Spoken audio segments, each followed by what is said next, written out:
Expo 2019, and welcome to the historic Circuit Spa-Francorchamps. The first part of our action here today will be the ADAC Digital GT500 from Spa, and drivers are in the process of getting ready to do their practice session right now. We're going to have 12 teams running here on stage, and 12 teams will be running just over the road at the Nürburgring Esports Lounge.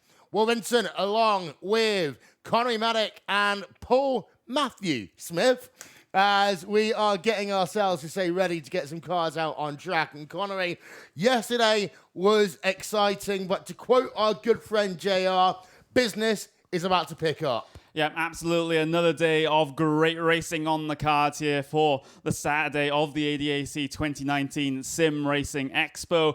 Big old endurance race here. We are about to start our little bit of a practice session here. We have 12 sim rigs up on stage here in the arena, and like Will said, we also have rigs across the expo in the esports lounge. So the teams are spread out just a little bit here, but we have a great diversity of teams up on the stage. We have some big favorites up on the stage as well, and also some others that are just doing this for the first time in this arena as well. Yeah, and Paul, it's going to be interesting here with the team dynamics, because we have got some teams and multiple entries into this event, and the organisers at SimRacing Expo, well, they've been cheeky, and they've tried to put half of them here and half of them in the esports arena. So when we come to the strategy and all that sort of thing, these teams are going to have to really think outside the box in some cases. Yeah, they will have to think that, but also I believe that they're basically going to have people sat on the sidelines there, as we can see on the stage, and there'll be communication with the drivers that are down there ready to take over or whatever. So I think they'll have that line of communication to be able to work with each other, but it won't be as instantaneous as you would do, say, in a normal event where they're all together in the same chat, voice over internet protocol device or software. And so really, these drivers, they'll work their way around it, but still those drivers there, they've got no spotter in their ear, so the drivers themselves are going to be a little bit alone in terms of the actual action. Yeah, and of course these teams are going to have to adapt to the motion rig simulators, one which I did almost flip over on Thursday night, and of course we are running iRacing here this morning. So we had ourselves a race room, Assetto Corsa. We got our encore with R Factor 2 last night, but this morning in particular, it is all about iRacing, the world's most realistic racing sim. I'll take my check in the mail, Kevin, thank you very much. As on track, we can see the Williams Esports Razor Ferrari 488 GTE. And of course, Connery, we are running GTE cars for the ADAC Digital 500 in 2019. And the thing about these GTE cars are, of course, they are replicas of machines that we see running in things like the World Endurance Championship and also, of course, the 24 Hours of Le Mans. And of course, when you get onto the sim racing side of things as well, these are the same machines that get used in the VRS iRacing GT World Championship as well. So many of the top teams, especially here today, will be very, very used to how these cars run, how these cars perform at this very circuit as well, because Spa was on the calendar for the World Championship race, so for the World Championship season. So I think we'll see absolutely fantastic racing here today as a result, as most of the teams running will have a very, very clear picture of what they want to do for this race. Shouts out to race director for behind the scenes anyway, in terms of all the camera angles, Hugo Louise, as well as our friends over at Antoine Design for the graphics, ATVO. I saw Simon Grossman. I had to literally run past him on the way into the commentary booth this morning. Simon Grossman, ATVO, for the graphics engine. And of course, Istvan Balal, Trek Cams 22.com. As there we can see the Logitech G Altus Esports BMW M8 GTE literally having to avoid a pure racing team car there. Yeah, Paul. very stationary PRT red car, that's for sure. But yeah, the Altus car, the big BMW, and I have to say that Altus livery on that car does actually look pretty on there. But it's funny, we were mentioning about iRacing and about the fact that you can go see the guys at the stand, Kevin, Greg, and Doug, thank you. Sorry, Doug. You can go see those guys. You could try out the Circuit de Catalunya. You can try out the Audi TCR car as well that's going to be introduced in the new season build, which is coming this Tuesday. Yep. And me and Connery have actually finally had a go. I haven't, mainly because they don't trust me driving after Thursday.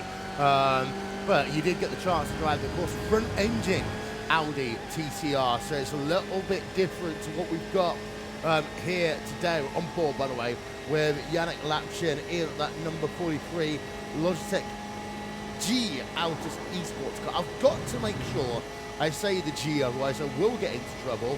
But in towards a bus-stop chicane then. These drivers got an hour and 14 minutes of practice, and of course there's one key part of this pool that they've got to get perfected. That is going to be the driver change. Yeah, because it's a little bit different as a driver change here. They're actually having to climb out and climb back into their rig here, which is what they're not used to when they compete in the World Championship Series or the special events on iRacing. So these drivers, they've got to be hopeful that they don't have somebody as heavy set as me trying to clamber out of one of these rigs. So yeah.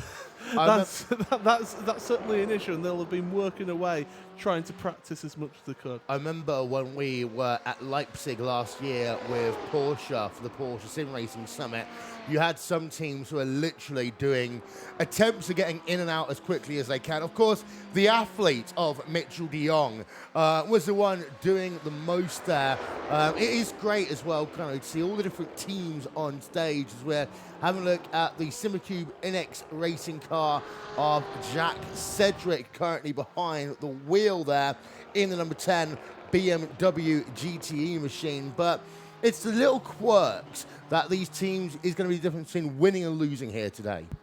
Yeah, absolutely. It's an entirely different environment to what they're used to racing in. And of course, you already mentioned them having to do the driver changes live, because usually in iRacing, if you want to do a driver change, it's just one driver hitting escape on their keyboard, holding that down for a bit, and the other driver can jump in. But here they actually have to go through the entire process of getting all those seatbelts sorted out, especially for the motion rigs. You cannot race on one of these things without the seatbelts on, otherwise you will get flung out of them, as you found out in quite spectacular fashion. Yeah, of course, 5-point harnesses in these rigs as well. Sparco bucket seats, so it is about as close to the real life as you can get.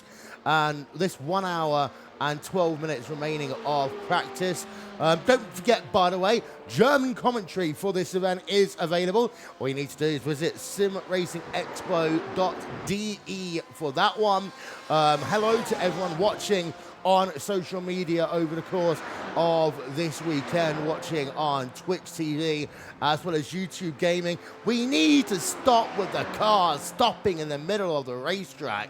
I mean, it's the slowest I've actually ever seen a pure racing team car a couple of minutes ago, because it was literally stopped to the side of the racetrack. We saw another one there, which I believe was the Team Huitzenveld car. And Huitzenveld, of course, one of the many hardware manufacturers here today.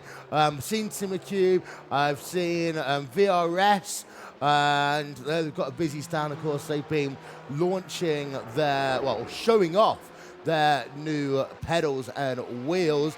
Of course, Fantec have the really big stand here, which is next to the arena, and apparently they got free beer this evening. Whilst we're still working hard, they're having a couple of bevies.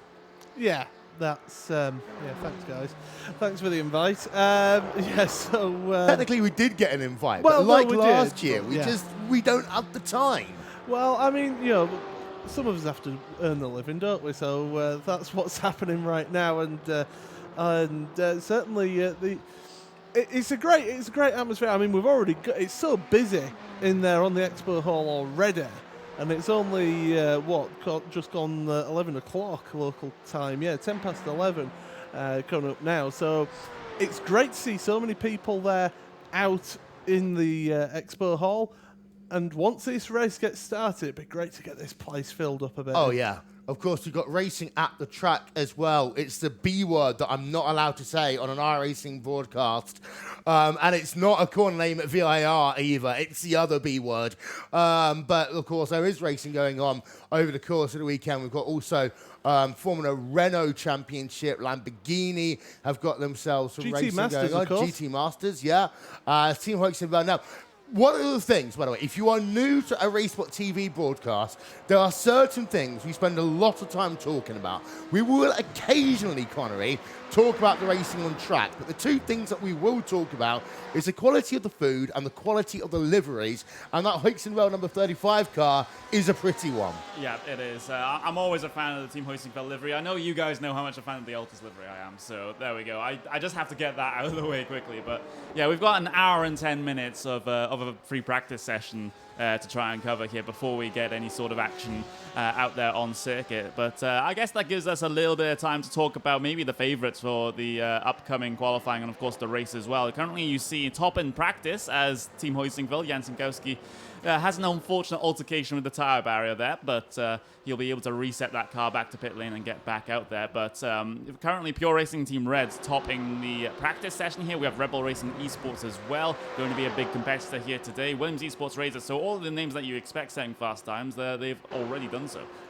Can I just point out that my favourite livery is a team that's unfortunately not here this weekend. It's a team that runs in the New Endurance Championship. It's Team Mad. That's my favourite livery. Yeah. no bias there whatsoever. Let's run you through then some of the teams taking part. And of course, the ADAC Digital GT500 is powered by Aral Ultimate, and 24 teams will be running here today.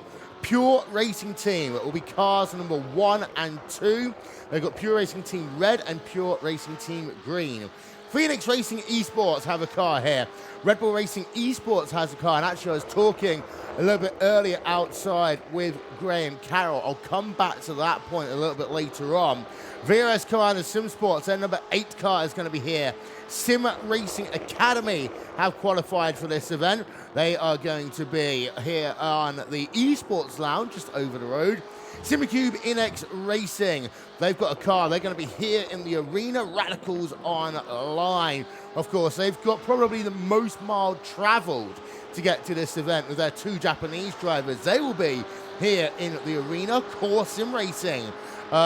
We literally live opposite Core Sim Racing, and all they've been doing over the course of this weekend is practicing for this and other events. We've got Schubert Motorsports Esports. They are going to be here in the arena. Williams Esports will have their Razor car based in the arena, the Chill Blast car over the road in the Esports Lounge. We've already seen Team Hoexenberg. Of course, they are going to be in the Esports Lounge. Logitech G Altus Esports, another team with many miles traveled to get to this event. They are here in the arena. Pure Racing Team Blue.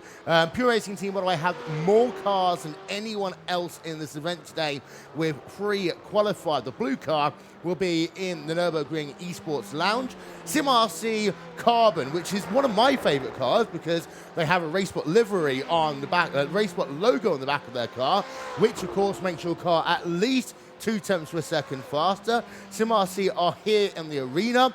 Eminent Sim Racing, they are going to be based in the Esports Lounge. VRS Carana Sim Sports number 81 are here in the arena. BMW Team Green Hell are here in the arena as well, along with the number 99 Apex Racing Team car. Sorg Rennsport Esports are based in the Nürburgring Esports Lounge, as are Race Union Esports and GT Omega RPM Esports. And then the final team based here in the arena is the Bieler Racing Team Euronics car.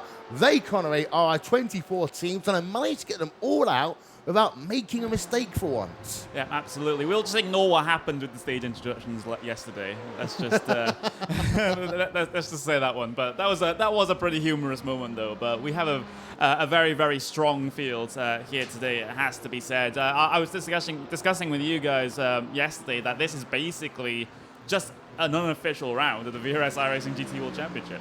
Yeah. It's worth noting, by the way, that we are not the only voices that you're going to hear over the course of this weekend. David Pittard, I believe, will be joining us again on commentary for the ADAC Digital GT500, which, again, is powered by a RAL Ultimate. And, well, we haven't got faces for stage. However, we've got two people, Melee and Ben, who have, and they will be hosting us throughout the course of this weekend.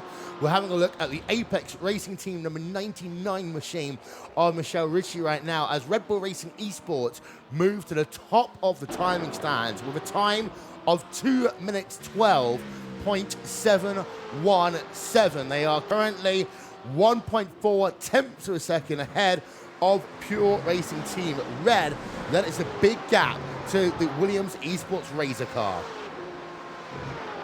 Yeah, absolutely. So the practice time's starting to come in now from a good couple of drivers. We had that little bit of a delay at the start as drivers were, starting to get used to their sim rigs and starting to get used to the cars and used to the track again. Since most of them are very well, they simply just have to have that time to get used to these rigs because they, most of them are nothing like what they have at home. But currently, Red Bull Racing Esports there in that number 2 car, currently fastest here in practice by 1.5 tenths of a second there to Pure Racing Team Red. And it's good to see Pure Racing Team Red doing very, very well, at least here in practice, because they had a bit of a topsy-turvy season in the World Championship. But let's not forget, it was Spa when they had their best race of the season until we got to Dakota. Yeah, so for Pure Racing Team, again, this is one of those tracks that they are traditionally good at. I've said a lot of thank yous already, Paul. I forget every time we come to a big event like this.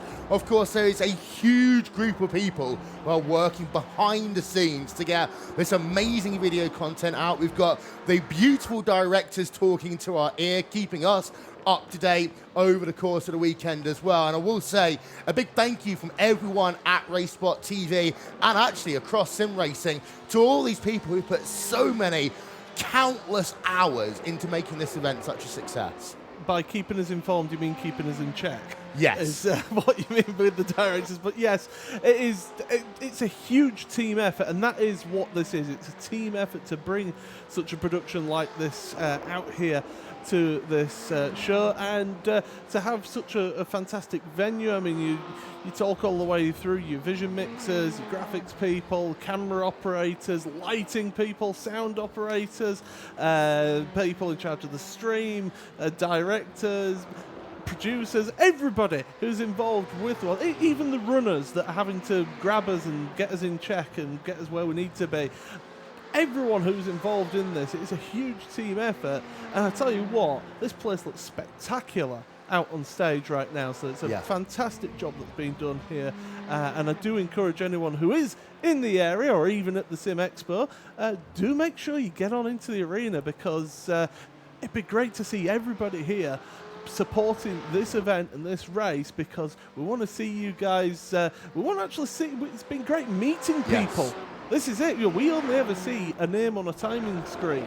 Yes. That's all we really see of people, or maybe we'll talk to them if we interview them.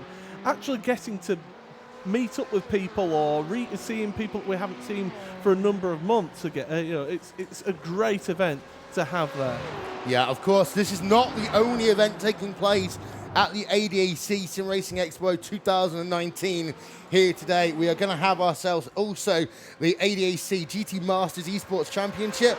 We've got ourselves the biggest event of the day, of course, so is the Porsche SimRacing Trophy. And the good thing that we can see is a very pretty, shiny trophy, which has been center stage with two beautiful Porsches next to it. I will say, I'm a livery fan. Absolutely love the livery, of course, Paul, on that 912. Yeah, absolutely. I did say the trophy looks like a the Champions League trophy that's been in the wash a bit too hot. Well, it's only fitting, seeing as Liverpool won the Champions League, of course. The owner or funder of iRacing, John Henry, of course, who is also the owner of Liverpool FC, the Boston Red Sox, as well as the New England Sports Network. And, well, there's the SimRC.de carbon car of Jürgen Frank coming past the start-finish line now, and will come in towards turn number 1 again.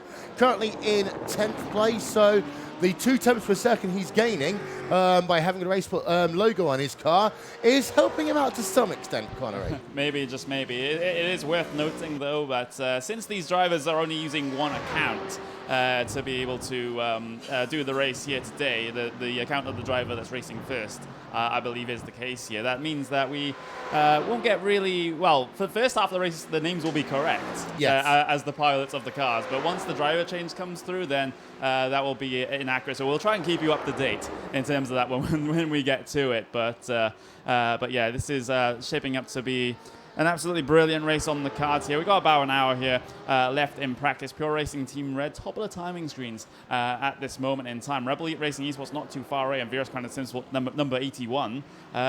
Still less than a tenth of a second away in practice. So things are looking very, very close there at the top of the field. They are. We are under an hour to go, 59 minutes remaining in this practice session as Jürgen Frank, SimRC.de carbon car coming into Pouin here, the long double apex sweeping right-hander, and then you come underneath the Alliance Bridge and into the Fung chicane, one of my favourite sets of corners actually in all of road racing.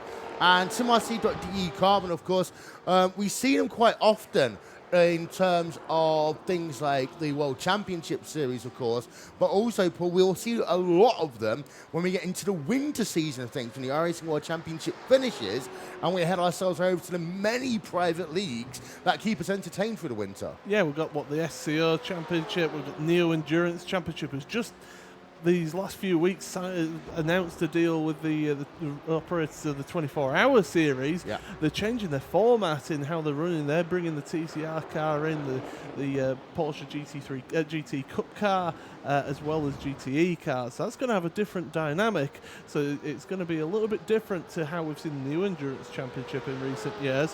One thing I want to point out to you, Will, what double-hander? Which direction is Paul again? Oh, yeah, it's the left. To be fair, I probably drive it to the right because of the fact that I am useless when it comes to driving. I'm probably doing it backwards. Although when we go to Spa, of course, you and I, we met up at Spa a couple of times now, because you walk backwards around the racetrack, you do take it to the right. Yes, so there's you do, my yeah. out.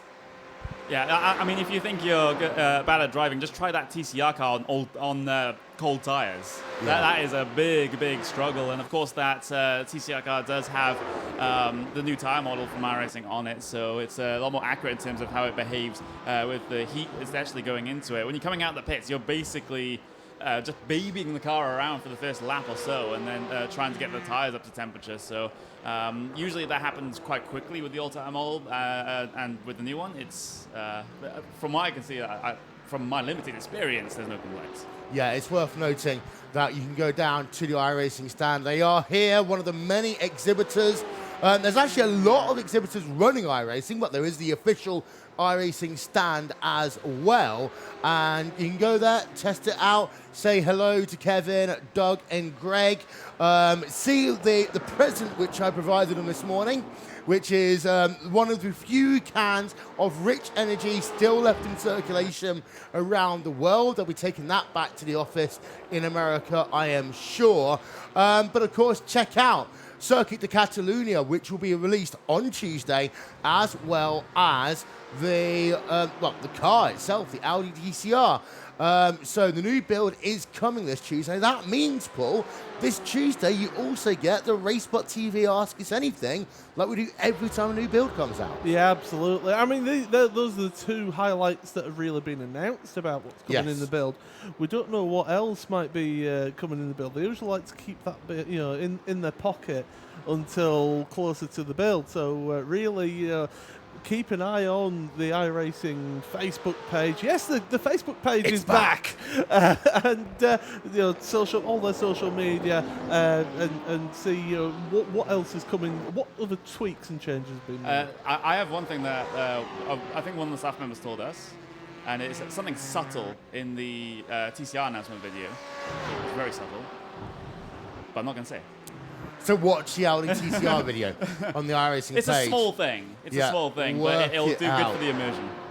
Yeah, we're just having a look here at 55 minutes remaining in practice. Red Bull Racing Esports leading the way overall right now. As the drivers, they spent a lot of the last 15-20 minutes, Paul, just getting acclimatized to the car. Now you've got to try and do a full fuel run.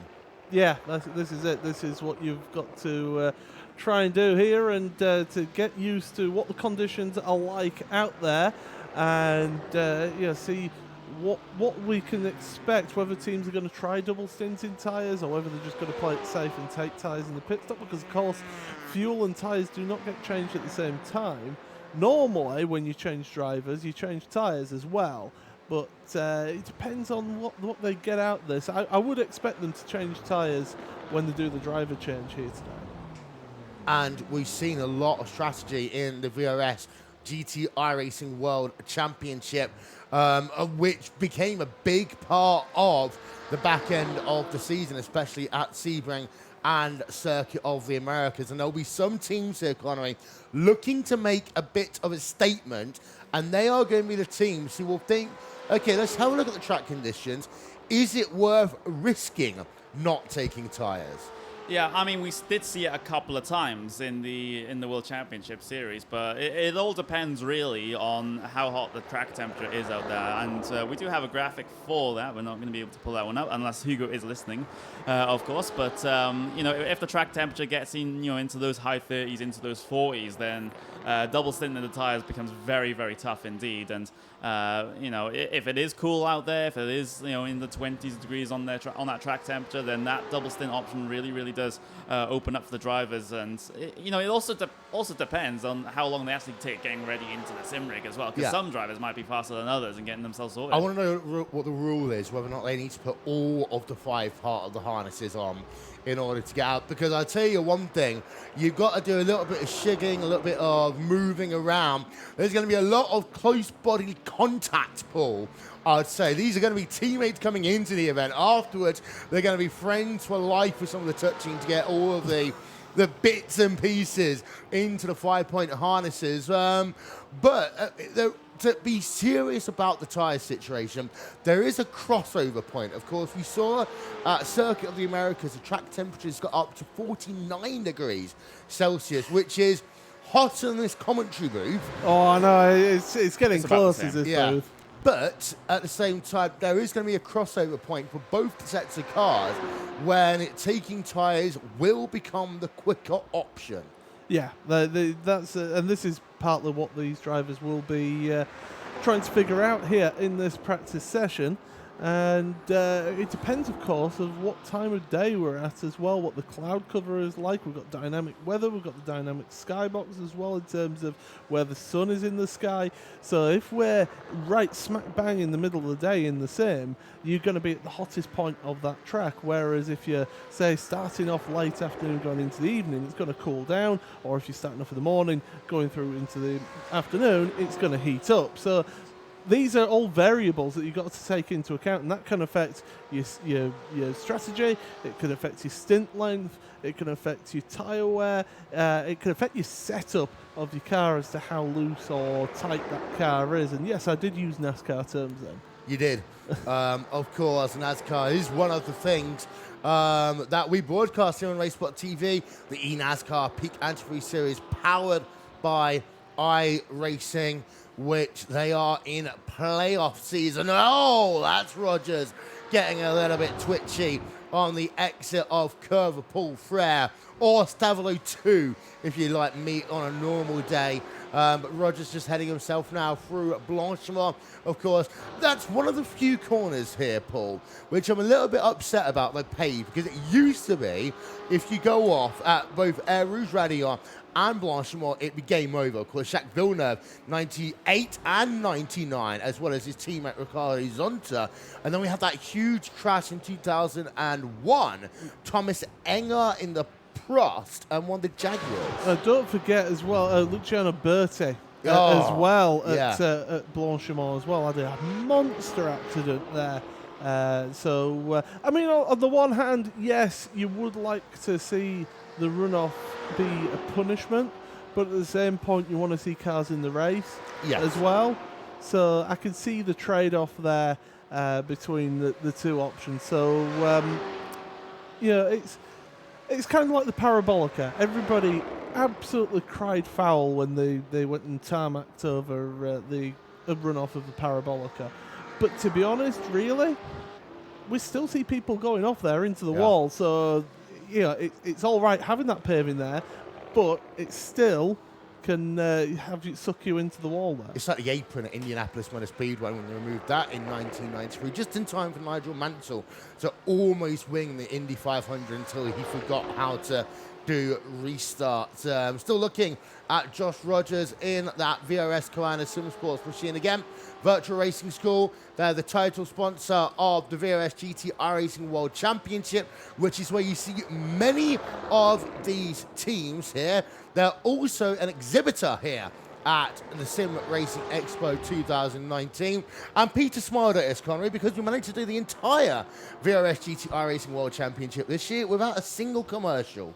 Yeah, absolutely. It's something that we were told about, and we actually delivered on that promise of not being able to do that. It's usually here on RaceSpot, whenever we have breaks, we go for what we call RaceSpot TV Fan Immersion, which is basically an onboard view of the car with the in-game sound turned all the way up, and then we can go to the toilet. Yes, or have a water break, or do one of the many things that we have to do. But we are still keeping an eye out on Joshua Rogers. I wanted to make the joke there, but let's go to commercial. the people directing back at house will probably get scared, and I don't want to be shouted at in my ear right now. But there is Rogers, of course. I was looking up the other day, and depending on his performances in the Porsche Esports Super Cup, where he can win the championship, if he basically has another dominant season, he might actually end up making the top 500 esports earners. I mean, that is going to be incredible, because basically Josh Rogers, for those of you who are new to the iRacing simulation, Josh Rogers, he had a kind of breakout season a couple of years ago in what was then the iRacing World Championship Grand Prix Series. But ever since he joined Koanda SimSports, he has just been absolutely incredible. He certainly has, and I would say that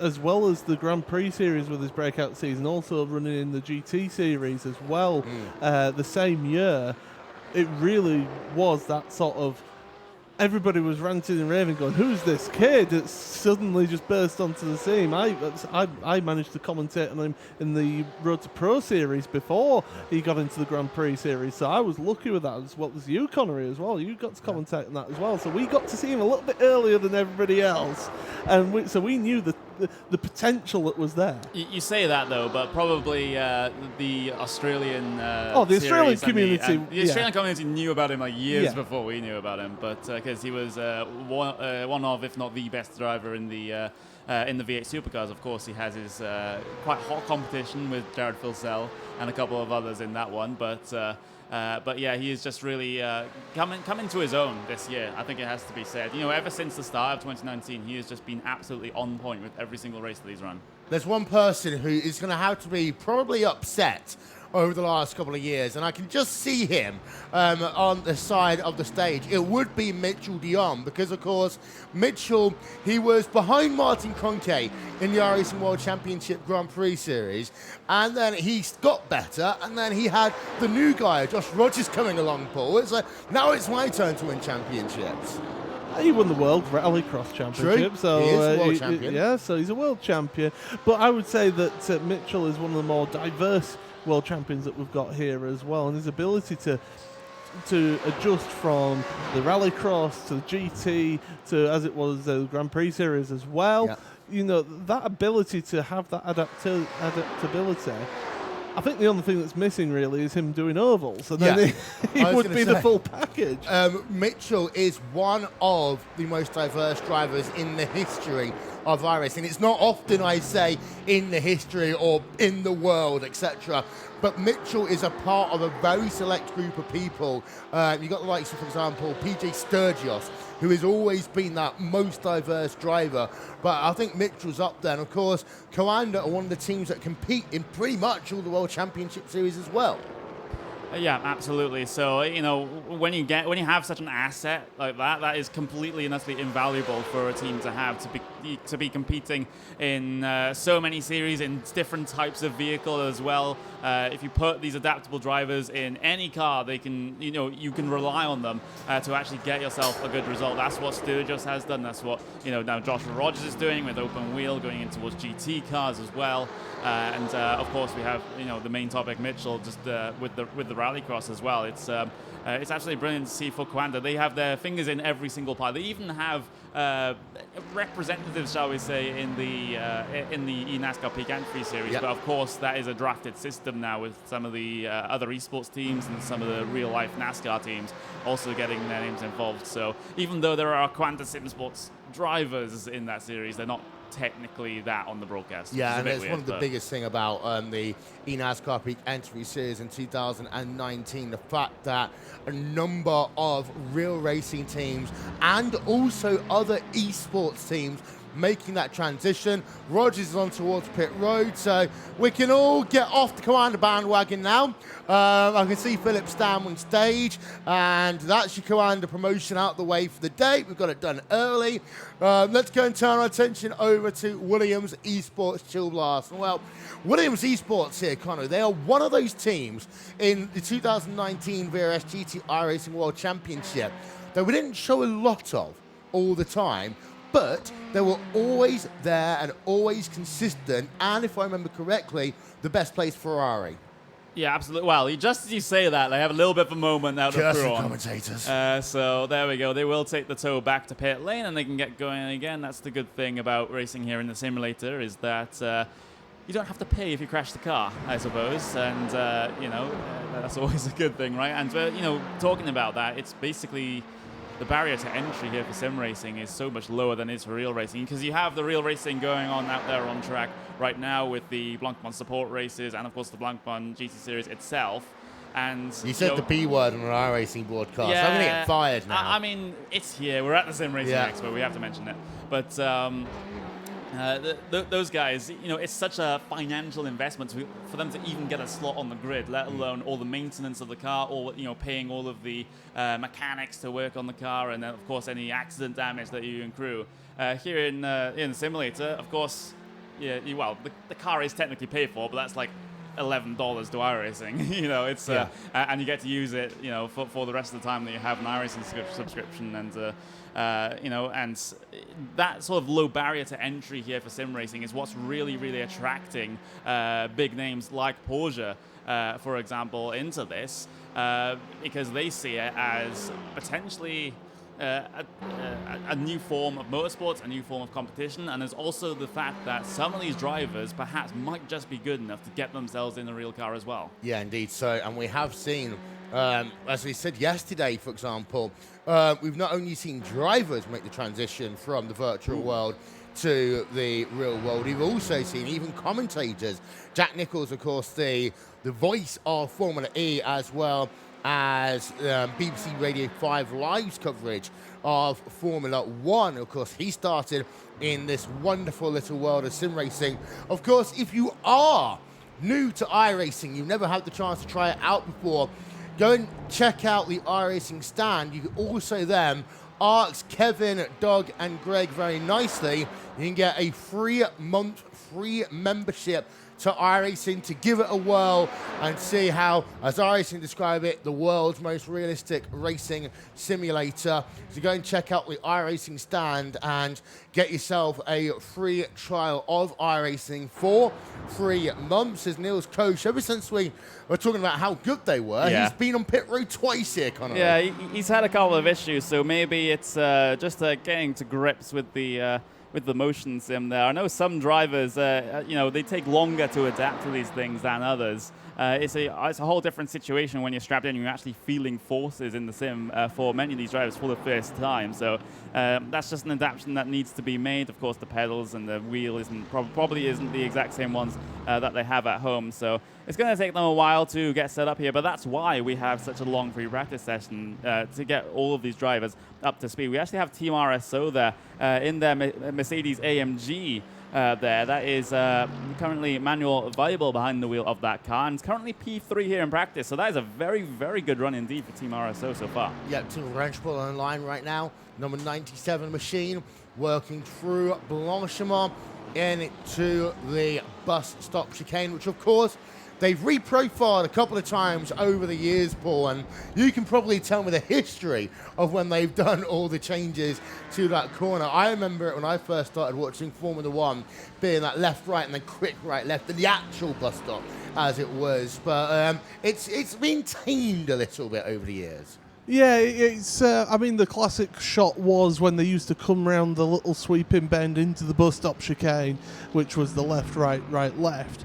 at the end of the lap. But of course, these tracks, they have to develop, they have to evolve, and it needed a new pit complex because the complex that they had there originally, it was showing its age a little bit, shall we say? And do you know what? I actually don't mind this chicane, the most recent, because you got to remember I think it was 2006 layout where they had the terrible bus stop chicane, which came out really out wide and was a really wide open left-right chicane. So I think this is the best that they can do with the layout that they've got at the moment, and I don't mind it. It's a really heavy braking zone, so it gives us plenty of opportunities for overtaking manoeuvres. Yeah, indeed so. And of course, after the Nürburgring, we have to say it because we're here at the legendary Nürburgring, I will say that if you want to have a bucket list racetrack, Spa would almost certainly be one of them.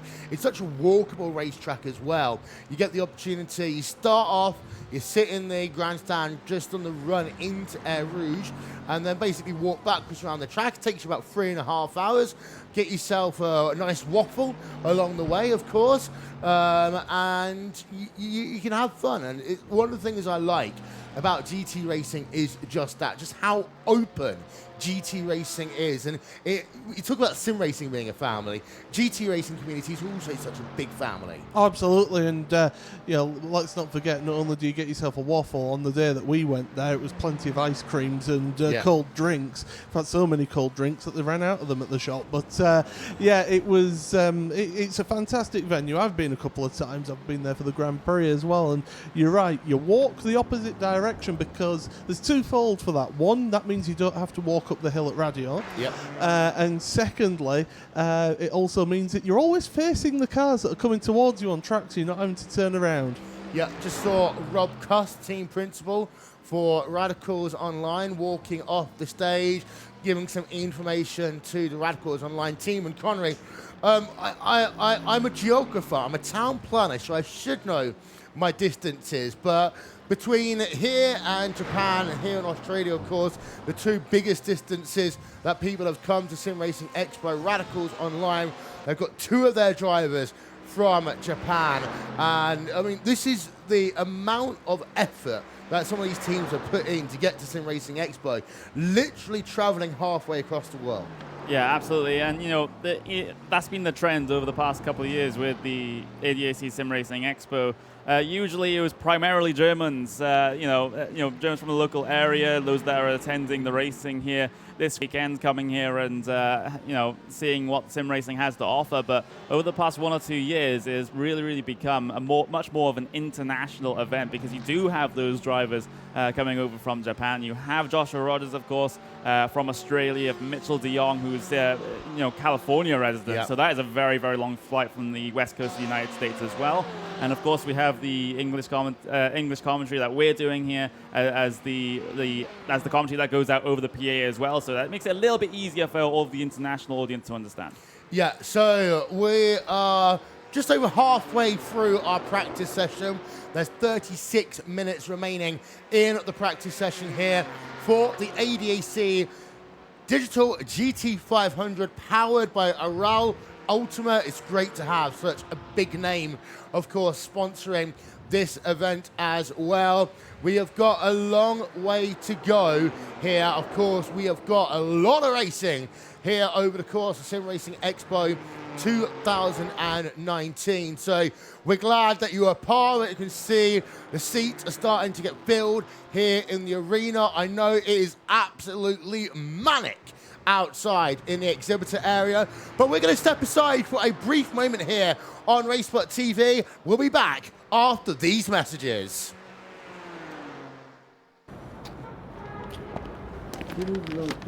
啊，你看，从这边往上去，一个圈、两个圈、三个，然后呢就到了。哎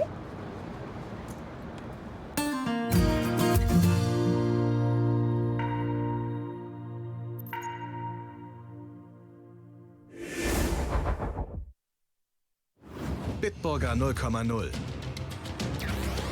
Wähle deinen Favoriten. Isotonisch, vitaminhaltig und mit alkoholfreier Erfrischung. Bitburger 0,0. Immer ein Bit frischer.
Falcon Tires.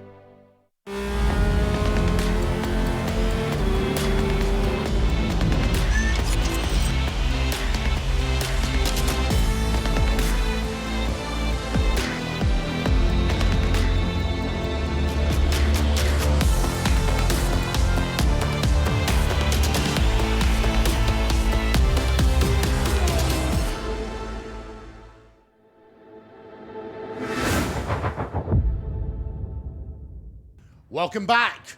SimRacing Expo 2019, the ADAC 2019 SimRacing Expo powered by Kowana. We are under practice conditions here for the ADAC Digital GT500 powered by Aral Ultimate. Well, we did have a commercial break in the end. And normally, Paul, if we had a commercial with Max Benecke and Porsche, it would be the biggest part of the weekend. But I absolutely love the two commercials they've got, showing them entering into Formula E. Yeah, absolutely. Porsche really stepping up their game of giving us some commercials that are entertaining and it's memorable, but the Formula E stuff I think is absolutely fantastic what they've done. But it's great that Porsche, we've been talking about how they've been getting into sim racing. It shows how much they're backing sim racing by the fact that they're making such a big deal. I mean, the commercials are not cheap to make. Let's not go beyond, let's not, no doubt about that. So they really have investing heavily in sim racing. It's great to see that coming into our community and our sport. Yeah, and we're going to be in Frankfurt in a couple of weeks. Well, I'm going to be in Frankfurt in a couple of weeks. The 21st and 22nd of September, the public days at the Frankfurt Auto Show, which is one of the biggest motoring events in the world, Connery. And Saturday and Sunday are sim racing days. We've got a special round, a non-championship round of the Porsche Esports Super Cup. 6 drivers have been invited. I'm going to try and remember them off the top of my head right now. We have got ourselves the 3 co-rounder drivers of Mitchell de Jong, Josh Rogers and Martin Kroenke. Then we've got Sebastian Joe, Patrick Holtzman, and of course, Mr. Porsche commercial driver, Max Benecke. Yeah, you did get all 6 of them, I believe. So, yeah, that's going to be an absolutely brilliant event to look forward to. Of course, it's myself and Paul doing the commentary on that one. We won't be at the Frankfurt Motor Show, though. We'll be definitely to do that one from the comfort of our own homes, but we will have our voices pumped into the expo area, I suppose. Yeah, thanks for the invite. In the Frankfurt Motor Show, but Look, yeah, I'm working overnight 4 days in a row, so you guys have got it easy. You just rake up, put on your pajamas, have a cup of tea. It's going to be great, of course. RaceSpot TV. I'm going to take a great crew there. Again, come down to see us on Saturday. iRacing are taking centre stage for that. Not only is it going to be the exhibition round of the Porsche Esports Super Cup, there will be the chance to take part in some races there as well. We're looking at BMW Team Green Hell, number 82 car, running in 16th place right now. That has got Nicky Katzberg behind the wheel. We did briefly see a moment of Pure Racing Team. I will say one thing.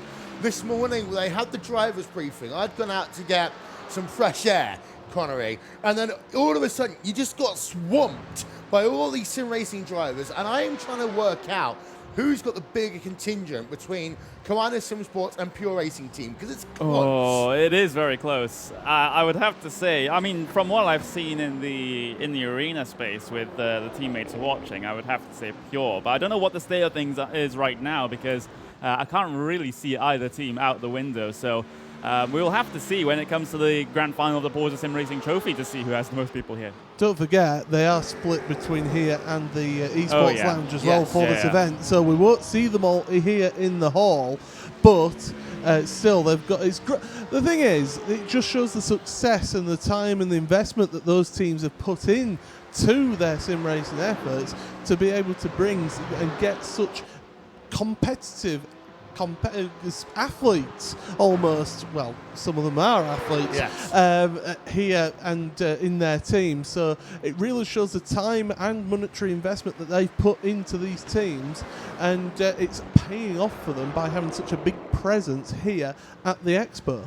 Yeah, just seeing people congregating, getting more and more people coming down, checking out the Porsche 912. Absolutely beautiful machine there, the Schreier Porsche. One of my favorite looking liveries of, well, the last 5 years, pretty easily.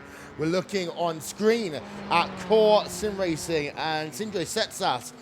For those of you who are coming down, don't forget 12 of the teams will be running here in the arena. The other 12 teams, we kicked them out the building. They've got to go down to the Nürburgring Esports Lounge. It's only a short journey, just literally opposite on the road. But it also shows kind of the kind of commitment that the Nürburgring, the Nordschleife, is making towards esports. The fact that, of course, you've got Race Room, which pretty much are living here outside, and then you've also got the Nürburgring Esports Lounge as well. Yeah, absolutely. And of course, it's continuing on the very much upwards trend of not only sim racing, but of course, esports in general as well, because you see how big esports is with some of the main esports titles, for example, like League of Legends. You have Counter-Strike, Overwatch as well. Those guys are playing to big arenas, much even bigger than this one, you know, packing them out. And, you know, it's really sort of captivated a younger audience into these sorts of sporting events. And let's face it, motorsport has had a sort of young viewer problem for a while now. Yes. And, this is a way that perhaps we can get much more young viewers into not just sim racing, but also into other parts of motorsports as well. Because that's really a demographic that companies are looking to target.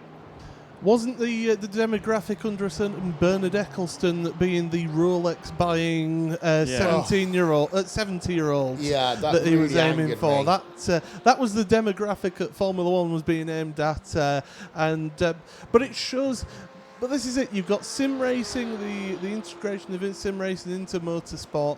You look at Formula E, how they engage with their audience, and the World Endurance Championship, how they basically have a pretty much open paddock. You can go on the pit lane walkabout before the event, before the race, get signatures of all your favourite stars, including Pastor Maldonado. Oh no, sorry, Pastor Maldonado's not racing this year, is he? So we got to see him though. We got to get his signature. So that's the main thing. But yeah. You look at how these events and these competitions are all learning that they need to get that next generation of sports fans, of motorsports fans, and this is one way of getting that. And it shows with other competitions that are being held by FIA sanctioned governing bodies that this is where they're looking to aim to get their future audience. Yeah, completely agree. And I mean, our graphics aren't necessarily as corny as Formula E's with their animations when the drivers crash out. But one thing I will definitely say is the fact that, this is sim racing. It is growing, of course. 13 years of age, you need to be to, have an account on iRacing. But I have seen many a younger person run on offline practice sessions on mum and dad's account. But also, one of the things that motorsports needs to do is it does need to evolve. It has been evolving over the last couple of years, and you are absolutely right. Unless you do go to Formula One, where it is so closed off, pretty much motorsports having to open itself up. We've got 24 minutes, by the way, remaining in terms of our practice, as it is Sorg Wrenchboard Esports, number 181 car, Sebastian Dunkel right now on track, as working in towards the Le Carme sequence of corners on track. Notice as well, Connery, that some of these teams, of course, have got themselves more sponsorship for this event because it is one of the biggest events on the sim racing calendar now. And in fact, also, I was hearing from Tobias Brockman, who's doing German commentary, that this is going to be on TV in Germany. Of course, the guys do such a great job of then putting the content online. The highlights video from last year, absolutely amazing. And that's an incentive to get sponsors involved. Yeah, absolutely. The more eyeballs get onto this sort of thing, the more sponsors want to be in front of those eyeballs and on those cars. So overall, it's very, very beneficial for the sim racing scene to have these types of events. And it's also beneficial for the teams as well, because some of the teams and some of the drivers, like us in the commentary booth, or at least me personally in the commentary booth, they do want to maybe do this for a living, because that is the ultimate dream for many people, and now it's starting to become a little bit of a possibility. It's worth noting that we have, of course, got this race powered by Aral Ultimate, so thank you to them, also to the sponsors here at Sim Racing Expo, to Porsche, to Bitburger 0.0, to Noble Chairs, and again to Fantec as well as Aral Ultimate, as we've now got SimRC.de Carbon back on our screens, currently in 6th place in the Asher Racing car, working through the Fongia chicane down towards Stavilo and then Curva Paul Frere-Paul. Yeah, this is one going back onto the old circuit, of course. This is the end of the shortened Spa-Francorchamps here, as we go on back onto the old circuit where the old road used to take you down towards La Source. And here he is heading in towards the world famous Blanchimont.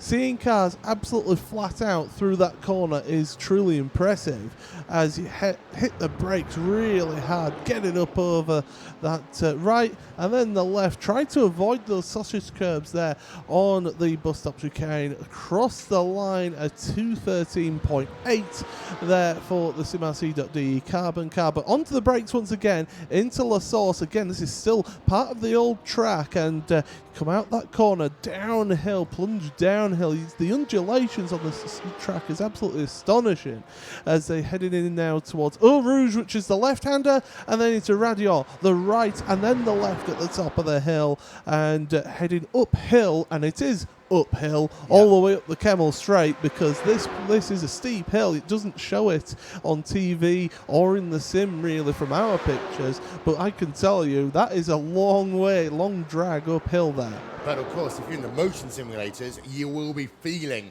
that hill as SimRC.de though just dropped down into 7th place in terms of our practice right now.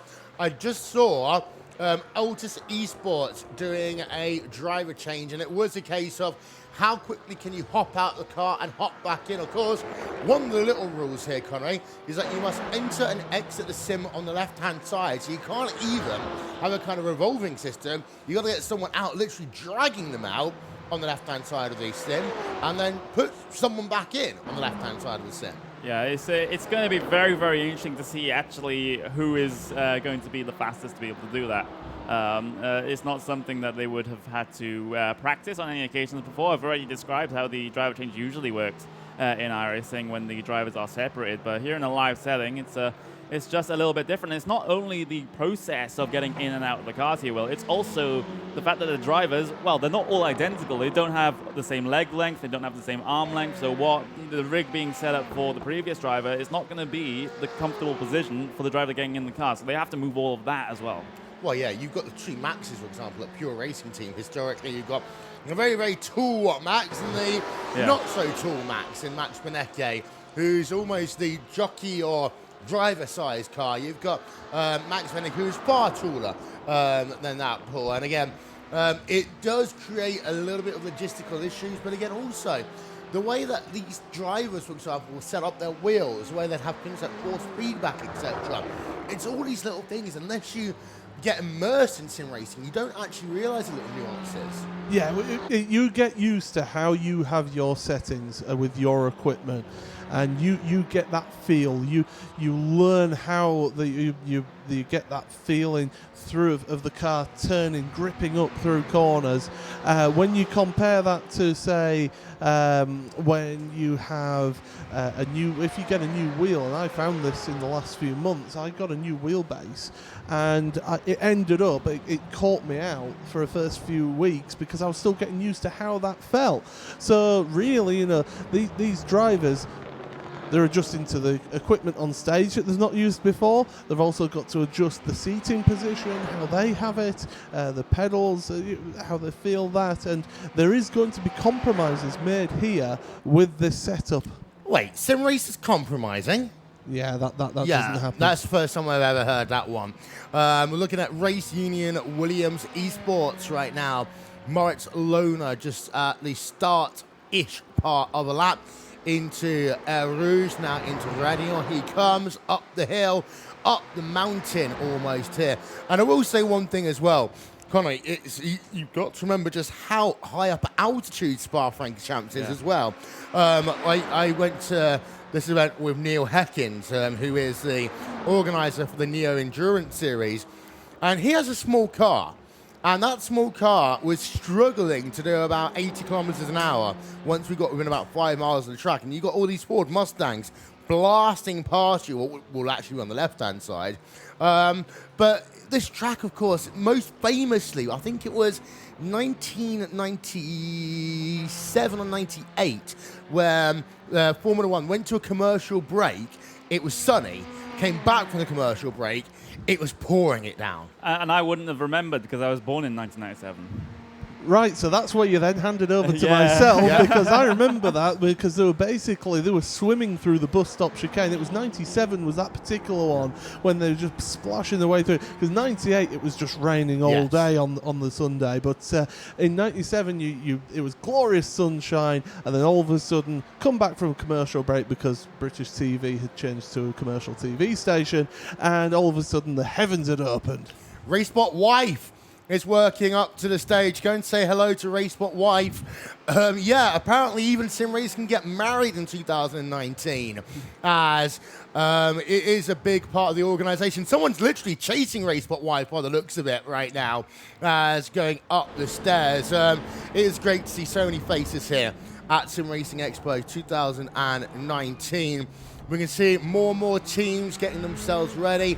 I haven't seen that many live action driver changes, Connie. So I saw Outer Sea Spots. I haven't seen as many teams as I thought I should. Yeah, maybe when we get into like the final 10-15 minutes of the session here, then they will actually go through and actually practice the driver changes, because the teams that haven't, they're really risking those pit stop times being much longer than they should be, trying to get everything set up for the new driver getting in the car. So as long as they should be able at this stage to start rehearsing that and make sure they have no problems when it comes to the race. I've just noticed with a driver change there that the classic sim racer thing, driving with his socks. Yes. I was going to say that, and the first thing that came to my head, where's Jimmy? Yeah, where is Jimmy? Where is Jimmy? We know that he's doing some streaming this morning with the guys over at iRacing, the world-famous Jimmy Broadbent. If you're around, Jimmy, come and say hello to us. We'd love to get you on air for a couple of moments, as we've got ourselves now 15 minutes remaining in terms of this practice session. And then, of course, we've got a 500-kilometer race to do here on Racebot TV at the ADAC Digital GT500. That is the endurance section of the weekend. I mean, what would an event like this be without a little bit of endurance racing? And then later on, Connery, we go from very long races to very short, quick, snappy races. Yeah, absolutely. This is the sort of calm before the storm, it has to be said here. This, well, it's still going to be an exciting race, don't get me wrong, but those Porsche SimRacing Trophy races, those are going to be absolutely balls to the wall action pretty much constantly throughout those races, as those drivers try to scrap and get themselves their shot at getting into the grand finals to compete for that trophy that you see on the floor in the arena. We've got a couple of people walking over and having a good look at it, and well, one of the drivers, perhaps even competing in this race, will be able to lift that trophy right at the end of the day. Yeah, I do feel like playing the Champions League song every time I look at that trophy now. Thanks very much, Paul. That's going to be stuck in my head all weekend long. As don't forget, even though the racing on stage finishes today, the event isn't over. We've got Sunday. Apparently we're going to take over the iRacing stand for an hour or so, mainly because of the fact they're having more fun than us. They are going to be going to do a lap of the Nürburgring. What have they done? What have they done in entrusting us with their stand? Because they heard you wanted time in the TCR car, so Yeah. you just literally spend all of the time in the TCR Well, it's not car. going to be Racebot TV after dark. It's going to No. be Racebot TV after breakfast. well, no, it's going to be Breakfast classic with breakfast Will, Paul with and Will Connery. Connery. Yes. Yeah. Yes. Anyone who's watched our 24-hour broadcast, and of course we've done more 24-hour endurance broadcasts than anyone else when it comes to iRacing. In fact, we did the first one. And we are doing a charity event on the 2nd and 3rd of November, which is going to be in support of American charity Extra Life. It's part of Extra Life Day Pool. As 12 minutes remaining in qualifying, Team Ventureport Online are currently turning a lap on track. But of course, Extra Life was kind of your baby doing it for 24 hours, and then we kind of gate crash your party. Yeah, thanks for that. But wasn't it this track in particular that we did the first ever 24-hour race? So it's rather apt that we're racing around here today. But yes, the charity race that we're going to be hosting, 24 hours around the Nürburgring, of course, the Grand Prix circuit, not the Nordschleife, because you refused to do a commentary on the full circuit. And Until yesterday. So Extra Life Game Day, it's the 2nd and 3rd of November. Many people from around the world do 24-hour or even 12-hour streams to raise money for Extra Life, which is in partnership with the Children's Miracle Network of hospitals in the United States and Canada, to help bring life-saving treatment to children, to help them be more comfortable if they're having to spend a long time in hospital, providing accommodation for families whilst the children are in hospital, or even paying for their treatments, which is a big thing for them. So, providing that support to sick children who are stuck in hospital, even providing them with entertainment, providing them with video games and all sorts of things. It's a really, really good charity. I'm passionate about it. I raised just over $1,100 last year by myself. And, well, I say by myself because of the sim racing community. Because let's not forget, the sim racing community provided a lot of that donation. So I always thank them. I'm doing a 24-hour stream myself, but I'm sure I'll be able to wangle my way into this 24-hour broadcast as well. So. Looking back at simrc.de, Carbon Jürgen Frank, number 76 machine. We're almost at the end of practice. We've got 10 minutes remaining, well, just over 10 minutes remaining in this practice session. And again, I'm still not seeing a lot of teams trying to do their driver changes. People are preferring the seat time over doing all of the physical exercise. I will say the new theme for 2019 is we are getting 95%, Connery, of people's workouts for the year running from that side of the stage onto the stage. Yeah, we had to do a couple of rehearsals with those driver entries, but obviously we didn't have any drivers, so it was me and Paul and, of course, Tess, Will's wife, that had to do the driver intros. And, it's quite a jog. Can I just say that I was the more natural at that as well? Yeah. They set up a camera and an interview right in the middle of the walkway towards the stairs, so I had to go around that race, Le Mans winning Porsche there in the green, and then just Nürburgring 24 hours. Oh yeah, sorry, that was the Le Mans one. Yeah, Nürburgring. But it's the racing driver excuses coming out again. Yeah. He was giving them earlier in the TCR car. Now he's giving them. There was literally literally I had to go around the Porsche. We're just on board a minute ago. The Schubert Motorsports esports car of Rene Penquit. I mean, that's going to be the mouthful team of the day to pronounce. Schubert Motorsport esports there, Connery. Thankfully, we've not got the $ hashtag numbers and everything. The only ones, of course, we've got pure racing teams. They got 3 of the cars. They've been nice enough to distinguish them into red, green, and blue. Yeah, absolutely. So for some of the teams that are having very, very similar liveries, you can see here, Pure Racing Team Red, they have the red wing mirrors and have some red trim on their rear spoiler as well. As you can see, that Ford GT had its way through Rivage. So that's the way you can tell apart the Pure Racing Team cars at least. A couple of different teams have different strategies in terms of telling the difference between their cars, but most of them say Pure Race X team and then color, and then the color of the trim is the color of what the team is. So you can see Pure Racing Team Green. You see they have the green wing mirrors and they have the green trim on the spoiler. Yeah, and of course they got the blue car right behind it, which has got the blue mirrors. Yes, Paul. Or you can take the Williams approach, which is just get different sponsors to sponsor each car. Yeah. Yes, because they've got Williams Razor, Esports Razor, and Williams Esports Chill Blast here this weekend. They've got the Razor car running in the arena, the Chill Blast car even, running in the Esports Lounge. It's not long until, of course, we get to say hello to Ben and Melee, Paul. So they've been able to have a bit of a lie-in compared to us guys. But also, we have to tell the story quickly of last night when we got to about 30 seconds away from our little holiday home, and then I get a phone call with someone who couldn't hear me very well, basically saying, please come back.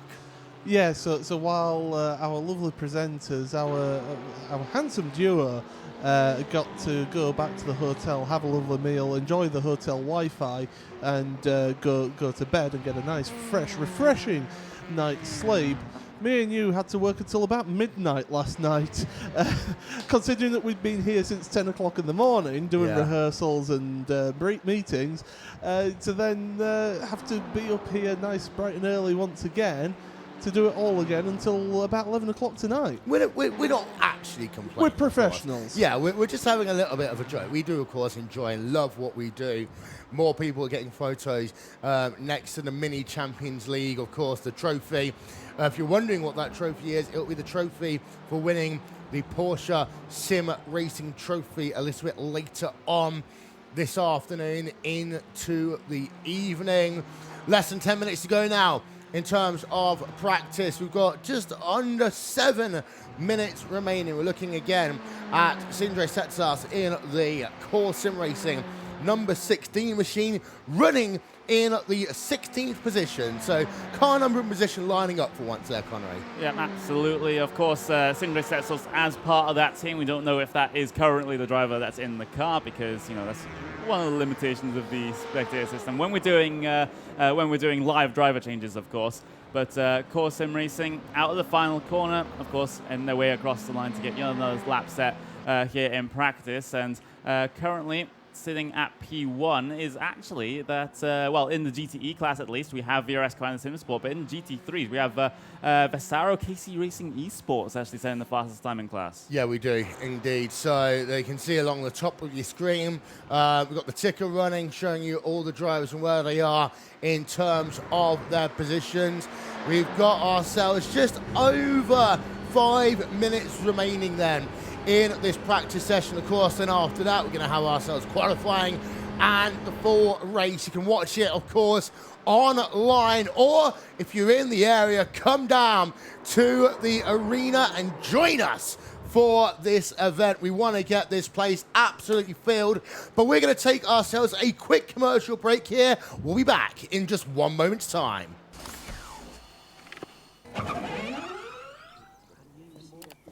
Coffee, anyone?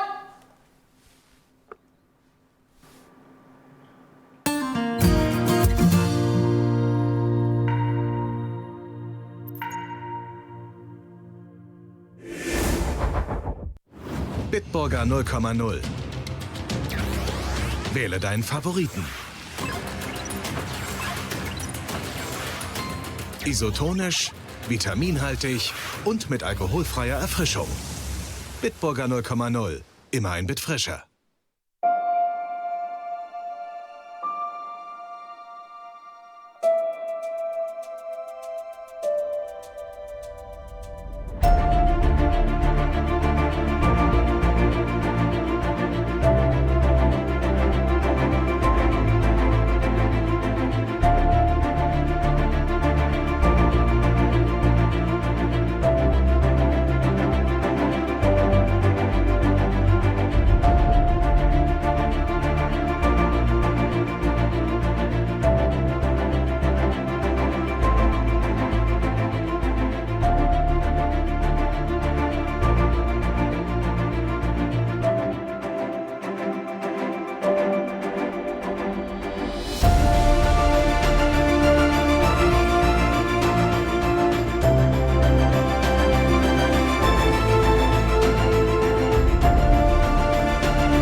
Falcon Tires.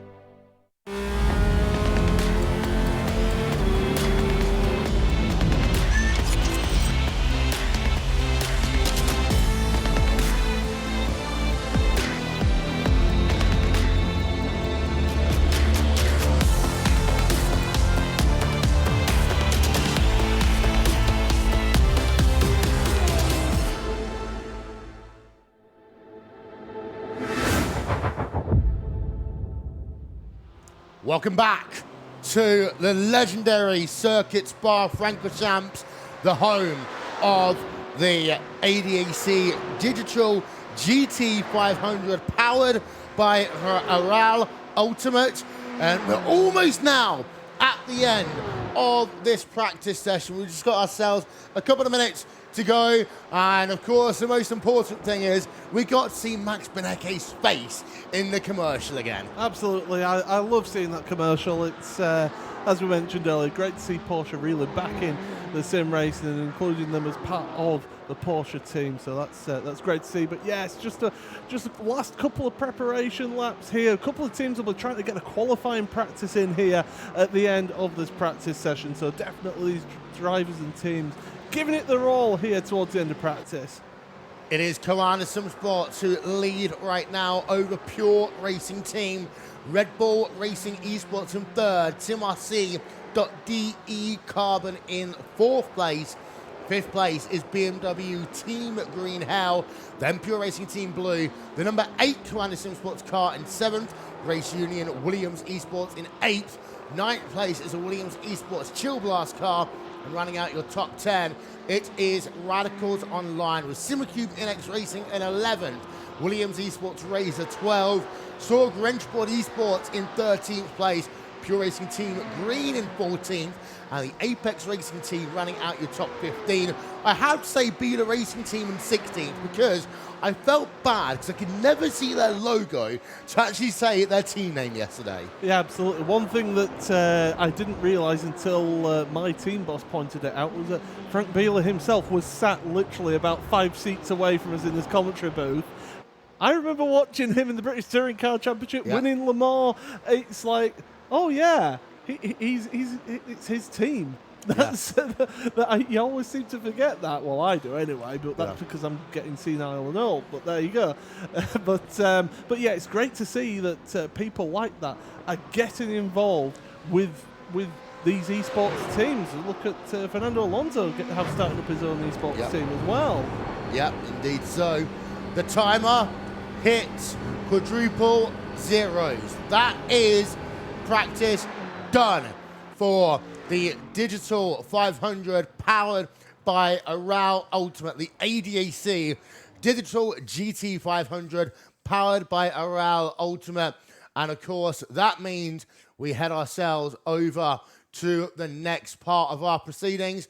Well, once you practice, next step, go and qualify. Yeah, absolutely. These teams will be working their way out. Now, the interesting thing here is, of course, that all the teams are out on track at the same time. So if you can hook up with your teammates, work a slipstream together here, and you could get yourself a really decent position on the grid if you work together. But of course, there's some GT3 cars thrown into the mix as well as the GTEs. We've been focusing a lot on the GTE cars, but there are the GT3 cars there as well. So those GTE cars maybe going to, in qualifying, have to work the gaps on the track to get themselves some clean air. Please mind the gap between the GTE train. Yeah, you're right. So 50 minutes in terms of our qualifying session. You can see the pit party, of course, is one of the most famous phrases in all of sim racing. Can we have a pit party?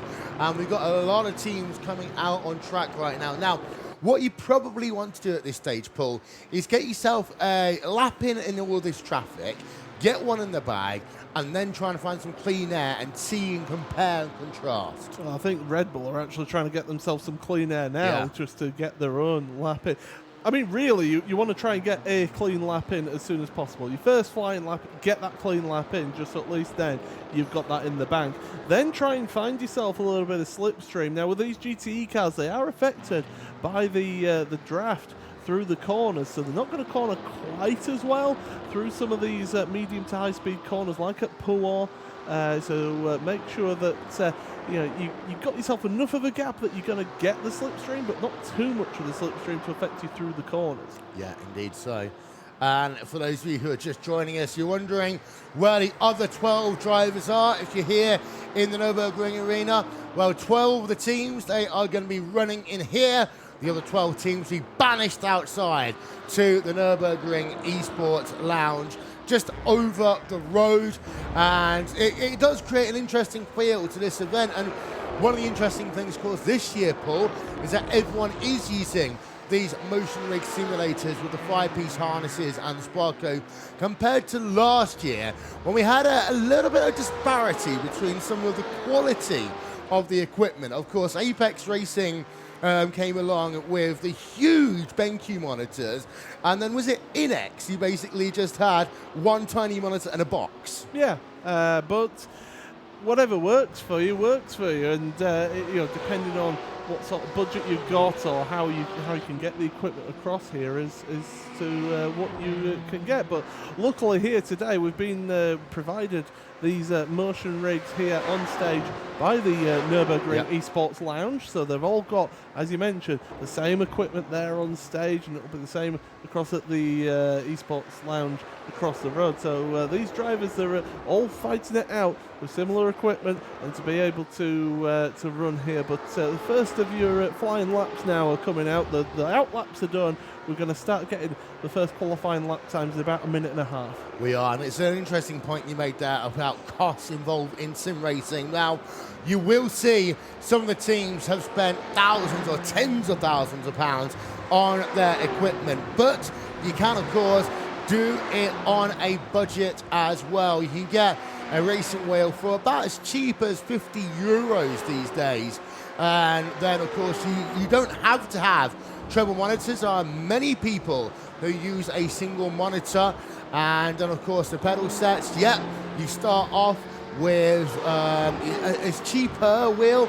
You can work your way up as you gain more experience, invest more into sim racing itself. I mean, we had Rail Fowler, who is, of course, a multi-time eNASCAR champion, still using a 50 euro wheel and pedal set. Yeah, absolutely, and that's how I've gone through with my driving. I started off cheap just to dip my toe in the water of sim racing, and then over the years I've basically saved up a little bit of money here and there to be able to upgrade little pieces of equipment. So my equipment is all at different ages, but it's higher quality equipment. I feel I'm more consistent with it, but you don't have to have all the equipment with all the bells and whistles attached to it. You can have, as you say, a really cheap piece of equipment and be able to work at that and get the World Championship. You look at our camera director, won the World Championship with a Logitech G27 wheel. So you can do it with what's considered to be not as high-end equipment, shall we say. Yeah, first lap times are in. Pure Racing Team Red to 11.911 in the number 11 car. They lead by a third of a second almost over VRS, Commander Simsports, and the number 81 car. Of course, it's the number 81 Commander car that won the VRS GTI Racing World Championship with a perfect score of 600 points.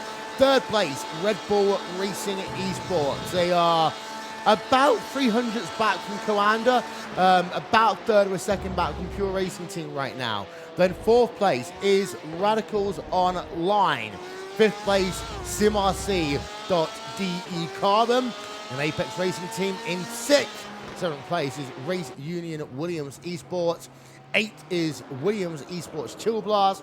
And our 1 second bracket so far takes us up to P number 8, Paul. Yeah, absolutely. Interesting to note that the Race Union Williams Esport and Williams Esport Chill Blast, just 7,000ths of a second between the two of them there in qualifying for 7th and 8th place. But pretty close lap times here, so there's no sort of runaway leader in terms of the qualifying positions on the screen. You can see that timing tower on the left-hand side of the picture there if you are watching either at home or here in the arena. But we're into the thick of it now. We're starting to get into the thick of the action now with qualifying. And well, Williams Esport Razor, we're going to go on board with them. That was an outlap for them, so now they're going to go on their flying lap here through turn 1 at the source, and it's hard onto that accelerator now downhill, and hopefully we can stay on board with this lap, because I'd love to talk you through it here. Look at this, right out to that pit wall on the right hand side, get over the curbs on the left at Eau Rouge, and then right at radio and left there, as far over as you possibly dare. You can get an off-track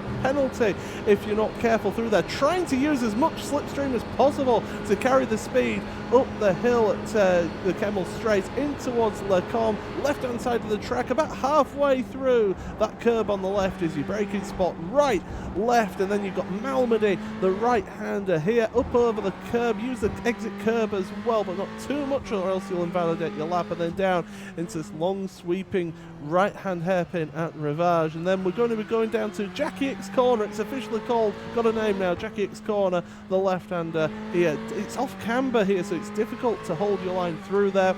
Plunging downhill now towards Pouon, the double apex left-hander here. Usually fourth gear through this corner, down to third at that first part, but then fourth, fifth gear on the exit, uphill once again to the Fanya chicane, right and then left. You can see on the steering wheel, second gear applied at the moment, through the left. Don't be patient with your power, then get on it. Get over to the left-hand side for Stavolo, this tricky right-hander, and then try and use as much road as possible through the right here at Curve Paul Freya. Cars staying out of the way. That's the Team Hoisingveld car staying out of the way. And now we're heading towards Blanchimont once again. And this is looking an all-right lap here in this Ferrari as it goes through Blanchimont. Absolutely flat out, up over the curb. No lift of the throttle, whatever. Then hard braking now. Look at the front end dip down into the road there, through the right, and then the left. Patient with your throttle application. Now get on full power. Keep it over to the right-hand side, the shortest distance to the line there, and a 2 minutes 12.4 from that Williams car. Yeah, thank you, Hugo, for sticking on board for that entire lap, because that way we got Paul to give you a good narration of this event. We're looking at the number 18 VRS Commander SimSports GT3 car right now on a lap of his own. Top three, Pure Racing Team Red, Commander SimSports number 81, Red Bull Racing Esports in third place as they work themselves through into Le Combe, out of Le Combe once again. It's about 15 minutes until we're going to see Ben and Melee. So we've got this qualifying session going on, but we've got a lot more to come. So if you are just hanging around here at the Nürburgring, it is that time when we're going to say it'll be a good idea to make your way into the arena. Let's get some bums on seats, shall we? Grab yourself some food, grab yourself a drink, come down, because we are going to have a fantastic afternoon and evening's worth of racing. You got plenty of time, of course, to check out all the exhibitors here at the ADAC 2019 SimRacing Expo, powered by Koana.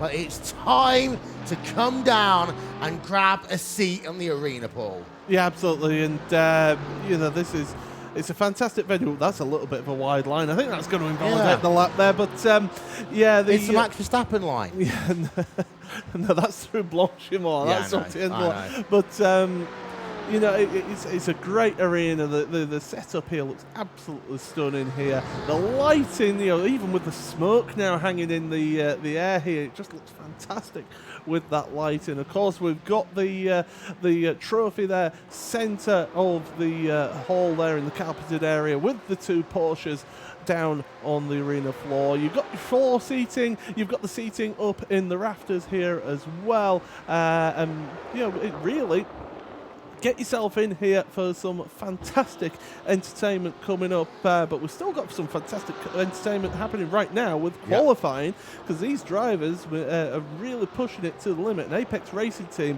one of those teams that want to get a really good day, especially for one of their team, Jamie Fluke, who unfortunately didn't qualify for the Porsche SimRacing Trophy after an awful day yesterday. Oh, he had a mare of a day yesterday, of course. Didn't make it through the last chance race or anything. Yeah, Apex Racing Team, of course, merged with Evolution Racing Team at the start of this year. For those of you wondering what our little joke about Max Verstappen was, Max Verstappen as well as Lando Norris were a part of the 2019 iRacing Spa 24 hours. And it's worth noting, of course, that Lando Norris runs, of course, for McLaren, but he started off on sim racing. I used to commentate on him on a Monday night all those many years ago. But him, Max Verstappen, in a kind of shared effort with Pure Racing Team, they put together that Team Redline PRT car, and it was fun to watch, especially with 15 minutes to go. Yeah, absolutely, when Max's brake pedal decided to fall off his rig. So, oh, that's a switch and a half there for the Apex Racing Team, and that's going to compromise them, and they're coming straight to the pits. They're pulling over, they're deciding, right, let's get some fresh boots, let's get another effort put in there. But, you know, you talk about Lando Norris with you commentating on him on Monday nights. Only this winter, he was taking part in Friday primetime broadcasts that we were covering on Respot TV. So, you know, he still is active on iRacing, and you can regularly take part in races. I've raced against, well, I say raced against, I've participated in races that Lando Norris has taken part in as well. Yes. Rubens Barrichello is a big one, former Formula One driver. We see him often on iRacing. Of course, that's the other part of iRacing, as well as it being a sim for us to have fun, races, us to attempt commentate.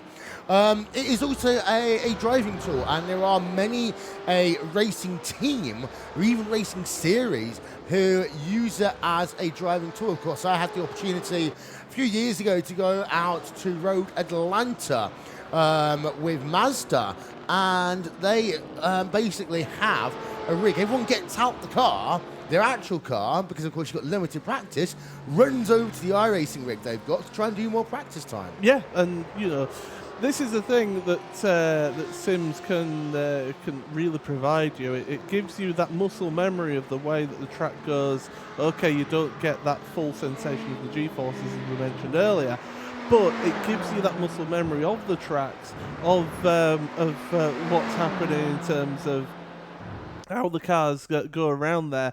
I used to have a team boss who was a former British touring car champion, Ashley Sutton, and he's on it every week just to get a lot of practice in, to really get to know the tracks that he's racing on. Yeah, indeed. We're having a look up at the Vasara KC Racing Esports car number 17, one of the few GT3s that we have here today. We're going to have, of course, as well as the 12 teams here in the arena and the 12 teams out in the Nürburgring Esports Lounge. One of the big parts as well here, Paul, is the live stewarding that's taken a part of this. And that is an important aspect as well. And for people who are new to iRacing, it is worth noting that there are a number of measures of success. The first one, of course, is the iRating. The more races you do well in, you win, the higher your iRating will get. But the other one, arguably as important, is the safety rating.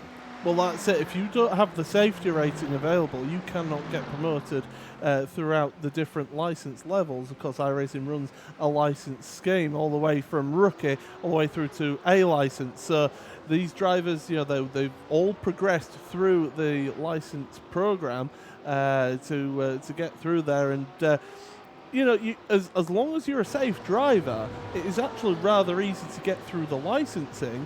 It's then the difficult part is getting your iRating up, because you've got to be successful, you've got to be quick.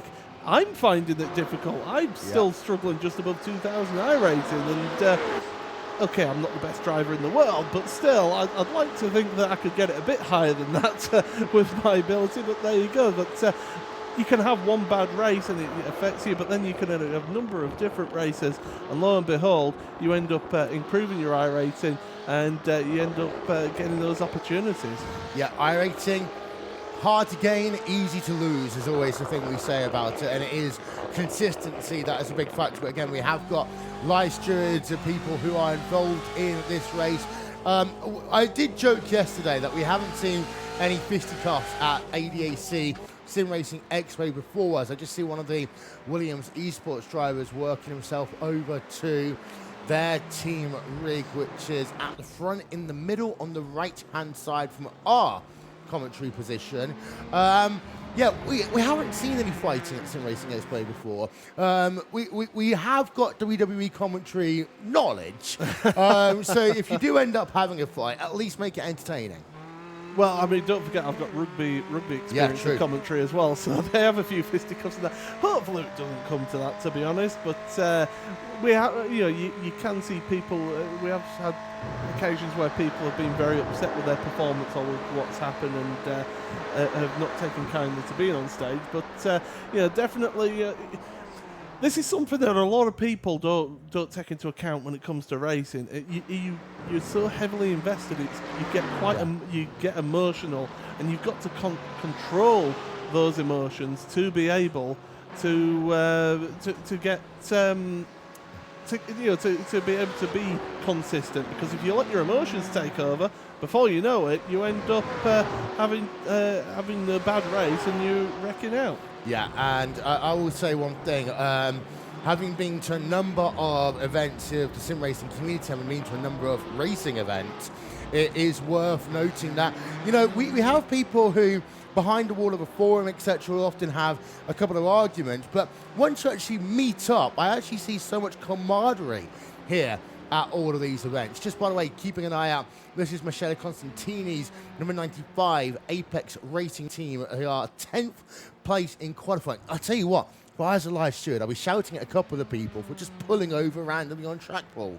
Well, as long as they're not doing it online, it's not too bad. But if you're doing it online and it's in front of somebody, then maybe that's going to be a bit more of an issue. But yeah, these drivers, if they know that they're not going to get that lap in, then they're just going to end up, just having to pull over and end up having to just have it not carry on. But yeah, you kind of know, and you get that feel as to whether you're improving on your lap time in qualifying. So definitely, these drivers are really pushing themselves to the limit, and because they've had those earlier lap times put in, then this is what's going to happen, and you're going to realise that before you know it, you're abandoning your lap time and having to get back to the pits and get a new fresh set of tyres. We've had one warning given out so far today. That's the number 16 Porsche SimRacing car for causing a collision. So it is worth noting that they are monitoring a number of things, as we joked about earlier. You've got to get in and out from the left of the sim. You've also got to have done at least 2 driver changes. Otherwise, you will be disqualified from the event.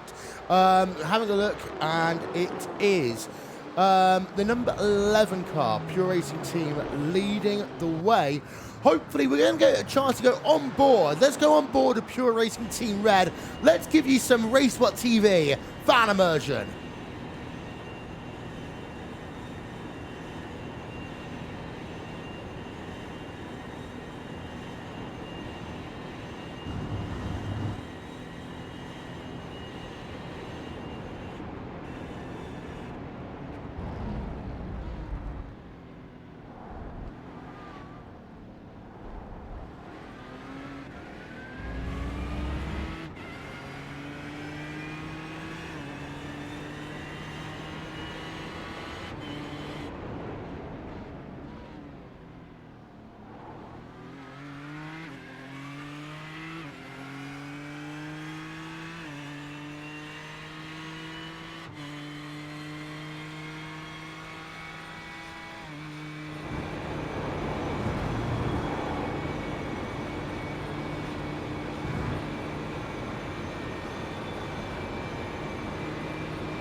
Well, we always like to do a good old RaceBot TV fan immersion, but then Max Benecke decided that he didn't want to finish off that lap, so he has brought his car back towards pit road. But the PRT Red number 11 machine, they do have a 0.3 of a second advantage right now over VRS Commander SimSport in terms of qualifying. Just having a look, actually, we have got some really close gaps, though, all of a sudden, between second and third, it is 12 one-thousandths of a second. Between fourth and fifth, which is Williams Esports Razor and Radicals Online, it is 14 one-thousandths of a second. It's also 14 one-thousandths of a second between BMW Team Green Hell in 8th position and Race Union Williams Esports in 9th. And then it's only 6 one-thousandths of a second between Race Union Williams Esports and Pure Racing Team Greenpool. Yeah, absolutely. One team that you missed out was the 6th place team, SimRC Carbon. They're only about 31 thousandths of a second off as well. So, there is some really close times in that mid-pack of the top 10 there. So definitely these drivers, they're all evenly matched here. This is what we expected to see because this is some of the best teams in sim racing taking part in this championship, in this race, should I say. And really, an endurance race like this, it is a bit of it's a tricky one to get right because you've got that compromise in your setup, you've got the compromise between the two drivers. How do you work it out? Do you just have your fastest driver in as long as you possibly can, or do you try and sort of even out the times that your drivers are out on track there? You're completely right. But you don't get points and lap time by being nice, and you are going to have to see a lot of people, and we see it so often with the VW GTI Racing World Championship.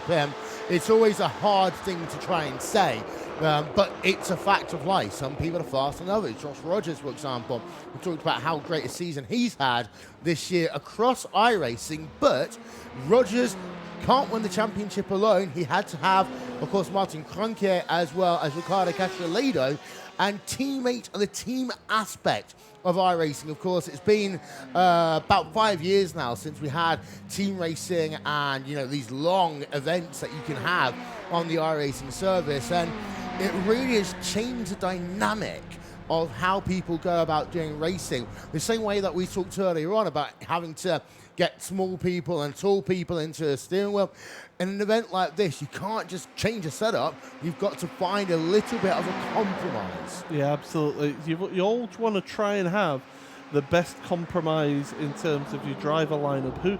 You want to try and have similar lineups in terms of driving styles, so that you're having to compromise that setup as little as possible. And I think that's where the bigger teams who've got that greater span of drivers in their lineup, they've got that more flexibility to be able to do that than, say, some smaller teams that don't have as many drivers there. You're having to make more of a compromise with the smaller setup.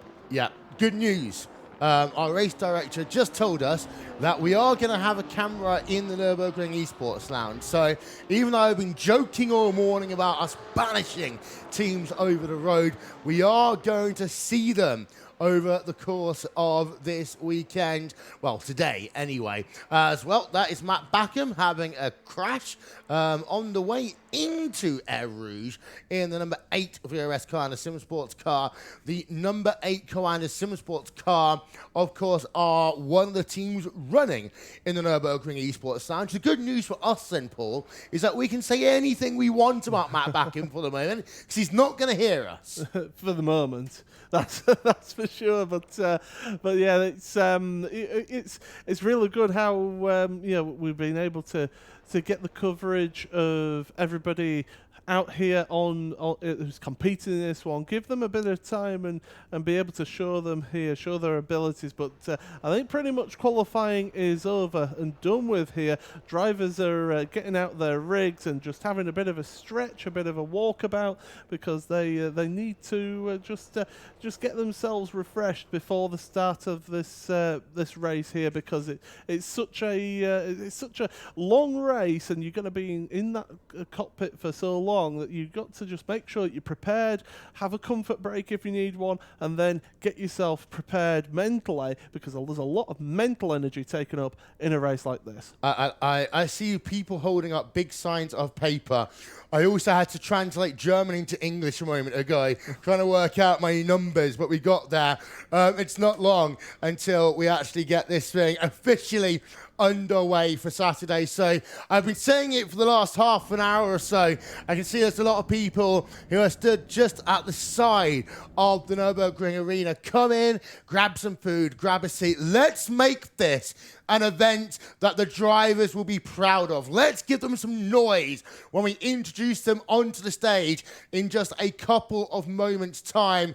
It is going to be incredible. These are some of the best sim racers in the world, some of the best sim racing teams in the world. They are getting ready, Paul, to do a battle at one of the most famous racetracks in the world. It's absolutely fantastic, and this is what we've been building up to, the first of our big events here this weekend in terms of the esports competition. And we want to get this place buzzing. We want to get it bouncing. Let's see as many people in here. Give these drivers that gladiatorial entrance here to the arena. It's almost like a big sporting event. Get these drivers the welcome that they deserve, because they're the ones that are putting on the entertainment for us. These are the best people. You're seeing the best people competing here for the crown of the championship here in this particular event. So definitely, let's get this crowd going, and it's going to be a lot of fun for us to call here as well, because Connery will be stepping in just a few moments' time, because he's got the honour of calling this one. He has indeed. I finally get a little bit of a break after I've done lots of shouty announcement voices first. I want to say thank you again to Arrow Ultimate, who of course are the powering of the ADAC Digital GT500 here at SimRacing Expo 2019. Again, I want to say a big thank you to all of the sponsors for this event, to Porsche, to Bitburger 0.0, to Noble Chairs, to Fantec, and of course, Arrow Ultimate as well. Don't forget, this is iRacing, so go over a little bit later on to the iRacing stage, and you can get yourself, if you're new to sim racing, a free 3-month membership, as well as trying out the brand new, not even released, Audi TCR car and Circuit de Catalunya. They are being launched on it's on Tuesday even, but it is almost time for us to get this ready. Ladies and gentlemen, it's Saturday, ADAC SimRacing Expo. The ADAC Digital GT500. Turn around, that is the number 42 car.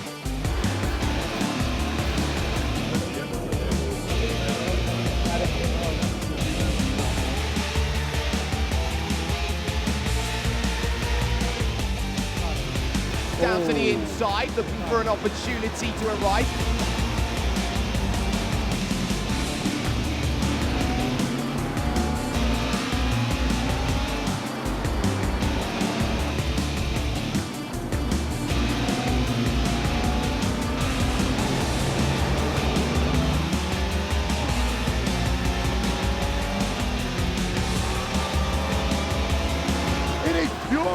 Team that make it too.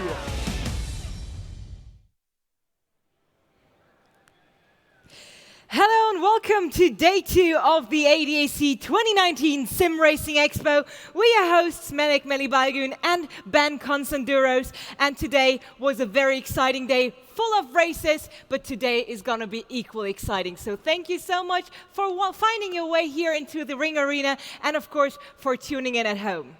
Yeah, absolutely. The first race of the day is one of the most historic races in the Sim Racing Expo, and that is the GT500. 500, why? Because 500 kilometers to race, and that race has a long history, you already said it, and a very interesting one as well. It started out as a real motorsport race and changed into a digital motorsport. Yeah, we're going to meet in a moment the very first winner of the GT500 when it was a real race. Now it's a virtual one, and every single winner of the virtual GT500 is in this arena today. 12 sims here, and then 12 sims over the road in the lounge as well. Let's get up that very first winner of the GT500 and promoter of Sim Racing Expo, Mark Henerici.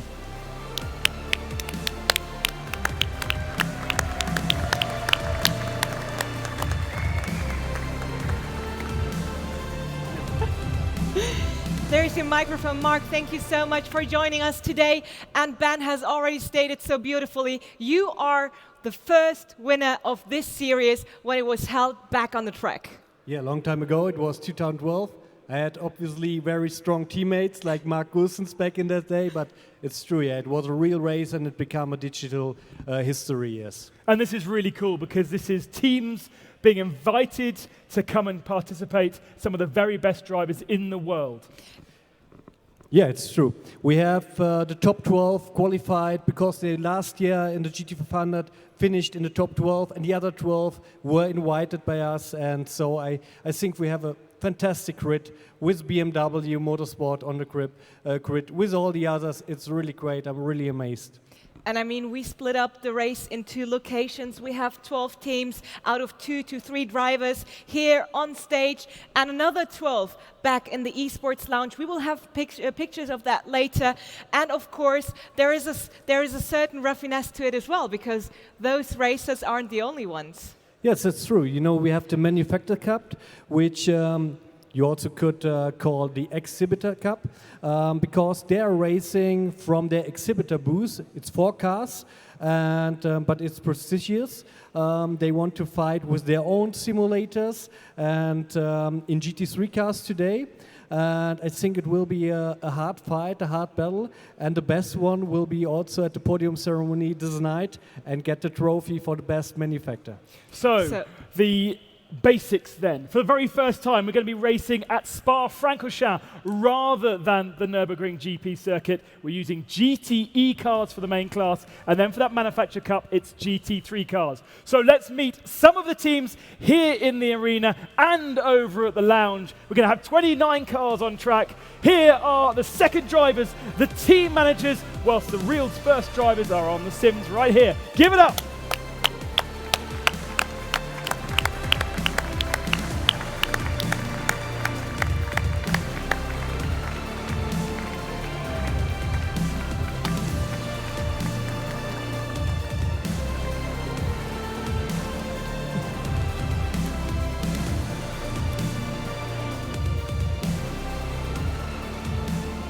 All right, while the drivers are heading over to their team desks, Ben, I sent you off into the pits for driver interviews. Make your way. I'm going to have another word with Mark until you set up our first interview.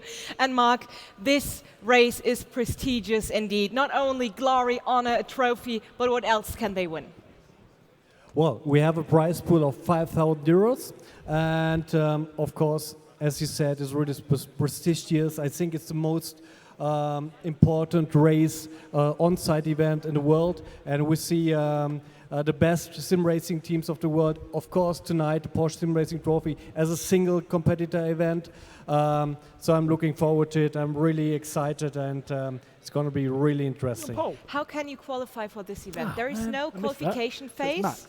No, we have different aspects. We say, okay, what is your history in sim racing? What is your history in SimRacing Expo? What is your social media reach as well? And what teams are supporting us from the very first minute? And so it's not only about performance. Porsche SimRacing Trophy is only about performance, but this is also about the whole performance of the team in every aspect. Okay, so you guys at ADAC, first of all, that's worth a big round of applause. Of course, this is a very, very good thought to push into, to push more teams into sim racing, to reward them for their actions within the scene and within the branch. And of course, we have a very first interview ready, so let's hand it over to Ben. Absolutely. If the cameraman comes to his left on rig number 1, the pole position drivers from Pure Team Racing. Max, you got yourself pole position, but that doesn't really count in this kind of length of race, surely. Well, it counts a bit because we are staying out of trouble for the beginning. So hopefully we can maintain the position. It's a long straight, so I will try my best. But obviously, as you said, it's a long race. We will do our best, and hopefully we can finish up in the position where we are now in pole position. So looking for an exciting race so far. Key thing is, though, you guys know how to win this, right? That's true. Last year we won, so hopefully we can do that again this year. Different track? Different track, but I like the track as well. Nürburgring, Spa, doesn't matter. It's both 2 amazing tracks. I feel home here, and it's amazing fun. So yeah, looking forward to it. Right, come over with me. We're going to speak to Red Bull Esports, who are just in front of them here. So Rig 2, Sebastian Job, P3 on the grid. That's a great place to start. You guys have been having a really good season now as an official Red Bull team. Yeah, it's going well. P3 to start. It's not pole. We didn't get any draft because it's long straight, but almost got second. But I think starting third's probably actually better. So hopefully you can get a jump on the start. Is there an element of strategy involved in here? I know that everyone's listening, so you're not going to tell me anything, but are there little secrets you can play? Yeah, there's definitely some we got planned. All right, cool. Very good. So, two-driver team. I'm going to head over to the other side of the stage and grab some more interviews. Back to you for the moment, though, Melly. Thank you, Ben, very much. And yes, Mark, we're about to head into the first race of the day, the ADAC Digital GT500 powered by Aral Ultimate. And of course, a race like this needs a strong partner. Yeah, we're so happy to found very late, but we found a really strong partner with Aral Ultimate Power, and we're quite happy because normally they're in wheel sport like DTM, one of the main sponsors, and to have them here with us, it's a great honor, and I think we have the right stage to make them happy and to show what the power of eSport and especially sim racing is. So welcome Aral Ultimate to the stage. I'm quite happy.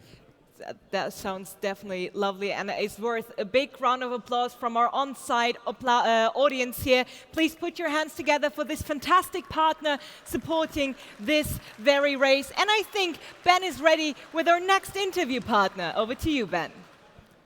What I love about this event is we've got some of the very best teams in the sim racing world, all competing and with various different success. Pure Team Racing won last year, but Mitch de Jong has won this as well, Mitch. Starting in a good position, Josh in P2, he's been looking mega this season on iRacing, so you must be feeling good.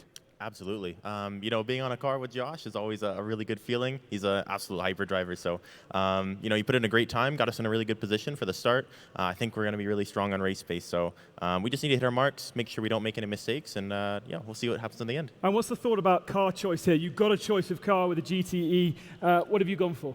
I think for us, it makes the most sense that we pick the BMW M8. We've been running that in the VRS GT World Championship this season. We have a really good handle on it. So basically, we took the setup that we had from round one of the World Championship and added what we kind of learned along the season. So feel really good about it. The car feels awesome around the track. So looking forward to it. Have a good one. Thank you. Come with me, because we have some incredibly special guests. Talking about BMW, check these guys out.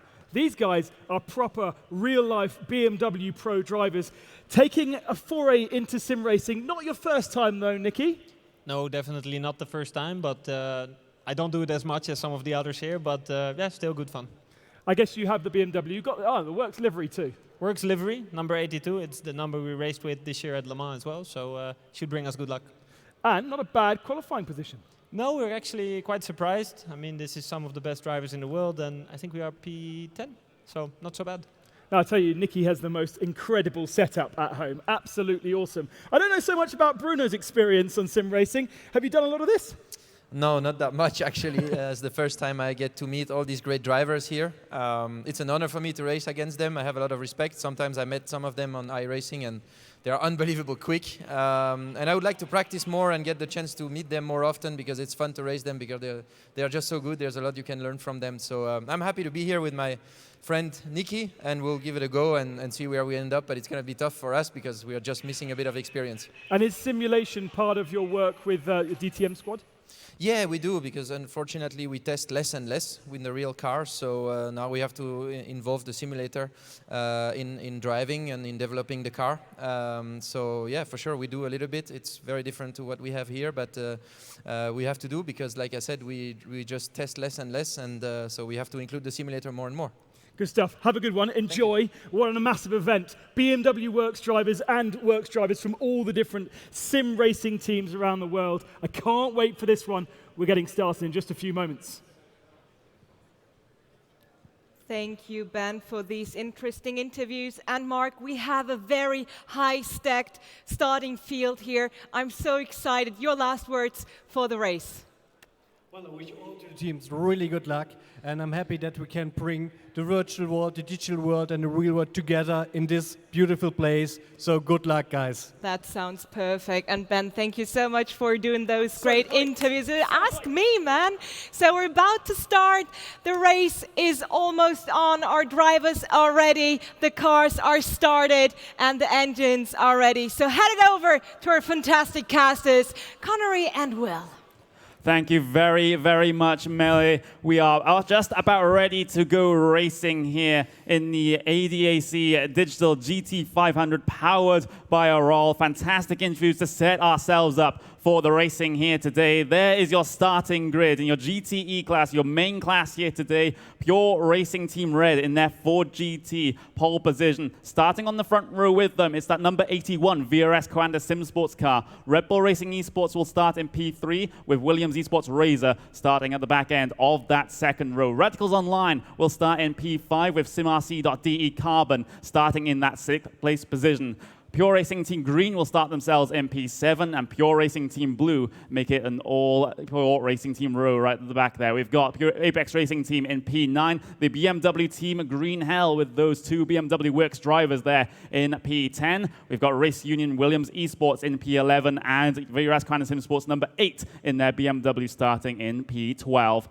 Williams Esports Chilbass will start in P13 with Inex Racing in P14. Sorg Rennsport Esports will start in 15th place here today with Logitech G Altus Esports having to start in 16th. Core Sim Racing will start in P17 with Team Hoisingveld getting themselves 18th place on the grid here today with Phoenix Racing Esports in P19. Schubert Motorsport Esports will round out your top 20 on the starting grid. Sim Racing Academy will start P21 with Bieler Racing Team Euronics in P22. 23rd place on the grid will go to GT Omega RPM Esports with Element Sim Racing rounding out the top 24. And then you look back to your GT3 Manufacturer Cup. It's an all VRS Coanda Sim Sports front row, both Mercedes P1 and P2. You have Vescaro KC Racing Esports in the BMW in P3. Team RSO will start from P4 in that Mercedes AMG GT3. So that is the entirety of the starting grid here for this one, Will. I can't wait to get this one started. Yeah, it's Saturday at the ADAC Digital 500. There is the Porsche safety car getting ready. It's only a short pace lap here.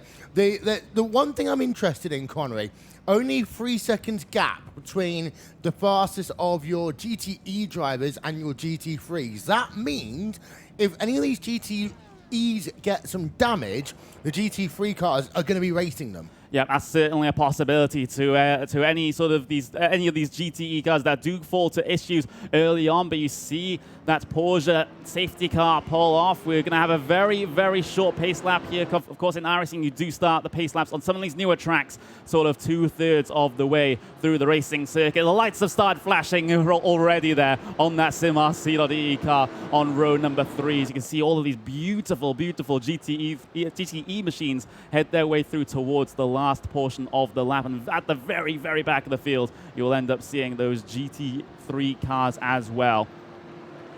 So just a couple of moments then before we get the 500-kilometer race started here for the ADAC Digital GT500 powered by Aral. Pace car coming down on towards the lane then. Field under the control of your race leader. Your racing team and VRS Coanda Sim Sports, they will hold the field for quite a while here. The start line, of course, going down in towards Eau Rouge for the first time as they all back up in towards La Source. Just a couple of moments now before that green flag shows, and we can go racing here for 500 kilometers of Spa-Francorchamps. Green flag in the air. We are racing here at Spa, and they're 2x2 all the way down in towards Eau Rouge. VRS Coanda Sim Sports on its concept of P2 and P3. That's Williams Esports heavily into the wall. Pure Racing Team have gotten a piece of that as well. There's even more carnage up through Radion as well. Big contact further back. Your favourites heading into this event are going to be towards the very rear of the field. There's 3 wide between Red Bull Racing Esports, Radicals Online, and Pure Racing Team Green. As my word, Connery, we've had some crazy starts before on iRacing. That was one of those crazy ones, and what it means is that your defending champions are most likely not going to win this year. Unless they can pull off an absolute miracle. Look at the gap that the race leader has already. That VRS Coanda Sim Sports machine absolutely running away at the front of the field, just avoiding all of the carnage here on the first lap. The battle that we're watching here is for P2. That's Red Bull Racing Esports there and the Radicals Online machine in that bright red car as they head through the Fanya for the first time. You see Pure Racing Team Green as well, just third in line in that one. And you have SimRC a little bit further back as well. So after that first couple of corners carnage, it does seem that things have calmed down just a little bit, but that must be so frustrating for the likes of Williams Esports and the main Pure Racing Team car that got involved in that big incident coming through Eau Rouge for the first time. There's going to be, about 2 hours and 45 minutes of racing here. You don't want to be throwing it away that early, surely. Yeah, and for Williams, they were kind of one on the outside. Here's the replay then, coming up the hill. There was a number of incidents, including that BMW work team. We had that fantastic interview with Ben just a couple of moments ago. That was the back end of the incident. I want to see the start of this one again. If we get the opportunity, I want to see what happened between Pure Racing Team Red at the start of this race, and I believe it would have been Coanda Sim Sports. But I mean, Connery, we've got some of our big names already now struggling, and Williams, as I said, I mean, they weren't outside favourites, but they were very strong contenders. They've been fantastic in 2019 in that Ferrari, but now it's Coanda, all aboard the Coanda train. It seems like 2019 is definitely the year for Coanda. What a brilliant start to this race. We have battling side by side further back, though. That is going to be SimRC, just having a little bit of a weave there down the Kemmel Straight. Is that slowdown penalty? It is a slowdown penalty for Pure Racing Team Green. That's so easy to get coming up through Eau Rouge and Radion. You can see the face of, I believe, Maximilian Benicke there. Just absolutely disappointed at what has gone on here. A picture tells 1,000 words, and I always joke there's two people that when they're happy they're all smiles, and when you see them with a face like that, you know something bad has happened. And Max Benicke is one of them. Of course, he is one of the fan favourites. But, I mean, that is going to be a huge shame for him. Of course, he will be running a little bit later on today in the Porsche SimRacing Trophy. We are having, though, a look at an incident involving the number 22 car. That was Williams Esports Razor, and it is being looked into, Connery. Well, we've got the decision actually come through, and they're saying that is a racing incident there, so no penalties will be applied for that contact coming up through Eau Rouge and Radion for the first time. We'll keep you updated when we get the news through from race control about any other penalties that might have happened in the sort of the fracas afterwards as drivers try to avoid that incident. You see that big, very wide moment there from, I believe that's the Altus Esports BMW going very wide indeed coming through the second stablo. It might just put him under threat from behind at this stage by that further back BMW as well. We've got Ferrari involved in this one as well. So the big boy M8 might just have a little bit of a duel down towards the bus stop. No, just simply a little bit too far back for that 1 second in line. That's going to be the number one machine. But Yanni Lapsham, he had a big moment there coming through the second stablo, but he's able to hold it together. Luckily, there's a lot of tarmac runoff off that corner. Yeah, I'm keeping an eye out on the side of the stage here where a lot of the team strategy guys are looking. I've just seen a despondent Williams Esports driver heading towards the side, and there's been conversations between themselves and Pure Racing Team as we see an onboard with Sebastian Job in the Red Bull Racing Esports car right now. But I'm having a look. There has been no fisticuffs there, Connery. However, they are in some communications with each other. Yeah, absolutely. Red Bull Racing Esports on the defensive, perhaps, because Radicals Online is all over the back of their rear bumper. Sebastian Job currently behind the wheel of that one, but Radicals Online coming into this race very strong here. And over the past couple of years, Radicals Online haven't really been there in terms of some of their performances, but with some of the recent talent they have picked up, that, you know, with the likes of Sotomuto, for example, then they're potentially a name that comes back to the forefront when we think about sim racing here on iRacing. Yeah, definitely. As we're back looking at Sebastian Job, but for Radicals, this is that opportunity for them to kind of make another big impact. Of course, they have won many an event in the past. It went through a bit of a restructuring process a couple of years ago. We haven't seen as much of them in terms of endurance racing over the last 6 months, but we will do, I almost guarantee it, in the upcoming months. But the drivers they currently have at the moment, the two drivers, Kazuki Urashima and Saito, they are going to be two drivers I will love to watch. Now, Pure Racing Team versus SimRC.de Carbon. We keep on talking about teams getting a statement event here today. SimRC.de Carbon, if they can get a podium, they are going to be so happy. They're going to be absolutely ecstatic with that, but the thing is they have so much competition around them, and that Pure Racing Team blue car is nothing to sniff at as well. Gianni Vecchio currently behind the wheel of that number 71 for GT. Here comes the move perhaps here. Sotomuto for Radicals Online down the inside of that Red Bull Racing esports car at La Source. Does that Red Bull car have anything off the corner to be able to challenge down in towards Eau Rouge? I'll take that as a big fat no. That's Radicals Online through. Yeah, that is welcome to prime time for Radicals Online up into second place. Well, we've been waiting for it. We've got Ben, and he's got himself the driver involved in the incident on lap number 1, Max Benecke. Let's send it down to the stage to Ben and Max. Yeah, already with the backpack on, already heading out and heading towards the offices. Max, obviously very upset. Yeah, definitely. I mean, Cohenda's doing what they're doing online, just being unfair. He jumped the start. He was just going on more throttle, so I had to go on more throttle as well. We were supposed to drive 80. He was driving 100. So then I had to shift up, and he was just in front of me when green came. So nothing I could do there. I mean, it's incredible. When we have pole position, they should stick to P2.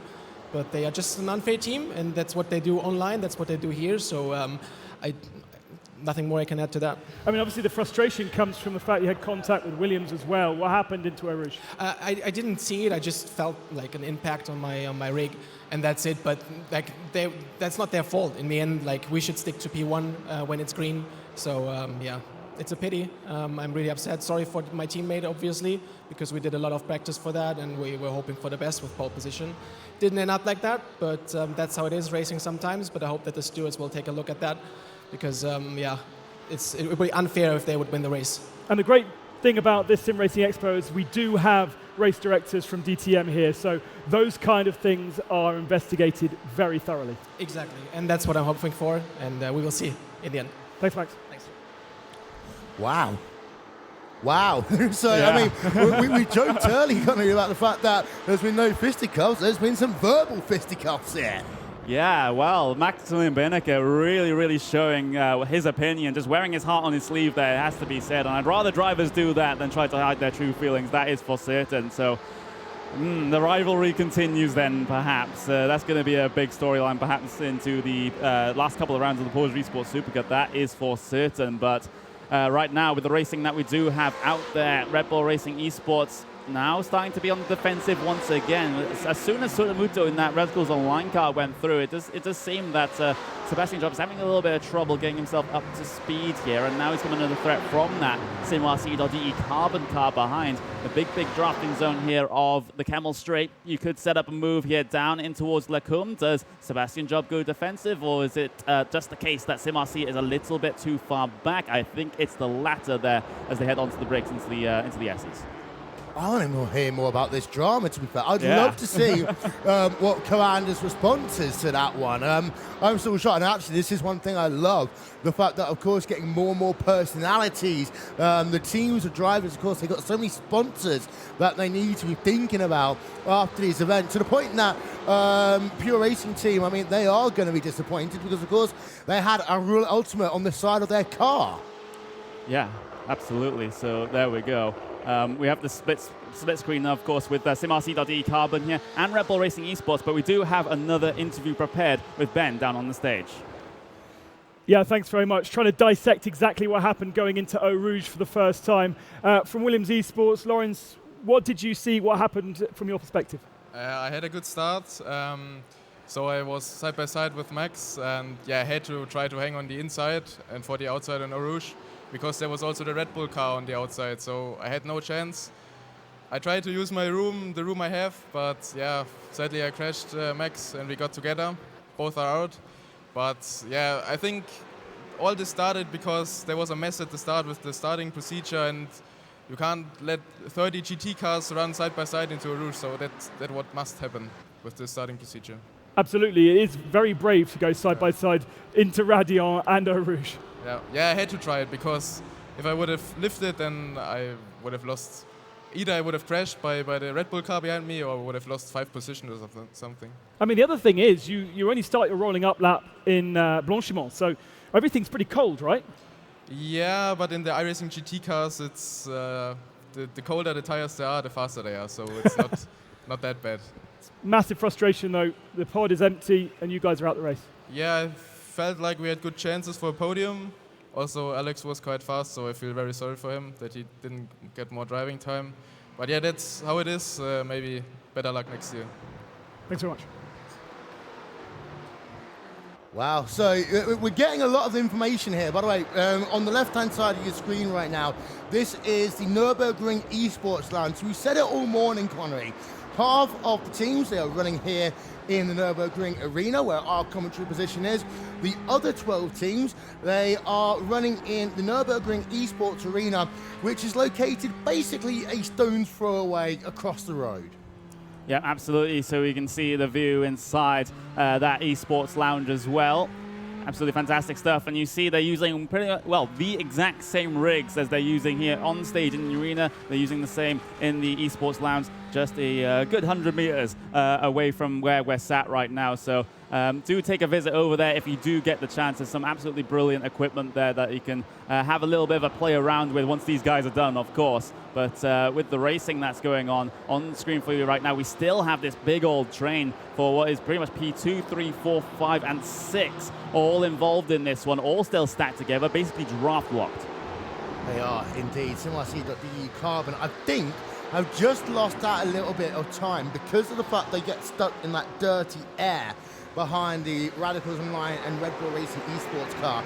This has allowed Gianni Vecchio the opportunity to get a little bit closer in that Ford GT. And of course, it is worth noting here, Connery, that we're using the GTE cars majority.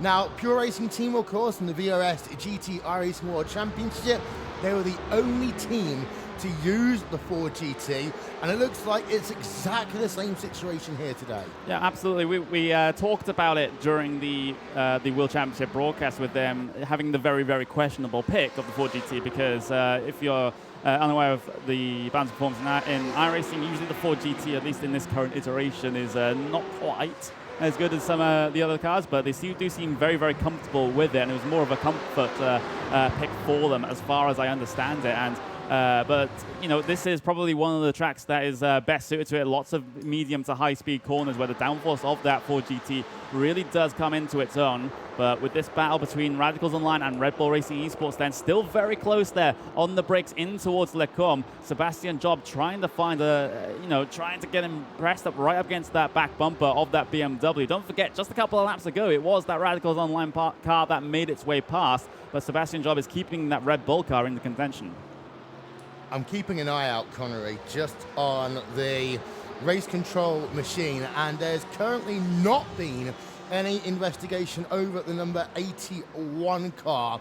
The BMW Team Green Hell, no further action for them. The 450 Beta Racing Team Euronics car had a drive-through penalty for causing a collision. Now, I believe that was the third of the incidents that we saw on the run up the hill.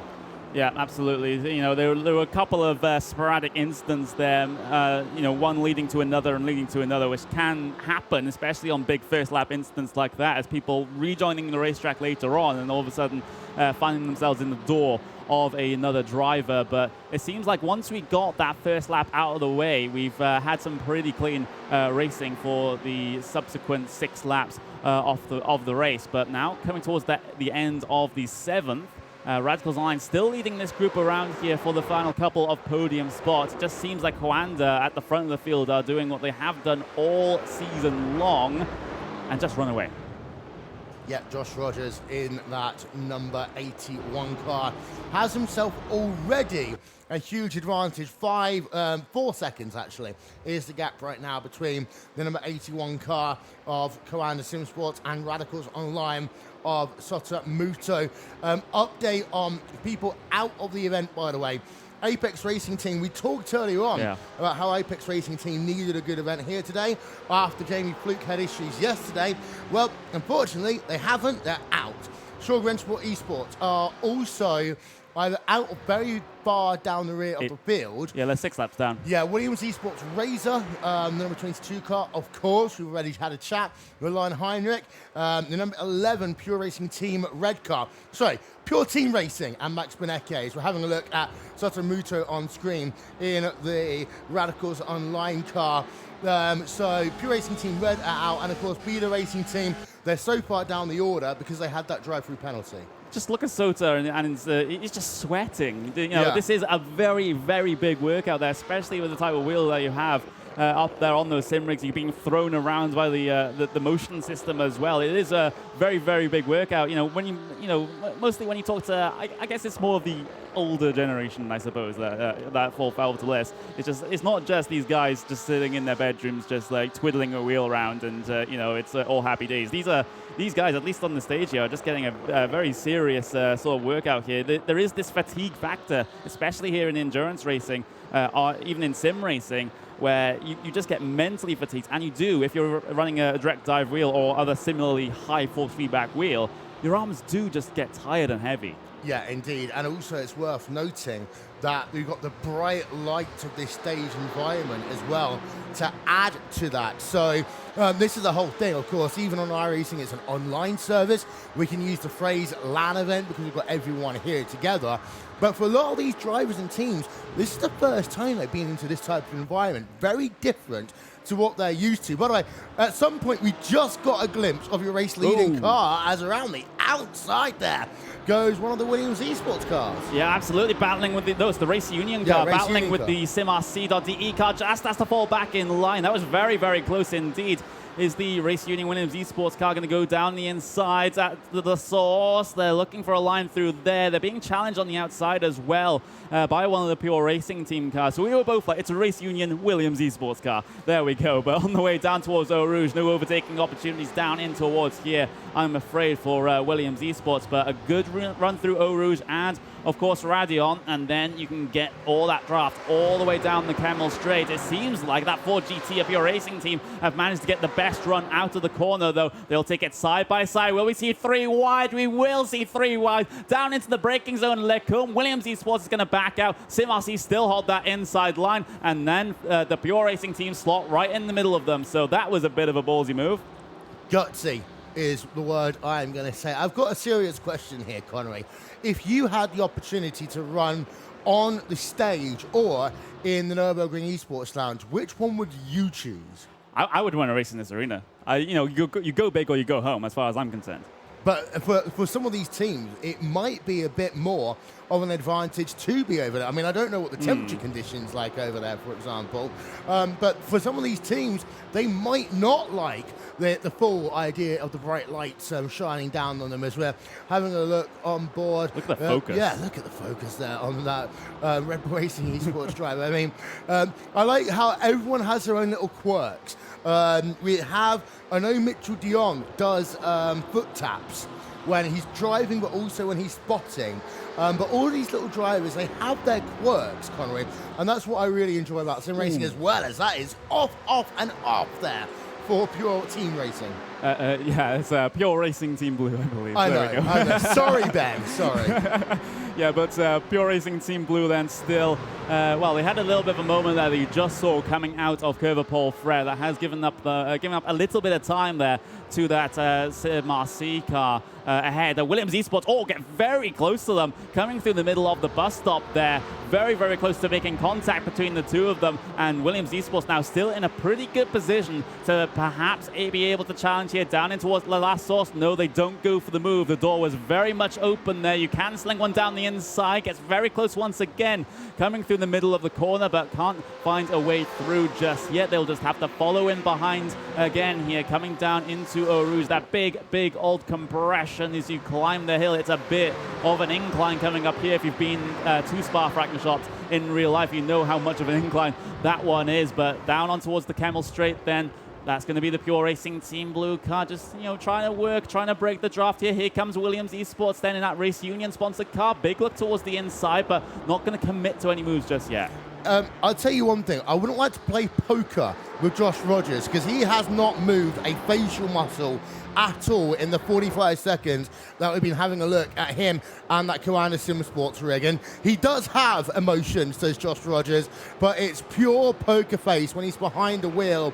Intense concentration right now for him. And again, what you do see some of the drivers running in gloves. I would like to get a look at the feet of people today. But as we say, we're having a look at him. But yeah, we have got a look at the foot, and he's wearing racing shoes, Connery. Yeah, I mean that comes down to the fact that some of these sim racers do like to wear just racing gear behind the wheel. I'm not talking like the full-on helmets, although I'm sure someone has done that before. But, you know, the racing gloves, you really do need, especially if you have one of these very expensive direct drive wheels, because you don't want to be wearing out the skin on your palms just holding the wheel, which are very, very difficult to turn, especially for some of the cars that do not have power steering. But with the racing shoes as well, I mean, I'm more of a socks guy. I don't have any racing shoes, and some people do it barefoot as well. Yeah. I have got word, by the way, from Race Control, no jump start. So they've been allowed off. So I'm sure there's going to be a lot of people reviewing the replays after this one, but the official word from Race Control, no jump start. So that number 81 VRS Koanda Sim Sports car that is leading the race with Josh Rogers behind the wheel, they are going to stay there. We could play a game here, Connery, of Guess the Sim Racing Team based upon half of their equipment. Again, intense concentration and a wave this time. So they can hear us here, of course, in the arena as, we are having a look at the Apex Racing Team car on the left-hand side of your screen. And they are currently in a battle with Mac Backham's VOS Koanda Sim Sports car. Yep, absolutely. That's Michele Constantini behind the wheel of the Apex Racing Team car, and Backham going to have to be on the defensive here, perhaps in towards Lecombe. You can just see how much Constantini is closing up into the braking zone, but simply not going to be close enough to commit to any move here in towards Lecombe, at least on this lap. But the thing is, drivers are taking this start of the race kind of conservatively at this stage. It's the real endurance racing mentality. Apart from those first lap instants, we haven't really seen any contact between two cars. Yeah, and again, the one thing that we're going to be really interested to see is what is going to happen when they have to do the driver changes. So just to bring everyone back up to speed, they have to do at least 2 driver changes, as there we are, side by side, Sim Racing Academy and Phoenix Racing Esports. They have to do 2 driver changes. Now, these Sim Racing rigs, both here and in the Esports Lounge, they have got Sparco seats, which is a nice tight fit, but also 5-point racing harnesses. So it is going to be a lot of coordination, Connery, in order to get out of the rig and into it.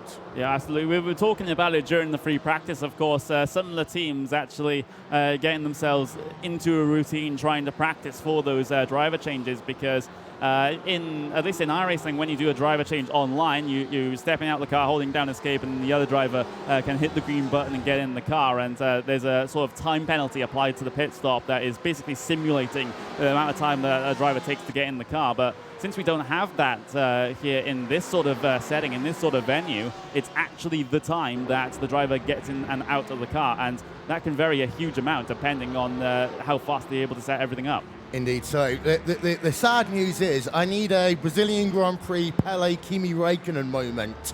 That's the only way I'm going to be allowed to say that without getting in trouble but it's not endurance racing unless we have some form of a northerner voice. So Paul is going to take over for a few moments. But Connor, you're still going on here. And one thing I will say in my closing thoughts, I love the amount of camera angles we're getting on the stage as well as the Nürburgring Esports Lounge. Yeah, a big shout out to the production team for bringing us this absolutely awesome footage. We simply do need more events like the SimRacing Expo to really take sim racing and the racing part of esports to the next level. And the guys here are just doing an absolutely stellar job at bringing us the coverage here today. But meanwhile, out there on track, as you get the view of the esports lounge, just a good couple of 100 meters away. So remember, we do have 12 teams on the stage here in front of us in the arena. You have the other 12 in the esports lounge. The current battle on the right-hand side of your screen, though, is between Pure Racing Team Blue and that Race Union Williams esports who have been very close throughout almost the entirety of this race. It's just they haven't had the chance to show us what they're made of in terms of a big old side-by-side battle. Yeah, I've been loving just actually being able to stand outside and watch the event from out in the arena, and I have to say it's been a really impressive race so far from these drivers. And once everything has settled down a little bit, I think now that the drivers are in their element and have settled down their driving, they're really starting to get a good feel of the race, and we're seeing these battles. I mean, look at this. Satamoto is doing a fantastic defensive job here of keeping in second place here.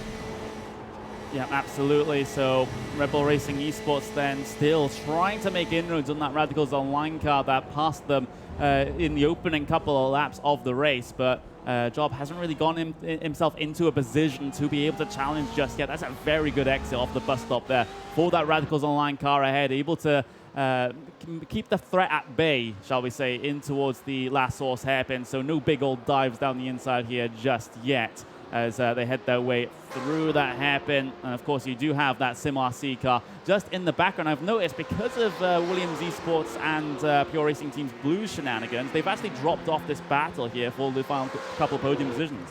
Yeah, that's it. And this is something that you find, and we mentioned this all day yesterday. You start battling with each other, you start tripping over each other, and before you know it, you've lost out time to the other people that you're fighting against. So really, they need to sort of settle themselves down, get their heads down, and get back, try and claw back that time to that group in front. But that group has got the slipstream there, so they're able to work away from them. So, but I tell you what, Radical's doing a fantastic job holding on to that second place. But one thing I did notice when we went on board with the Red Bull car, they're doing a lot of lifting and coasting, especially out of Blanchimont, heading in towards the bus stop chicane. So fuel strategy already coming into play here. Didn't Seb say they might have a surprise in store in terms of the strategy? This might be the first sign that they might be up to something. So that's going to be a very, very interesting one. If you're wondering about the sort of the fuel numbers that these GTE cars are able to manage, usually they're able to get to around about just over an hour on the tank, sometimes an hour and 5 minutes, hour and 10 minutes, depending on the track. And well, that will take us to around about, I would say, with about a 2-minute lap time here, it would be around about 30 laps. Yeah, around 30 laps, yeah. So between 30 and 35 laps is when we'll start to see cars coming down on towards the pit lane. And that's if they are going full tank, and then a splash and dash at the end. Well, this is it. You look at your strategy as well. Do you split the strategy? Not fill up your fuel tank at the start. Have a little bit of a lighter car. It's easier on the tyres as well than if you're running a lighter car, and therefore you're able to extract more performance out of the car for a longer part of the race there. Or do you, as you say, absolutely brim the tank twice and then just have a splash and dash towards the end of the race? This is where that strategic battle comes into play. And if you've got lifting and coasting happening as well, you know, it's all well and good saying, you know, sitting behind doing that fuel saving. You've got to be confident that you can catch up that gap to the front, because that gap at the front is still about 5.5, 6 seconds here. So you don't want them pulling away too much in the front from the VRS Quantum Sim Sport car. Yeah, absolutely. So if drivers are splitting it evenly, for example, just working out, we will be around about in the early 20s of laps. We'll see cars coming down towards the lane if they're on the split equally every single time strategy. So it'll be interesting to see actually which team goes for which strategy here. I know Red Bull Racing Esports, you know, if what you're saying is true and you do the lifting and coasting sort of situation for them, that might just mean that they are deciding to go for the full tank strategy, trying to extend these stints to the maximum amount possible. And of course, in these GTE cars, you do have tire strategy to play around with as well, because it's the WEC rules. You have to do the fuel and do the tires separately, so taking tires takes a bit more time in the pit stops, which is why sometimes double stints are popular. Yeah, you're looking at around about 27-30 seconds for the tyres to be done separately. So really, it's all about getting that performance. Looking at the performance advantage or the time saved on pit road.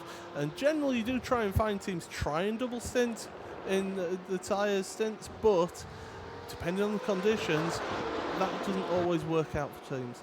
Yeah, it doesn't always work out, and well, we'll soon get to see the start of maybe some strategy cards being played over the next 10 or 15 laps or so as we get towards the first set of stops here. But we can just see on these scenic cameras that battle for those final podium positions just heading their way through. Radicals online still. Coping very well with the pressure. It has to be said that that Red Bull Racing Esports car is throwing all over the back of them. Muto is doing a very good job of just keeping cool, calm, and collected. Yeah, certainly are, and it's really good for us to be able to see who is in the car at the moment. So we've got that information up in the commentary booth here. Thank you to Race Control for providing us that information to be able to see that. So as we say, Satomuto is in the car at the moment, as we've been mentioning, and he's doing a fantastic job out at the front of the field. But these drivers, they're waking their way through the field as we'll look at that camera down to from the source. But now we're on board Red Bull Racing Esports, lifting and coasting up the Kemmel Straight. So they're happy just to sit there at the moment, get as much fuel saved as possible going into the pit stop here, because if nothing else, it'll mean a shorter pit stop if they decide to pit at the same time. Or it gets them a bit of free air when the Radicals car comes onto pit road. They can then put in a few quick laps, get their pit stop in, and get out ahead of them. Yeah, this is the thing. It's how much time are you losing by lifting and coasting and saving behind another car, as opposed to getting that pass done and just running in clear air and trying to extend the gap in terms of the track position. So will be very interesting to see how this works out here for Red Bull Racing Esports, because typically in the racing that we've seen in things like the VRS iRacing World Championship, GT World Championship, I'll get that right at some point, they haven't really been anywhere, well, they haven't really been on the pace of that VRS Grand Sim Sports car that's currently leading. So if they're going to win this race, I feel that it has to be a big strategic element to it. Yeah, because you've got that little bit of a gap there at the front, you have to have that strategy. And I mean, we'll look at this. I mean, look at the lap times there that Red Bull are doing. Half a tenth here and there in the last couple of laps, just sat behind that Radicals car. But you've got to have strategy come into play here because of the position that they're in, because of the position they find themselves in here. But through the right and left of the bus stop chicane, but you look at the gap, it's still about 5.2 seconds, so the VRS Grand Sim Sport aren't really pulling away that much out at the front, and in fact you can look at those lap times. These two have actually been gaining slightly on VRS Grand Sim Sport, apart from that last lap where it was half a tenth. Yeah, absolutely. And you can see on the right-hand side of your screen the esports lounge. Then there's a little bit of an audience in there as well. So we don't just have a bit of a crowd here in the arena. There's also a couple of spectators there in the esports lounge. I see a lot of team jerseys as well. So perhaps some other teammates of the drivers that currently are on the sim rigs and racing their hearts away, just having a drink, hopefully non-alcoholic at this time. But there we go. You never know. But right now with the battling out there on track, Red Bull Racing Esports, well, it's not really battling at this stage, is it, Paul? It's basically Sebastian Job just laying the groundwork for what is going to be a strategic race for them. Yeah, absolutely. It's all about just working your way, hitting your marks, getting that fuel saved, because they know they've got a fuel number to hit, he'll have that information available. It should actually available on his dashboard in the sim, so he should be able to see those fuel numbers and making sure that he's hitting what they want to hit ideally. But you can see there on the right of the screen there, Satamuta working away. Look at the concentration. There's very little movement or emotion on the face there, and that's important. You've got to take the emotion out of motorsport when you're driving, and really, it's just that focus that you need to have in these types of events. It's kind of the opposite to what we have to do. Yeah. We have to be emotional. We have to, present this as a show, and we have to show all the storylines and the emotions. But it's the complete opposite for the driver. They have to keep it on the calm. Just make sure you're zoned in, focused on the race ahead, and we'll get to the point that maybe when later on in the race, since this is a very, very long race and a very long stints for some of these drivers, sometimes that focus can come back to bite you because you just become tunnel visioned. Yeah, it does become tunnel vision, does that. And really, these it's so easy to make a mistake once you start losing that focus. You've been concentrating so much. And mental fatigue is a big issue with these endurance events. So, these drivers, they're working hard. They've got to keep their focus for so long. And something that not a lot of people take into account is that mental fatigue that happens. Is we've got battle here, 7th versus 8th. That's VRS Quantum Sport and Apex Racing Team. These are two teams that have been known to battle it out throughout the World Championship Series events that we show on the Irish Esports Network. But right now they're competing in this GT500, and it's certainly always a good battle between these two teams. Yeah, absolutely. Constantini piloting that Apex Racing Team number 95 car. Back and behind the wheel of the number 8 car and the Sim Sports car. You can see on the lap time deltas in the bottom right of your screen. If you're at the back of the arena, then you might not be able to make it out, but it's basically lap times being traded either way by just a couple of hundredths of a second. So these guys are absolutely equal on pace, absolutely nothing to separate them, except for the about 0.5 of a second that they are apart on track by.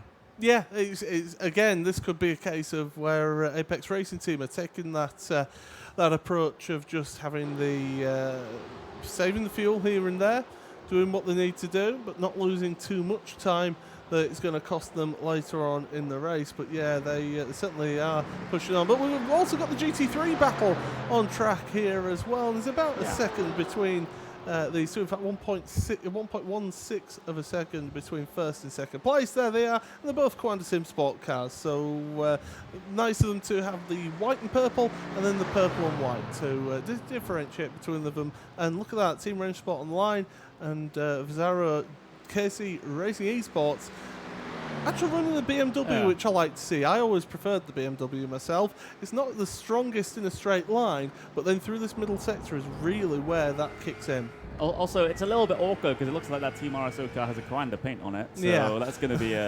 that's a bit of an awkward one. Someone hasn't submitted their paint correctly, I believe, in that case. But Visaro KC Racing looking to try and do something about that fellow GT3 car ahead of them. Hasn't really had the opportunity to do so here, at least when we've had the cameras on them. Meanwhile, back towards your GTE field, this is the battle towards the bottom end of the top 10. Pure Racing Team Green versus Williams Esports Chill Blast. So Niels Koch may be looking for a move here over Patrick Christoph Moser. And of course, we did have Moser yesterday get himself in towards the latter stages of the Porsche SimRacing Trophy. Yep, certainly, and this is doing double duty today. So got this event, and then later on today, of course, we've got the Porsche SimRacing Trophy semi-finals, and then that final right at the end of the day. So lots of action to enjoy here at the ADAC 2019 SimRacing Expo. Certainly one that you will enjoy all the esports action. And do remember, if you are using Twitter, use the hashtag SimRacingExpo to let us know what you're thinking of the event. As you see the track map there, Connery, and that's between the leader and the driver that we're on board with right now. So you look at that. I mean, all the way through, they're just coming into Jackie X corner now, whereas going into the Fanya chicane is your leaders, the VRS Quantum Sim Sport car. So quite a bit of a gap now between them and your race leader.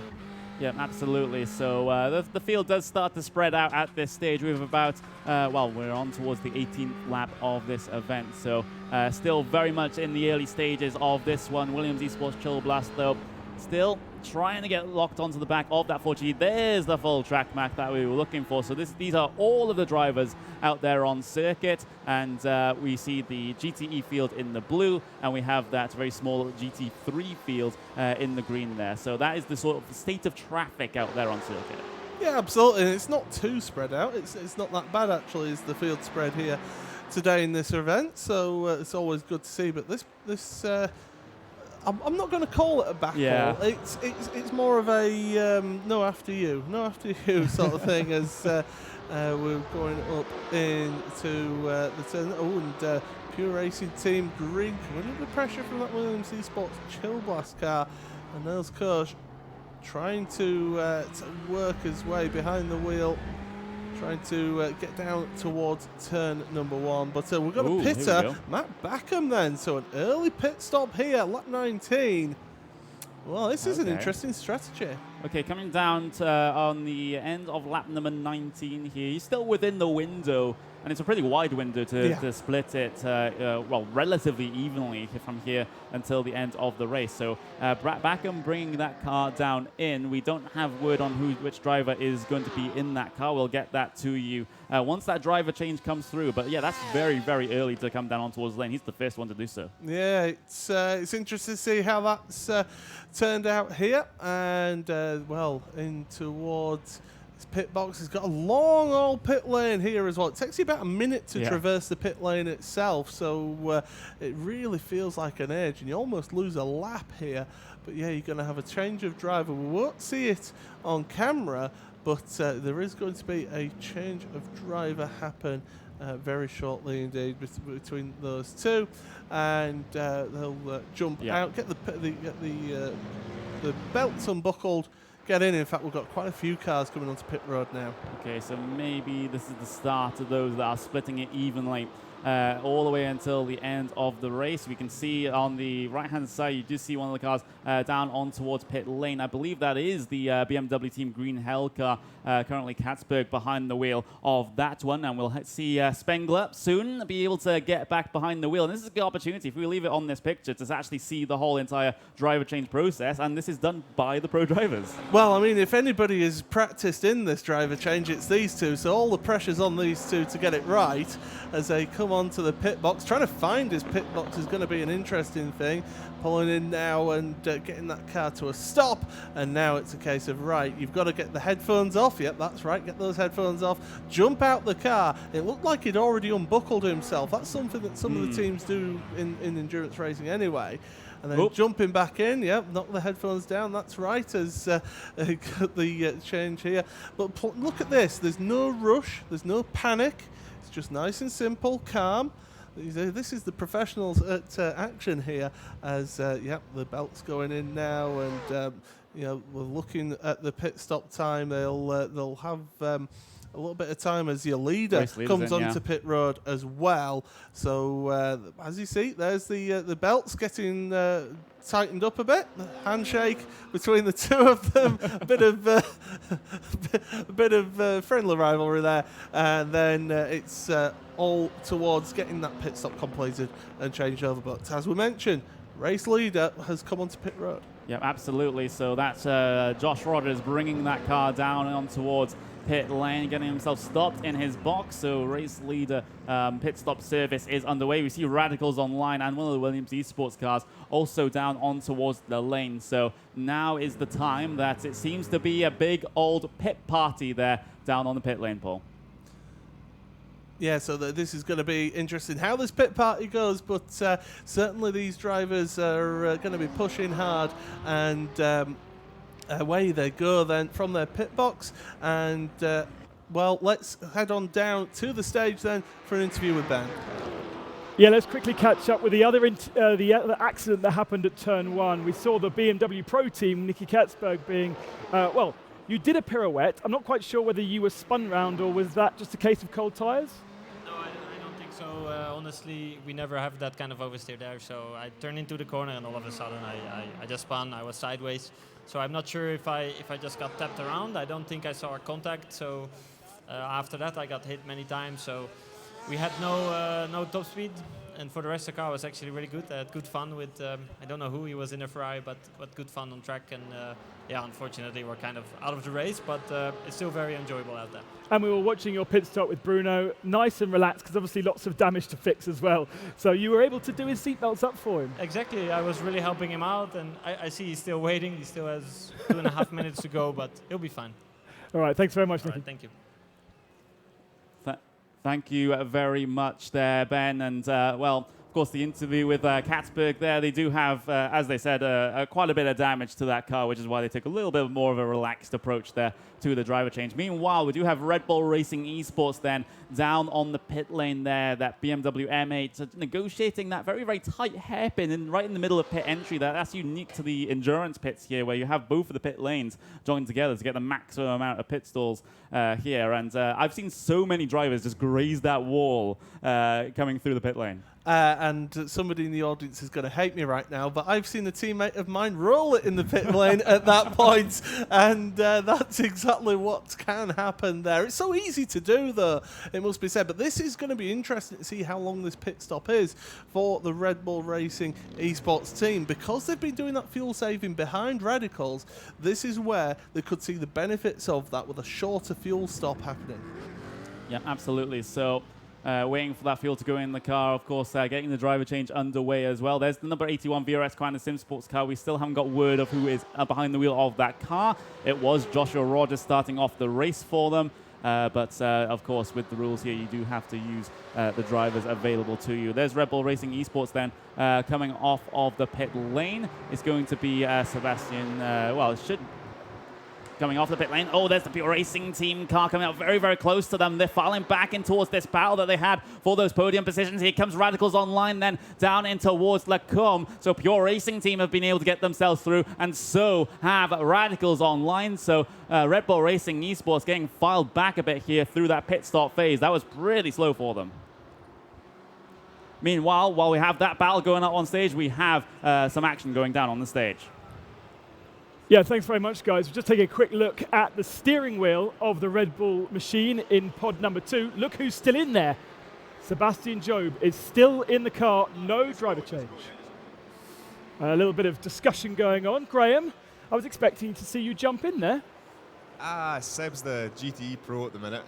He's done it all year. We're just jumping in for the Expo, so get him to get as big a gap as possible, and yeah, we'll decide who jumps in next. But yeah, it's all strategy, and we stayed out the longest out of anyone there, so we've got the best tyres and the most fuel at the minute, so it's looking good. You're the gentleman driver of the weekend. That's it, exactly, yeah. It's awesome to be a part of it, to be honest. Interesting to see Seb very happy to sit behind Radicals, lifting and coasting down the straights. The idea to stretch the fuel as long as possible? He's done it all year in the GTE iRacing World Championship. He knows exactly what he's doing. We were screaming, do 19 laps, do 19, and he just kept it going for 20. So he knows what he's doing. He's got it under control, and yeah, we'll see how we go on. And a quick shout out, because this is the first year we've seen Red Bull Esports as a professional outfit here at SimRacing Expo. An amazing opportunity for some of you guys. To come to the SimRacing Expo and represent Red Bull, it's just a dream come true for me. So yeah, awesome to represent them, and yeah, to keep it going in all different types of competitions. Right, there's a massive battle going on, so let's watch, and back up to you in the commentary box. Thank you very much, Ben. This battle is indeed heating up here between Pure Racing Team, Radicals Online, and of course that Red Bull Racing Esports car, the representative of which, with Graham Carroll, looking to get himself behind the wheel of that car, perhaps a little bit later on in this race. Of course, drivers do have the option to not take the driver change at this stage. So that is exactly what has happened there for Red Bull Racing Esports. It's the same with the, well, it's not the same with the 81 race-leading Coanda car. That was Mitchell de Jong getting in behind the wheel of that particular car. So the driver change for Coanda, but no driver change there for Red Bull Racing Esports.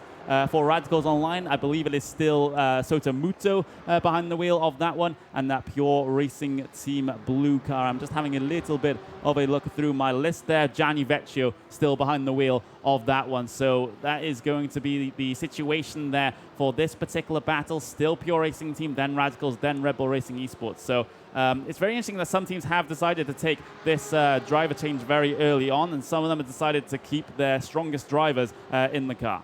Yeah, so this is where they're obviously having this decision of, do you have your quick driver in to start with and keep them in for 2 stints and then put your quote-unquote slower driver in for the final stint, or do you change drivers at each time?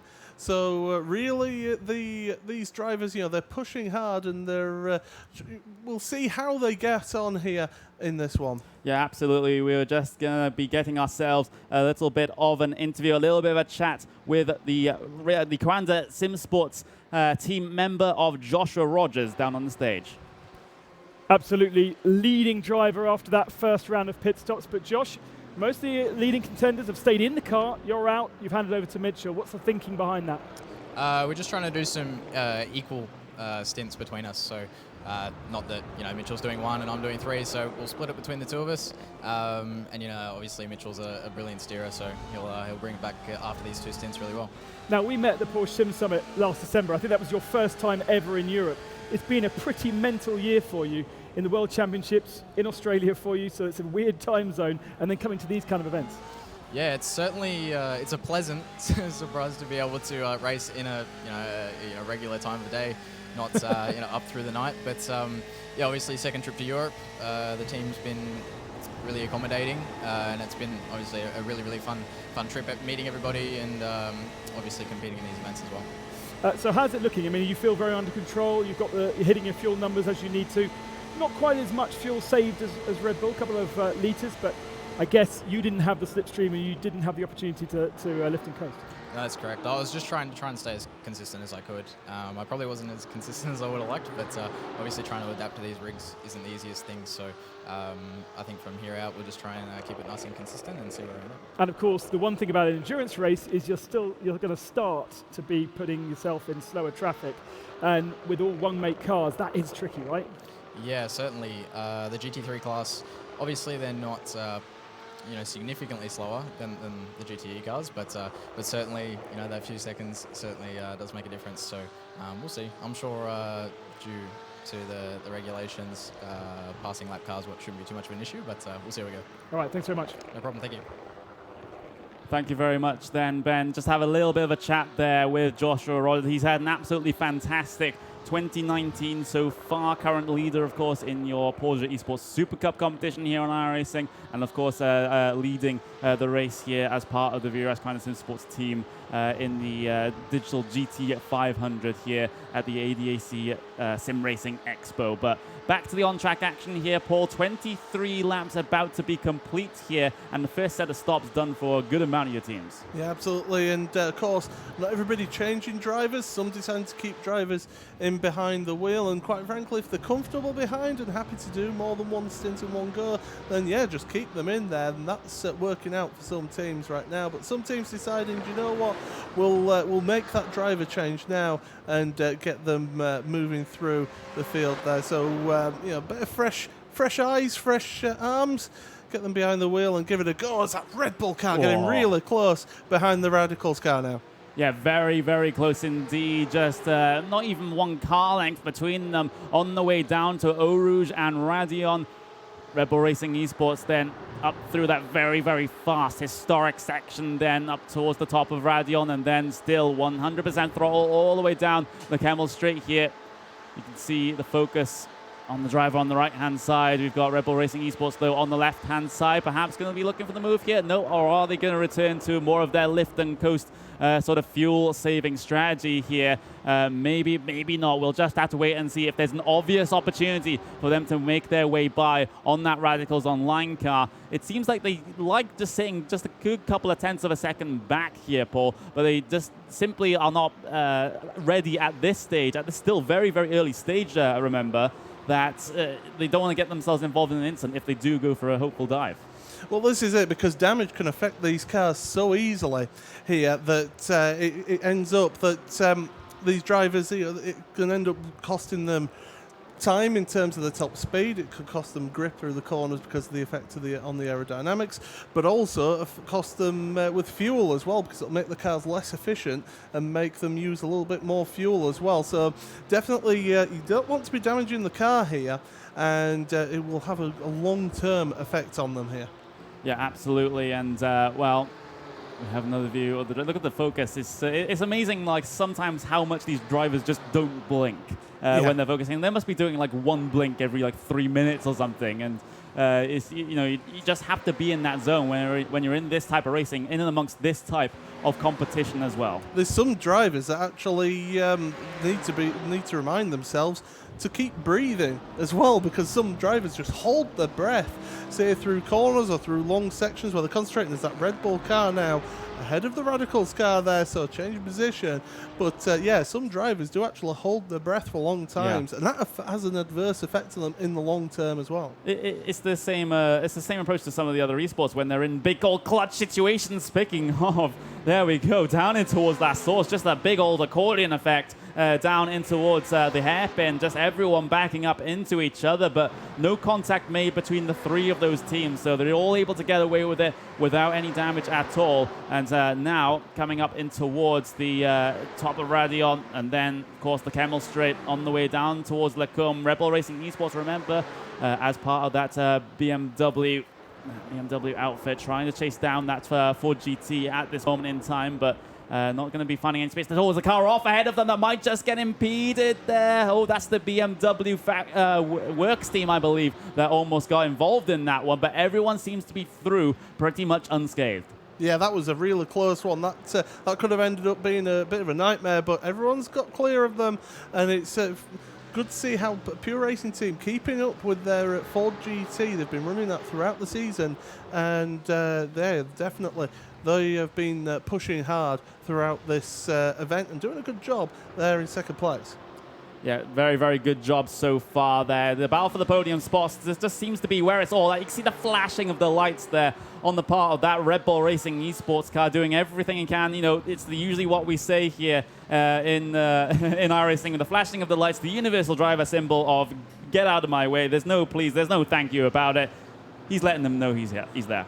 Yeah, absolutely, and that's what's occurring on that one. And he's desperate. He's trying to get in the head of the car in front right now. He's desperate to try and get into their. It's a bit of a psychological game is what they're playing right now here as we're going through Blanchimont, absolutely flat out there, and getting the pressure on. I think Seb Job has decided, you know what, I'm trying to get the hammer down, try and get the position here, because he must feel that he's faster than that Ford GT as they're going to the bus stop chicane. But here's one opportunity to overtake, but quite frankly, I don't think it'll take the opportunity into La Source. You're better off trying to get the run through Eau Rouge into Radion and then up the Camel Straight. Yeah, he was having a look through the outside, maybe be able to get the run off the corner. It was a slightly defensive line being taken there by that Pure Racing Team Ford GT behind the pit buildings. They will go on the way down towards Eau Rouge and then Radion. You can see how that BMW closing up very much now in prime position to be able to get this draft all the way down the Camel Straight and make a move perhaps in towards Lecombe this time around. We'll get the view from up above, the flashing of the lights once again, but it seems like that Ford GT is just absolutely wicked in a straight line, even without any sorts of draft. He does have a little bit of the tail end of the draft of the lapped car ahead, but that's all that really helped him there. Yeah, but that lap traffic getting out the way there, that's really good driving from the fourth place GT3 car as they go into Rivage once again. So these drivers, they're pushing hard and they're in this queue of traffic, and this is where the key point of this race is for these three here. They're trying to fight it out and get through and try to get to the front of whoever they're fighting against. That Ford GT running wide through Pouan there. That compromised their exit in towards the Fagnes chicane. And, well, look at that Red Bull trying to push on through. The right hand side is that Ford GT, and well, there you go. Red Bull to the front of that queue, up into second place now, and they are ahead of the Ford GT of Pure. Yeah, very well worked pass indeed. And now Radicals Online might just be sensing an opportunity of their own, perhaps, over that Pure Racing Team Ford GT. And I wouldn't put it past that Pure Racing Team car to maybe even try to attempt to get past that Red Bull Racing Esports car there. But down in towards the bus stop they go. Slightly defensive there by that Ford GT. Feeling very, very threatened indeed by that big M8 that's currently occupying his wing mirrors and his rear view mirrors right now. You can see Red Bull Racing Esports now starting to pull away from them. It's go time for them now at this stage, trying to leave Pure Racing Team in the dust. Yeah, they certainly are trying that as Radicals right up to the back of that Pure car. And look at that, Red Bull deciding that they need to maybe move offline, try and break the slipstream just that little bit as they head on through into Eau Rouge and Radial. So these drivers, they are definitely trying to fight it out. You can see on your screen there on the right the amount of movement on that motion rig. And, well, they're going up the Kemmel Straight, and here comes the Pure Racing Team car going to the outside and through up the Kemmel Straight into Les Combes. Nice, simple move. Yeah, absolutely. So that pass being complete there, that repass, shall we say, by that Ford GT, it does look particularly strong in a straight line, despite having very minimal draft to try and help when they go side by side. But now you do see another VRS kind of sim sports car that's currently ahead of these guys, and that should be around about 7.7 seconds down the road. That looks a little bit closer, but maybe it's the GT3 car that's looking to play a little bit of lap traffic here. We see Radicals Online actually slightly dropping off the back of this battle a little bit, just letting them have a little bit of a fight perhaps, and then pick up the pieces should everything go very, very sour. Yeah, certainly is that Red Bull car getting to the back of the Pure Racing Team car, and that's the thing with the Kemmel Straight, because of the slipstream effect that you have, that's where your main opportunity is to overtake. And if your car is particularly good in a straight line, like that Pure Racing Team Ford GT is, it's a rather low slung car, so it should handle top speeds just that little bit better. But they're coming up to that Commander Sim Sport lap traffic then, as they're coming into Blanchimont. They're not going to get past yet, maybe into the bus stop chicane. No, there's the lights are flashing, and now the Commander GT3 car is going to move out of the way, and well, here we are through, and they've made it. Oh well, the Radicals Online car actually, they didn't make it through, so that's lost them a bit of time there to the Red Bull car. Look at how much it's dropped them back from the back of the Red Bull car. Yeah, absolutely. So that lap traffic starting to get involved in this situation there. Here, Radicals Online just making their way through on that Mercedes-AMG GT3 car in towards La Source, and well, that has impeded them in terms of their lap time quite a bit here. You can see they're pretty much out of this battle right now. 4P number 2 on track. So battle the last couple of podium positions here between Pure Racing Team Blue and Red Bull Racing Esports. And Pure, well, they have the gap here coming down in towards their comments. You know, with the straight line speed advantage that Ford GT does seem to have, it makes it so difficult for Red Bull to be able to do anything into these heavy braking zones unless they get the perfect run out the previous corner and just sit in the slipstream for the entirety of the straight. Yeah, that's it. You've got to try and get that run through, and look at that down the inside of Rivage, trying to make the move, stick. Round the outside, it's not going to work there at Jackie Yates Corner because it is off camber. Your cars naturally run wide, and they all run wide onto the runoff area there. But that BMW, it means business now, does that Red Bull Racing Esports car. And Sebastian Job, he wants to try and get past and get away because the gap now at the front, you're talking around about 8.5 seconds. Yeah, so you know, he wants to get the pedal down here and try and get as much time as possible off that leading car. Yeah, absolutely. But it does seem like Joshua Rogers in that VRS Commander Sim Sports number 81 car is starting to run away with things. Or actually, in fact, it is Mitchell de Jong behind the wheel of the car at the moment. But still, both very strong drivers to be able to pull out this sort of performance. But it does seem that the battle for the final podium positions is where all the racing is at this moment in time. We're riding on the back of that Ford GT that's currently leading them around here. Is there going to be a big threat here from Red Bull Racing Esports in towards the bus stop chicane? There isn't, but you just have to play the patience game perhaps at this stage. Maybe you just engage fuel-saving mode again if you're part of that Red Bull Racing Esports car and just go for yet another a longer stint, longer stop. Yeah, but at this point you want to be maybe trying to get some ground on the drivers in front. You try and get that lead gap pulled down a little bit. Down the inside at La Source. Can he get the runoff? No, he can't, because the Pure Racing car can get the power down earlier. So that means that the Ford GT is staying in front. The flash of the headlights. He's not happy as Seb. He wants to get by here. Running through Eau Rouge and Radion once again, but in that slipstream, trying to make the most of it as we come up the Kemmel Straight right now.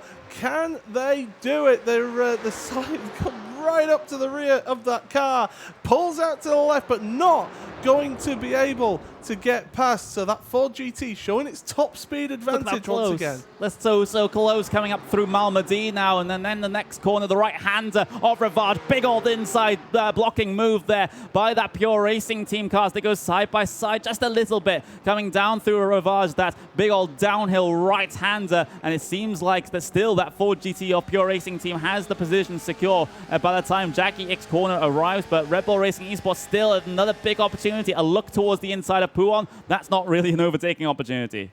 I've seen people try and make overtakes there and have big mistakes, but look at the better run that they get through. The second part of Pouon in that BMW, it seems to be able to hold the apex a little bit better. Down the inside looking. The Ford GT designed to give that little bit of space, that little bit of a get out for the BMW, and all this fighting has brought the Radicals Online car back into this battle. So it's a 3-car battle for second place, and all of this is going to hamper them in the battle for the lead. But you're looking from that Radicals Online car, the two drivers ahead, they are battling it out hammer and tongs, and this is fantastic. This is what we were waiting for here. Yeah, absolutely. Red Bull Racing Esports now is not really all that content to sit behind their opposition. They're looking to make the moves then, not down into the bus stop this time around. But you can see how deep on the brakes that Red Bull Racing Esports car goes to try and gain as much time as possible, to really try and get back onto that rear diffuser of that Ford GT. You can see them spread themselves out as they come across what will be the GP start-finish line and in towards last source there, and that big old hairpin. They get very, very close indeed. Once again, they're just all concertina up into that corner, and it does catch a good couple of drivers out. It hasn't caught them out really just yet. We're actually riding on board here with that Radicals Online car as they have the best view in the house of this battle. Oh, they're in the prime position. They're just sat there waiting for the two in front to have a big accident, and they can just say, thank you very much, that's second place done and dusted. But let's hope that's not going to be happening right here as they head up the Kemmel Straight once again. But that BMW is just struggling for top speed compared to that Ford GT, and that is one of the key points that you want to be able to get an overtake done. Basically, that BMW's got to hope that the Pure Racing Team car gets a terrible run through Eau Rouge and Radion to give them that opportunity to head up the Kemmel Straight and down into Le Camp. The number 97 has been given a warning here for the not respecting the blue flags. So we'll just have to find out the number 97 car. I'm just trying to find it on my entry list, but we'll let Paul do that, and we'll get back to the battle that's up on your screen for you right now. Pure Racing Team still leading this one, but they have been challenged here by the Red Bull Racing Esports car, but heading their way through La Fagna. Still no opportunities for Red Bull to be able to make any of these opportunities happen. Big two tires in the grass moment down the entry to the corner, as when you put yourself in the shoes of the car that's currently third in line here, how long do you want to spend just waiting for this fight to sort itself out? When do you get yourself stuck in and you want to get both of them done? I mean, you do want to get the job done. You do want to get ahead of them as look at that run that they both get. That Ford GT running out wide over the runoff slightly of Blanchimont.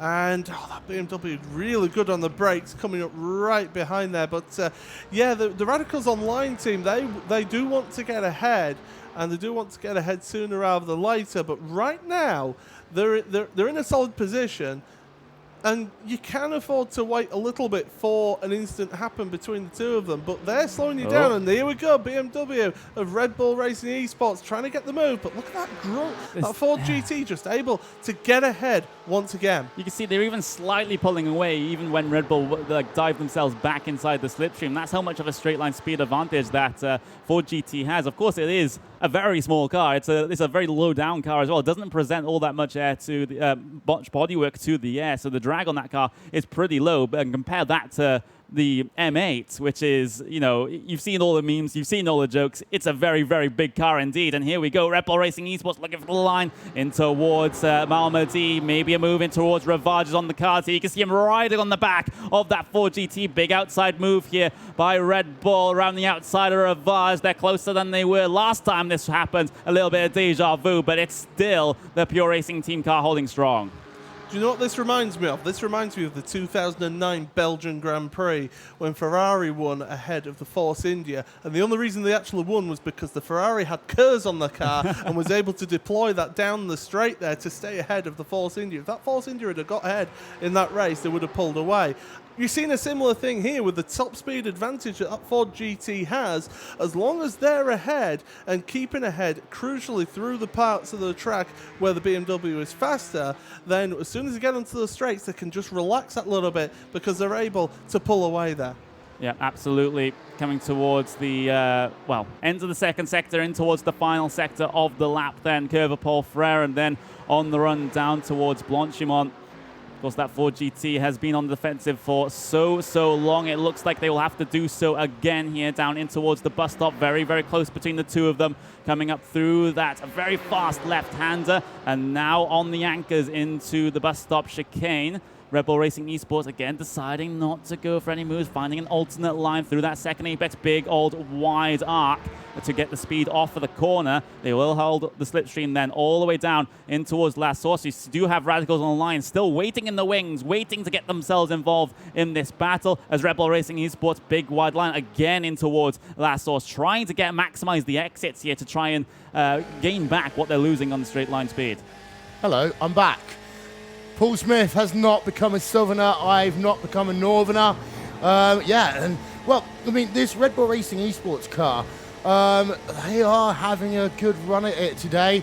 I know, and again, we talk about drama as we see then, using that toe, using that slipstream, going to the outside, you can make the move work around the outside at Lecom, pinching, and that's what you've got to do, is run over that curve, and they get sideways and turned around.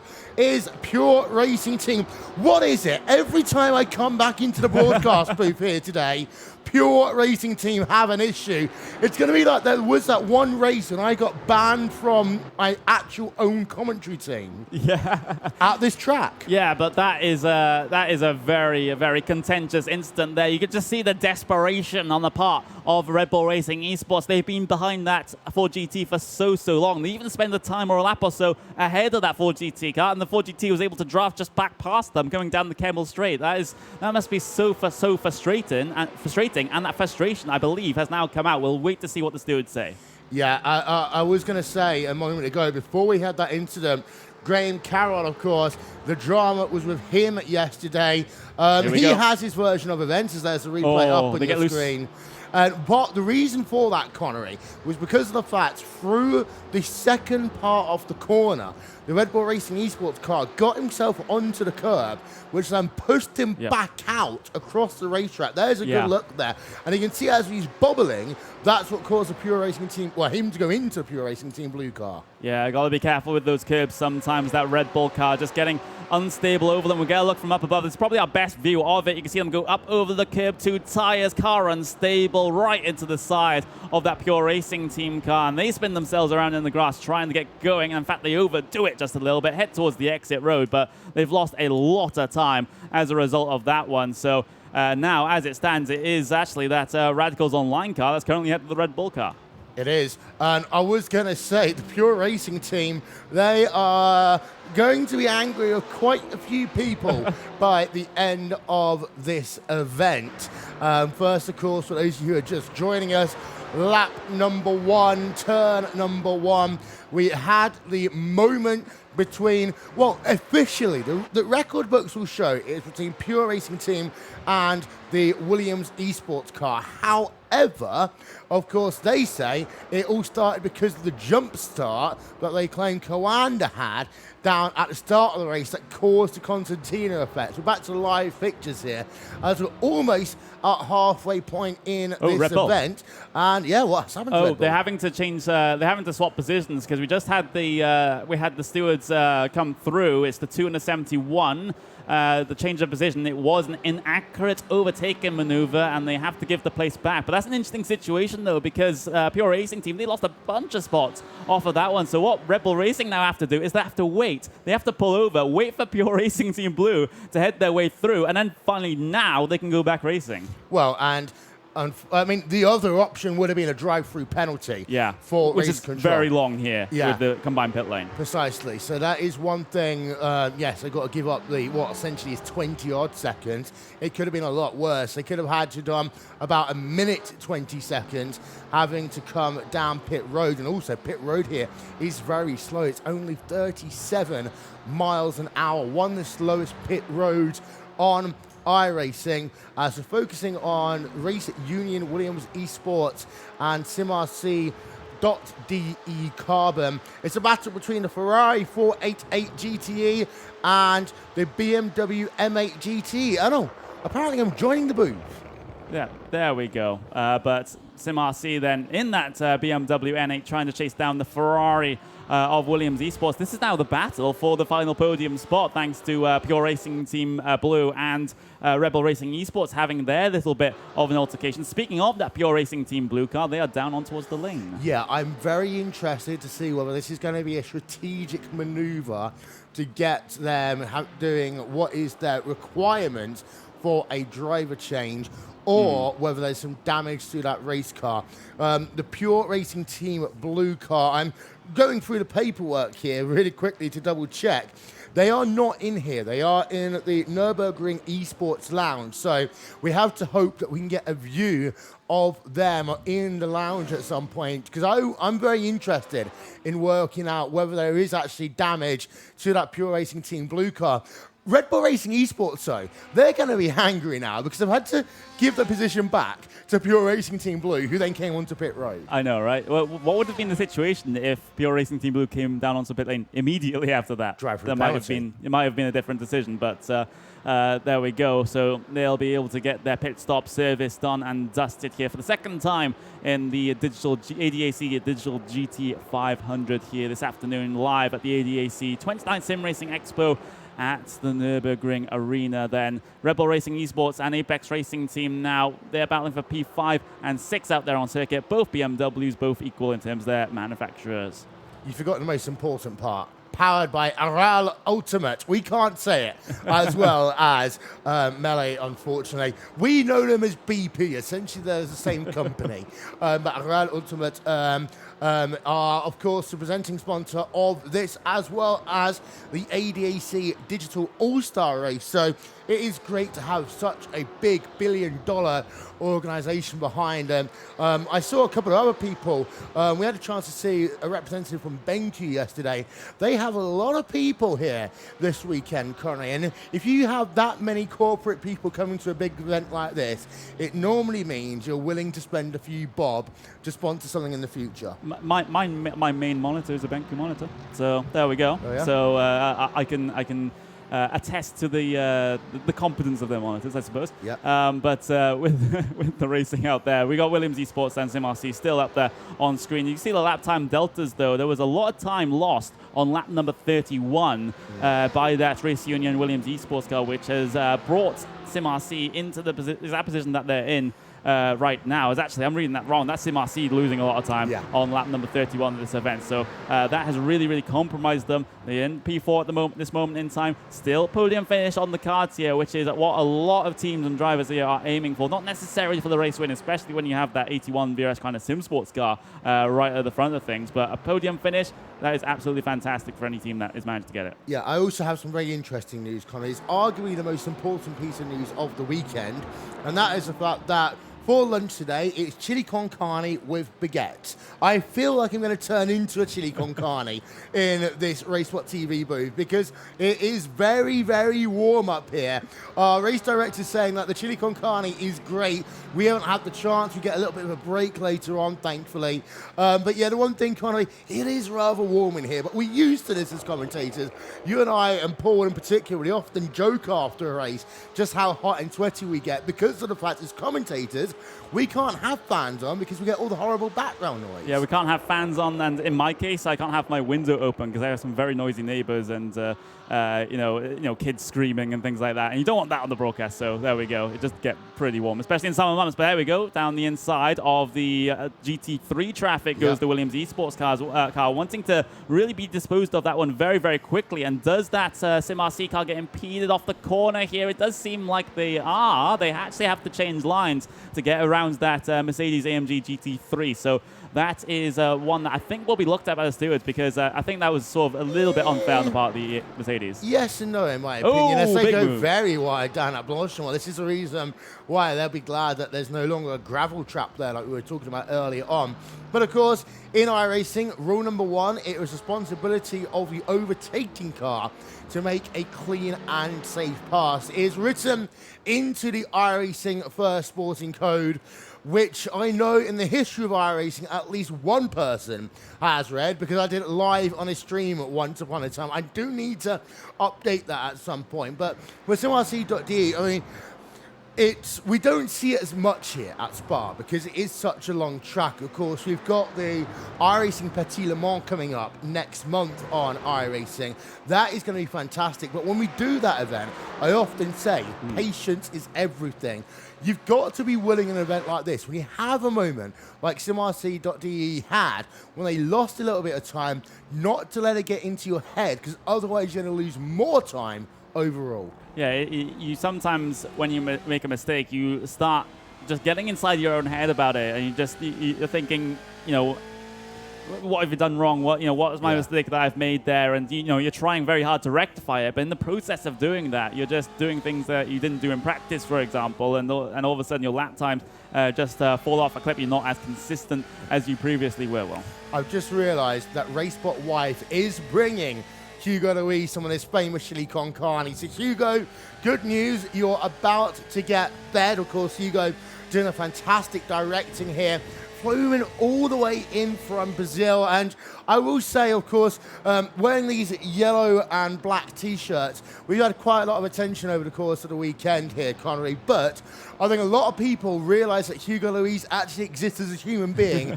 and not just as a robot machine. Yeah, he's never spoken on a broadcast as well, and that streak continues here. But there we go. We do have one of the cars down on towards the lane. That's the Schubert Motorsports Esports car down onto the lane from P17 in this event. We haven't really been given much coverage towards the mid-pack and the rear of the field here, but this is their pit stop phase here in full effect here. Schubert Motorsports getting their service done, and currently 10 seconds on the pit stop. If we have a full tire service and full fuel service, that's around about a minute, and of course if they're just taking fuel, then it's around about 20 to 30 seconds. There's a tiny bit of damage on the front left, as we're going to see it. It'll be on the left-hand side of your screen, and the front of that BMW M8 GTE is a little bit crumpled out of shape. It's not the same way that it would have left the virtual BMW factory. So you get a wonderful look then up above at that car. Schubert Motorsports and the number 19 car, well, they are running here in the ring. I didn't see, because I wasn't paying attention to see them doing their driver change, but I assume that they have done so, and that BMW M8 GT car out and away in 51.7 seconds here, and coming back out onto track. Now, actually, Connery, the thing about the endurance layout that is harder than what we often see in the Grand Prix layout. Even though, of course, it's a much longer pit road, it's far easier to get a penalty coming out of pit road, crossing that white line. Yeah, absolutely. So you do have to be very, very careful, not too early off of that pit limiter when you're coming off of the pit lane. So we'll see another couple of teams come down in and take their second set of stops. Yeah, that's Apex Racing team coming down in. We also have Simicube NX Racing. By the way, we do have a couple of updates on the driver change. We've had the driver change for Pure Racing Team Blue. That was Gianni Vecchio taking the car for the start, but now it's Jonas Wallmeyer that's going to be in that car right now. We've had for Pure Racing Team Green, it was Patrick Christoph Moser that started off in the car, and now it's Alexander Thieb behind the wheel of that one. So a couple of driver changes going on here on the second set of stops. Jeremy Bootaloop is in the number 8 VRS Carolina Sim Sports car.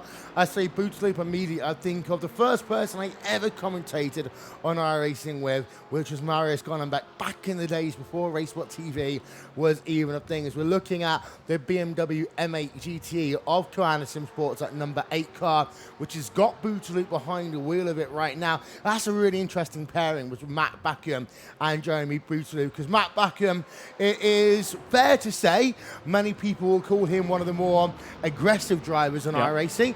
Jeremy Bootaloop will probably be known as one of the calmest drivers in iRacing. Yeah, absolutely. There are two.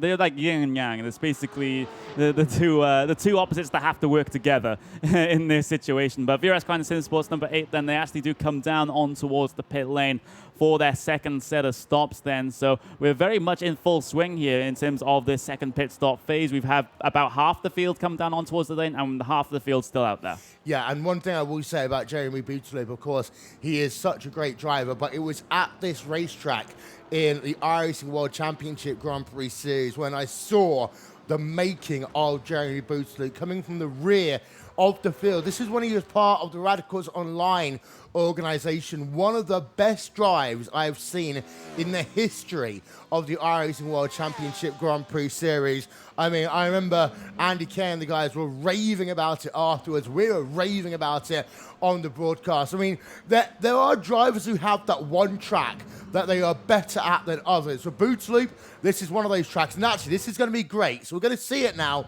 live for you. The drivers getting out of the sim rig and getting back in. As I said earlier, it's 5-point harnesses here.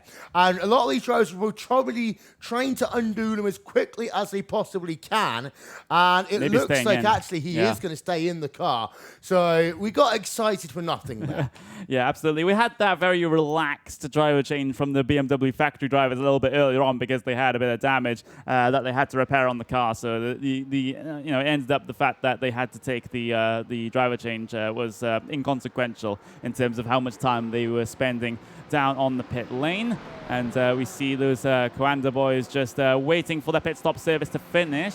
We do have the Williams Esports car actually ahead in that particular battle that's on your left-hand side of your screen. That's actually getting them trying to deal with the Williams Esports cars. There's VRS Carolina Sim Sport GT3 cars filling lap traffic here, and that is actually SimRC. Instead of getting impeded by the Coanda car, they actually decide to head their way down to the lane. This is what I kind of implied a little bit earlier on as well. The fact that depending on where you are in terms of a fuel run and tyre span, there's only about a 3-second gap between the fastest GTE and the fastest GT3. So if you get one of your GTEs coming on pit road on fresh tyres, we end up in a situation like we just saw, where SimRC.de on old tyres, basically, yeah, he can try and pass along the straightaways, but he can't actually make any moves and can't really pull away from the GT3 cars.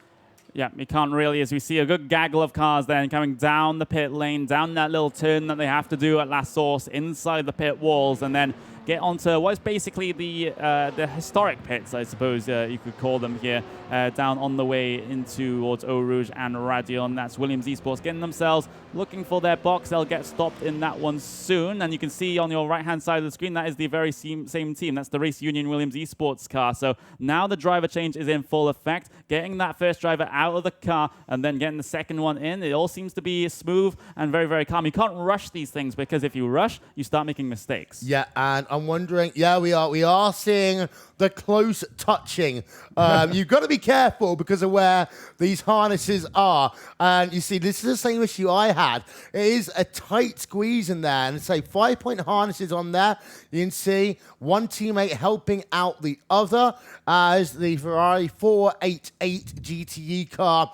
It remains on pit road. And the good thing is, because of the fact that this is a GT style pit stop, you do get about 50 seconds to do this. Yeah. And you can see also now helping put on the headphones, getting ready. Ooh. And these teams would have been spending a lot of time doing this and out and away. Well, you see still actually like tightening up the gloves as you hit the pit exit limiter there to come back out onto the racetrack. Yeah, absolutely. And that was about, if I'm reading this correctly, about 52.8 seconds on the stop there. Whereas usually if we're going for a full pit stop service in these GTE cars with a driver change in iRacing, that actually gets towards about a minute. So they were faster than what iRacing thinks driver change takes, I suppose. But they're back out there on circuit now, coming down in towards Le Cum. And, well, we're still waiting for your current race leaders of Red Bull Racing Esports to come down on towards the lane. They're going for a very long stint yet again. And just as I say that, they actually are coming down on towards the lane on one of our other feeds. So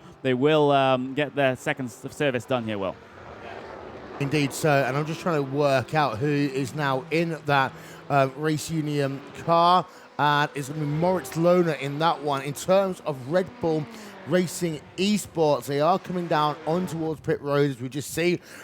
We've also got the GT3 VOS Commander SimSports car on pit road at the same time. So for Red Bull Racing Esports, it's been Sebastian Job in the car all day long. So he will be getting out at this stage. And I just want to see, hopefully we can get a camera onto this, them doing their driver change, because we can see actually very efficient. Of course, Sebastian Job, he's only a small guy, so very easy for him to just jump out the car.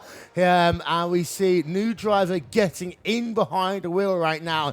The good thing is I do get to see them. Don't get to see anyone's head there, but that was, I mean, well, Red Bull Racing actually have the fastest pit stop in the history of Formula One. I think they might have the fastest pit stop of the weekend here. Yeah, fastest driver change certainly, but the pit stop does depend on how much fuel and how quickly it does take to put the tires on that BMW M8. But I believe it is going to be Graham Carroll going to be behind the wheel of that Red Bull Racing Esports car, taking over from Sebastian Job. We're still waiting to see who exactly is in that Race Union Esports car, because I believe we saw Lohner get out as part of Williams Esports, and the Race Union representative for them was getting in the car. That hasn't quite been updated for us yet, but we do have some information that's been given to us by Race Control. Some cars have already reached 40 instant points out of the 70, which is the limit here. So just to explain how the instant points work here in iRacing, if you abuse the track limits in any way, step out of line, especially here at Spa, by the way,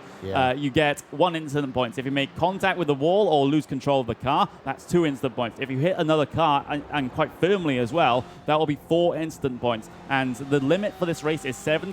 If you go over that limit, then you are completely disqualified from the race. Well, I mean, let's be glad that we haven't got that Team Redline PRT car that we had in the race for the iRacing Spa 24, because Max Verstappen would have probably done that by the conclusion of lap number 3.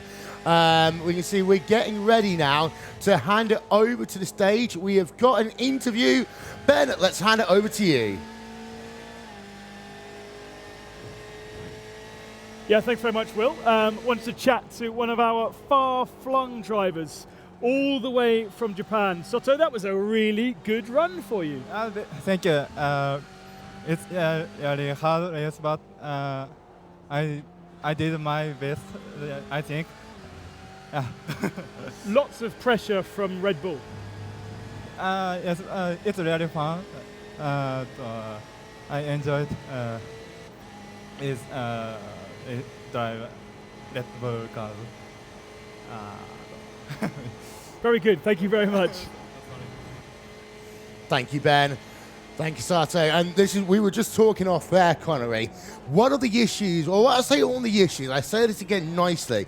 One of the things that Radicals Online have had to adapt to over the last couple of years is actually getting this international lineup to work for them. Of course, they've got a couple of Japanese drivers, Inzato as well as Umeshima, Kazuki Umeshima, but then they've got to get the scheduling done with them, as well as getting through the language barrier. Absolutely, and we've got their second. It's basically an all-Japanese team for them right now because they've put Junya Kitora in behind the wheel of that car now. So that Radicals Online car really, really encouraging their new talent. And of course, you bring up the topic that there is this language barrier problem with some of the drivers from some of these very, some of the Asian countries, some of the East Asian countries as well. It is sometimes very difficult to work through that as a team, but it seems like they've done a very, very good job indeed. And right now, I think the future is bright, especially here for Radicals Online. I'm particularly interested to know how good Rob Cuss's Japanese is. Rob Cuss, of course, is the team principal for the Radicals Online organization. We are still looking, of course, at what's going on track. This is Pure Racing Team Green in the Ford GT car versus the number 8 VRS Commander Sim Sports car, which has Jeremy Bootley behind the wheel of that. The gap is a third of a second right now, and well, baby had some bad blood already between Pure Racing Team and VRS Commander Sim Sports. We don't want to have any more. Yeah, exactly. So this one means a lot more than what is at face value. It has to be said, because we saw Maximilian Bernecker after he got into that instant right at the start of the race.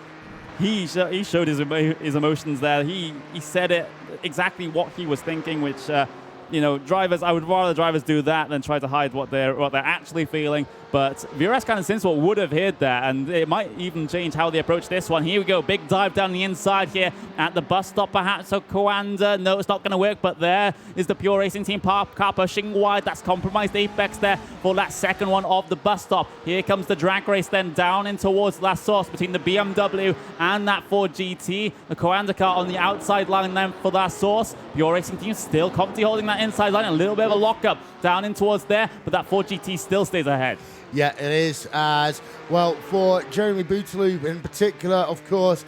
They're not going to necessarily hear us because of the fact that they're over at the Nürburgring Esports Lounge. And again, half of the teams, we're going to get sick and tired of saying this at some point, but half of the teams are based here. The other half of the teams are based in the Nürburgring Esports Lounge. We're having a look from the rear of the Pure Racing Team blue car and in towards they come. Now, actually, in this type of a fight, the Ford GT does have a tiny bit of an advantage, Connery, because of the massive grunt it has down the straightaways.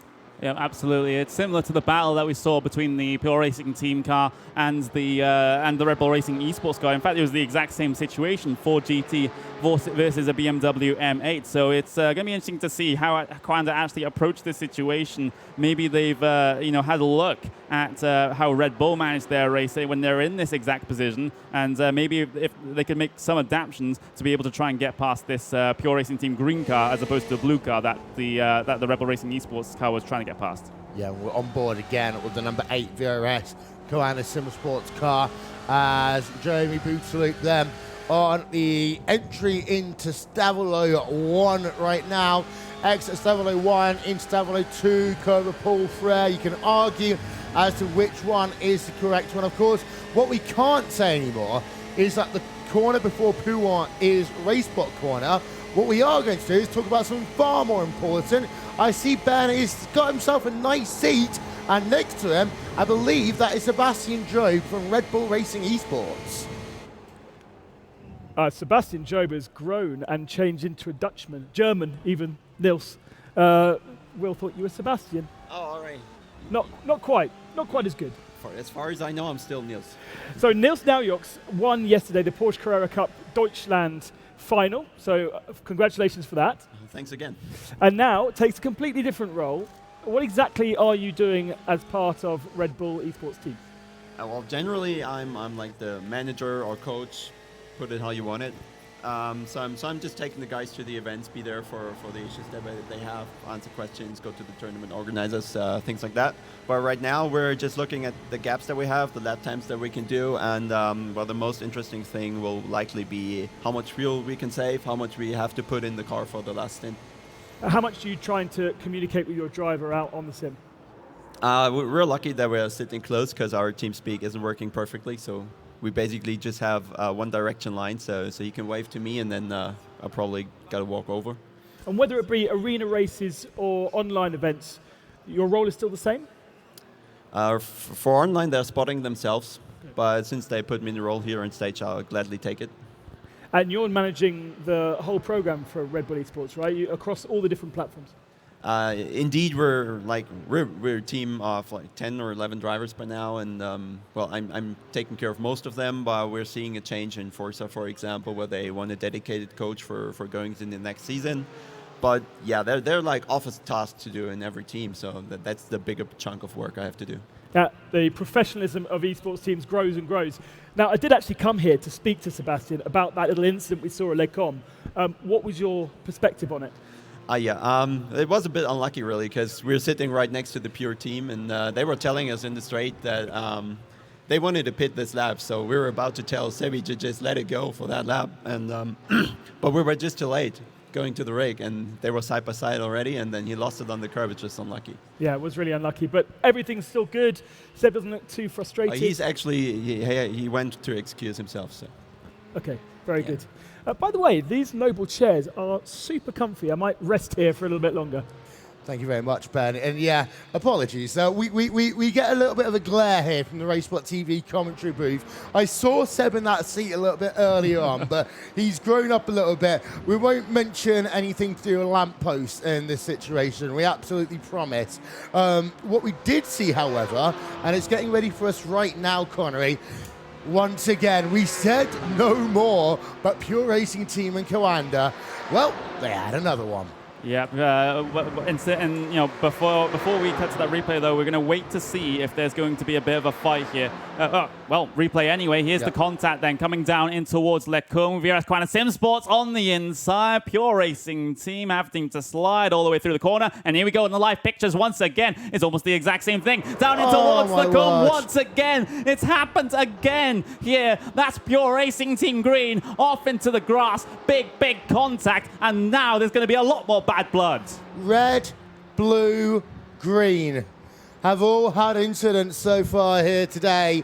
The red car on the first lap of the race with Coanda Sim Sports. The green car, lap number 43 and lap number 44 with Coanda Sim Sports. We're going to get another look at that at the moment, but I will say, I mean, the rivalry between Coanda and Pure has been huge over the last couple of years, but it is a case now that I'm glad that they're on two opposite sides of the stage. Yeah, absolutely. Well, I actually would rather want to get an above view of that one because you couldn't really tell from that particular angle. We might be able to get it here coming down in towards turn one. You see that big move? That's the big obvious move that Coanda Sim Sports needed to do. Can't quite see through the tree lines there. It's a bit of a... That one looks more like a racing incident than the first one did. I think the first one was more Coanda Sim Sports' fault. That one looked more like it was just 2-1. Warning for pushing another car for the number 8 VRS Coanda Sim Sports machine. Well, okay, so Pure Racing Team, of course, this time last year, we were building up to a storyline where they were the dominant team of 2018. This is one of those situations where sometimes you just have a day that doesn't work out for you, and it's not your fault at all. As you see, Logitech G Autos Esports running alongside the Shaw Grensport Esports car. But Connery, I mean, this is going to be... I mean, we saw the steely face. We saw how angry Max Benecke was. He came up to our broadcast position, and I've not seen him that angry before. That was lap 5 of this race. All 3 Pure cars have had issues. They are going to be absolutely livid. Now, the good news is for us, drama, that puts some butts in the seats. Yeah, absolutely. So, you know, the racing just means so much more at this stage, when stuff like that happens, we have these storylines that develop throughout the season, throughout the years that we do sim racing here, and it seems like things are starting to hit boiling point between VRS Coanda SimSports and that Pure Racing team. I am going to be checking Twitter after this race, let me tell you that one. But there we go. There's the Sim Racing Academy car actually trying to get onto the back of the Altus Esports machine. Actually, they got past just a couple of moments ago there by that Altus Esports car. So a bit of a change there in the bottom end of the top 10. But I just have to say, well, this is like a soap opera between the Pure Racing team and Coanda. Yeah. It's going to be interesting back in the village a little bit later on today. Now, it's worth noting, one thing I did want to talk to you about here, Connery, the inter-team chat communications. We saw when we had Ben interviewing guy from Red Bull Racing Esports a couple of moments ago, talking about how they are having to literally walk over to the rig and give instructions to their team drivers. I've seen it in years gone by, people putting pieces of paper just above them when they're going down a straightaway. That's interesting. So with the Red Bull Racing Esports and Pure Racing Team Blue incident earlier on, that was like, well, no one actually wanted it to happen. I'm sure the kind of PRT cars, they don't want that to happen. But that one, they wanted to just sell Seb to let Pure Racing Team through. Yeah, absolutely. So, but they weren't able to get that message across in time, of course, with what we heard from the team manager of Red Bull Racing Esports. Of course, they have G2 Esports working in the background there, G2 Esports being one of these big esports teams in other esports titles as well. They just run under Red Bull Racing Esports here as part of their particular program. But yeah, they have... they have quite an active social media presence, shall we say? So we'll have to see what comes out in terms of that one, with how they've been racing here today as well, since they haven't really had the best of days, having that contact with Pure Racing Team and then having to give that position back as well while trying to fight for the final couple of podium positions. But we're on lap number 46, I believe, of this event. Quite small text here. We get another view of the drivers continuing on their way here in this one, and just again the focus on their faces, the eyes just completely and utterly unblinking here as they try to manage their pace until the end of the race now. You see, you're looking at the racing, I'm looking at the body language of Max Benecke. Now, he's currently talking to Red Bull Racing Esports driver, and you can see it, in some ways, it looks as though the communication between the two of them is cordial. It doesn't seem to be as if they're having a massive argument right now. Well, you're a fan of WWE, and you joked before coming here that if there's any fisticuffs on stage, you want to commentate it. Yeah, but as I say, we see Max Benecke talking to Red Bull Racing Esports. There's a little bit of arm movement. There's a little bit of frustration, quite clearly. But the sad thing for us is that there is a stage. Ben will probably run into the middle and try and break up any fight that starts. That's your new role, Ben. You're now this new security guard for this event. In fact, we do have any incidents. But VRS Coanda SimSports on the opposite side. We just saw an onboard shot, of course, looking at the steely eyes of Mitchell de Jong in the number 81 machine. We get another beautiful onboard shot right now as we are riding on board with the Sim Racing Academy BMW M8 GTE car right now, 1.1 seconds behind Logitech G Altus Esports, and there is Logitech G Altus Esports in what is probably your favorite livery of the weekend. I know, we've mentioned it a couple of times already, but it is my favorite livery, and if they ever change it and it's not as good, I will be seriously unhappy with that. But as we can get those good above views, and then obviously the over-the-shoulder view as well, which is the favored angle of some streamers as well, not just the full-on face cam. So speaking of streamers, there has been Jimmy Broadbent wandering around. So if there are anyone in the stream chat, for example, saying, "Where is Jimmy B?" He's here somewhere. He is here. The last time I saw him was about 45 minutes ago, and at that time he was doing a podcast with our friends over at iRacing, of course. This is iRacing. If you're wondering what you're watching, this is iRacing. They build themselves as the world's most realistic racing simulation. Everything here is laser scanned. The track is millimeter laser scanned. The cars are laser scanned, and data comes from the race teams as well in order to build the cars. So what you see is an almost near perfect representation of the real BMW M8 GTEs, the real life Ferrari 488s, for example, the 4 GTs, as well. We are still sweating up here in the commentary booth, but we've had a great race so far. Yeah, absolutely, and just maybe there will be some battles to entertain us here for the end of the race. 47 laps complete, coming out, well, just ticked over into 48 lap, the start of the 48th lap here, with 71 being our race distance here today to take us up to that 500 kilometers. Radicals Online and Race Union Williams Esports, currently they're within a second of each other. That is the battle for the final podium position there. Kitora behind the wheel of that Radicals Online car, that all-Japanese Radicals Online car, it has to be said. In fact, fantastic they're able to get their drivers over for this one. But Williams Esports now, as part of that 187 team, still trying to look to get onto that final step of the podium. Is currently Bowden behind the wheel of that one. And we mustn't forget, we've got the Manufacturers' Cup still going on in GT3 as well, which Koanda SimSports are leading by 5.6 seconds from another Koanda SimSports car, Team Wrenchbot Online, third place in that class. And we see here Race Union Williams Esports looking to the outside in towards the Lecom complex on track once again.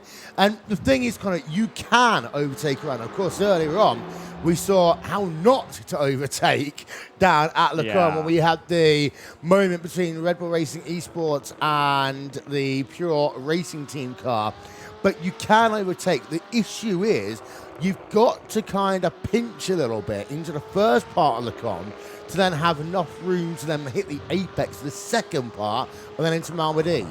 Yeah, you do. So, you know, the racecraft required to negotiate those sorts of situations is so important here, especially when you have drivers on the top level of the iRacing simulation here. And of course, some of these drivers do drive in other sims as well. You saw Moritz Lohner, for example, take part in some of the other events that the ADAC 2019 SimRacing Expo has to offer. So these drivers are multi-talented. No matter if it is one sim or another, they can still very much show their skills. And that just shows how, transferable the skills are and how accurate some of the sims are, where you can just take what you know from one and you can apply it to the other as well. Yeah, and I want to go back to what Ben Melee were talking to the representative for this race about. And they say that there is no qualification. It all comes down to the standings of the teams. So what have they done previously here at SimRacing Expo? What is their current record like on iRacing and within SimRacing?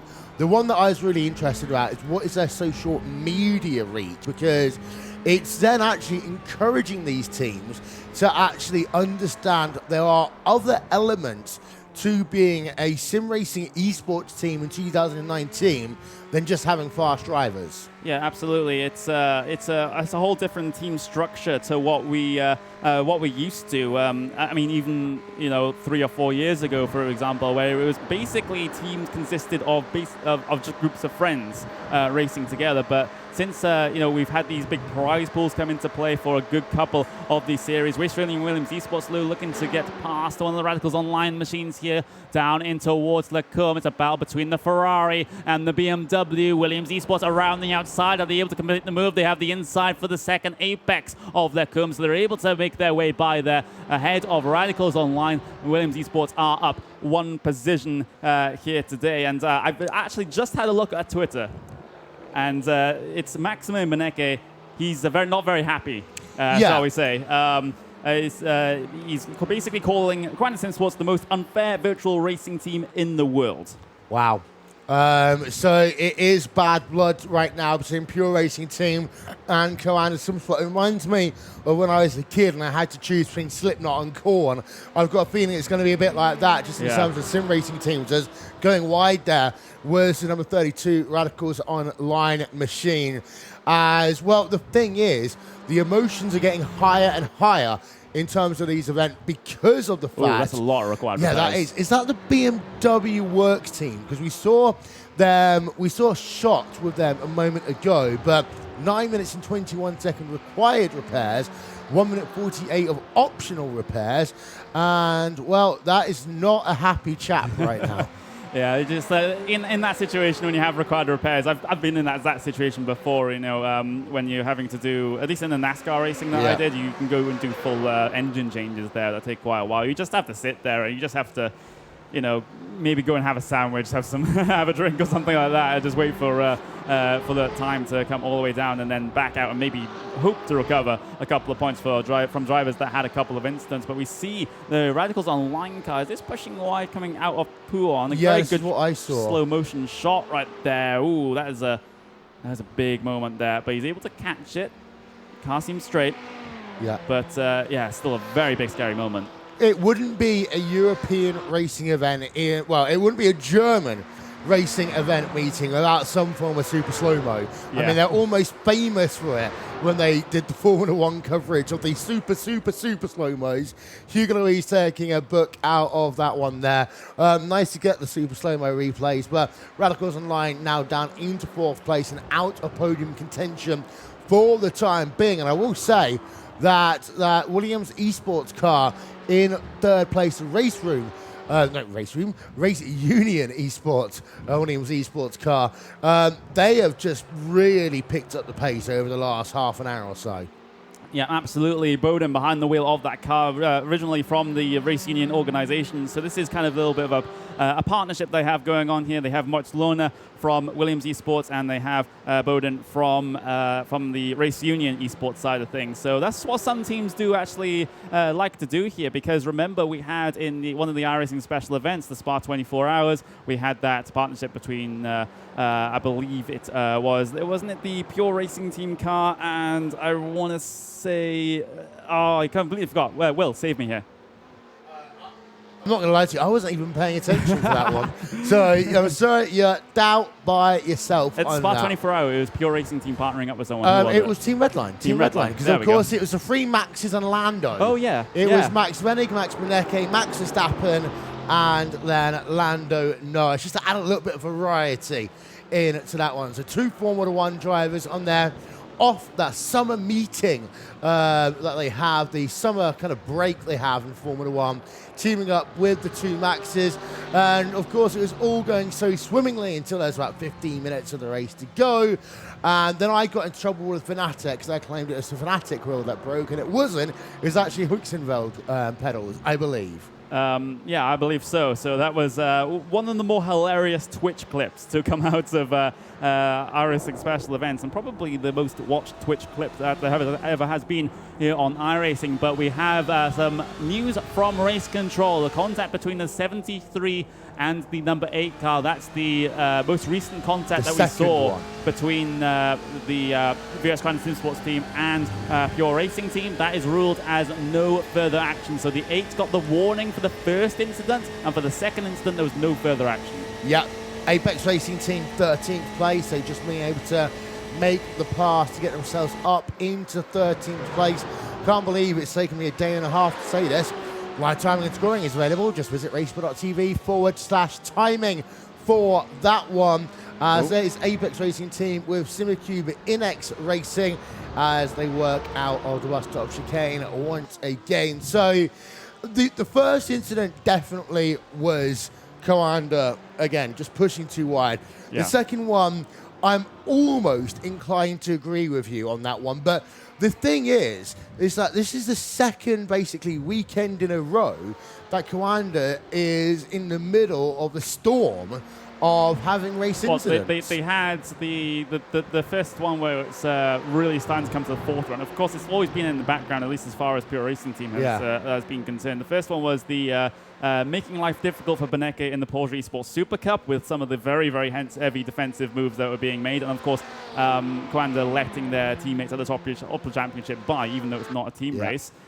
We also had the VRS iRacing GT World Championship, that contact in towards turn 1 that circuit the Americas. That was absolutely horrible, and that was with the Rebel Racing Esports car, I believe. So that was another blemish on Coander's record, it has to be said. And now the couple of contacts that they had over the course of this weekend, and at the start of Pure Racing Team complaining about this, I thought, there's not really all that much in this. Coanda, starting to race a little bit more heavily now because their dominance, kind of is being threatened by the likes of Pure Racing Team and Red Bull Racing Esports. But then I just start, seeing the patterns, a lot more, and now I'm tending to be slightly more on the side of Pure Racing Team on this particular issue. I've got an offer of food at the moment. I'm gonna give me 2 minutes because I've just been told by Hugo we've not given the GT3 cars enough love. So we're just gonna run through your top 8 in GTE first, and it is Coanda and the number 81 car who are leading the way over SimRC.de Crimson. I want to come back to them in a moment because I want to talk about how important this race result is going to be for them. Race Union Williams Esports in 3rd place, Radicals Online 4th, Red Bull Racing Esports in 5th, VRS Coanda Sim Sports in 6th with the number 8 car, Williams Esports Chill Blast, again, Williams having a great weekend in these Ferraris, and they're in 7th, and Pure Racing Team Green round out your top 8. And in terms of the GT3 cars, it is Coanda Sim Sports, the number 88 car, who are leading the way. Then you got yourself Team Rennsport Online in 2nd place, and Vazare KC Racing Esports in 3rd. But the important thing that we definitely need to talk about, and they haven't had enough love in this broadcast, is what an amazing day for SimRC.de. This is going to be one of those days when they can say they've come to the Nürburgring under all the bright lights and the stage and everything. They've been able to essentially kick the backsides of some of the biggest teams on iRacing. Yeah, absolutely. I'm reminded of a couple of years ago when I first started commentating on things like the Neo Endurance series, where they were very, very strong in every single GT effort they were able to put up. And, well, at least early on in that series, it used to be the GT1 cars that they were competing in and always did very, very well. Over the past couple of years, they've had a little bit of a lull. They haven't really been on the top in terms of the iRacing service. But, well, this might be the sign that they still have something in them with running P2 here today. Radicals Online, though, they're going to be heading down on towards the pit lane. And this must be the final stop here for Radicals. Yeah, Rob Cost, team principal, just came to tell me exactly that. And he also brought us a plate of chips. So thank you very much there to Radicals Online. It's not spiked with anything, is it? I really hope not. It's salt, honest, is what he's going to say on that one. But Radicals Online, again, we talked about just how long the pit road is here at this racetrack, especially when you combine the Grand Prix and the classic pit layouts together. And, well, yeah, Radicals, again, like SimRC.de, they need a race result like this. Yeah, absolutely. And, from what I've heard about talking to the team, their focus is more set on the next set of the iRacing World Championship Series. I guess, in my assessment, they took this year out just a little bit just to work on developing the team from the inside, developing some of the new talent that they have, and they're able to put behind the wheels of these cars. And now they're going to go full steam ahead, perhaps, in towards the 2020 iRacing World Championships. So that is going to be the goal there for Radicals Online. They get their stop over and done with. That was a pretty short one indeed, although they're slow. Well, look, they're stopped on the pit lane. They're trying to get going, and finally they do so, but that was a slow one there.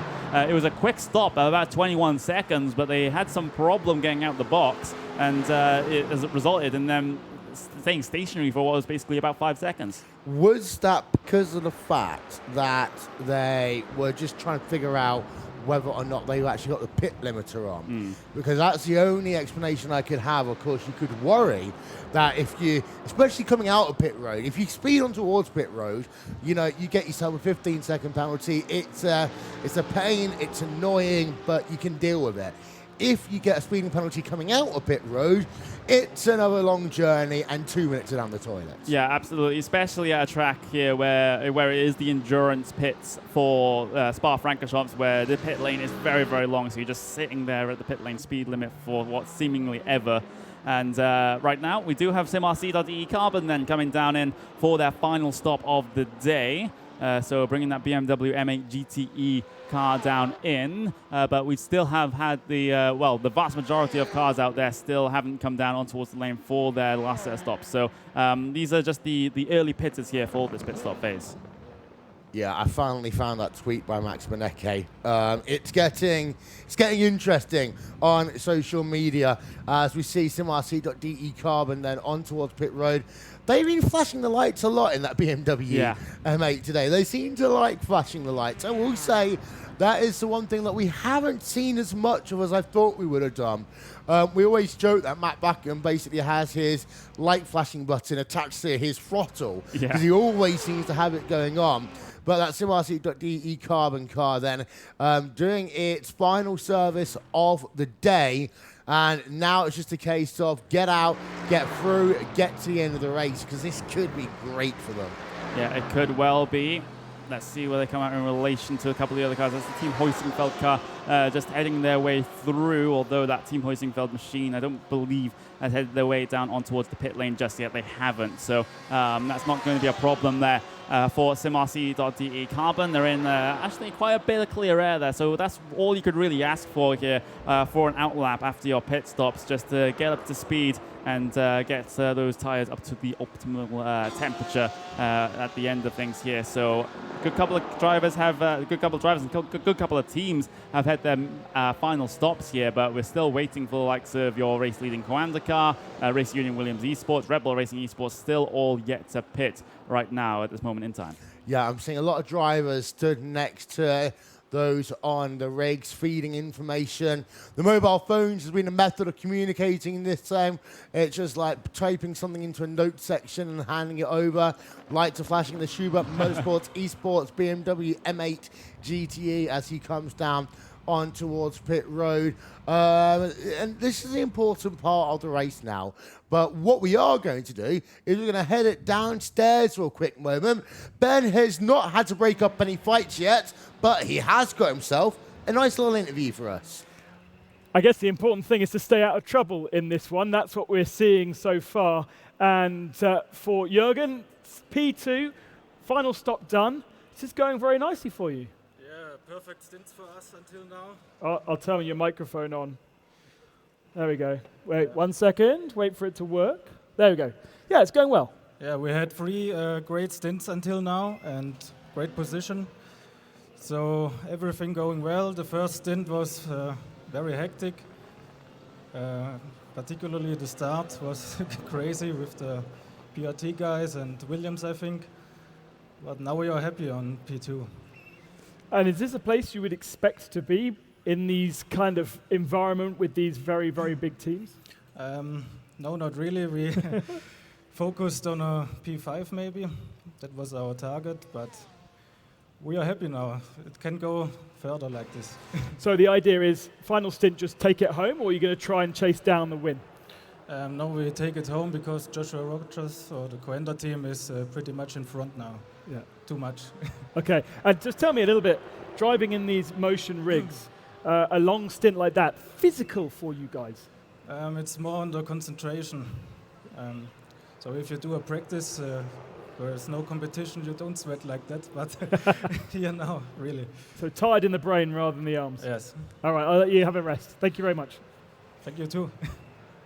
Thank you, Ben. The most important part about that interview is we actually got the opportunity to open up the commentary booth and get some much-needed fresh air in here because it is absolutely boiling.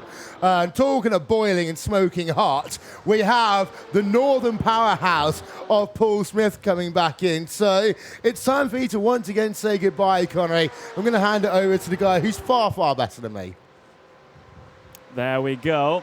Just getting those headsets switched over then, and we'll get ourselves Paul Smith into the commentary booth in just a couple of moments' time. We do have a couple of pit stops, though. That's the number 8 VRS Coanda Sim Sports machine deciding to come down in, and I see a Williams Esports car, I believe, in the background, bringing that car on towards the pit lane as well. So a good couple of drivers and teams deciding that now is a pretty good time to get their final stops out of the way. 56 laps completed here here of 71. So we are getting very, very close here, Paul, towards the final stint and the final couple of moments of the race. Yeah, this is going to be the final part, the final push for these teams and these drivers now in this race. This is where you've got to make or break your strategies now. This is where it all pans out. This is how you see where your race has worked for you, whether it's not worked for you, and these drivers now getting those change of drivers if they didn't do it in their first stint, or if they've not changed a driver yet, get them in now and get that tyres if you are going to take tyres with so few laps remaining. Or whether you're just going to take a fuel-only stop. That's going to be the question. We're seeing the driver change happen on screen as well, and they pull away, so no tyre changes for either cars, so fuel-only. They're still trying to adjust. They're still trying to adjust the wheel while they're coming down the pit lane. That's, because they know time is of the essence, especially trying to get out ahead of that Ferrari GTE car that came into the pits at the exact same time of them, so they knew that they were very, very time limited. Here comes your race leader, then we'll get the driver change for that one. That's Mitchell de Jong currently behind the wheel. He's going to be giving way there to Josh Rogers. Just getting that done. Actually, that's he's just unbuckled the seats, unbuckled the straps already as he's going down the pit lane. So he'll make that turn at La Source, and then they can get stopped in their box and get that driver change sorted out. Interesting how the current driver doesn't use gloves, yet Josh Rogers there, gloves on, ready to go, so obviously feels the need to have a little bit of extra driving grip there. I don't think it was actually Mitchell that was in the car, was it? Well, it says Mitchell on our screens, so well, anyway. We have to take what we're given, right? Yeah, absolutely. But so it's going to be Josh Rogers jumping in to that leading car, although not at the moment because of the pit cycles happening at the moment. But you can see on the pit limiter, as we mentioned, a really long pit lane here. But now here's the driver change, up and over. Well, efficient. Out one side, in the other. Oh, I thought we were supposed to be a rule coming. Violation. I thought we were supposed to be going in from the left only.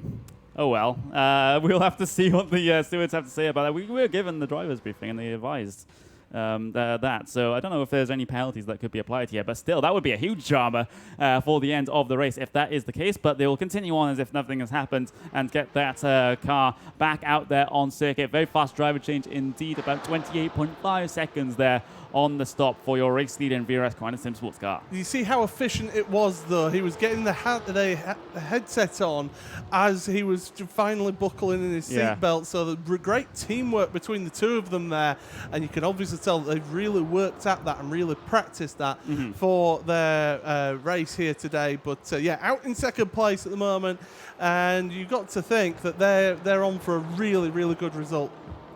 Yeah, absolutely. Race Union Williams Esports is going to be still out there on the racing circuit right now. They haven't come down on towards the pit lane for their final stop yet. So haven't that number 35 Team Hoisingfeld car. We're also waiting for Pure Racing Team Green to come down onto the pit lane. Same with Phoenix Racing Esports as well. And while we're talking about Phoenix Racing as well, it's always interesting to see teams like Phoenix Racing, of course, a big team in the endurance side of racing here in real life. You also have, of course, Williams Esports, a big feature in these sorts of events. It's interesting to see these sim racing teams and teams that have always been sim racing esports teams battle with teams that exist in the real world as well. Having been on a break, I've been able to see what's been happening in qualifying. It's best not to talk about Williams. Let's just say that. F1 spoilers. It's not much of a spoiler, really. Let's be honest this season. So, got a good battle here on Track Apex Racing Team and Sim Racing Academy. Battling it out on track, and they're going past the pit lane at the moment as teams on pit road. But we've got two BMWs, I believe. Yep, it's two BMWs battling it out, so they're pretty even in terms of top speed. It's how they've got the cars set up, as we see on the other split screen as well. The Race Union Williams Esports car onto pit road. Looking to the outside is Sim Racing Academy, but no move made yet. Yeah, absolutely. No moves being made for P12 and P13 out there on circuit. We have Race Union Williams Esports coming down on towards the pit lane. It has been Moritz Luna behind the wheel of that one, I believe, if I check my spreadsheets right here, and that is going to be the case there. So I would expect with this final stop that they might just end up keeping him behind the wheel of that car. We'll just have to wait and see what happens here. I think they're in the arena, so we might see if there's any commotion by that Race Union Williams Esports car. But right now, down on towards the pit lane they come, and now out of the pit lane they come. So that was a very quick stop. 21.8 seconds was their stop. So that was a very, very quick stop time indeed. Well, this is it. This is where the strategy comes into play. And if you've been able to save that fuel throughout your stints here, when it comes to that final pit stop, one, you're pitting later than your rivals, but two, you're taking less fuel at the same time as well, so it means that you're quicker on the lane as well. So that's where the double whammy comes in of if you've been saving fuels. We've still got this battle for 12. Yep, we do. Sim Racing Academy, we're on board with them then as they try to track down their competitors ahead of them. We see a driver change there. That's a very, very frantic driver change, trying to get that wheel sorted there. That was just wiggling around just a little bit. I believe that's Team Huisingveld getting their driver change done. We'll see them on the right-hand side of your screen as well as they're finally coming off the pit lane, but they're still buckling in the seatbelt, still trying to get all sorted. It's always good to have your other driver there to be able to help you with that, because imagine if you're just on your own trying to do all of that. Yeah, this is it. At least with the teams have been working together. I mean, he's not even got his headset on, so he can't hear what is happening in terms of... He's waiting for pit exit so he can see, and then now he's going to put the headset on the camera straight. There we go. But this is it. I mean, he's having to change, and you can see how it's affecting him up the Kemmel Straight as well.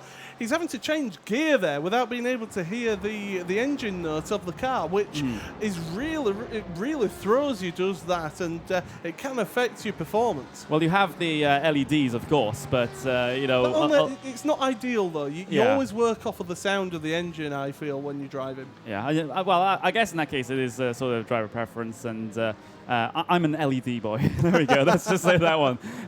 But as we see this battle continue on then between Apex Racing Team and Sim Racing Academy in towards Rivage, about a third of a second separate them on track right now for position number 12. Apex Racing Team in that number 95 machine right now, trying to lock onto the back of their fellow BMW right there on track, coming through who on the absolutely fantastic roller coaster of a double left-hand Apex. But right now, we'll send it down to the stage because Ben has another interview. Absolutely. Thought we'd just check in with our race leaders. Mitch is out of the car. How was the stint for you? Pretty solid. It was going to be difficult taking over Josh's old tires in the first one. It's a hard feeling getting used to the rig, also without too much practice, and then taking over tires that are pretty low on grip. But yeah, just tried to keep it clean, manage it well. The first stint was a really good warm-up, and then the second one we had new tires again, so I got to push and have some fun. So, you know, the gap's looking really good. Kept it clean, and yeah, we'll see. Josh has a nice little gap here, so we'll see if he can bring it home. How was the traffic out there? All equal performance from the cars, so difficult to really overtake cleanly. Certainly.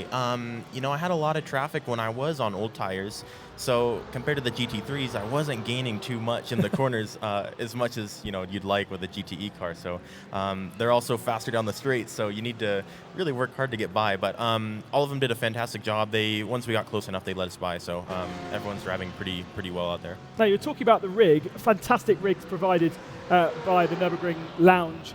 Motion simulator, is that something you have experience with from home, or do you have no motion? I have a static rig. Occasionally we'll get events like this and we'll get to try the motion.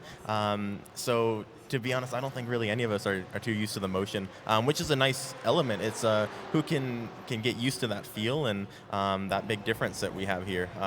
And it's cool that we get to drive in a rig like this, and yeah, it's a lot of fun. And you've got a lot of real-world experience, so do you think that the motion helps you, gives you an extra couple of tenths? It's hard to say.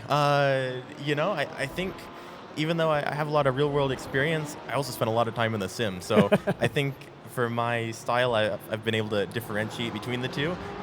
So when you do this, it's kind of like that hybrid in-between ground, so hard to say, but by the end of it, I felt pretty comfortable, so happy with it.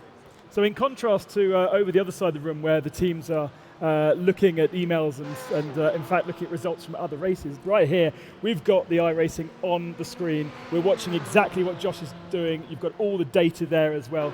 Are you able to then feed back to him and give him some extra feedback? Yeah, certainly. We're on comms with him as well right here. So basically, we had a game plan for strategy beforehand, but you know, there's a lot of variables in the race, and doing live calculations, making sure we're you know, getting the most out of the event. So we're looking pretty good here. Everything has gone to plan, so we'll stick to it, and hopefully everything goes well in this last stint. Thanks very much, and been a very bad pit reporter and not paid attention at all to what's been going on the track. Looks like you've got a good battle, boys.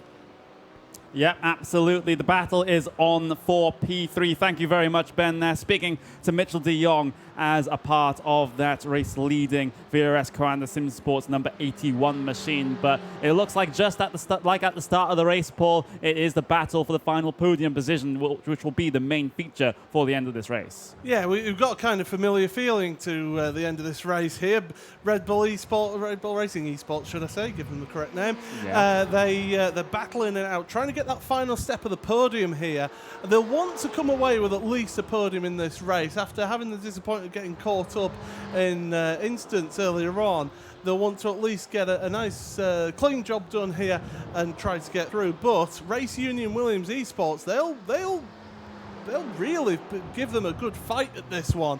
So Ferrari, once it gets it up to speed, it is really good in a straight line. It is absolutely wicked, and it's only matched by that Ford GT. So the BMW once again is going to struggle a little bit in terms of the straight line, but the Red Bull car has all the factors working in its favor right now in terms of the draft situation between these two cars. About a third of a second as they head their way out of the bus stop chicane. Coming up across the line they will go. And Race Union Williams Esports, it is Moritz Lohner behind the wheel of that particular car at this moment in time, trying to defend from this Red Bull Racing Esports car. And, you know, we've seen Red Bull Racing Esports, Paul, have a couple of troubles trying to get past a good couple of other cars. It just seems like they have a lot more downforce on the car than is perhaps required to be able to pull off these passes. So does that change how they're going to approach trying to take any of these opportunities, or are they just hoping that the car ahead just messes up one of their runs? We're seeing Core Sim Racing leaving the rig. They've parked the car. That's it. They had a what's known in the trade as a meatball flag, the black and orange. Oh, here we go. Oh, and look at that. Yeah, absolutely. On the left-hand side then, Red Bull Racing Esports side by side through the outside of Malmedy. Nice job done there to get ahead, and that's them up into third place now in this race. But Red Bull Racing Esports, great move. I want to see that one again, because the way they were able to hold it around the outside then and get the move on the exit of Malmedy completed, that was absolutely fantastic to see. It was absolutely brilliant. So Red Bull Racing Esports then have managed to get themselves through in this situation. And right now we'll see the replay up on screen for you now. You see that big defensive inside move by Williams Esports. Red Bull Racing Esports, though, have all the track position on the outside of the corner, and they're able to hold it for the inside of the second apex outside line. For Malmedy, you can get a big run off of this corner, and he's able to secure the position. That was almost exactly a mirror pass to what we saw in the final lap of the Porsche Esports Super Cup, where it was Tommy Erskard got past Patrick Holtzman. It was almost the exact same thing. Absolutely, and a lot of people, they'll automatically defend the inside line there going into Le Camp. And the thing is that you can hold it around the outside, because then you've got that inside line for the left-hander. And with Malmedy, the right-hander, you can actually get on the power a little bit earlier there, run it out over the curbs, and that gives you the run out to the corner. And that's exactly what we saw with the Red Bull Racing Esports car. So up into third place for them. And that Race Union Williams Esports car running wide through Curve Paul Freya at the end of this lap really have just struggled. They're still on the back of them, but that Red Bull car looks to be pulling away here. Yeah, just has all the traction off the corner required to be able to make sure that gap is a little bit more secure for them. Down into Eau Rouge and Radion then, up over the top of the crest. You have to be very careful with that inside curb at the top of Radion, because iRacing does love to give you a slowdown penalty coming through there if you take that a little bit too aggressively. coming through there. So that is something that you do have to be very, very aware of as a driver out there on circuit. I don't think with how Williams Esports are right now that they'll have anything to be able to reply to this one, but I've definitely been wrong before. And we still have this battle between P11 and P12, Apex Racing Team and Sim Racing Academy. Yeah, these two have not been able to keep separate for quite a number of laps here now. And so the Sim Racing Academy, they're just sitting there at the moment. Now, depending on what the gap is in front of them, we could end up seeing, do you know what, let's just sit behind for the time being, make a move late towards the race. But there's a Team Huizenveld car just in front of them as well. So I think these two are actually slightly gaining on that Team Huizenveld car in front of them. So there could be an opportunity of a top 10 here.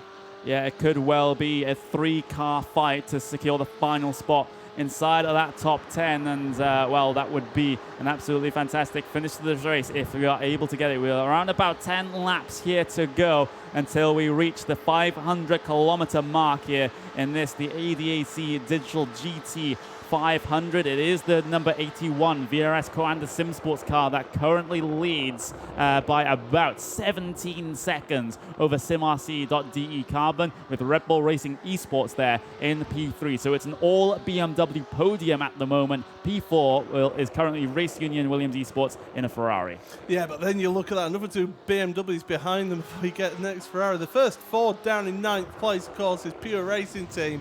And it's what might have been for that team here today. It's not been a good day at all for them. And it's the green car there in that 9th place. So absolute nightmare for Pure Racing Team. They will not be happy at all. And the point becomes, these guys have to do another race at least. And there will be races with Pure Racing Team drivers and VRS Kansas Sim Sports drivers. So that is going to be absolutely incredible in terms of the tension between the drivers here. It's just who can keep the cool head. Will keeps on egging on a fist fight. We might get one by the end of the SimRacing Trophy. Because these teams, they just seem to be getting in amongst each other. But yeah, as I say, Pure Racing Team, it's just not been their day here in this GT500. But as we'll look at that side by side, and that's the Huizenveld car, Team Huizenveld car that they're trying to get through. They held the position because they ran out wide. They've got the leading GT3 car as well to mix into this one as well. So all of a sudden we've got an interesting dynamic for 10th place. The Porsche struggling on corner exit there with the traction there, but they've got past the race leading GT3. And now Apex Racing Team really flashing the lights, they're putting the pressure on here. Yep, absolutely. So through La Source they will go. They've been disposed of the traffic here in this situation. It's going to be a 3-car battle here for P10. Team Huizenveld, Apex Racing Team, and the Sim Racing Academy then on the way down towards Eau Rouge. Apex Racing Team second in line. Look at how close they get coming up through Radion. Then they're going to be setting up the move here in towards Lecum over their competitors of that Team Huizenveld car. Huizenveld very defensive very early on here coming in towards Lecum. Apex Racing Team outside line. If they commit to this, they might be able to hold the Apex here for the second one. They're able to have the space. That's an absolutely fantastic move there by Apex Racing Team. Can they complete it around the outside at Malmedy? They can, but only just. There's still the opportunity here for Huizenveld. There's the big block there, and here comes Sim Racing Academy then around the outside of Huizenveld. Huizenveld in big trouble here. They might end up losing 2 spots, but they lose just the 1. For the time being, with the way that Porsche has been handling, they seem to be struggling to get the power down here in these late stages of the race. So that was, again, I didn't think Apex were alongside enough for Team Huizenveld. Around they go. Talked about rear grip there, and they've given a perfect example of what's happened there with this Porsche. Around they go through Pouin, and well, that's at least another position lost. Yeah, we saw with a couple of the GTE Porsches at the end of the Spa race in the VRS Racing GT World Championship, they did have these rear-end issues coming towards the latter end of their stint. We'll see it from up above then. You see Huizenveld on the outside, becomes the inside there for Malmedy. That's the Apex Racing Team just able to squeak their way through. Sim Racing Academy, that's their time to strike, following in the tire tracks of the car that made the space around the outsides. They're able to not complete the move coming up through Rivage, but then we'll have to run this through and see exactly what happened there to that Team Heusenfeld car, since we were on the very wide shot on the live pictures, so we'll get a better view of it. On the entry towards Pouan, 2 tires on the curb is fine, but they just lose it. There's just no rear end grip there. Yeah, he's just carried a little bit too much speed for the adhesion that they've got from those rear tires, and as I mentioned, that Porsche doesn't look stable on the rear end there, so all of a sudden they found themselves dropping down 2 positions out of 12, and here we go, Pure Racing Team Green and Logitech G Altus Esports. What's happened to Logitech G Altus Esports? Yeah, they've lost a lot of time here, and now Pure Racing Team Green around the outside at Lecombe. They even get it complete before the braking zone, so that's an easy pass there for Pure Racing Team Green. And Altus Esports, yeah, they have lost a bunch of time here in this situation. They were about, I would say, about 7 or 8 tenths of a second slower than Pure Racing Team on that last lap, so it might have been a little bit of a mistake there to put Altus in that position. Well, yeah, but this is it towards the latter end of this race now. You know, the drivers and teams, they've been pushing their tyres now. Of course, we saw teams not take tyres in that last pit stop there, so they're starting to feel the effects with the track conditions here, how those tyres are starting to wear out then, and different cars use their tyres differently. We've seen with the Porsche how that used up its rear tyres a lot more, well, certainly with the setup that Team Heusenfeld had.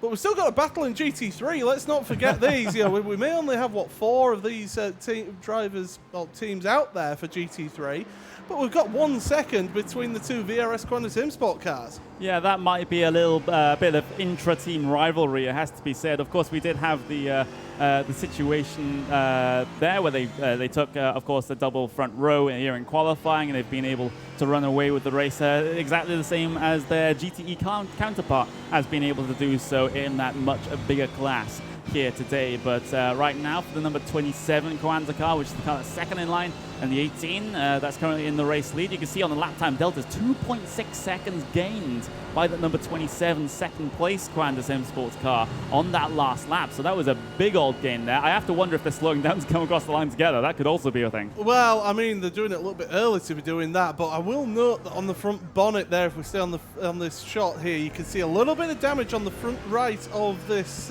number 27 car that we're riding on board with. So they are going to be slightly hampered, but it's not as bad as you would be with a GTE car. Yeah, it wouldn't. So, yeah, it's damage that you do have to think about and you do have to consider, but you don't necessarily have to be obsessive about how it's affecting you.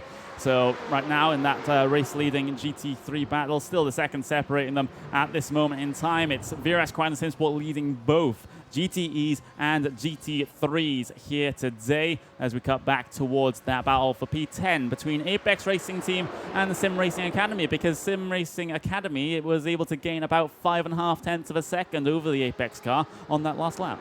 And as I said earlier, these two can't seem to be separated, can they? They really are giving us a good display here. And it shows that even if you are further down the field and you're not going to be in contention for the race win, you've still got to say, right, what's our new goal for the race? If we're not going to win this one, what's our new goal? And look at it realistically. Set yourself an achievable target.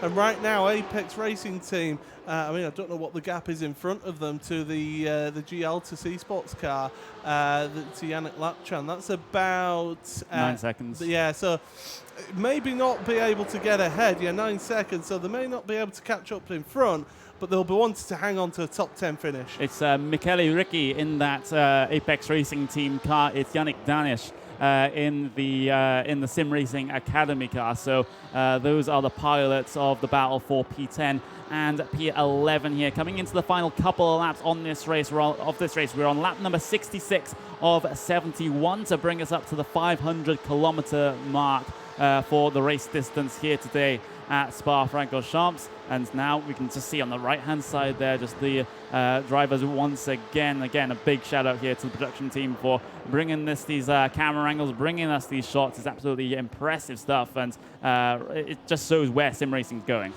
And it also shows to all those doubters who say, why would you want to watch a load of people just sitting around playing video games?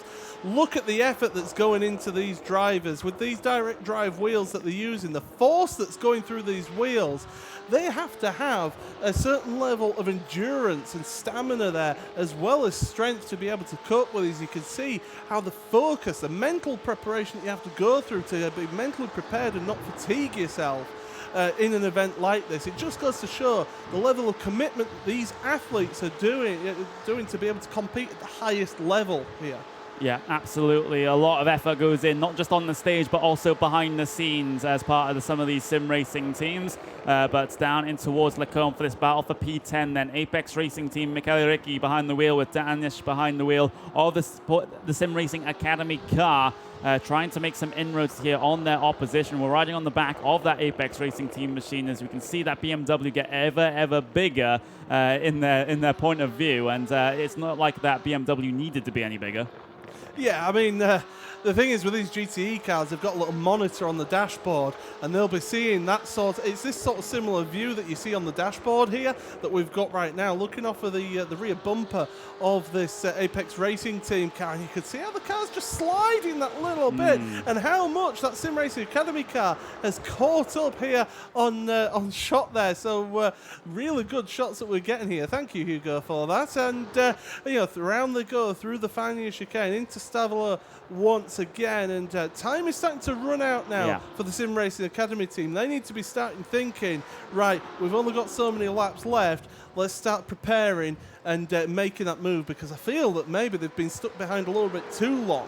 Also, some teams do have to be conscious of the instant limit here coming into the final couple of laps of the race. It's so easy to get an off track here at Spa, here on iRacing. The track limits are quite vicious, and we do have an instant limit of 70. And we got the information just about 10 laps or so ago from Race Control that some cars will reach 60 out of 70 instants. So some teams are cutting it very close indeed here to getting disqualified for going over the instant limit. But hopefully that doesn't happen here because it would ruin perhaps a good couple of battles out there on circuit. So Apex Racing Team and Sim Racing Academy, they'll know exactly how many instant points that they have and how much they have to work with, and that might change their judgment when it comes to trying to negotiate this battle.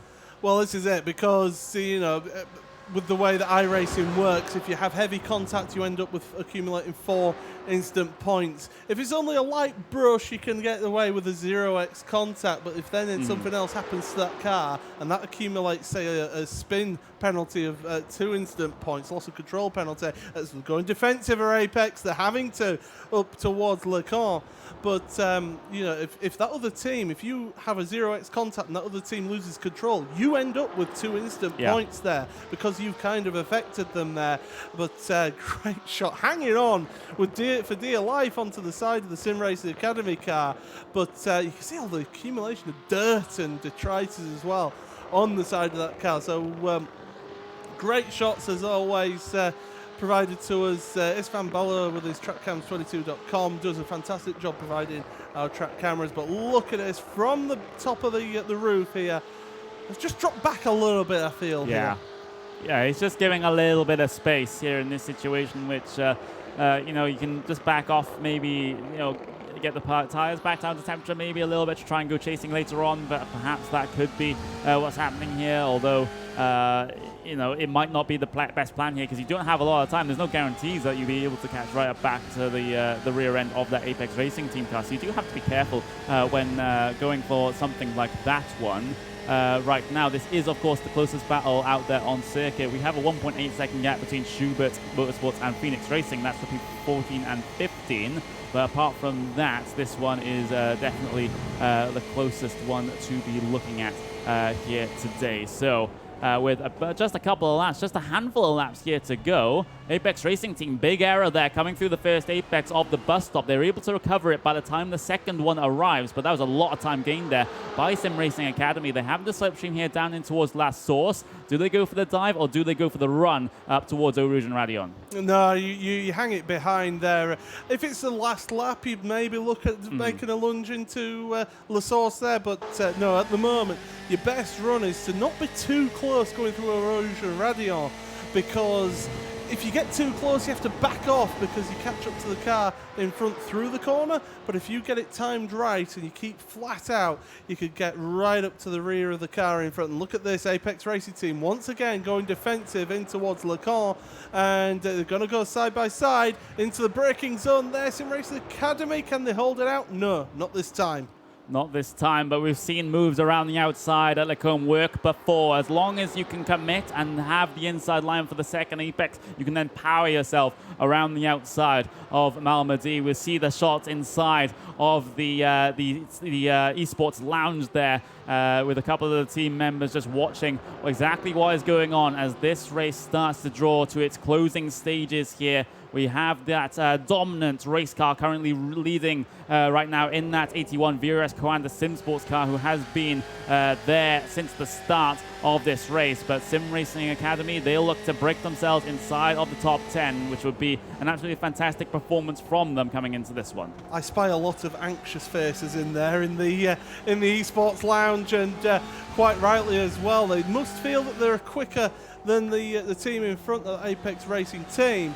But for the time being, as they come through, Curve Paul Freya once again. Ooh, a little twitch there. Now, is this the tyres wearing out? Is this the tyre wear coming into effect as well? Because most of these teams didn't take tyres in this last pit stop. Yeah, exactly. Most of these teams are on double stints, which is why the stops are as short as they were. So now those tyres are starting to go away on that Apex Racing team BMW. SimRacing Academy, though, they might just have a chance to, nope, they're not going to go for it in towards the bus stop, but they are running out of time. They are running out of laps to be able to make this top 10 finish work.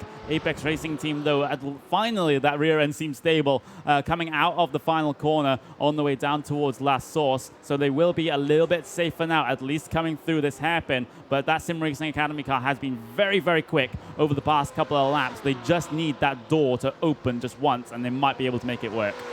Speaking of doors opening, Will just walked into the commentary booth, and that was one of the best feelings I've ever had right there, because it was just so nice here. But yeah, the heat is on here between these two teams now, and they're really pushing on and really...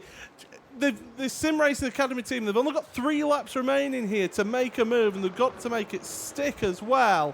So Apex Racing team, they're no mugs. They've got a lot of experience, a lot of World Championship experience in that team as well. So they will be able to cope with the pressure. Yeah, absolutely. 2 laps to go in this situation. Just 4.5 tenths of a second separate P10 and P11 at this moment in time. It's going to be the closest battle that we have out there on the racetrack. All the battles are seeming to be extending at this stage, all the gaps spreading out except for this one between Apex Racing Team and SimRacing Academy. Michele Ricci in that Apex Racing Team car versus Yannick Danis, trying to be on the offensive here down in towards Pau. He's actually lost a little bit of time coming through there now. He's just a little bit too squirrely through there, and now the gap is up to around about half a second. Yep, and it's just showing here as time is running out, as you mentioned. The SimRacing Academy, they've got to get close enough to be able to make a move. And right now, they're just not quite close enough to make it happen. Although with the way that Ricky's car is moving about on the track, you never know, it might leave them open to an opportunity here. So don't count them out here in this race, but certainly it's going to come down to the end of this one between these two. It's certainly going to come down to the very, very end, it seems. But Apex Racing Team, over the last lap or so, they've done a very good job at managing the gap all the way back to their fellow BMW M8 GTE machine. But now, the SimRacing Academy coming out of that final corner, trying to look for the good run. And, well, it's going to have to be the run out of La Source at this point. They only get a couple more opportunities to try this one out. There's actually a car that's ahead of them that might just get themselves involved in this one. We'll have to wait and see. But this one right now, the ball is definitely in Michele Ricci's and Apex Racing's court. But any foot stepping out of line, and that SimRacing Academy car is there ready and waiting. Yeah, indeed. So I've got one question, Connery, that I desperately want to ask you. Last year, of course, we saw Pure Racing Team, their victory celebration, throwing Max Benecke up into the air with some of the perceived, and I'm going to have to say the word perceived, drama and controversy here. How much celebration do you think Coanda are going to do on stage? Are they going to keep it muted as we're on to the final lap, or are they going to go balls out? Yeah, we will just have to wait and see in terms of that one. We are on to the final lap of the race here today for the ADAC Digital GT500 at the 2019 SimRacing Expo. The closest battle out there on circuit, P10 and P11. That's Michele Ricci versus Yannick Danish. Apex versus SimRacing Academy down in towards Pouon. It's not going to be close enough just yet for SimRacing Academy, but they've gained so much on this first and start of the second sector here. But since we are on the final lap here, we have that Altus GTE car looking actually to get themselves involved. That Altus car is going to be a battle for position right at the end here. They might have trouble in terms of the fuel numbers. They're very slow. They're incredibly slow. It might be a 3-horse race here for P number 9, but at some point we'll have to focus our attention back towards the race leader to see them come across the line. Here comes SimRacing Academy then up towards Blanchimont. This might be their last chance to be able to get P10 in this situation. A big move in towards Blanchimont, a big move down in towards the bus stop perhaps, as they'll go through that very, very fast left-hander, and then down in towards the bus stop they will go. Altus Esports also coming under threat from this particular battle here as they get down into there. Then Altus Esports, they have to go down on towards the pit lane. They need a late race splash and dash there, as out of the corner they will come and they'll go to the line there. Still the final lap in full effect here. These guys will actually have one more lap to go here in this situation. That VRS Koana SimSports number 81 car hasn't yet come across the line, so that battle will continue here in this situation. But it's been since the start of the race to the finish. It seems there was a bit of drama right at the start with Pure Racing Team Red, but in the end, when all is said and done, it is Joshua Rogers, Mitchell de Jong, VRS Koanda SimSport, complete and utter dominance like they did in the World Championship. They've done it here at the SimRacing Expo for the Digital GT500 across the line. Your race winners. Absolutely sensational race from them. Absolutely dominant performance from that VRS Koanda SimSport car, and well, hats off to them if I was wearing a hat, because that is absolutely sensational. Second place, don't forget, SimRC.de Carbon. Great drive from them, and Red Bull Racing Esports rounded out your podium. They got really close to SimRC.de at the end there. It was looking very, very close indeed. You see a couple of the rest of your runners heading their way across the line right now. Those there, a couple of laps down or more. I'll have to see what the results of that battle between the Apex Racing team and the SimRacing Academy was, because that one was getting to be very, very close indeed. We actually are lining up a replay of exactly what has happened between them, because I believe they may have made a little bit of contact. The gap is still pretty big between the two. So we'll get that replay lined up in just a couple of moments' time. But it looks like that Apex Racing team will get to the line first, but that order might change depending on what this incident is. It looks, Connery, like it was a slowdown penalty at the top of Radio. Hopefully we'll get that replay up in a moment, but coming through Air Rouge, everything's fine. Coming up for the first part of Radio, yep, 4 wheels to the left there of the white line on the exit of Radio, and that means that we had to slow down. Yeah, we're just now getting it up onto the big screens for you now to just describe exactly what happened in that particular battle. The big old slowdown penalty really putting a damper on that particular battle for the final spot. Well, one of the final spots inside the top 10, because we had Altus Esports having to come down in for a late race splash and dash. Big miscalculation on the fuel for them. Gifts a couple of positions behind, but there we go. We see the VRS Koanda SimSports car coming it through. There's the race leading and race winning now. AMG Mercedes GT3 VRS Koanda SimSports. They're P1 in GTE. They are P1 in GT3s as well. They are a winner of the Manufacturer Cup here in GT3s. And one positive is that we had all of the teams get through within the incident limit just. We had a couple of teams that got to 60 of the 70 inks, but most of them got through. Yeah, absolutely. And we'll see the final race results up on screen for you now. VRS Koanda SimSport winning by 19.3 seconds over SimRC.de Crimson. Red Bull Racing Esports come away with a podium position here today, with Race Union Williams Esports with a good run up into P4. Radicals Online, they were battling for podium positions earlier on in the race, but they will have to end up finishing in P5 here today. The number 8 VRS Koanda SimSports car finishes in P6, with Williams Esports Chill Blast finishing 7th place. Pure Racing Team Green will finish in P8 with Apex Racing Team in P9 and Sim Racing Academy just getting themselves inside of the top 10. Team Hoisingfeld in P number 11 and Simukip Inex Racing in P12. But with all of that done, you can read the rest of the results up on screen for you now as we'll send it down to the stage where we have an interview with your race winners. Exactly. All right, then. Thank you guys very much. And I'm here with our winner of the ADAC Digital GT500, powered by Aral Ultimate. And I'm here with Mitchell de Jong from VRS Quanda SimSport 81, who won this race. Congratulations, Mitchell, all the way from California. Well, it did work out, didn't it? Yeah, it's quite a long trip. You know, it feels great to be here with my team that's just such a great group of people. We're taking part in both the trophy race and this one. It's a lot of preparation, and it feels so good to be able to have a clean race, have it pay off. Paired up with Josh Rogers, who is just a phenomenal driver, put us in a great position, and everything worked out. So take us through the race. How was it for you? Were there any spectacular moments where you thought, oh God, this is going to be a hot one? Yeah, well, it was a pretty clean race, fortunately.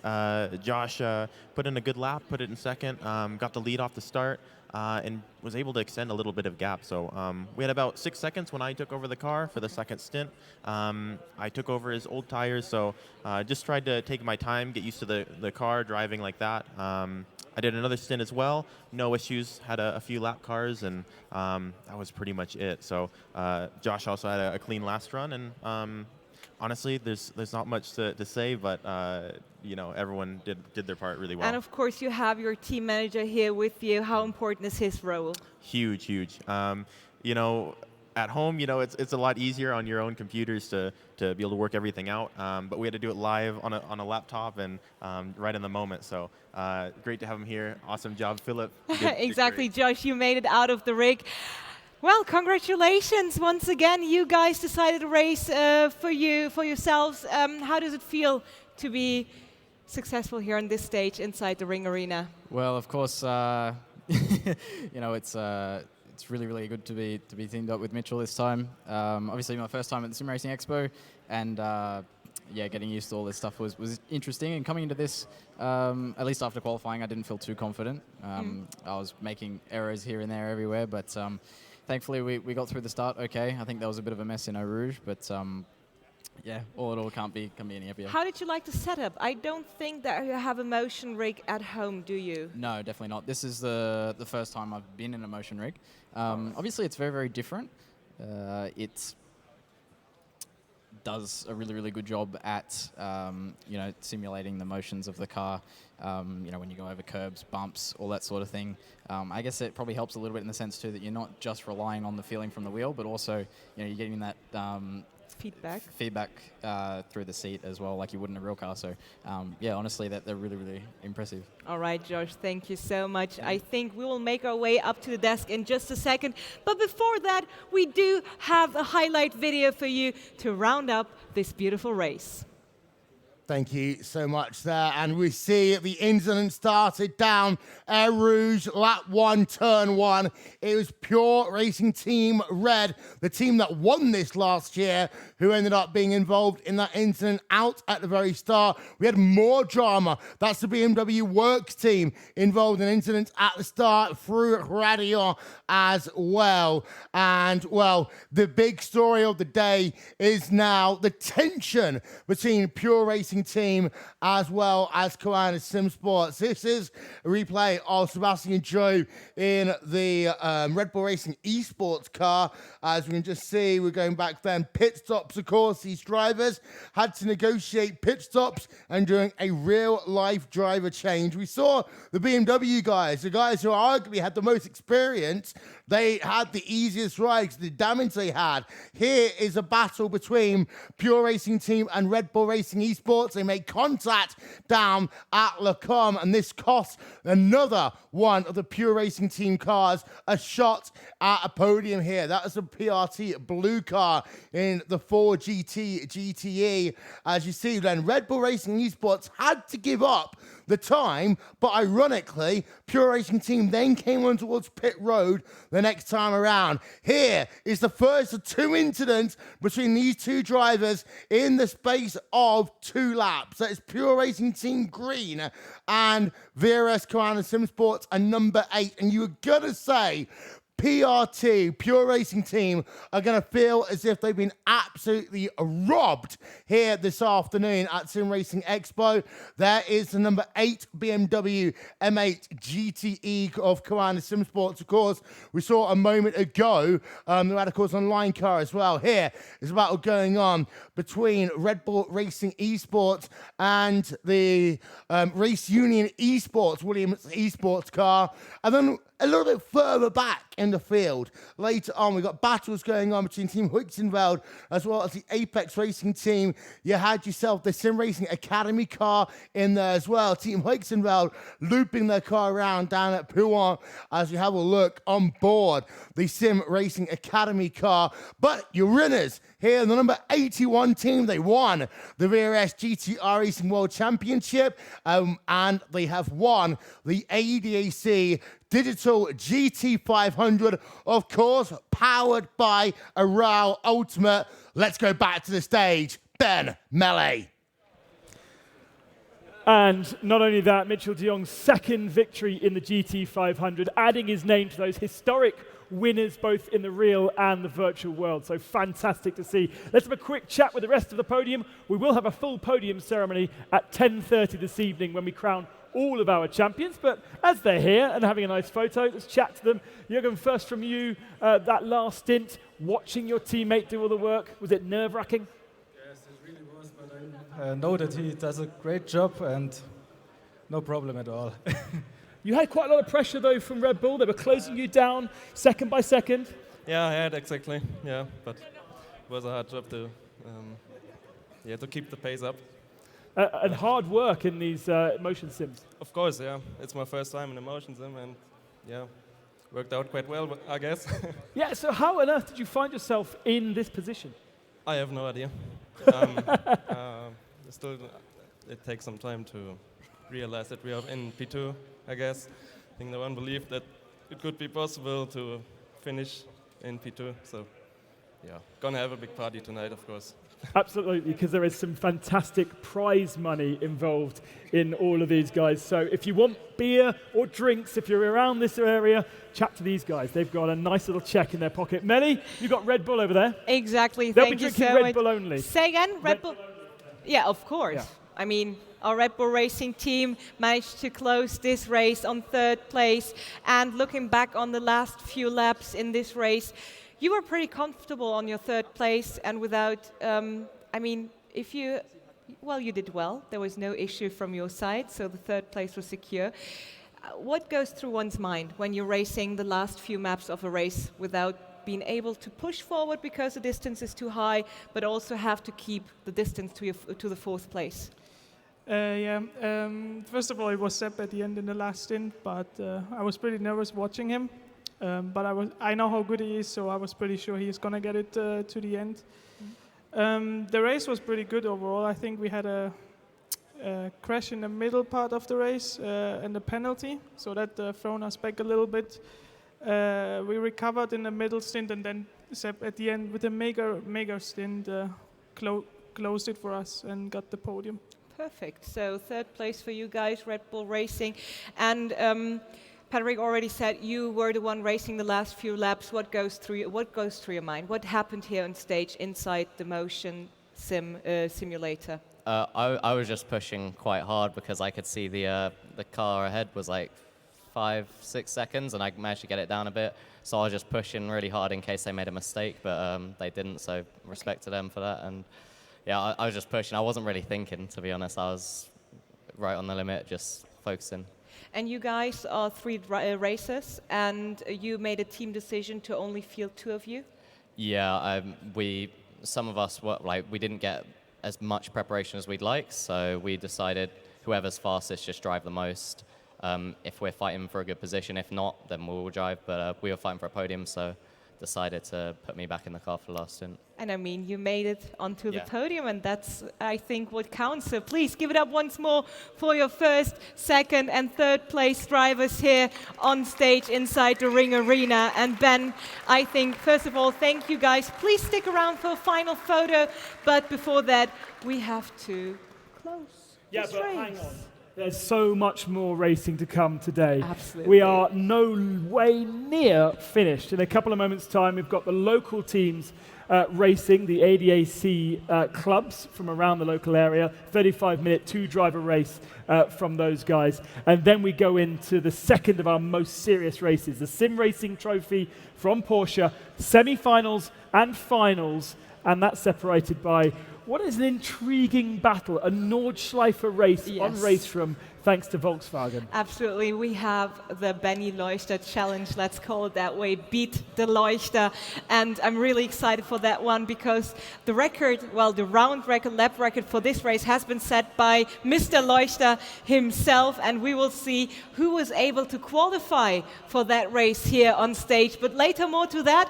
I think, let's see, the qualification phase is closed. So we will have our 12 participants for the Leuchter Challenge here on stage. And I'm really excited for that one. We do have nice prizes as well.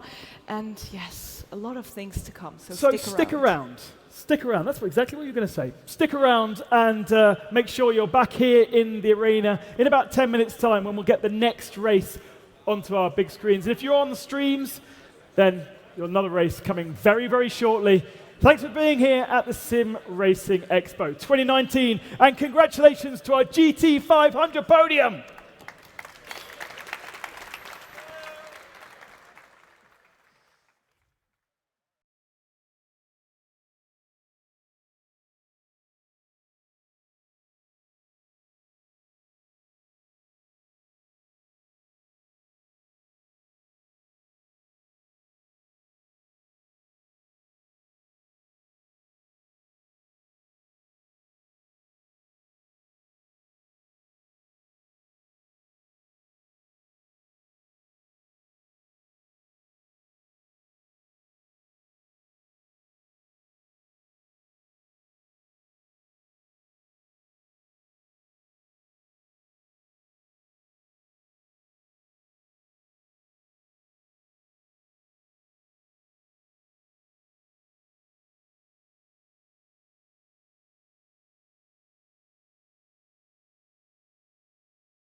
Bitburger 0,0.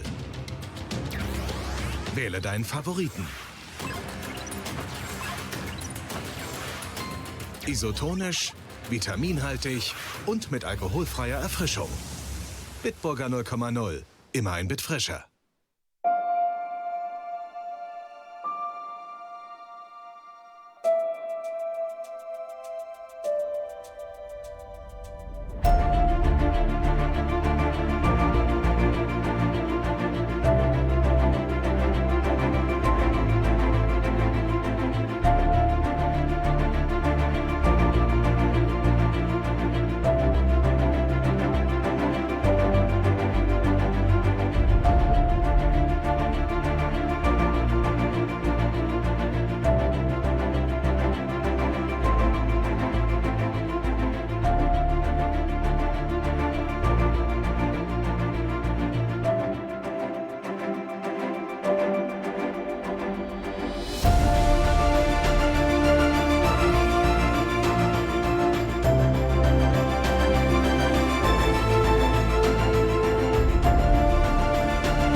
Falcon Tires.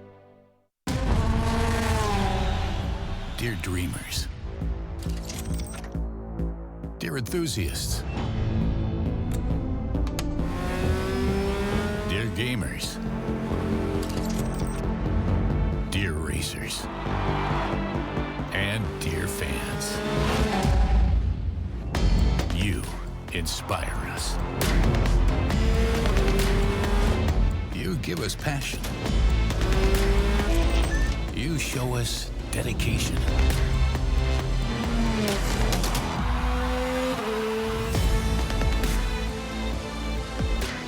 You support us all the way. And you drive us forward.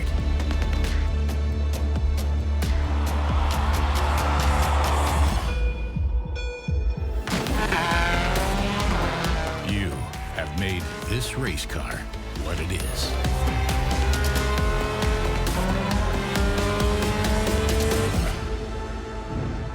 Team made.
Welcome to the ADAC 2019 SimRacing Expo. My name is Melek Melibalgun. This is Ben Constanduros, and we are your hosts for today. The next race is about to start, Ben. Absolutely. This is a really cool concept. We're going to be bringing a lot of different motor clubs from around the local area here at the Nürburgring, and they've been participating in a championship across the whole of the year. And this race is a standalone showing event to show off just how popular this has been. And I'll tell you, it's been incredibly popular. Seeing the qualifying semi-finals last night in the esports lounge, all of the guys really fired up and coming out and thanking the organisers. It was really lovely to see. We've got the finals here, and they're racing on the fearsome Silverstone Grand Prix circuit on the GT4 Cayman car. But it's a 35-minute race with 2 drivers, so 1 pit stop. Exactly, and we of course need to introduce a representative for the ADAC All-Stars race. So please give it up for Mr. Franz Rudolf Ubach.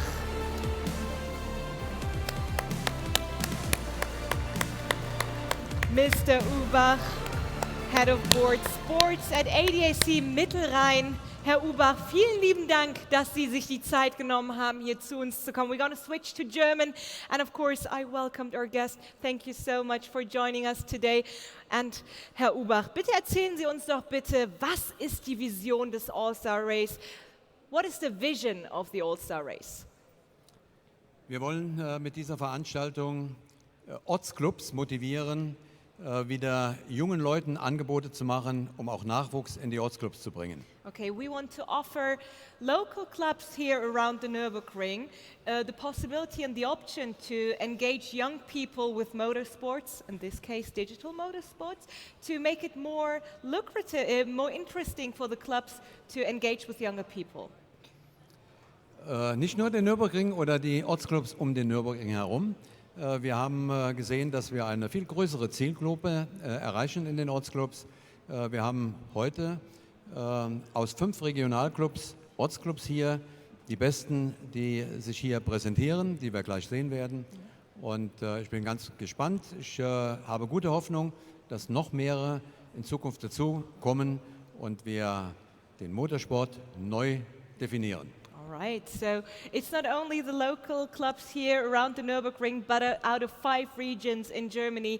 And the vision is to redefine motorsports for the youth, pretty much. So, Ben, it is time. We're going to have a load more questions for you, so stand by. But before we do, let's see some of the teams that are participating in our arena. We also have 12 teams participating in the lounge over the road, which means 24 Cayman GT4 cars on track.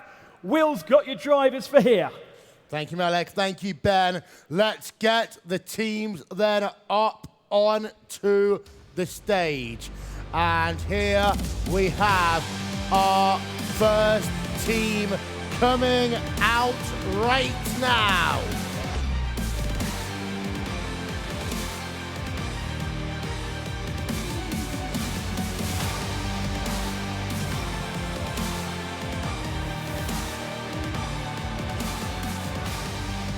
So our first team out there, that was AC Mayen.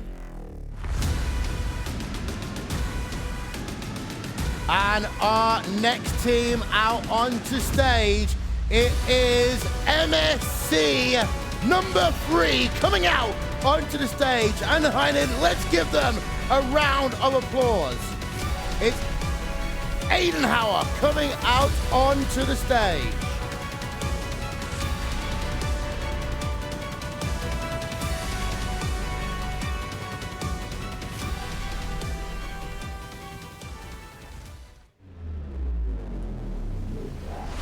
Coming out next on to the stage, it is MSC Eidenhau, number 1, Michael Barrow, Ashim Freyen, and Paul Diedrich in the number 67, Porsche Cayman GT4 Club Sport.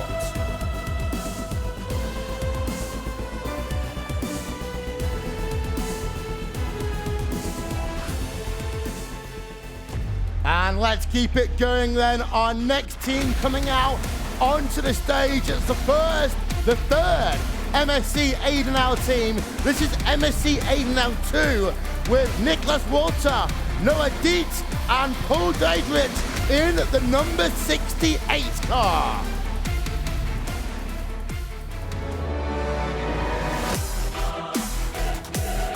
Our next team coming out onto stage. Let's give them a big round of applause.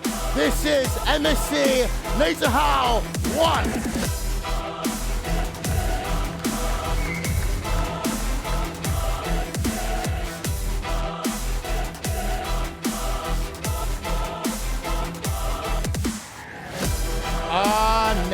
team coming out in just one moment's time. Let's continue to show our appreciation. This is going to be Scuderia Augustusburg Ruler. And the drivers here, we've got Leon Harnoff, Nico Kaluza, as well as Philip Eckert.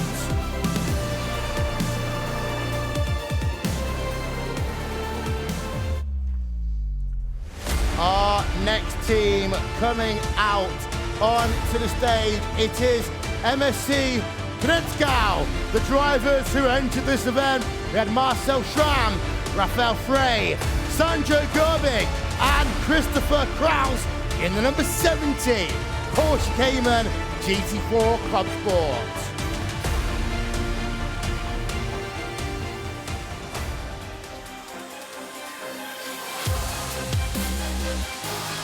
Our next team coming out then onto stage right now. It is the number 36 ADAC Saarland car with Yannick Britt and Matthias Bixemer.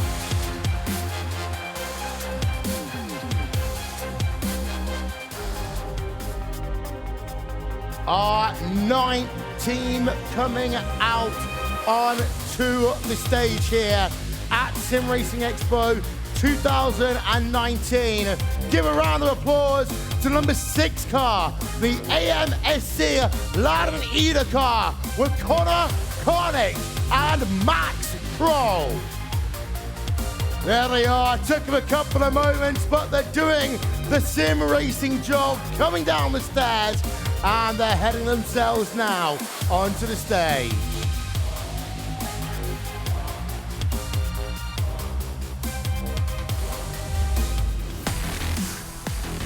Our 10th team to come out onto the stage, the number 28 team, AC Mayan 2, your drivers, Leon Dreiser and Tim Buck.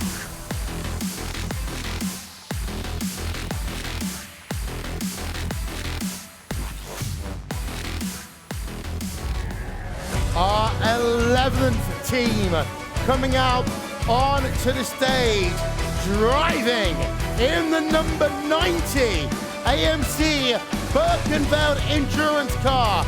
The drivers, Nicholas Bunkhauser and Calvin Rausch.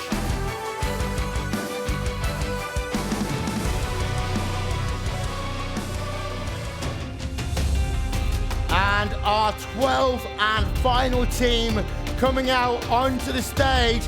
They've caught themselves, things in their hands, waving on the air, but they just don't care. It is the Scuderia Augustusburg Brawl 2 car in the number 19. We've got 12 teams running on the stage. We've got 12 teams running in the esports lounge just over the road. Let's send it back to the stage to Malik and Ben. Drivers, take control of your rigs. All right, Ben, while the drivers settling into the motion simulators here, the DR7s, let's talk a bit about the format that is ahead of us. This is really cool. So for those of you that don't know, watching on the worldwide stream or indeed in the arena that aren't aware of the format of this particular race, we're using motorsport clubs from regions in Germany, Saarland, for instance, or Adenau. We've got 4 teams from Adenau, which is only a couple of kilometers away from us here and as a part of the Nordschleife. And they are all participating, representing their clubs, and then participating against each other in teams of 2, although they qualified in teams of more than 2. And therefore, this is kind of like, I don't know, this is like county versus county. Club versus club, and an amazing thing that the ADAC here in Germany has put together and has really put the emphasis on the youth in these clubs that have been aging and aging over the years. Absolutely. Just as Mr. Urbach said, this is the perfect way to connect two worlds from the same universe. I love the same because it's so true. We do have real motorsports athletes here on stage competing in the digital world. And this is really interesting, of course, a good way to engage the youth with the very traditional sports as well. So before we go back to German, yes. The basic format then, 10-minute qualifying, 35-minute race. We're using Assetto Corsa with a GT4 Cayman, and they are racing at the Silverstone Grand Prix track, a favourite of Mark Henrici, so he'll be very happy with that. And there is a little prize pot, 1,500 euros is what they're fighting for. I was about to ask that, our representative, but exactly, there is a prize pool of 1,500 euros. Ja, a nice bunch of cash, if you ask me. But Mr. Urbach, wir haben hier wirklich zwei Welten, die aufeinandertreffen. Wir haben reale Motorsportler und wir haben eben diese Motorsportler, unsere Athleten, die eben in der digitalen Welt aufeinandertreffen. Was ruft das in Ihnen hervor, dieses Projekt zum Leben erwecken zu sehen hier in der Ring Arena? How does it feel to see this project, the ADAC AllStars, come to life here inside the Ring Arena? Ich komme aus der alten Motorsportwelt und bin fasziniert.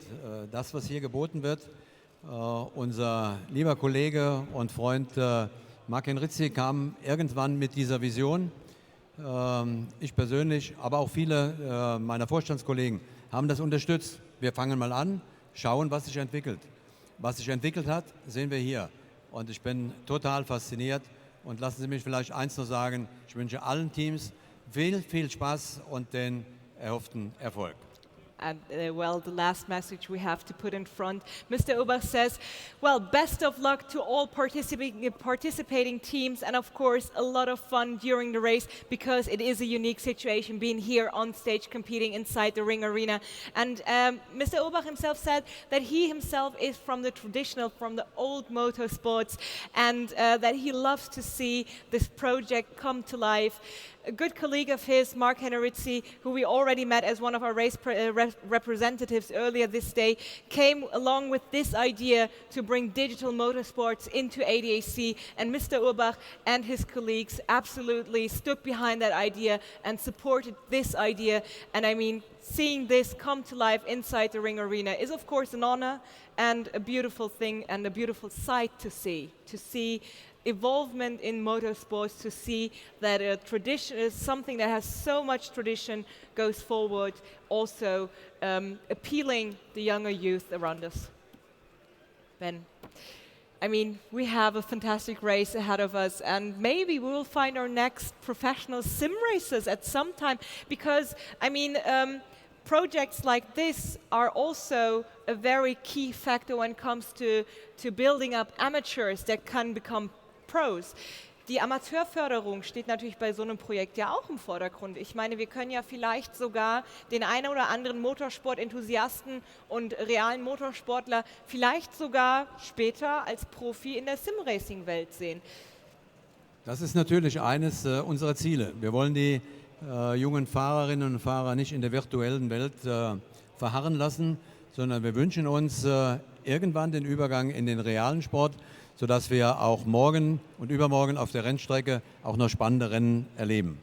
And also it works the other way around, Mr. Urbach says. It's not only having real motorsports enthusiasts going to sim racing, but also the other way around. Maybe sim racing can be an entry to traditional and real motorsports. And I mean, we already saw that. Ben, you have experience with that as well, having sim racers compete on a real life track and not doing too bad, right? Well, yeah, you have many drivers that have come from the sim world and moved and got their opportunities thanks to sim in the real world. One of the very famous ones is Jan Mardenborough from GT Academy. But even before that, a guy called Norbert Mikilic from Hungary, he started racing Clios online before getting his real life experience. But then you've got many drivers going the other way. Mitchell de Jong, was a full-time professional racing driver before making the switch into sim racing. And you know, Nicky Katzberg, when he gets a bit old, you know, I think he might have to just stick to the Sims. But it's fantastic to see, and we saw these guys actually doing their semi-finals last night, so they actually have a bit of experience in these rigs. They're probably the most experienced of all of the finalists that we've seen so far this weekend. It's going to be an exciting race indeed. But first of all, thank you so much, Mr. Uber, for your time and, of course, for your insight into the ADAC side of things. Big round of applause for Franz Rudolf Uber, please, ladies and gentlemen. And you can stay with us until we go into the race. No need to run away. We have something very special for you guys. You will see a QR code in just a second right behind me. This one you can film with your camera. You can take a picture of it, like activate it with your camera, and you get sent directly to the live timings of the following race. Cool. Did it work? Got it. Perfect. Yeah. So, guys, there is enough time. Get your phones out. There is no app needed. With every QR reader of your choosing, you can read this QR code and will be directly linked to the live timings of the upcoming race. So Welcome cool. in the 21st century, ladies So and gentlemen. It's amazing, isn't it? Yeah, I saw that last night on the bar in the esports lounge where these guys are having the semi-finals. On every table, you can click in, so when your family and friends come for the evening to support, everything is so easily accessible. Do you know what? It's even better than real-life motorsport. There's a statement for you. There's a way to get into this All-Stars race. Maybe this is something real-life motorsports can learn from sim racing. I mean, we're not trying to be the better sports. We're just trying to be a part of it, of course, and help each other. So if there's someone from the real motorsports world listening, this might be a good and valid option for the digitalization of your motorsports world. But and if you've been wondering and watching our streams over the last couple of days and wondering why we introduce the drivers and then we chat for 10 minutes, it's because they need practice to get involved, to get themselves warmed up in the sims. So we have to give them a bit of practice time. That's happening right now. And then we go into the qualifying and the race procedures. So that is why you're finding us talking, waffling if you like. But now here's some pictures of the actual practice. Exactly, Ben. I think I was about to say, it is time to start the ADAC All-Stars race. Everyone, please give it up for the voices of the upcoming race. It is Connery and Paul. Boys, take it away.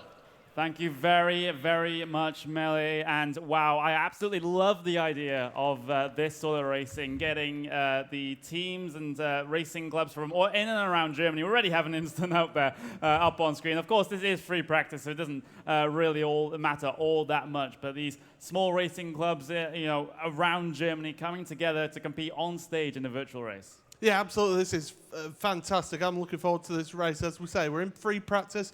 We're here at Silverstone as well, which is rather apt considering that we're British. So at least we know the way around this track. But yeah, it's great that we're getting these clubs all together and being able to compete in this event. So really.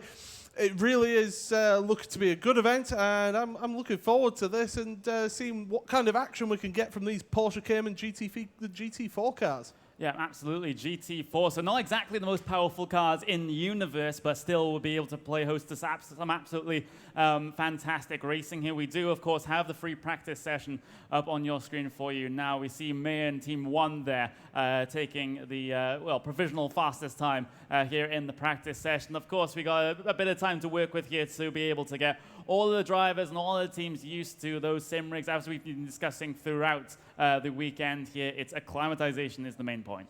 Yeah, absolutely. It's acclimatizing themselves to the rigs, as we've been mentioning throughout this weekend. Yeah. But also it's to acclimatize themselves once again to how these cars feel in the rigs, because of course the Cayman GT4 car, not a lot of downforce on this car, so we're going to see a lot of movement, a lot of sliding, and a lot of rear end kicking. Well, that's what I'm hoping for anyway. Yeah. A bit of kicking out the rear, get the tail out to really give us a display. But definitely it's going to be great to see these competitors and to have once again the 12 competitors here out on stage, but also in the esports lounge as well. it's a great sort of team event, is this? Yeah, absolutely. It's just like like we had in the ADAC Digital GT500 that had just finished before this event started. We have the 12 competitors out there on stage. We have the another 12 competitors inside of the esports lounge, just a good couple of 100 meters away from the arena right here. So we have that entire situation going on. It seems like this is the morning and, of course, into the afternoon of just endurance racing here on Saturday at the SimRacing Expo. Yeah, we're getting all the endurance racing out of the way, really, before we get on to the frenetic racing of sprint racing towards the final few races of today's events. But certainly the action is going to heat up here, and these cars, they're tricky to drive. I have driven these on the sim here on the set course, so I have had a little bit of experience. Not that much experience of these cars, but it really is a challenge with these ones to get it round and get it round at a good lap time. We're looking at times around about the 2:11, 2:12 mark, although the fastest time is a 2:10.5. We have on our screen here just a few issues with what's available in the arena, and a 2:10.5 by Nürburgring. And there we go, there we get to see them up on the stage screens. But these cars, as I mentioned, not a lot of downforce to them, so the drivers have got to have a lot more input in terms of how they apply the acceleration, how they brake, and managing the weight transfer of the car as well. So and plus with this Silverstone circuit, with the Grand Prix loop, with the Wellington Straight that we're just watching go down now, this is going to be a real challenge for these drivers here. Yeah, we see May and Team 1 getting themselves up into provisional fastest here in the practice session, and seeming quite widespread actually in terms of the lap times throughout the field. It's close inside the top 3 between May and 1. We've got Natal and we've got Ardenau 3. Which are very, very close for P1, 2, and 3. But everything further down seems to be a little bit more spread out. But we do still have quite a bit of time left in practice here, so we can get everyone up to pace, and then, of course, we'll get the qualifying to set the grid. Yeah, absolutely. So, as we mentioned, everyone's just getting used to how the cars feel, how the sims feel. Liberal use of the inside of the curbs and the grass there as well from the second place team of Nürburgring. So definitely these drivers they're getting the practice in and pushing through, trying to get on and get some good lap times in, because they're going to be pushing for. In terms of their, let's say, look at the consistency of the laps here. So definitely these drivers, and again, that's another unique line onto pit road there across the grass. So these drivers definitely pushing the limits, because of course we have got 2 drivers per team.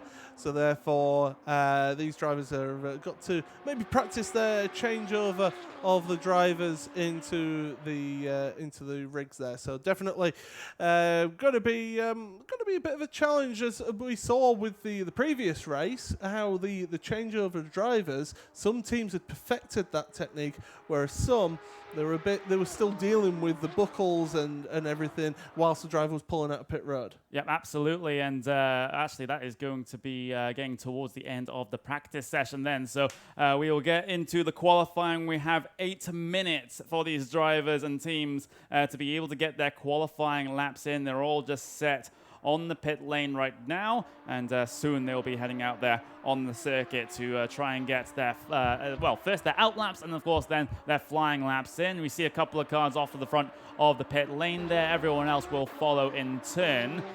So of course we have another open qualifying session here, so it's a little bit different dynamic as compared to some of the solo qualifying systems that you do see in sim racing. So this is more accurate to how it is in the real world, I suppose, with how most series do their qualifying. I will say that 8 minutes to do qualifying around here, when you consider the fastest time we had in practice was 2:10. It's not actually that long to get a qualifying session in, so these drivers, they're going to be pushing hard on this out lap, trying to get their their tyres up to temperature, tyre pressures up as well, and then be able to push on into the qualifying lap. So definitely these drivers are going to have to get a shift on here and try and get those laps in and try and get as many laps as possible. Yeah, absolutely. And maybe in the case of the early part of this qualifying session, just getting themselves a banker lap in. Of course, we are at the Silverstone circuit here, so a little bit of a home track for us British people up here in the commentary booth. So it's certainly a track that we are very used to. And well, for some German club racing to head to a British track, then that's going to be an interesting one to throw in there. Because I remember last year when we did this particular competition, it was actually on the Nürburgring Nordschleife. So, you know, a little bit of a change of scenery here, I suppose. Absolutely. So we're just focusing here on Saarland, on their outlap. Everyone on their outlap at the moment.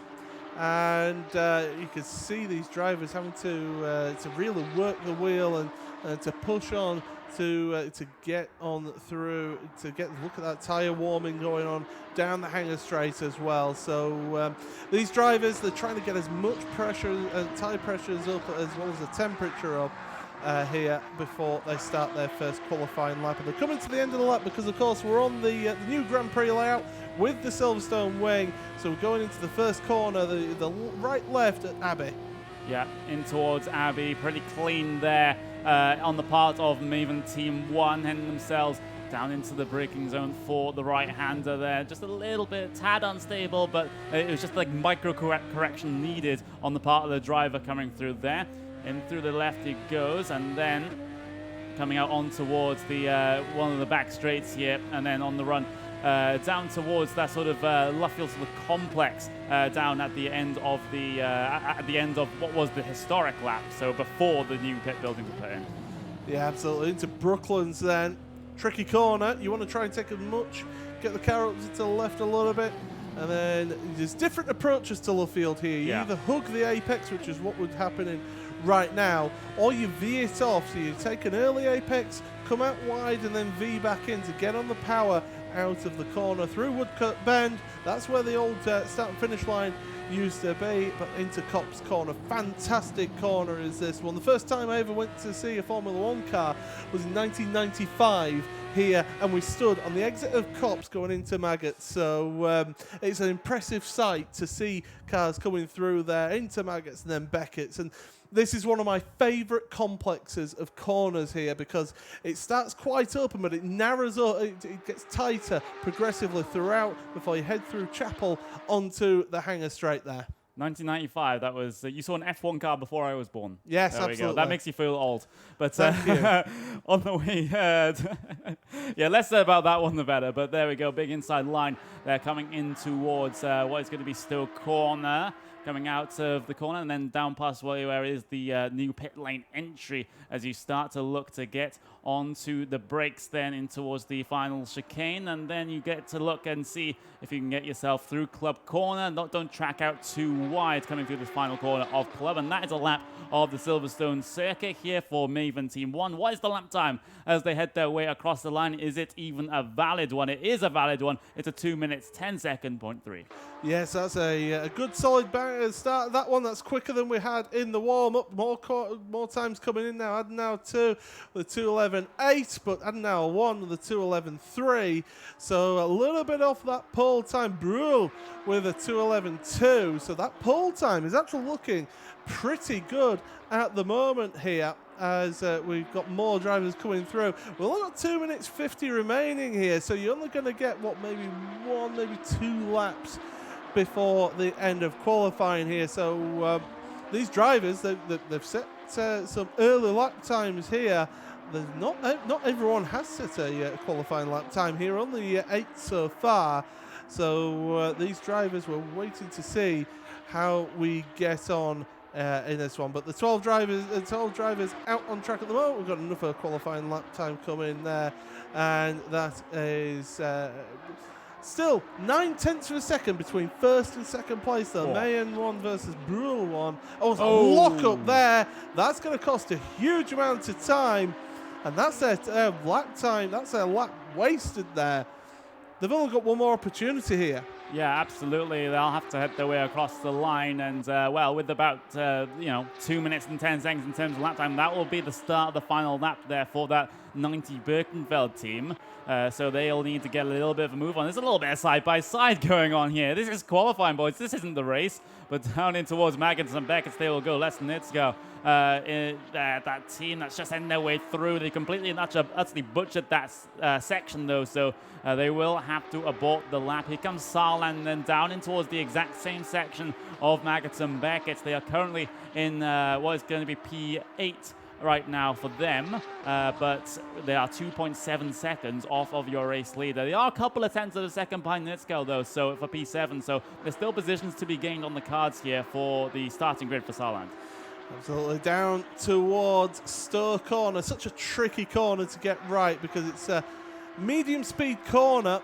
It's a wide open entry as well, so it's tricky to get your braking marker right through there. Some more lap times coming in. Adenauer Adenauer 1 with a 2:11.0, so they are getting a little bit closer to your main pole position time, and Netal there with a 2:11.1. So the times are coming in. They're within 1 second there across the line for Saarland.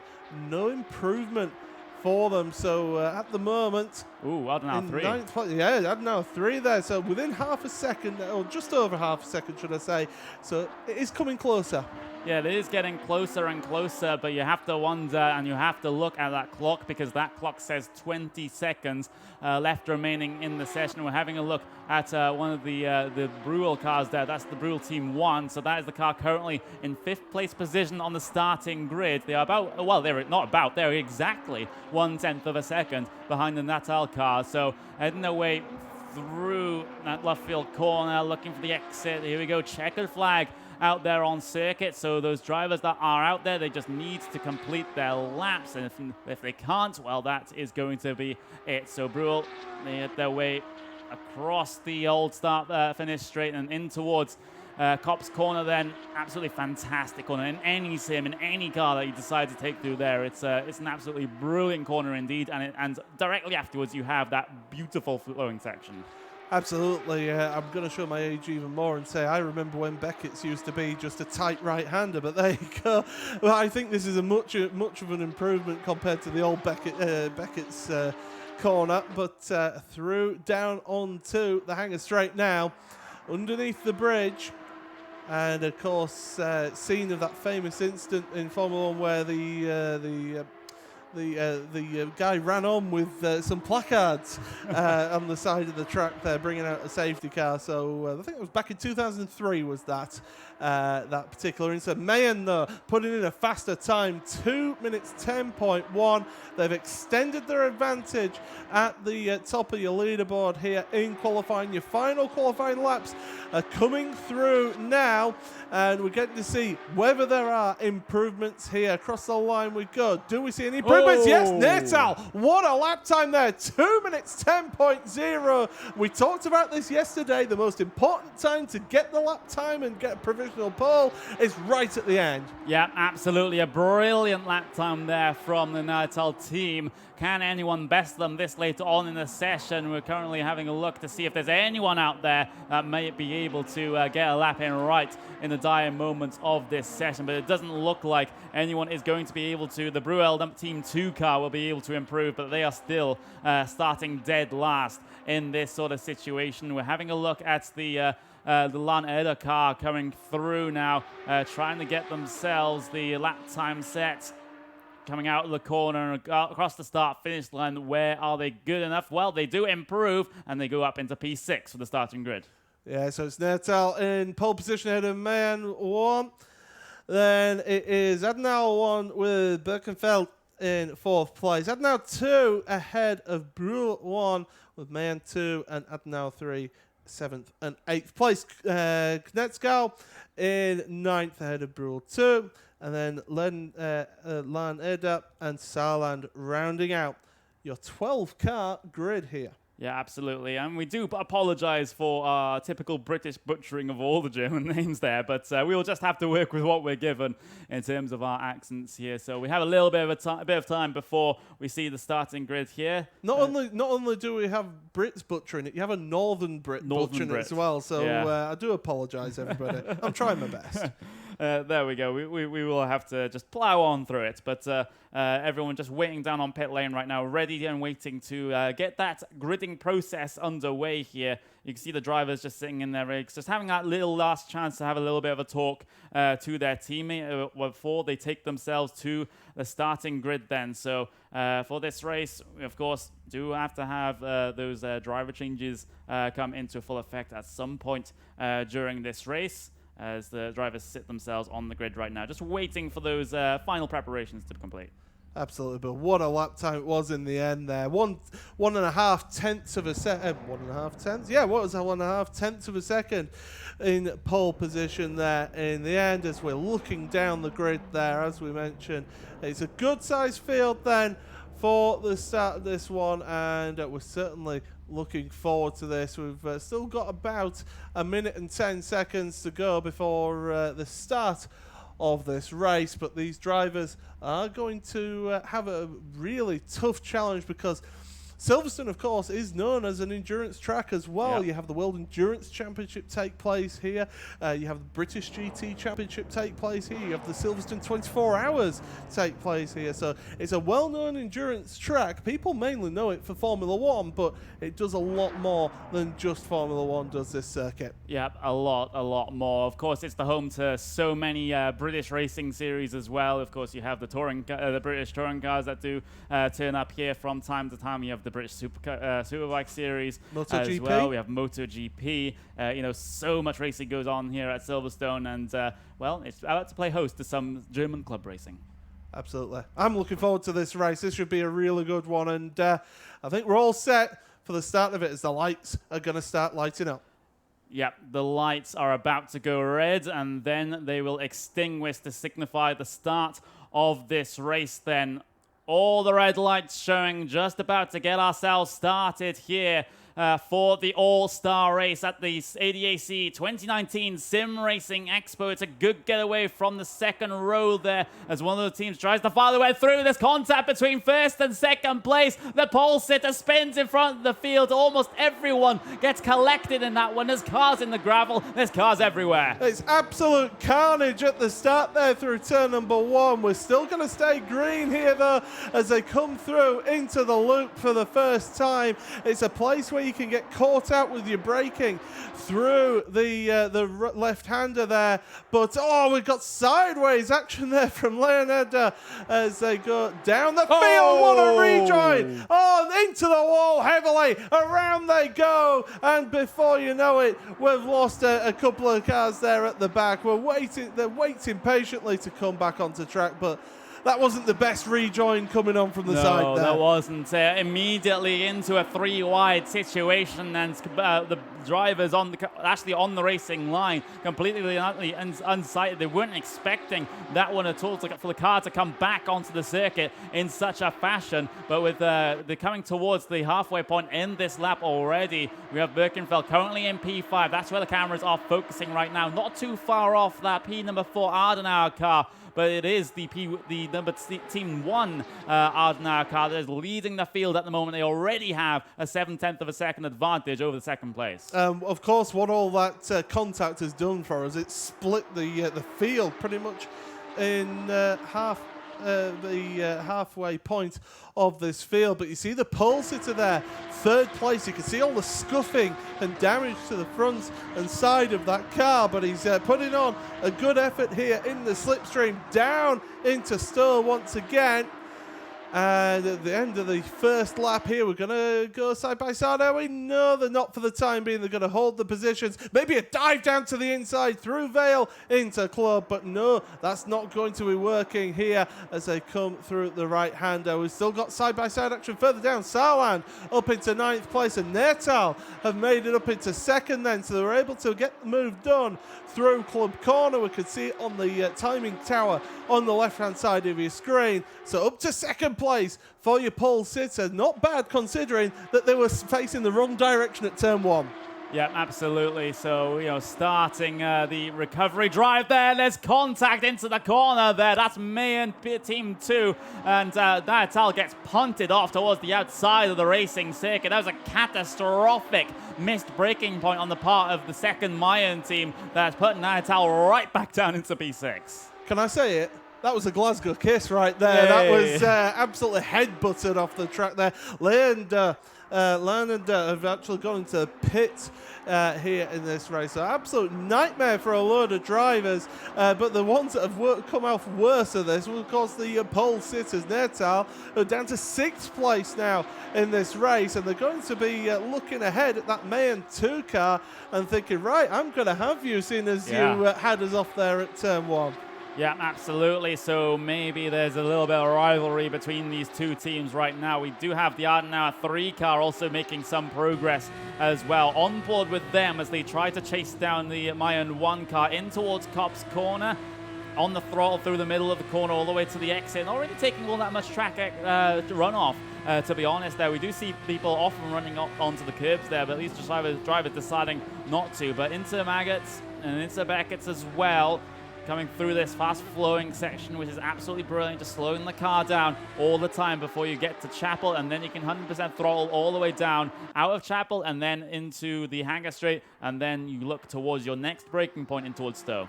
Yeah, you can see there the drivers just sitting patiently down the Hangar Straight in towards Stowe on the brakes. You can see the movement on the motion rig as well, as we've got battling behind here.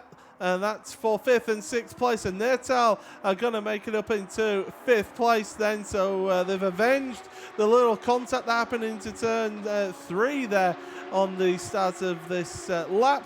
But we'll come across the line, and it's the same order coming into here. So good luck, everybody. Let's hope we don't have round 2 between these two. Yeah, that would be very, very unfortunate. Nürburgring pushing a little bit wide there, coming through turn 1, but we'll be able to deal with that situation before hitting the brakes there down in towards the right hand there. And Mayan 2 also pushing a little bit wide there. There's a bit of a slide there from, I believe that was one of the Adenauer cars that had a bit of a moment there. Actually gives up the position to Saarland as they head their way through up into P8 here. There's that Saarland car that just made up the position. Is battling ahead of them between the two Mayan cars here. This is Mayan 1 trying to go around the outside inside of the Mayan 2 car. Inside line for the Mayan 1 car. Mayan 1 get themselves through. Mayan 2 drop back a position here, but Saarland is all over the back of this one as well. Yeah, absolutely. So don't forget, there is a pit stop in this one, a driver change. 16-lap race, so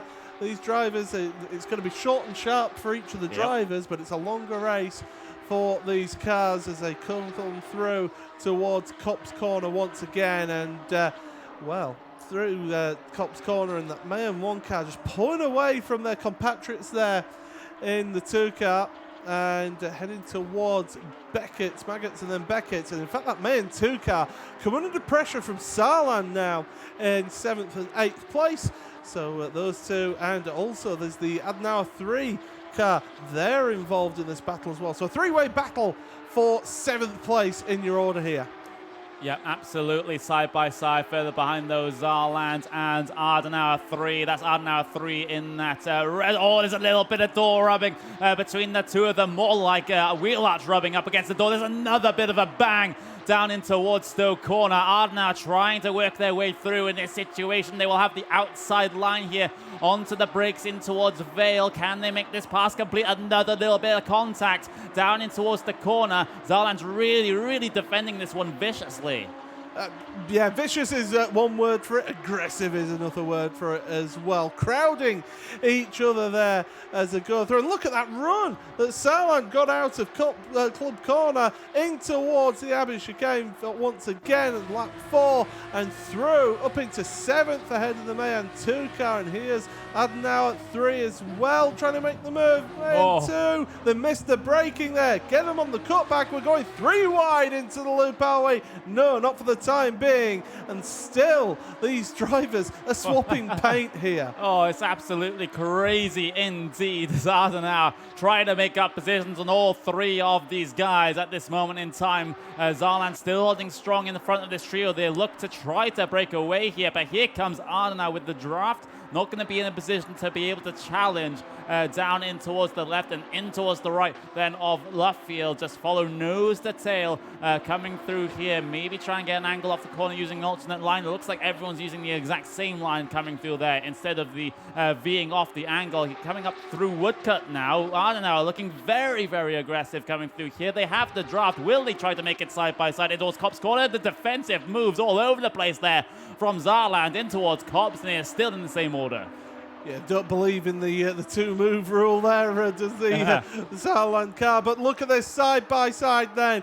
Adenauer 3 in Maggots, around the outside of Maggots into Beckett's. That's a brave move, is that one. But through they go up into 7th place now to the head of that little gaggle of cars then. But of course, the 4.1 seconds behind the Mayhem 1 car. This is because, of course, of all the issues that they'd had with the racing in terms of the instance on lap 1. You know, we saw that big instant going down the Wellington Straight, and that's what has affected them here in this race. But through Stowe they go once again, heading down towards through the Vale into Club. And Sauerland just having to be patient and wait behind as we look forward though. Natal, the pole sitters for this race, in 5th place at the moment, but they're looking busy. They look like they want a position here. They have a little bit of damage to the front end of that car as well, which might just be affecting them, but they're still looking to make some progress further inside of that top 5 in this race. Looks the big to the down towards the inside there. A lot of space given by the Netscout car.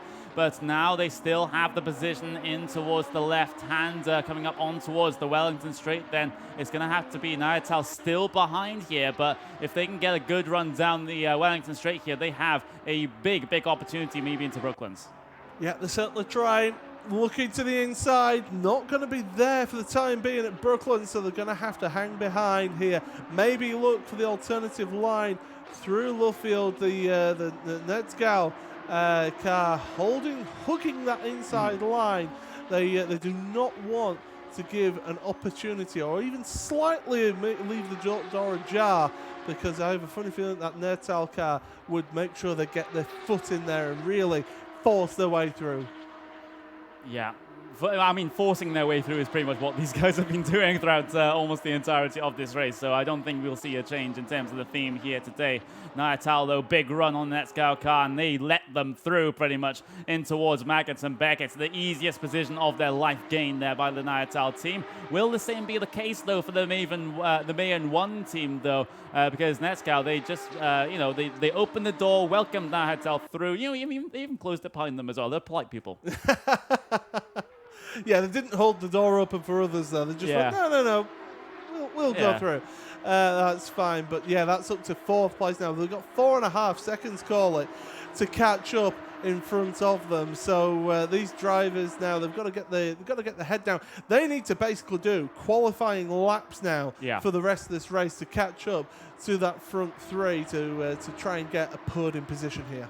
Yeah, absolutely. It needs to be 100% focus here today on the part of those teams that are just on the outside of getting themselves inside of the top 5. And, it's going to be very, very close for Mayan to be able to get themselves inside of that one. You have the Netscout car that's still around about 0.3 of a second ahead of them right now, and open the door and welcome Natal through, but it doesn't seem like they're doing the same here towards Mayan. We'll have to see if that's still the case, if Mayan gets a very obvious opportunity to head their way by. Perhaps it will be this time in towards Brooklands, because the draft effect in these cars is quite pronounced. I would say you're able to keep yourself very, very close to the cars in front coming down these straights, and Mayan will be abusing that fact all the way down the Wellington Straight then. Do they go for the dive down the inside of Brooklands? They're certainly angling for a little look, but obviously not confident enough on the brakes to go from that far back. Yeah, it was just, yeah, as you mentioned, just that little bit too far back there and not able to make the move. But they look dangerous. They look like they want that position, but they've just fallen back just a little bit by the looks of things just on screen here. And, well, they certainly are keeping the pressure on, but half a second in these cars does seem a little bit of a larger gap than maybe some others. Although look at that run through Cops. We've cut away to your race leader there just as the Mayhem 1 car was going by, and they've made it through. Then you just see the tail end of that one. So Mayhem 1 moving ahead of Netscout up into 5th place in this race. So great run through Cop's corner. Maybe they wanted that little bit of a gap there because they knew they could get the run out the corner. But this one isn't done yet down the Hanger Straight.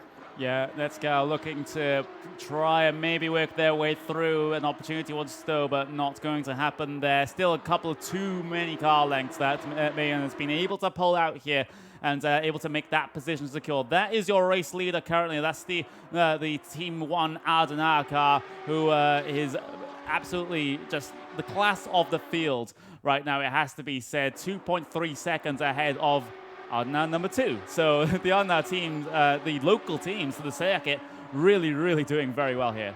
Yeah, absolutely. And I mean, their compatriots in number 3 is down in 7th place, but they've just done a personal best lap time there to be able to try and catch up.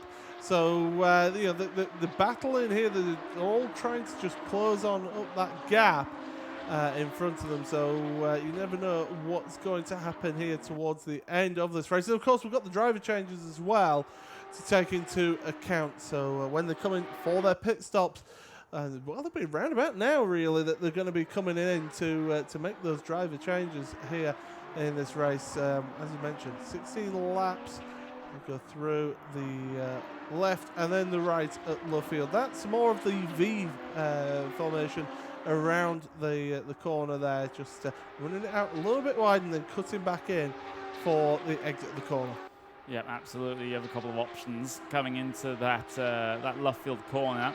Have a look at number 3. That's Birkenfeld trying to close in on your top 2 ADAC cars, but not really making any inroads at this stage, at least from the couple of times that I've seen them post their lap times coming through. So hopefully for Birkenfeld's sake that they're able to have a little bit of a second wind in terms of the second half of this race. Perhaps maybe even getting a fresh driver behind the wheel of that car might pay dividends for them. Having a look back to P4 though, because there seems to be a very good battle. Natal, this seems like they're involved in pretty much everything that's been going on early on in this race, and coming towards the halfway point now, it's Netscout that's currently still locked onto the back of them. So Mayhem made it look easy to get past Netscout, but Netscout not letting them get back, letting them get away.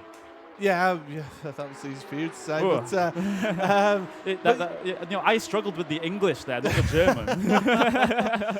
But you know, really, you know, you look at that as we've got a car onto pit road there. I believe that's the ADAC number 3 car. Yes, it is. So they're onto pit road. So they're deciding to pull the trigger here at the end of lap 7 onto the start of lap 8. So we're going to see driver changes happening at this point here as through go this battle here for 4th place. And you look at that lap time difference there, 0.8 of a second faster on the last lap there for Mayhem 1. So this the 5th place car is certainly putting in a big effort here and a big concerted push here as we see the driver change there for the ADAC 3 car. Yeah, absolutely. So driver changes in progress there. ADAC 3 just getting themselves all strapped in to their sim rig, ready to go racing once again once that entire process has been complete. We do have a good couple of cars on the pit lane. We have the Bruel 1 car and we have the Leuchter car that's also deciding to get their pit stop service done and get that fresh driver behind the wheel of the car. But now we're briefly on board with the Mayhem 1 car as they still are trying to chase down the Natal car, but it's still around about 0.5 of a second the gap. Yeah, it's saying sort of similar, but we saw how the run out of this corner, Copse Corner, can work. If you can hook this up absolutely spot on, you can get a really good run out there heading in towards Maggots, but it's not happening on this occasion. But they did close up there. They're just a 0.3 of a second between the two of them. So, well, looking, just getting in the mirrors there, trying to get the attention of the car in front, because you never know really that, these drivers, they're pushing hard, pushing to the limit. But they don't want to go over that limit, especially when they're in a solid 4th and 5th place for the time being. And 4.6 behind the 3rd place. Here goes the move down to the inside of Stowe Corner. A little bit of rubbing between the two of them, but Mayhem won. Nice move into Stowe Corner, and they're through. They're holding on to position for the time being. We've got a pit stop for the Adenauer 2 car. So we're going to see them making their driver change at the halfway point of the race. But the start of lap 9, this one isn't over yet. Yeah, it isn't. We have a good couple of others coming down onto the pit line. The next car, we've also got the Saarland machine deciding that now is a good time to pit. We have the Bruel 2 car as well, deciding to pit at lap 9 of this event. But we have the Adenauer 1 car that has stayed out. We've had Birkenfeld, Min 1. Natal, they have not decided to come down onto the pit lane yet to get their driver change done. You can see on the left-hand side of your screen the pit stop service going on for one of the Adenauer cars. I believe that is given the red on the front of their car that's currently on their screen. So making sure they're all strapped in, making sure those the straps are tight enough, headphones are on, the seat and wheel are adjusted to the driver's liking, and then you can get off and away. Yep, that's what they'll be making sure. Of course, you've got the pit stop to finish as well. Don't forget about that. So if you could get all that done before the pit stop is finished, which is what is look like is happening here today, then it's not too much of a panic like we saw in the race just before this, where we saw drivers getting a little bit panicky in that shorter final pit stop in that one. But this race, look at this. Adenauer 1 through Copse Corner. I would imagine that they're going to be looking at making their pit stop this time by, in fact, the driver moving into position now, getting ready to take over here in this one. Through Beckett's they go. You can see it's a warm day here, that's for sure. It's short and t-shirts weather.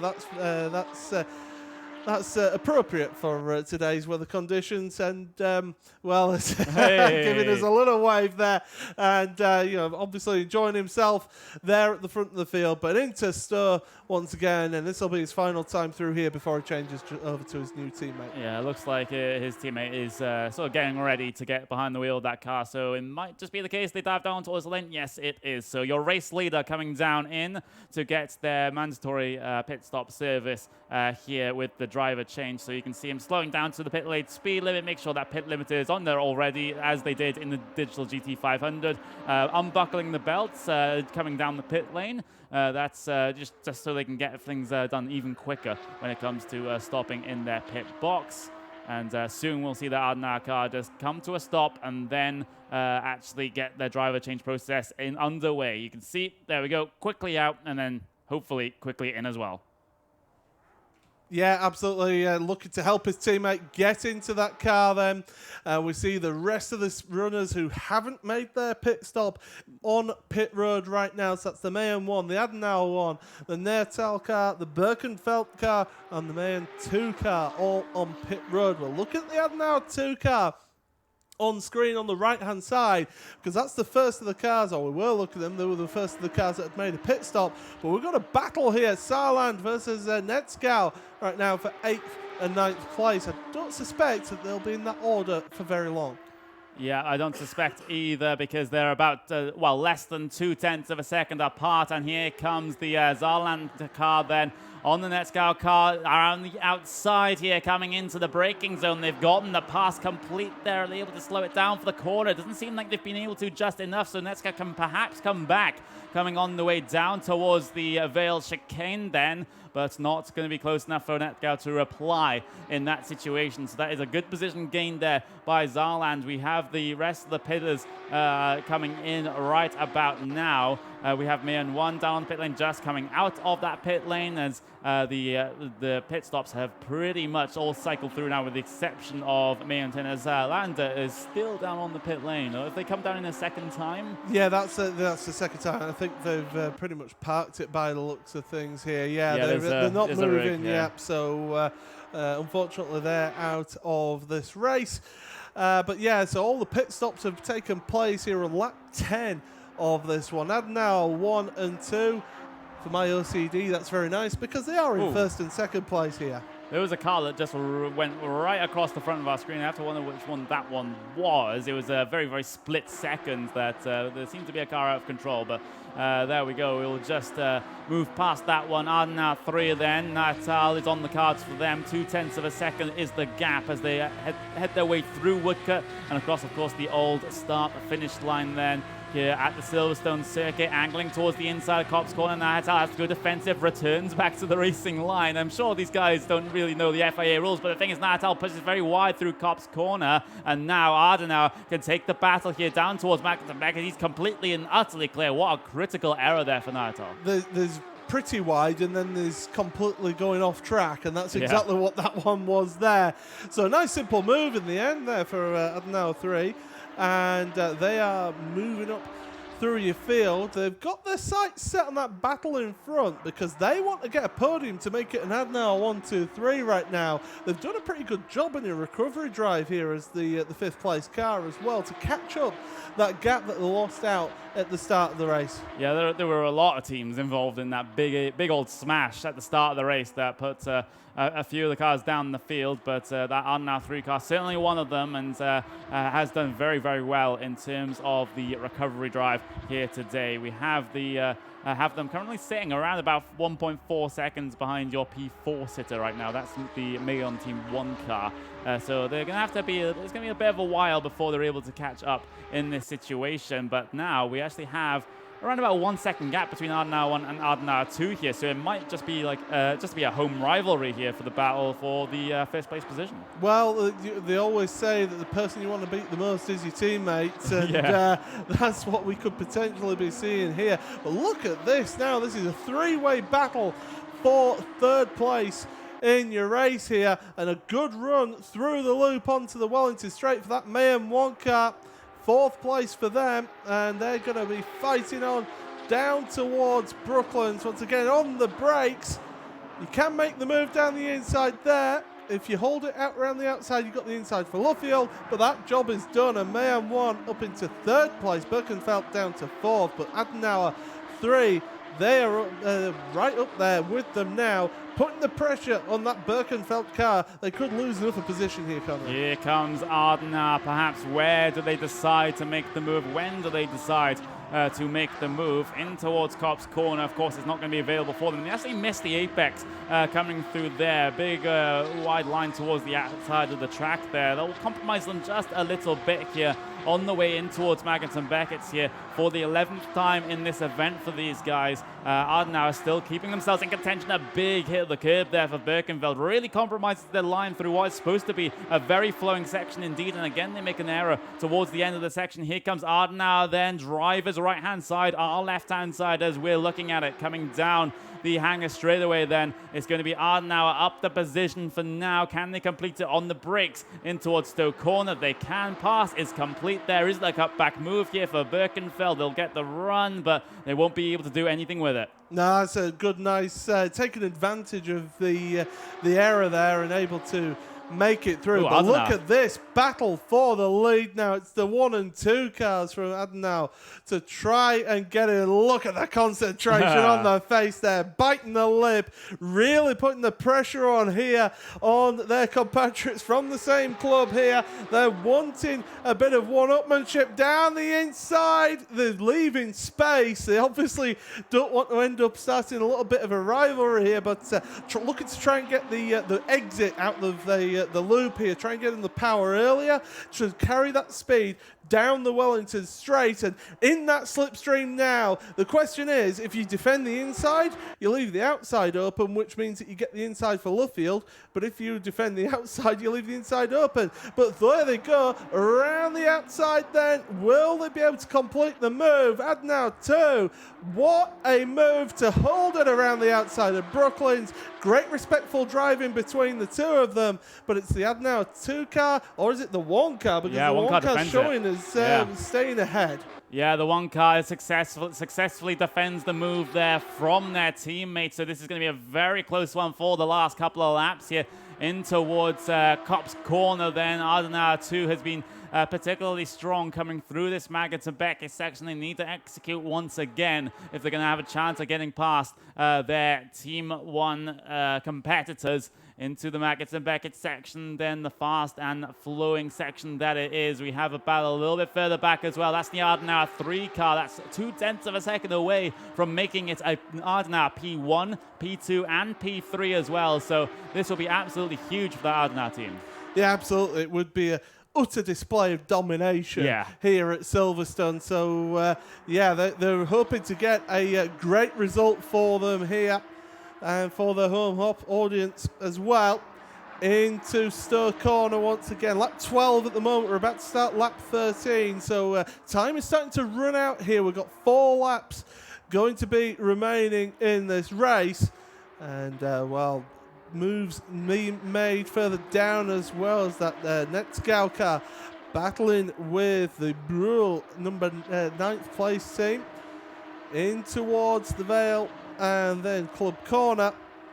No move happening there for the time being between those two. So plenty of action throughout your field here. It's not just at the front where you've got the battling, it's also further down your order here in 8th and 9th place. Yep, absolutely. That was a huge amount of time gained there by the Brühl car. They're in the 211s, whereas the Netzgau car is in the 213. So it looks like the ultimate advantage is here with the Brühl 1 car. They're forced to go around the outside at the right-hander, but they're not anywhere close enough to be able to make that one work. A big old wide line, very big wide lines coming through. We just had news that the Adenauer 3 car has been able to get past the Mayen 1 car to get up into P3. So it's Adenauer P1, P2, P3. We still have this battle for P8, though, going on between Netzgau and the Brühl 1 car. It's going to have to be the outside line here, at least for Brooklyn's. A big old outbreaking move through there. Is Brühl able to complete it? That was a beautiful move. Yeah, fantastic. So as I say, it's a tough corner to defend because it's either the inside or the outside. Whatever you do, you're going to be under pressure there around that corner, and that's great work there from the Brühl car to be able to make that move through. But as we mentioned, the Adenauer 3 already pulled out a 1.2 second gap between them and the 4th place Mayen 1 car. So definitely the pressure that they put on has worked. They were quicker and they've made it past. And we've got battle still, Saarland versus Neertal. And if one team's going to be disappointed, it's going to be that Neertal car. Yeah. It's qualifying on pole position and running down in 6th place at the moment. They've been up and down the field like a yo-yo, though. They've been involved in pretty much everything there is to be involved in here today. But Saarland trying to make sure that Natal's on the sort of the downstroke of the yo-yo here towards the end of the race. Saarland then down towards the inside at the Vale chicane. A bit of door barging, bit of contact in the middle of the corner. Well, that's Saarland all the way through. I thought that was a little bit of a late turn in there from the Neertal car, trying to make it make the block there, but it was too late. That Saarland car was already alongside, and they had made that move through. So up to 6th place for the Saarland car in this race. But everything's sort of just gapped out a little bit now. Everything's just calmed down here with 3 laps remaining in this race. But it's been a really entertaining race so far as this one. There may be one more twist in the tail. Well, that's what we hope anyway. Yeah, maybe, just maybe, we'll get to see ourselves a little bit of a battle here for the end of the race. But I have to say, though, absolute dominance from the Adenauer team. Just Team 1, Team 2, and Team 3 all on the podium, just locking everyone else out of the equation there. It's an absolutely brilliant thing for them. And of course, they're going to be really popular in the venue because they are, of course, basically the home team for all intents and purposes. With how far ADAC is away from the circuit, it's not too far away at all. So those guys will definitely be happy with their performance here today. But they do still have a couple of laps to hold on here. So it's not completely and utterly done. We can't sing their praises too much just yet. No, absolutely not. It's not the end of the race. The great Murray Walker used to say to finish first you must finish. Yeah. And, well, it's not over at all. And, there's still plenty of opportunities. We've seen how mistakes can happen around this circuit. Silverstone is not an easy track to run laps around. And these drivers certainly have been pushing the limits of adhesion and also the track limits as well, I must say. They've been pushing as well. Yeah, they've been pushing each other. They've been pushing track limits. It's been a very aggressive race. It has to be said. Speaking of track limits, Birkenfeld taking some liberties on the exit there of Stoke Corner, I believe. But in towards Vale, then they are about 7.3 seconds behind Mayon. They are 1.6 seconds ahead of Saarland. But meanwhile, we have an interesting issue inside of the top three. That Adenauer 3 car setting a personal best time. They're still 3.6 seconds off of the second team, though. But meanwhile, the second team is currently 9/10 of a second away from the leading one. That Adenauer car caught up a huge chunk of time there, over a second on that last lap. We're on the penultimate lap here, so it may be a little bit too late.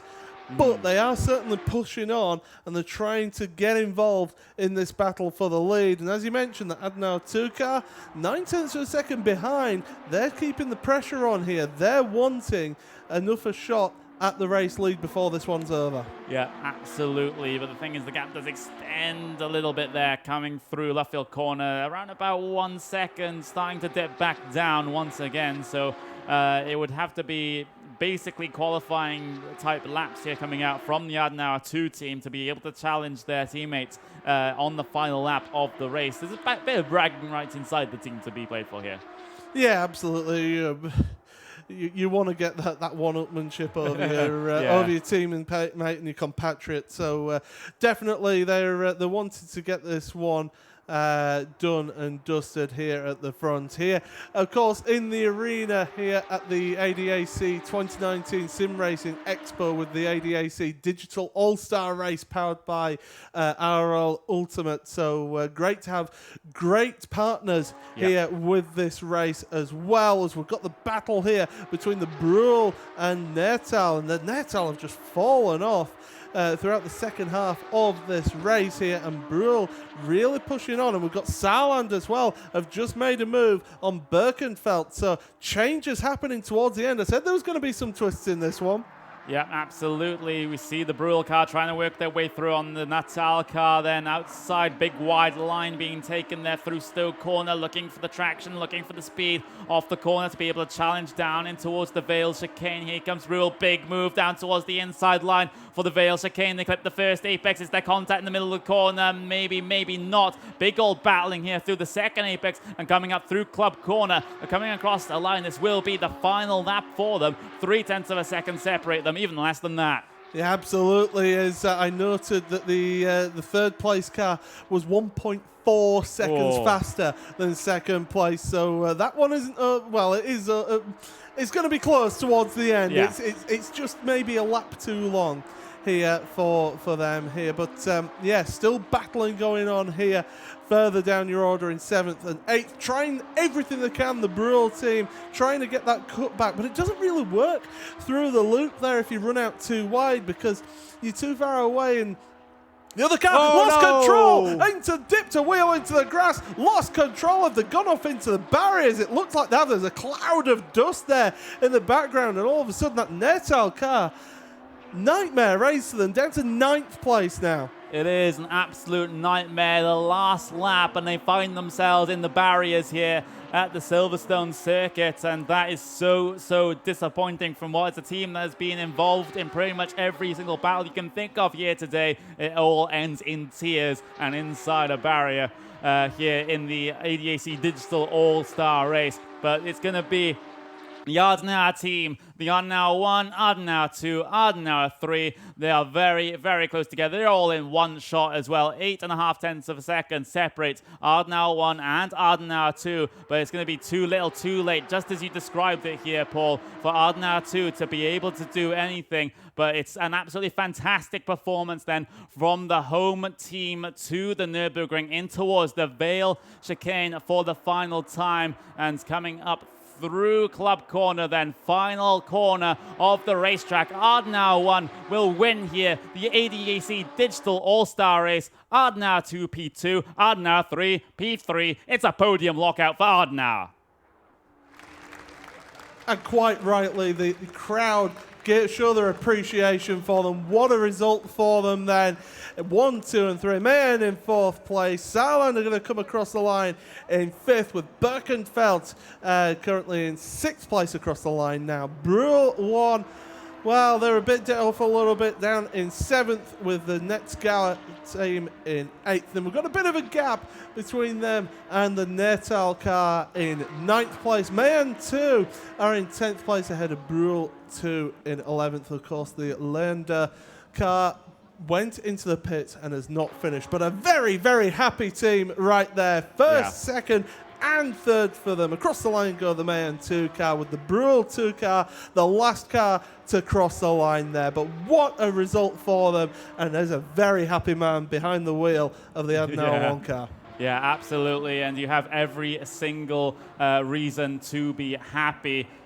Checkered flag out there on circuit. Everyone has come across the line to finish the race here today, but it was basically the Adenauer show out there, Paul. Absolutely. I mean, we had that instant in turn number 1. We had the instant going down the Wellington Straight at the start of this race. So those guys getting caught up and having to work through that Adenauer 3 car, having to work their way through the field to get that podium position in the end. Great drive from them to give us those results.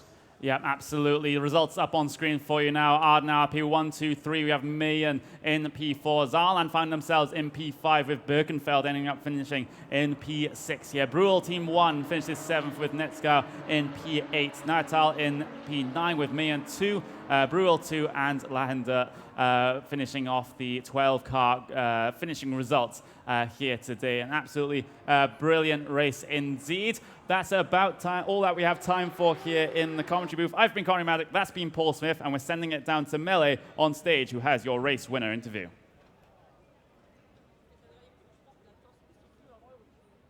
There we go. Thank you, Connery, and thank you, Paul, for this fantastic commentary on the ADAC All-Stars race. And of course, I'm not alone on stage. I'm here with our winners. Adenauer 1 took the first place here at the All-Stars. Big round of applause for that. Our local, your home turf champions. Michael, how does it feel to take home this win? Yeah, it feels amazing. I mean, Paul is a really good start, was driving a really good start, and after pit stop, it was a bit tricky with Noah pushing from behind. But at the end, we could manage it to hold position on P1, and it's amazing to win a race like this. Perfect. I mean, you guys have real-life experience on the track. You're real motorsport athletes. From what corner of the racing world do you come from? Not from car racing, but from motorcycle racing. Yeah. Motocross, to be exactly. Okay, that's very interesting. And still, you managed to take home the first place here at the ADAC All-Stars race. This might be your gateway into car racing? Yeah, we will see. I'm actually driving also out of saloon, so with some victories, and we will have a look in which direction it's going to be. Okay, so perfect. I mean, with the ADAC All-Stars, we have a format that brings together the real motorsports world with sim racing. Do you have any experience with sim racing, or was this your first time? I do have experience with sim racing. I've got a sim rig at home, but I don't have that much time to play it because my hobby is pretty time intensive, but seems to be enough. Yeah, it was enough for your colleagues at least. I mean, you guys from Adenau took home not only the first spot, you got also second and third. So we have Adenau 1 on the first place, Adenau 2 on the second, and Adenau 3 on the third. Did you know that you guys have so many sim racing pros within your ranks? I don't want to say that we know it. We also got, after the qualifier yesterday, a good feeling.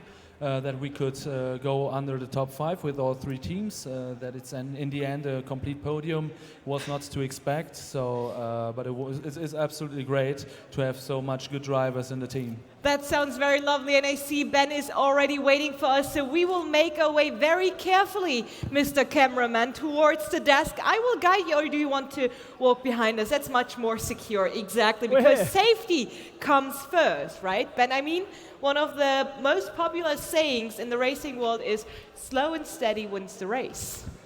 Yeah, tortoise and hare. Let's get all of the drivers who have participated in that final into the middle of the stage so we can get some photography. It's a real community spirit here. It's so lovely to feel. And Adenau, 1, 2, 3, domination, and they're only a couple of kilometers away. So you may have to say it in German because they probably don't understand English. But guys, come Los, come Freunde, over. kommt mal hier alle an den Tisch bei uns bei. We'll get everyone in front behind us. So yeah, we'll perfect for the perfect picture. And I think and then we'll get out the picture. Exactly. I was about to say, let's leave the celebration up to our winners. Of course, the podium for Adenau with team 1, 2, 3 for the first, second, and third place. Yeah. And of course, please give it up once more for all our contenders here on stage, for our challengers. They did a fantastic job. Let's hear it for all our motorsports enthusiasts here in the Ring Arena. And yes, Ben.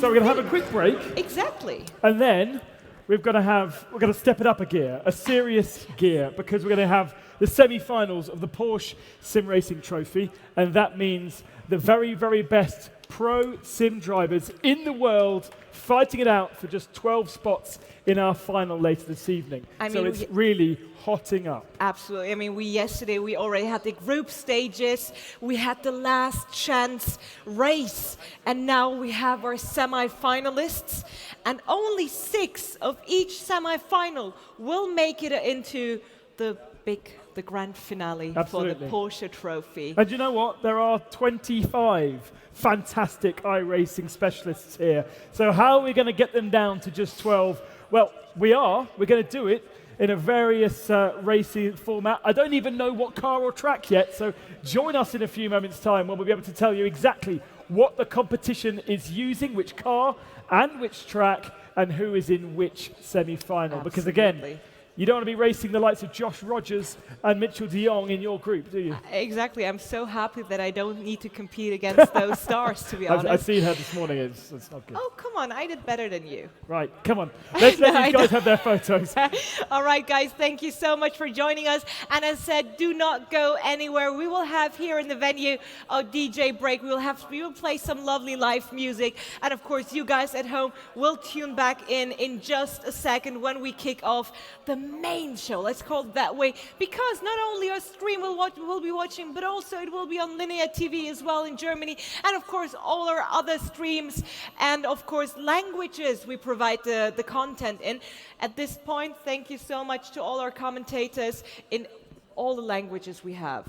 Yeah, absolutely. We'll see you in a few moments' English, time. German. Thank you so much.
5 minutes until we kick events back off here at the 2019 ADAC SimRacing Expo.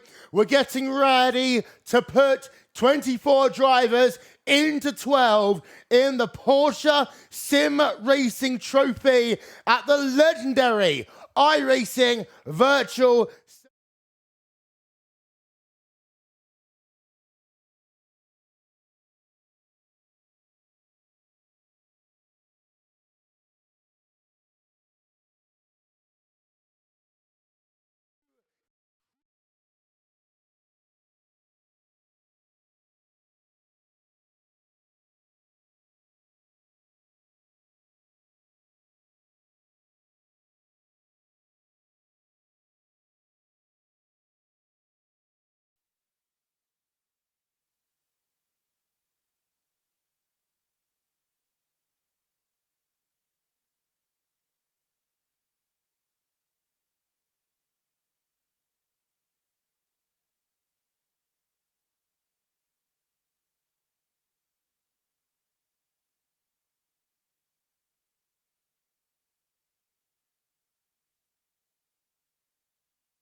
A strange comprehension demands your attention.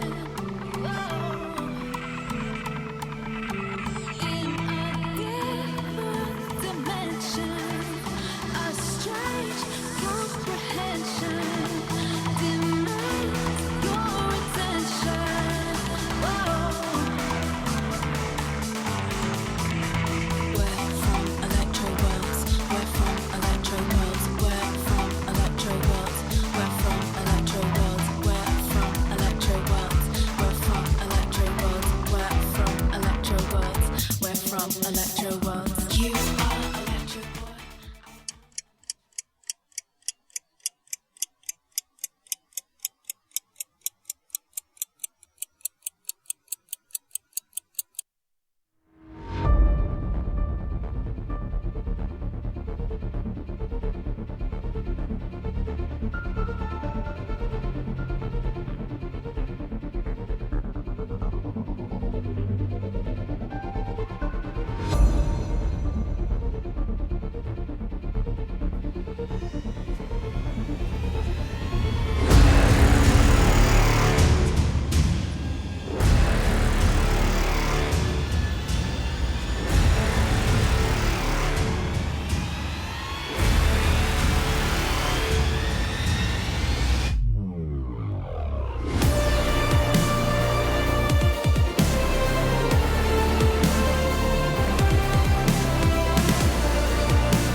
welcome you back to SimRacing Expo 2019.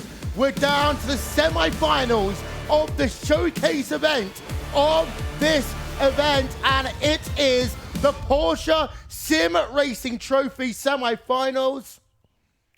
And let's hand it over to your stage to Mele and Ben.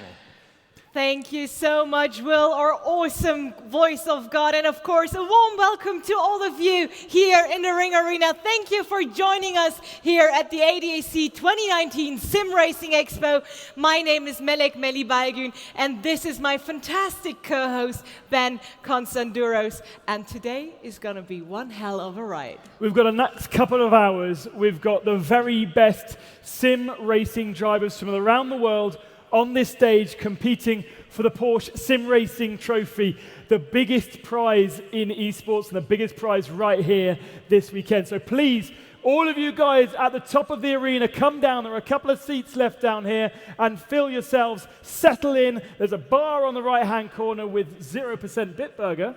And please, join us in the next couple of hours for some serious entertainment. Ganz genau, meine Damen und Herren. Kommen Sie gerne runter hier in den Innenring unserer Arena. Hier sind noch ein paar Plätze frei. Machen Sie es sich gemütlich. Es wird auf jeden Fall ein toller Abend. And yes, today is gonna be fantastic. And I mean, we're inside the Ring Arena. We're under the beautiful lights on a beautiful stage right next to the Nürburgring. And the Nordschleife, of course, one of the most fearsome tracks in the world. Absolutely, and it is fantastic to be here in the Nürburgring Boulevard.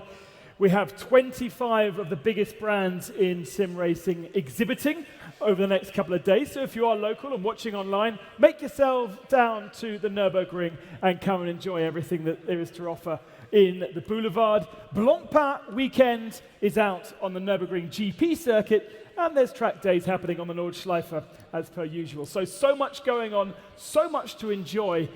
And for the first time, we're in the arena.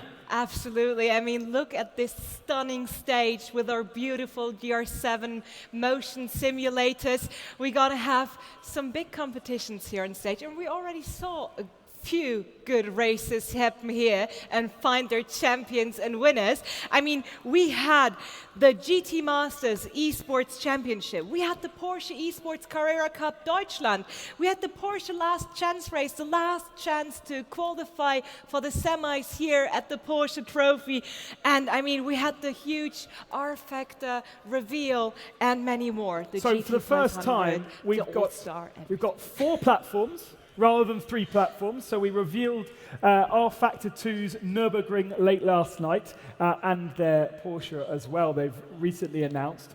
And for the first time, we've had 6 competitions over the 4 that we had last time. So much action going on, still some champions to crown. But let's have a look at what happened yesterday in the ADAC GT Masters race. Thank you very much, and what a race it was then in the ADAC GT Masters, and we saw the action right at the start. Everybody missing the first turn there, Connery, but we saw plenty of action involving that man, Andre Santos, didn't we?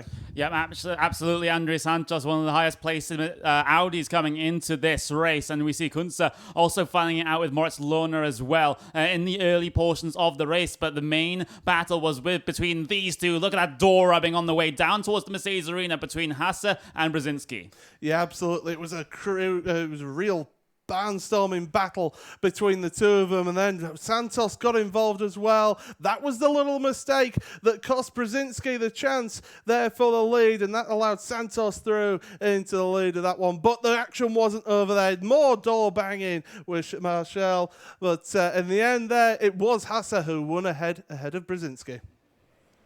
And what a race it was. And it found its champion in Florian Hasse, who managed to grab the trophy in this race. And yes, I mean, Ben, that wasn't the only one that we had yesterday. Well, no, this was the first, this was the second of their 4-round championship.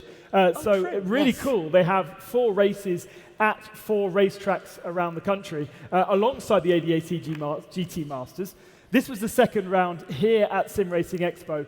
Andre Santos had won the first round, but could only manage third position in the second round. Florian Hasse now looking good at the top of the championship standings, but they're still halfway through, so they've got 2 more races at Hockenheim and Sachsenring alongside GT Masters, and as you guys at home, you can still qualify. There are 4 wildcard places per race to get involved. Absolutely. Next up, though, is the Porsche Esports Carrera Cup Deutschland, and here's the highlight video for you guys.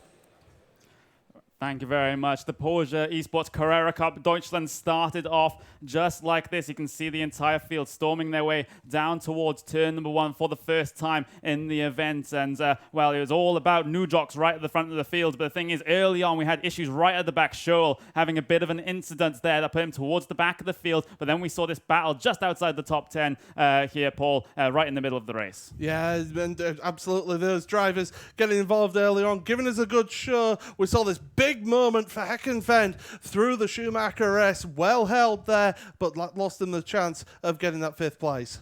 Yep, absolutely, and Kohler also got himself involved in a good couple of battles there as well. Hasse, he did very well in the GT Masters, did very well here in the Porsche Carrera Cup Deutschland here today. There's Niels Nujoks coming across the line to win the event, the Porsche Esports Carrera Cup Deutschland. The Porsche Esports Carrera Cup. And I mean, the Carrera Cup is such a prestigious name, celebrating, well, the traditional Carrera Cup, the 30th edition in history. And now we do have the digital version as well. This was the very, very first race of its kind, and it's not going to be the last one. Yeah, first time for Germany to host a Carrera Cup esports event. We see already in other regions around the world, but the Carrera Cup is, as you said, a name from 30 years of traditional motorsport. So fantastic to see Porsche in Germany introducing that. And they have their first champion in Niels Nujoks, who I think is standing over there ready to manage his Red Bull esports team. So fantastic to have a first winner, a really great event, and showing Porsche's commitment to esports across the board. And we're not done just yet, because we do have another highlight video for you guys. So let's have a look at the ADAC GT500. It was crazy from the very start. We saw a Pure Racing team having a crash with Williams Esports at the very start of this GT Digital 500, but from then on, Connery, we had a lot of drama early, a bit of a lull in the middle, and then a lot of action late. Yeah, absolutely. You see the Works BMW at the end of that shot. Unfortunately for Nicky Katzberg and co, they were very behind in this race. You can see this, the duel between Pure Racing Team and Red Bull Racing Esports. That was a big, big feature inside the first half of this race. They simply weren't able to get by. Pure Racing Team had the positioning given back to them after an incident down at Le Con. As we'd see, Apex Racing Team and Sim Racing Academy. It was VRS Commander Sim Sports, so he claimed the victory in their number 81 car. They were able to get themselves victory after 500 kilometers of racing. The ADAC Digital GT500 powered by Aral Ultimate, and yes, that was one hell of a race. And it has names like Bernd Schneider, Kevin Estra, Mirko Bertolotti, when it was, and of course, Mark Henrici. I forgot Mark Henrici. Of the first winner of the race series back then, when it was still held on the track outside in the real world. And the founder of SimRacing Expo. But then it turned into a virtual race. And Mitch de Jong has now got his second victory in that particular title, if you like. We've had it shared between different teams each year, but it was VRS Coranda who won it early on the morning. We'll see those drivers again participating on their own for this Porsche SimRacing Trophy coming up in just a few moments' time. Exactly. Stick with us. It's not far away now. Exactly. See you later.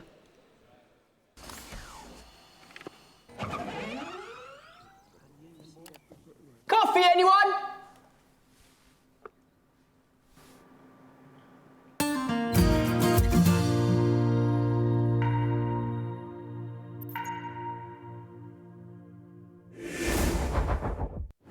Bitburger 0,0. Wähle deinen Favoriten. Isotonisch, vitaminhaltig und mit alkoholfreier Erfrischung. Bitburger 0,0. Immer ein Bit frischer.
Falcon Tires.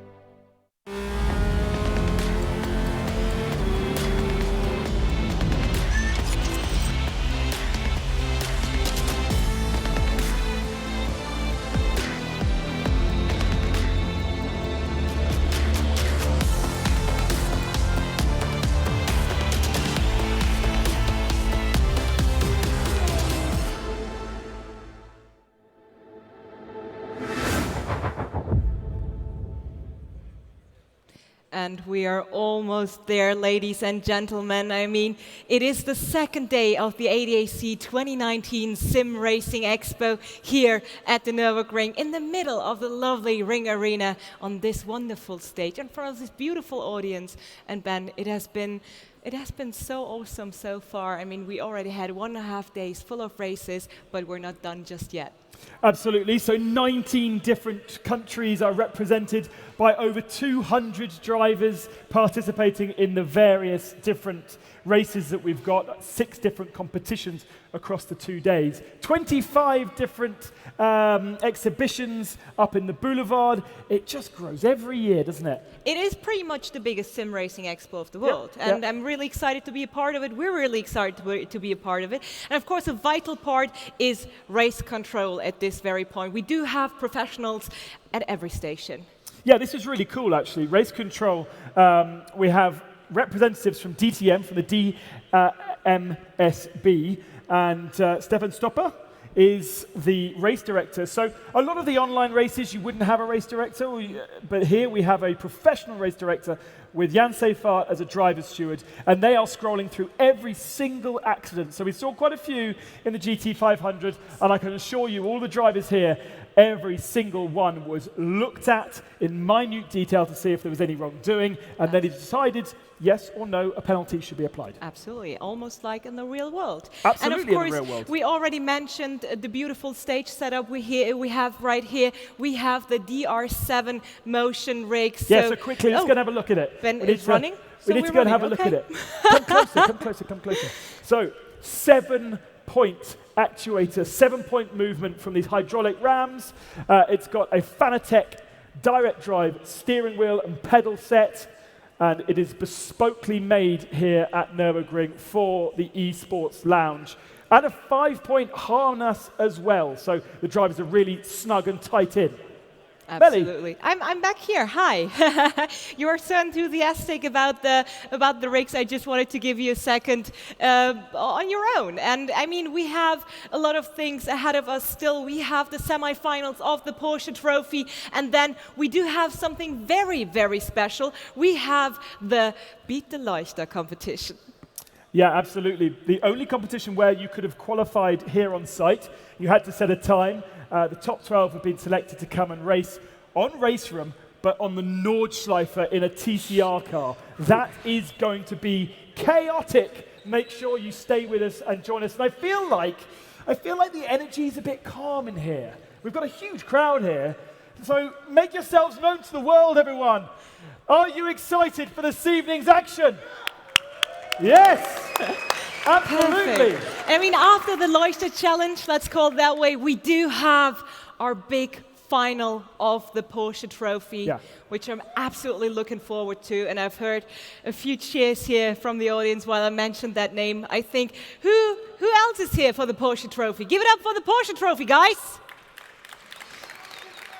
Yes. And this is the only trophy that has been participated in every single year of SimRacing Expo. Used to be the ADAC SimRacing Trophy, a sprint race, individual drivers, and then Porsche got involved with it to back and recognized how important it was. And for the last 3 years, it's been known as the Porsche SimRacing Trophy. So that's where the 36 best sim racers arrived here yesterday. They've been whittled now down to 24. We have 2 semi-finals coming up to find 12 drivers, and that will be the last race of the evening's action. And we're going to start it right now. Ladies and gentlemen, we will get the green flag here.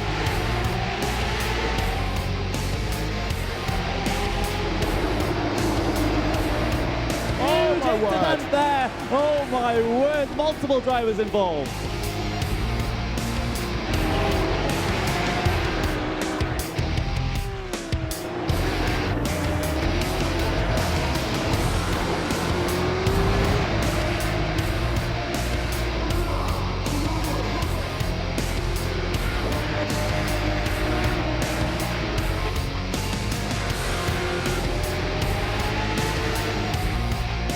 Late onto the brakes there for Moritz Wöhler.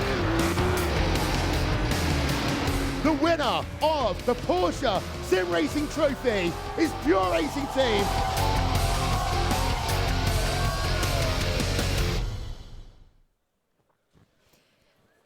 It is almost time to start the semi-finals here of the Porsche Trophy. Ben, I'm excited. Are you excited?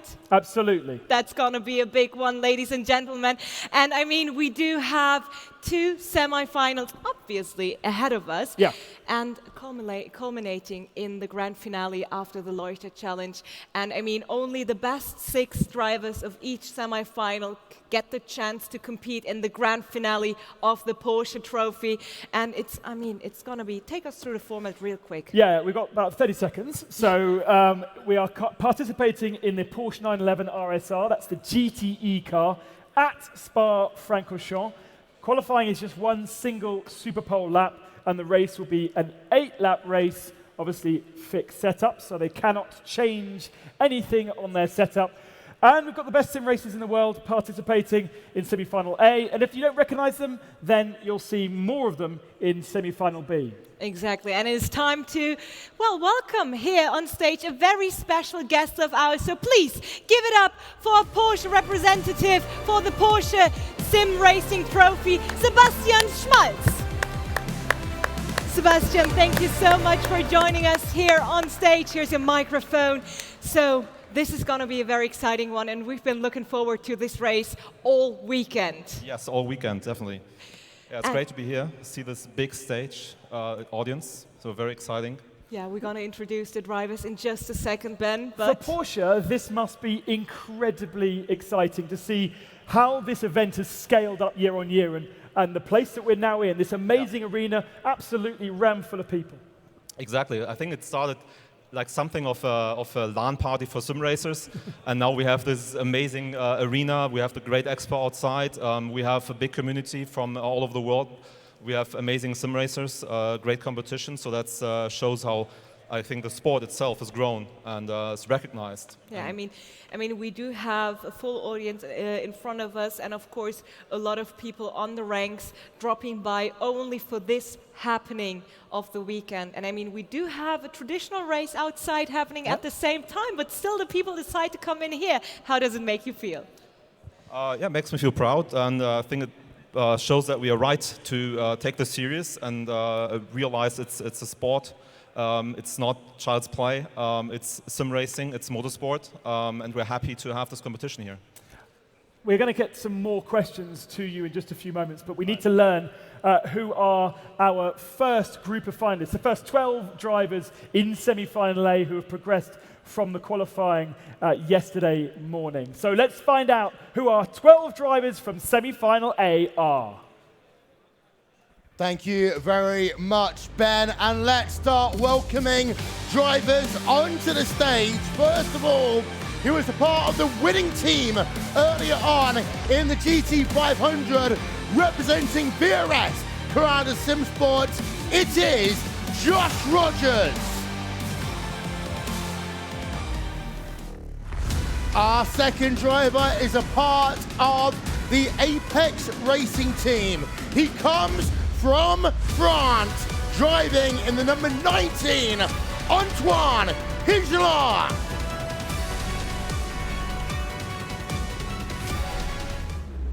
This third driver was a big name in 2018. He's looking to get his team, Pure Racing team, back up into podiums. Welcome onto stage in the number 2, Max Vennig. Our fourth driver in this first group is one of 2 Williams eSports drivers participating in semi-final A. Driving in the number 20 machine, it's Moritz Lohner.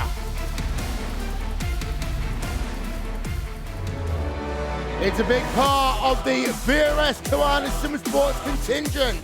Driving in the number 16 car from the Netherlands. Welcome onto the stage,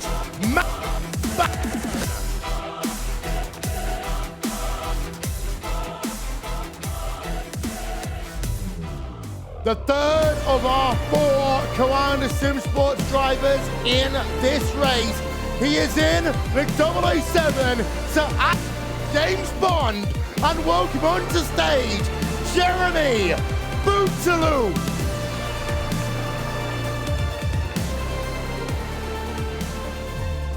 He has raced in the Indianapolis 500 6 times. He is the 4th Coranda Sim Sports driver in this race. Welcome onto the stage, from America, Sage.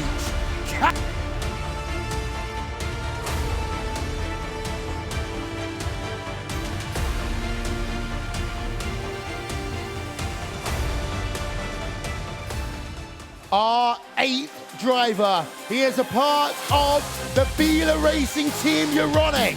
He is from Germany, driving in the number 93 machine. Welcome onto stage, Lucas Jesta.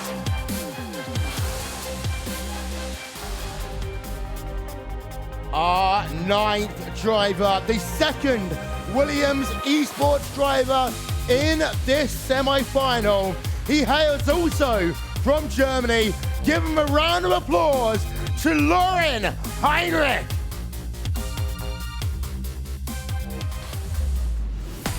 Our 10th driver. He's been in sim racing since 2015. He drives in the 110. He is a part of Short Rennsport Esports. Welcome onto stage, Christopher Danby.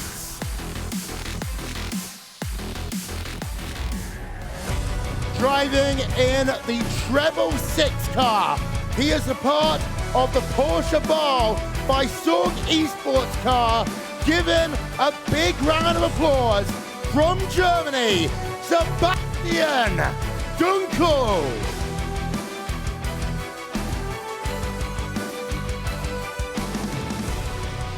And last but very not least, driving for Team Huitzenveld. He has been in sim racing since 2011.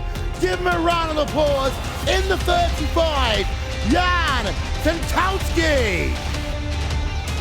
There are our 12 drivers for semi-final A. Let's head it back to the stage with Sebastian, Ben, and Mele. Drivers, to your sims. All right, all right, all right. It's about to get serious, Ben. I mixed it up. You mixed it up. I like the other one better, to be honest.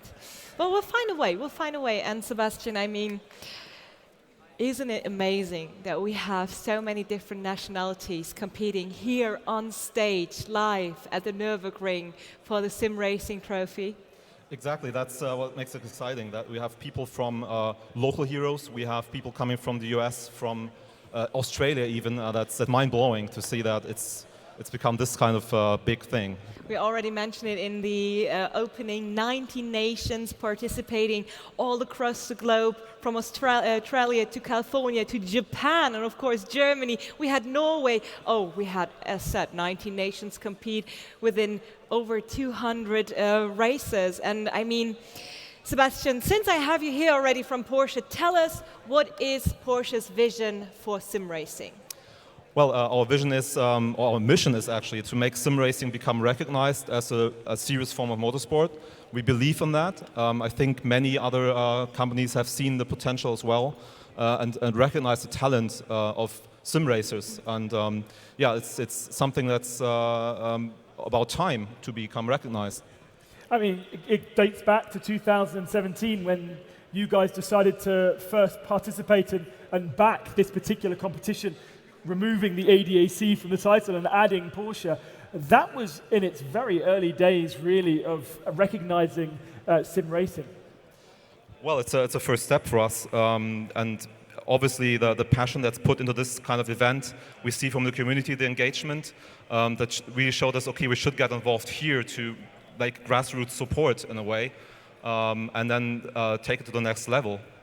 I mean, Porsche is a very traditional company. It is a well-known brand across the world. What happened inside, within the walls of Porsche, when you guys, when someone had the idea to get involved into esports and especially sim racing? Well, I have to be honest. I mean, some people have some misconceptions about what it is. They think, okay, it's child's play in a garage somewhere or in a basement.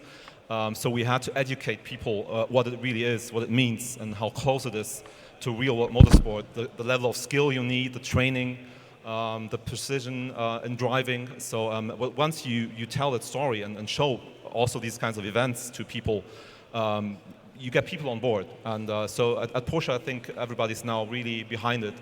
Even the board is behind it and thinks, yes, that's right. Let's support this. I mean, you guys have been involved for a couple of years already, and last year in December, we had the Porsche Sim Racing Summit in Leipzig. Yeah. Tell us a bit about it. Oh, that was a great event. So it's actually, here we lent our name, our brand name. That's one step. But in Leipzig, we actually did the whole event ourselves. We had you there, and we had Ben there. It was great. But you really understand what's behind it all, right? There's a lot of technology involved, IT, but also event organization, broadcast production, race marshals, very important, the race direction, the drivers, not to forget. So many of them are here today as well, competing again. And just seeing them, like their dedication and preparation, how serious they take their sport, that's amazing. And why is it important for Porsche to understand so deeply the industry? Well, motorsport has always been a part of our brand. It's not just for prestige, but it's a shared passion we have with many people in the world driving fast cars. And I think many of the sim racers, that's the way to start this kind of passion. You don't start with a GT3 car on a Nürburgring, but you start with some like this. Maybe you start with a PlayStation and you graduate to a simulator, and then one day you think, okay, I maybe take a real car, but maybe I stay in the basement and train really hard. So it's this passion we want to share. And you do not only put up competitions and shows, you also had workshops. What was the takeaway of those workshops? I can't tell too much of it, but for us it's important to understand like the view of the community and of the involved stakeholders, like the teams, the drivers, but also the organizers, the publishers, developers like iRacing, understand their perspective and not come in as like we are the big brand, we are Porsche, we know everything, and we make this big now. No, that doesn't work. So we really understand, want to listen to people, and I think the main desire is to being taken serious and to be understood as race drivers, and that's the first step we did. Like we have to see that, and that's kind of mirrored in that advert that we just saw. Like the first two times you've shown it this weekend, I've gone, who is that guy? I recognise that guy in there. Come on, Ben. Of course, it's Maximilian, Yes. starring in one of your adverts. Yeah, that shows how far it goes. It's not only we talking about it, we take it serious, but it really shows the dedication, a high-valued production for the new race car, and to involve someone like Max, who represents this community in this case. So it's about all of you actually being part of what motorsport for Porsche means. And this car, I mean, it's being we have inspired by people who race this car out on the track, but many more people drive it on the sim. Absolutely. Right. I mean, we do have the semifinals of the Porsche SimRacing Trophy take place in just a few minutes, but let's jump ahead. Let's go to the final, have a look on the winner. What does the winner take away? Oh yeah, this year we have something special. So the winner takes away a very high valuable watch from Porsche Design. So something to really be proud of, I think. And to keep and someday maybe give to your childs and grandchilds. So that's a big prize. And also a race taxi drive with a 911 GT3 on the Nürburgring tomorrow. So something to look forward for, yeah. Wow. Yeah. Right away. Awesome. So no time to hesitate. You have to go on the track, and it's a roller coaster ride. Absolutely. Just to let you know at home and also in the arena, just to pause for 1 second, we obviously introduced our drivers onto the stage. They are now getting used to their particular rig, making sure they're set up properly and getting a couple of feeler laps in before we go into qualifying. So you're not missing anything. Absolutely. Once we get qualifying underway, we'll throw to our commentators and cover the whole qualifying Super Pole and then race. Absolutely. But what is next? What will happen in the future of Porsche SimRacing? Well, in the near future, let's start there. Well, the near future is easy, right? The near future is easy. I think important to say is that we have something going on at the Frankfurt Car Show in 2 weeks, or maybe 3 weeks. But we take esports and sim racing to our booth, and it's the most important car show in the world. It's a Porsche booth, and you have simulators, you have sim racers on stage, showing to the automotive world what sim racing is all about. So that's what I'm excited for. Yeah. And the audience can participate as well? Yeah, we'll give people the chance to actually jump into those simulators, because I think not many people have the chance to do that. Sim Expo is, I mean, it's for many people, but not the mainstream, let's say that. So people going to Frankfurt Motor Show, really going to our stage, they can sit and see what sim racing is all about. And talking about platforms and rigs, you've got the most exceptional show up there. You've got a full-size car made into a simulator. It's incredible. I can't believe it's there. It's every time. We have it the third time here, but it's amazing. See that real car, real race car, and you can sit in it, and it feels like driving a real car, obviously, and it's, yeah. Ben, can you handle this? I need to check something outside. I'll be back in just a few minutes. No, that's fantastic. I mean, in between the breaks, you're all invited to stroll through the expo, of course, and have a look yourself. And Sebastian, we're not there just yet. I mean, you already talked about the new future, but what can we expect from Porsche SimRacing in the next time? What are your plans? Well, one of the plans we have is we launched this year our first own race series, the Porsche Esports Super Cup. Run with iRacing, 40 of the best drivers, many of them here today as well, compete in that series. We will have the final on the 28th of September. First Porsche Esports champion, and there's some serious prize money involved, $100,000. So that's also, I think, where can I sign up? No. Too late. You and Sorry. I are a long way behind. No. All right. Yeah, and we will continue the next season next year, obviously, and make it bigger and talk more about it. And I think it's make it part of the Porsche Motorsport family. That's so it's not just a one-hit wonder you do for a couple of years. You're planning here. We're in it for real, and we want to stay. Okay, that's a statement, I would say. And if you look at Porsche completely as a family, the way that they're moving forward both in motorsport, moving now into Formula E as well. There really is this kind of vision for the future across everything that's going on there. Yeah, what can I say? Yes. I mean, we obviously look at what motorsport, which direction it takes. So, and we see electric cars. We have the first electric Porsche coming out in next week. It will be presented, the Taycan, and Formula E is one part of that journey. We learned from that for our street cars, obviously, and we want to be part of the exciting future of motorsport. We probably won't stop with the real engines, let's say that, the noise you have here in the Nürburgring. It's something that people love as well. But we embrace what Formula E does, trying to innovate, make motorsport different, come to the big cities. So it's going to be an interesting journey. So let's get back to the grassroots. You mentioned that you're taking care of them. That is a very important, vital part of your strategy. And let's talk a bit about the talent pool.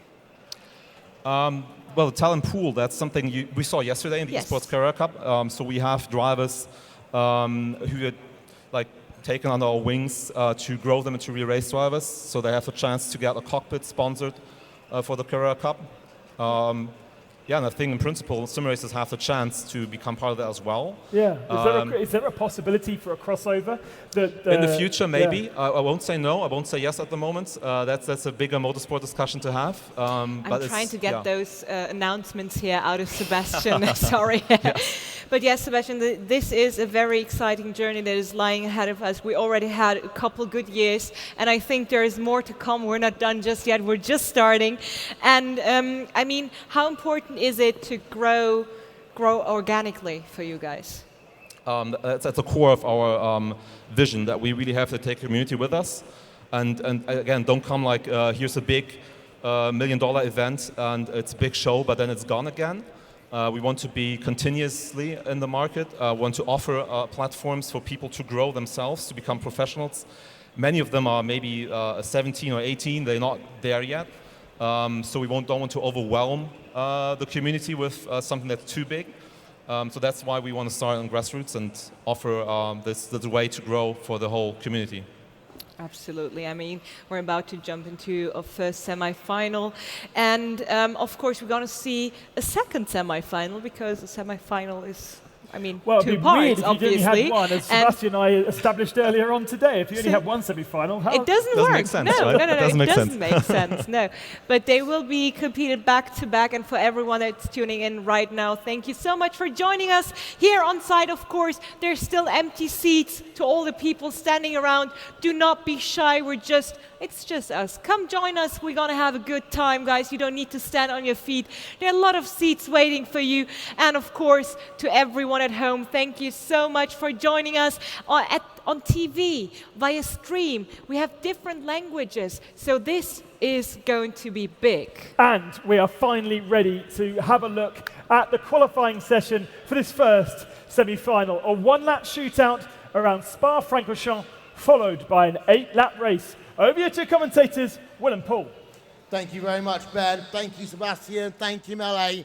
And well, welcome back then to Circuit Spa-Francorchamps. A few hours ago, this track created the biggest drama of the weekend so far. But I'll say one thing. Over the next two semi-finals that we're going to have in the Porsche SimRacing Trophy, we are going to see fireworks. We're going to see some great racing. But we might also see temper swaying a little bit, Paul. Well, yeah, I mean, these drivers have been duking it out all weekend, really, or Friday and Saturday for sure. So these drivers are giving it absolutely everything for these semi-finals because they'll be desperate to make it into the final of this event. So make sure that you stick around and join us for this one because you will not want to miss it. And of course, a super pole, only one lap to set your qualifying time. You make a mistake, which is so easy around here as well, that will be it. You'll be stuck in the back. We're having a look at Max Backham working himself now down towards Ravage in the DRS Commander Sim Sports car. So I did a couple of bits of notes whilst they were talking on stage.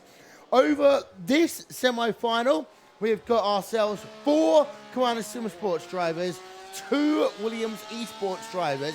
Overall in the semi-finals, we have 7 BRS Commander Sim Sports drivers, 3 Pure Racing Team drivers, 2 Red Bull Racing drivers, and a Drive X and a Partry.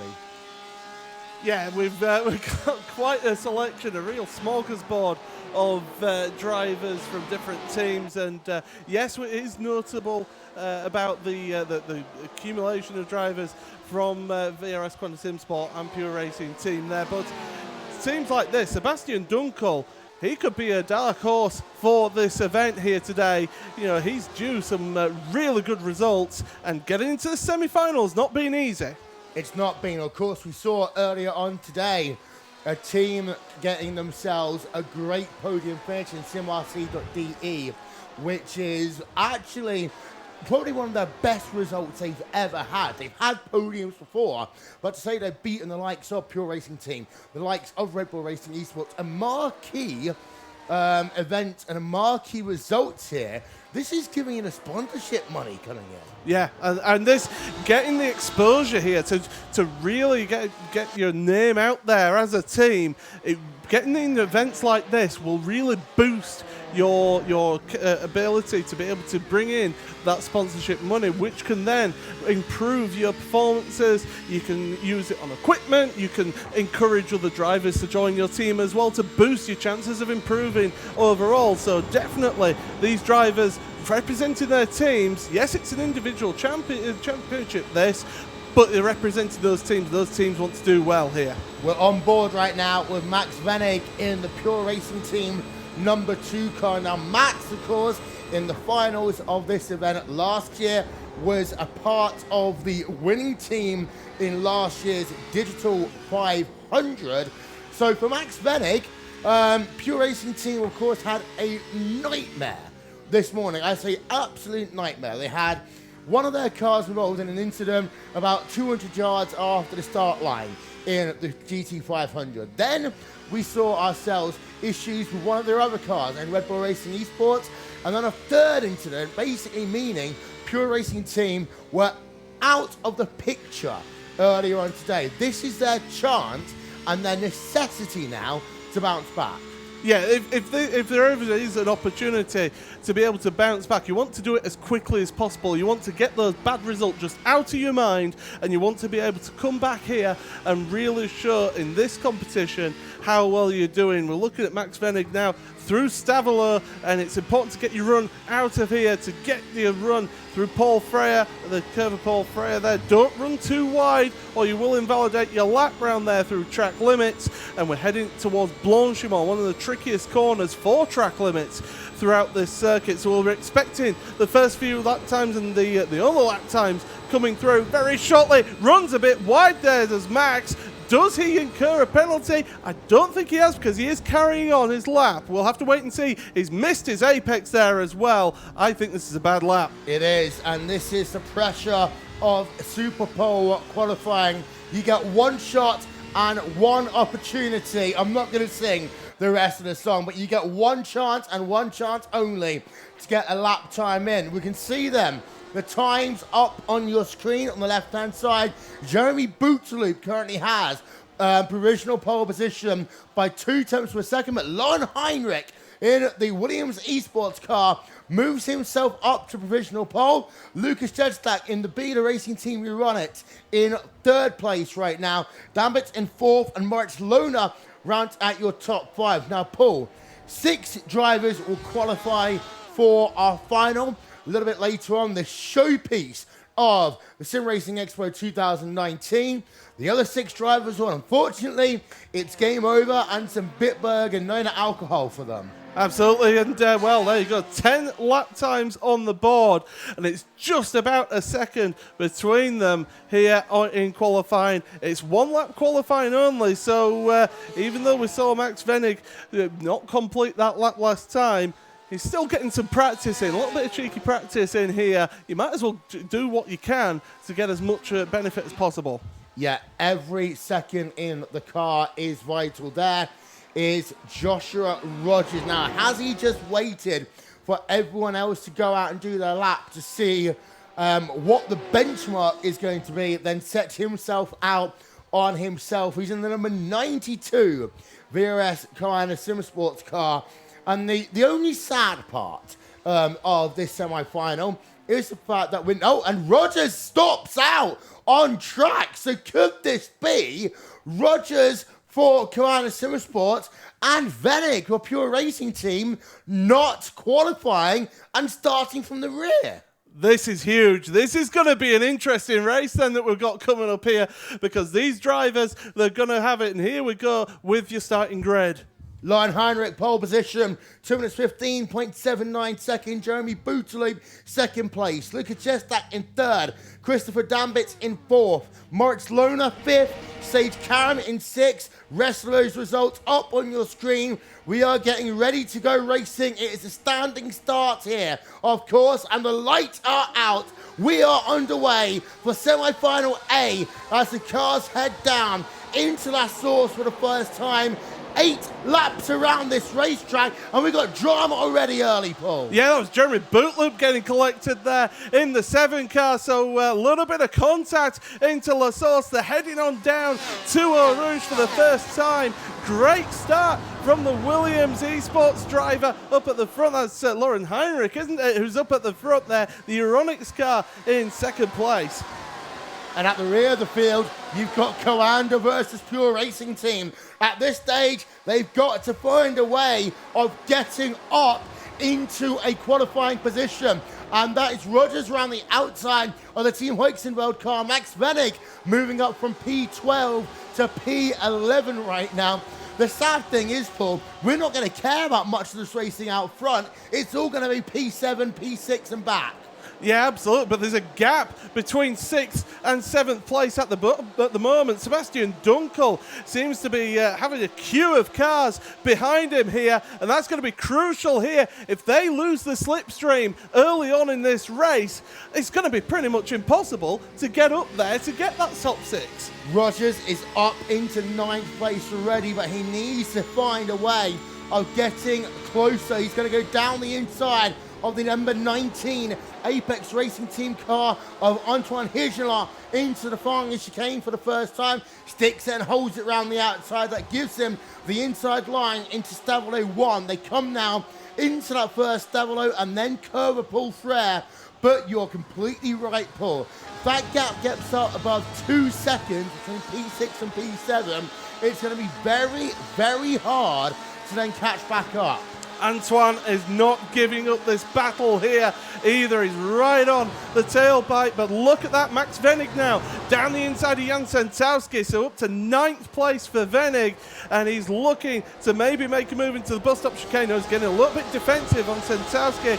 Here's the other VRS Quanta Sim Sport car as well, getting involved, having to take avoiding action on the exit of the bus stop chicane. Across the line though, Backham, he's really struggling in this one. He's struggled to get anywhere in this one. The pressure is potentially getting onto Mac Backham right now. It looks as though at the rear of the field he's going to have some issues, but there on the left-hand side of your screen we see Lauren Heinrich lead, and then Lucas Chestak in second place, Moritz Lohner in third. We said it yesterday, Paul, we say it again. If you're inside the top 6, it's all about just staying inside the top 6. There are no additional prizes for winning or even getting a podium in this race. Dunkel versus Rogers, and Rogers around the outside. That is crucial for Josh Rogers. He needed to do that as quickly as possible. You look at up to 11th to 7th in the first lap and a quarter, and he's now got his sights set on his teammate Jeremy Bootloop. This is where the team dynamic now goes out the window. It's every person for themselves in this race. Carolina Simsports has said so many times there are no team orders at that team, but right now there could be some fireworks. Sage Karam is in 5th place. In 6th place is Jeremy Booteloop, and 7th it is Josh Rogers. And of course, only the top 6 will qualify for our finals. We're getting towards the end of lap number 2 of 8 here in semi-final number 1. Max Venig has got himself up to 9th place, but then he's kind of hit a bit of a wall right now. Yeah, absolutely, and this is the problem. If you get stuck behind a car, that means you're not progressing forward, you're not running your natural lines, you're not running your natural pace, and he's, well, as you mentioned, hit that wall of not being able to get forward and progress forward. Look at the using all of the runoff there to get through Blanchimont as quickly as possible. But you can see that Josh Rogers is catching up ever so slightly on his teammates. We're going too wide in towards the bus stop chicane, but Jan Sentowski not able to make the move. Boot loop making the move on his teammate Sage Karam now. And that is to stay in this race. So Sage Karam now is in the catbird seat. Of course, Sage knows a lot. As you see, he's going to push a little bit deep there.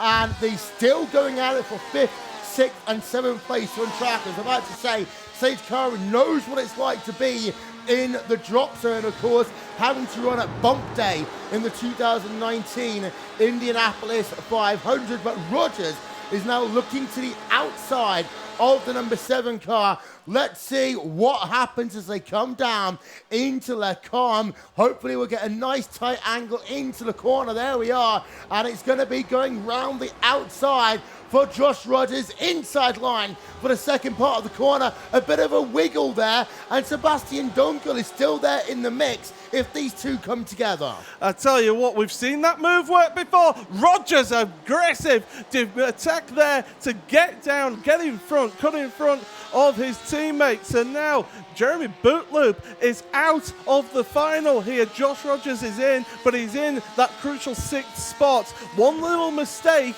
in this race and he could end up losing out. Yep, and Jeremy Bootloop's now on the outside looking in. Sebastian Dunkel running in 8th place on track.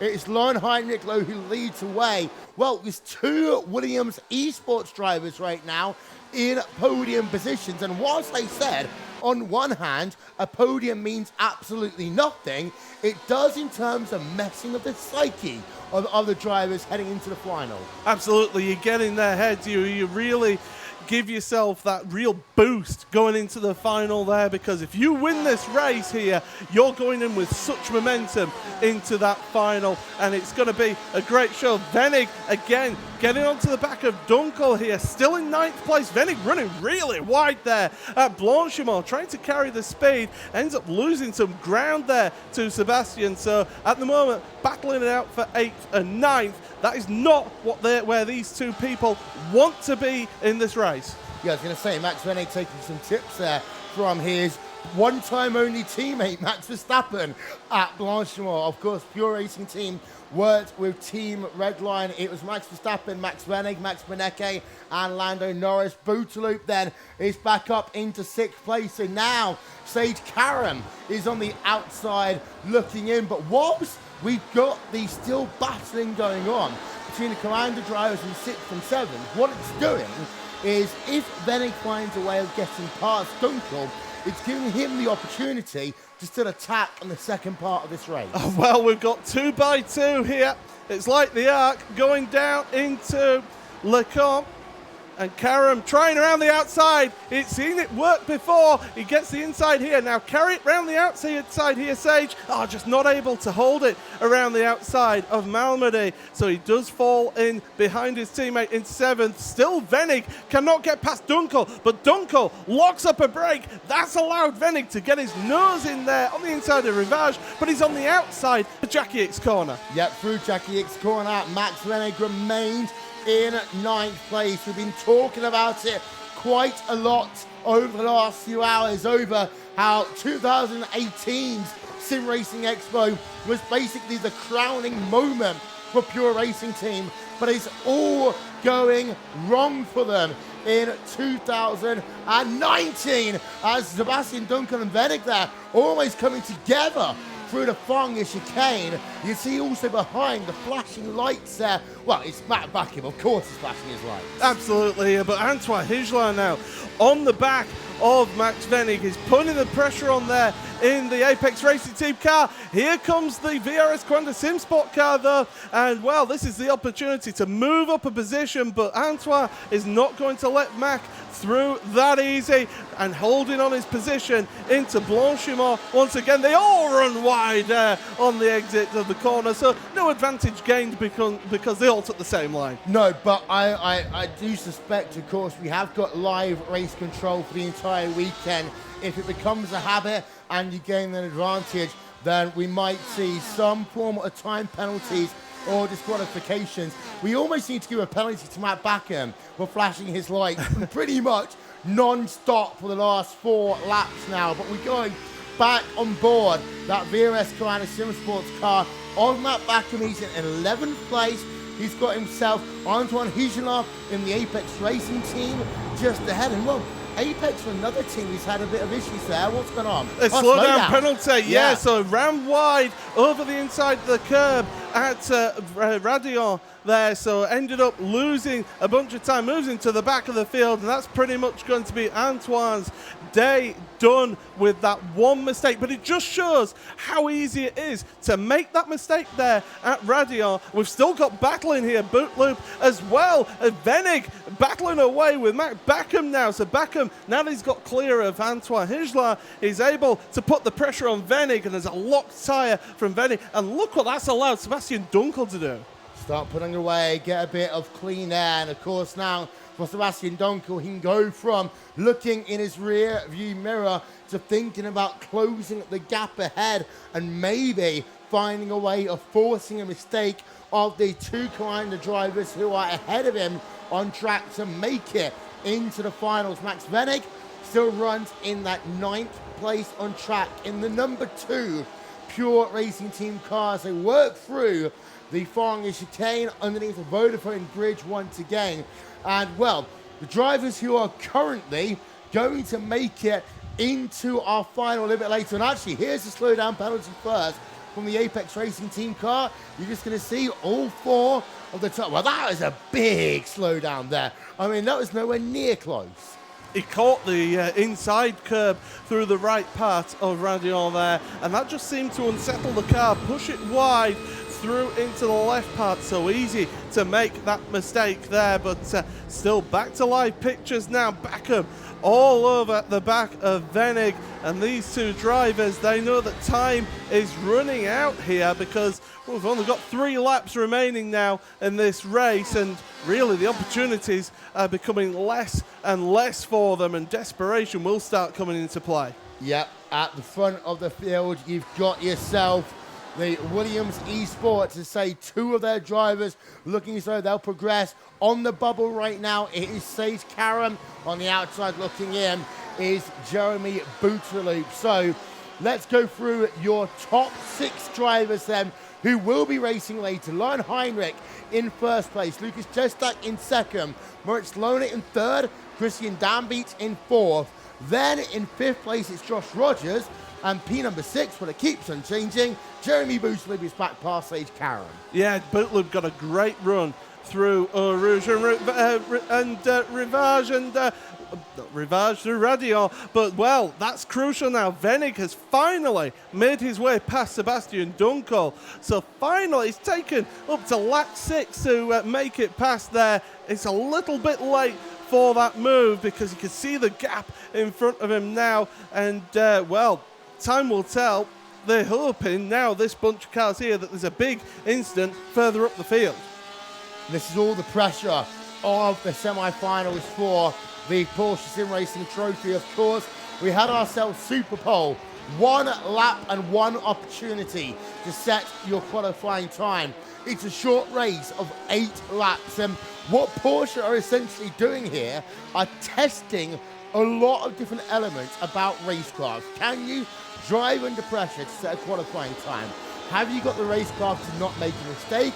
And have you got the racecraft to make overtakes cleanly and efficiently, claim efficiently if you need to? Yeah, that's it. It's a true test here of what we've had throughout today and throughout yesterday as well, with the qualifiers coming into the semi-finals here. A wide line taken from Dunkel there. Backham looking to the outside of the bus stop chicane, not making the move stick for the time being, and in fact Dunkel gets a better exit out of the bus stop chicane. We've started the penultimate lap here of this race, and well, that gap is still quite big in front of Venig to Sage Karam and et al. The rest of the top 6 then. So Karam needs to make a move on his teammate Jeremy Bootloop, but right now he's in that draft. I would actually hazard to say you don't want to make the move on this lap. You want to do it on the last lap. you've been watching too much Monday Night Skippies and Sunday Night Prime Time, because that's exactly right. But Sage Karam is going for the move around the outside into Leclerc once again. And of course, the risk of doing it on the last lap as well, you only have that one opportunity. At least now, for Sage, he's got the opportunity to both try and have a go, but now he has an idea of what to do better next lap. Oh, well, so he's trying everything. He's run wide there. That could be crucial for Sage. It's a big error as that one. It loses him a little bit of time there. But can he get back onto the back of his teammate? But Boot Loop seems to have made a little bit of a runaway there, and that is crucial here. Sage, he needs to do everything he can in the second half of this lap here to try and get to his teammate. Use the draft, use the slipstream to pull up. 1 1/3 laps remaining in this event. I started crossing off some drivers who are likely to make it into the final a little bit later on. I don't want to jinx any of the drivers, but I've got 4.5 crosses next to some names right now of people who are definitely likely going to make it through it later on. Lauren Heinrich, of course, leading the way. We haven't shown you him at all, but he's got a second advantage over the Beta Racing Team Euronics car of Lucas Jestak, and of course the second Williams Esports driver on Moritz Lohner running in third place. There is your top three as they come down. One more lap to go here at Circuit Spa-Francorchamps, but of course the big moment is going to be up the hill after the Kemmel straightaway. It's going to be the battle. Who's going to get through to our final later on? Will it be Backham? Will it be Boot Loop? Or will they crash? Well, it'd be Sage Karam, actually. Yeah, Sage Karam, that's the one. But I tell you what, the gap there between Karam and Boot Loop, it's kind of close enough, but it's not close enough, really, I don't feel, as they come through Eau Rouge and Radion. And yeah, that gap, it's quite large as that one. I don't think the draft is going to be strong enough here for Sage to do the move up the Kemmel Straights. He's going to have to look somewhere else if he can get close enough. We've still got battling going on. You might as well go for pride and get as many positions, because they're going to go 3 wide into Les Combes here. And contact into the back of Max Vennig. And well, I think that just about sums up the weekend for Pure Racing Team as a warning for car 16. Yeah, there is a warning for the number 16 car. That time it was Sebastian Dunkel who made the contact with Max Vennig and the Pure Racing Team car. So it goes from bad to worse for Pure Racing Team. We're going to get a replay of that one up hopefully shortly. But unfortunately for Pure Racing Team, that weekend continues to be a negative one. They've got 2 drivers in the semi-final B coming up shortly here at the ADAC SimRacing Expo 2019. But let's take it back to the front now of your field. And the car 666 has had the issue. That is, of course, Dunkel. Yeah, Dunkel for causing a collision down at Le Combes. But we need to go back to your race leader. They're into Blanchimont for the final time. Williams Esports have had one of those years when they've been quietly being consistently good. Into the bus stop and out of the bus stop for the final time. It's going to be a win for Williams Esports and Lauren Heinrich here. It's going to be a double podium for Williams Esports because Moritz Lohner comes home in third place, but Beta Racing Team Euronics, Lucas Jestak comes home in second place here. It is a podium without Commander Sim Sports, a podium without Pure Racing Team. Who would have thought that heading into our semi-finals, Paul? That was absolutely fantastic and well worthy of the applause that the crowd in the arena here gave us. Let's have a look at the replay of that incident that happened up at Les Combes. It was Dunkel who got involved here, got into the back of the Pure Racing Team car, and that caught up Matt Backham in that one as well, and that allowed Jan Santowski to move ahead there. So unfortunate incident happened. We'll look at this one again, and it's Dunkel just under braking, gets caught out because, of course, that Venig car is going to take a title line, needs to slow down a little bit more, and that means that they all three have an incident, and, well, Dunkel ended up with a drive-through penalty for that incident. I did say there was going to be drama. There was drama here in semi-final number 1. We had drivers who weren't able to navigate Super Pole, as we've got our race results up on your screen. Lauren Heinrich, Williams Esports, victory by 0.6 of a second over Lucas Jestak, and then Moritz Lohner 3rd, Josh Rogers 4th, Dan Bitts in 5th, and Jeremy Boostloop in 6th as we head it back to the stage. Thank you so much, Paul and Will. A big round of applause for our awesome commentators that led us through the first semi-finals of the Porsche SimRacing Trophy. And yes, we're almost ready to jump into the second semi-final. Of course, we have to clear the rigs first. We get back to making everything pretty for our next set of drivers, of course. But what a race, Ben. What a race. Well, there were people like Josh Rogers right at the tail of the field, starting down in 12th. They needed to get into the top 6, and only 8 laps to do it. But impressive to see Josh qualifying as well. Jeremy Bootloop on the bubble, but managing to get through. Sage Karam, sadly, not qualifying, another VRS driver out. And it just sort of sets us up. But I think one of the biggest shocks, and I'm sure looking around here, the biggest shock is Max Venig finishing last in that race.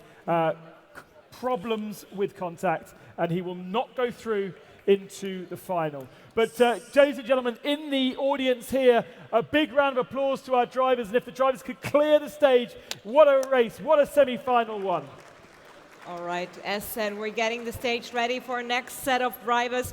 And I mean, we have some of our, well, how about, let's say, stars, let's say, top favorites of the race not make it into the grand finale, and this mixes everything up. This opens it up back for everyone else. Well, that is it.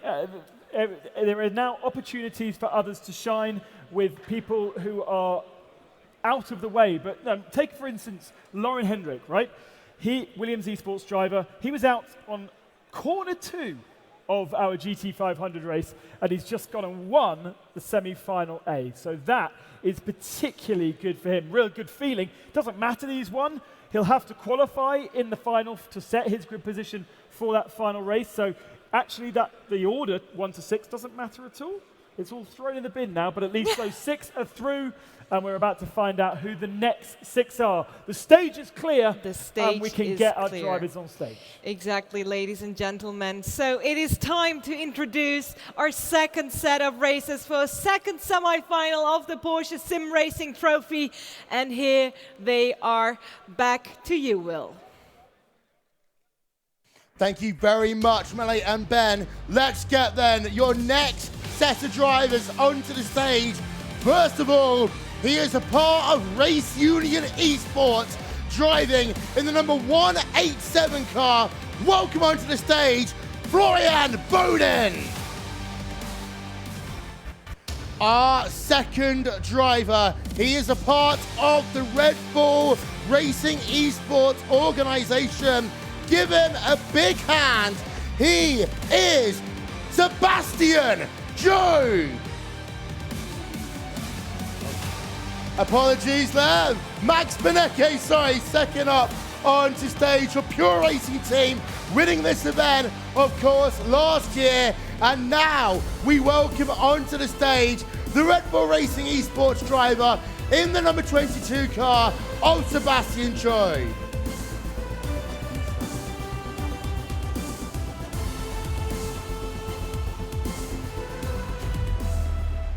Coming up next onto the stage, he is one of 3 Koana SimSports drivers in this race from the United Kingdom. Welcome the number 81 of David Williams.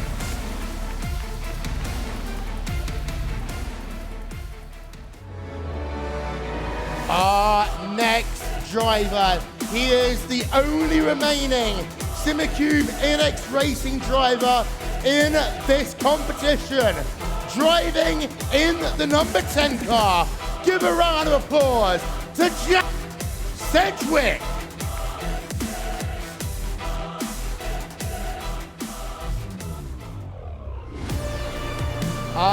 next driver. He is part of Koanda Simsports. He is the former Red Bull Rallycross driver. He is from the USA. Welcome, Mitchell de Jong.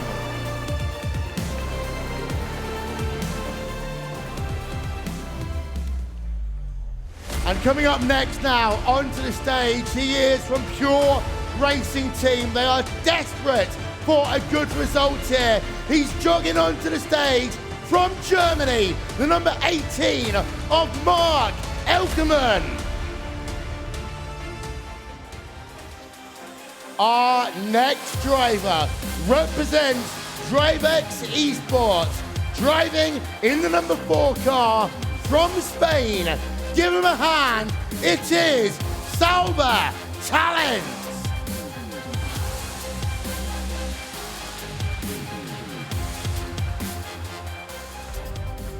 We move on to our third Koanda Simsports driver in this second semi-final. He hails from France. Give a round of applause to number 33 of Ricardo Castrolado. One of a couple of Red Bull Racing Esports drivers in this event, driving the famous number 27. Give him a round of applause. It is from Germany, Patrick Holtzmann.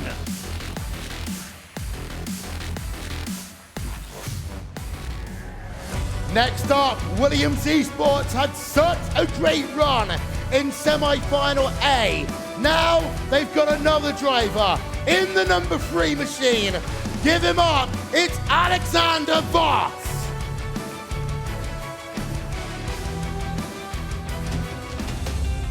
And coming up next onto the stage from Germany, representing Rennsport Online, in the number 69 machine, welcome onto stage, Angelo Michel. And let's hand it back to your stage.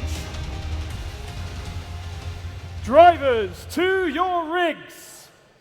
All right, this is the second semi-final about to start. The first one already produced 6 winners. They make it to the grand finale. Didn't win anything. I mean, they won the entry to the grand finale. Yeah, I suppose it's true. So, otherwise known as qualifying. In my books, they already won. That was the first step of taking home the trophy, Ben. Am I correct? You are, well, yes. But of course, we can call them qualifiers as well. I mean, yeah, this race is going to be a tough one. Maximilian Beneke, I hope he's calmed down from this morning, because having exited the GT500 at turn 2, he was frustrated when I interviewed him. He was frustrated when we saw him in the lounge afterwards. And he needs to reset his brain and approach this race like it's a brand new day.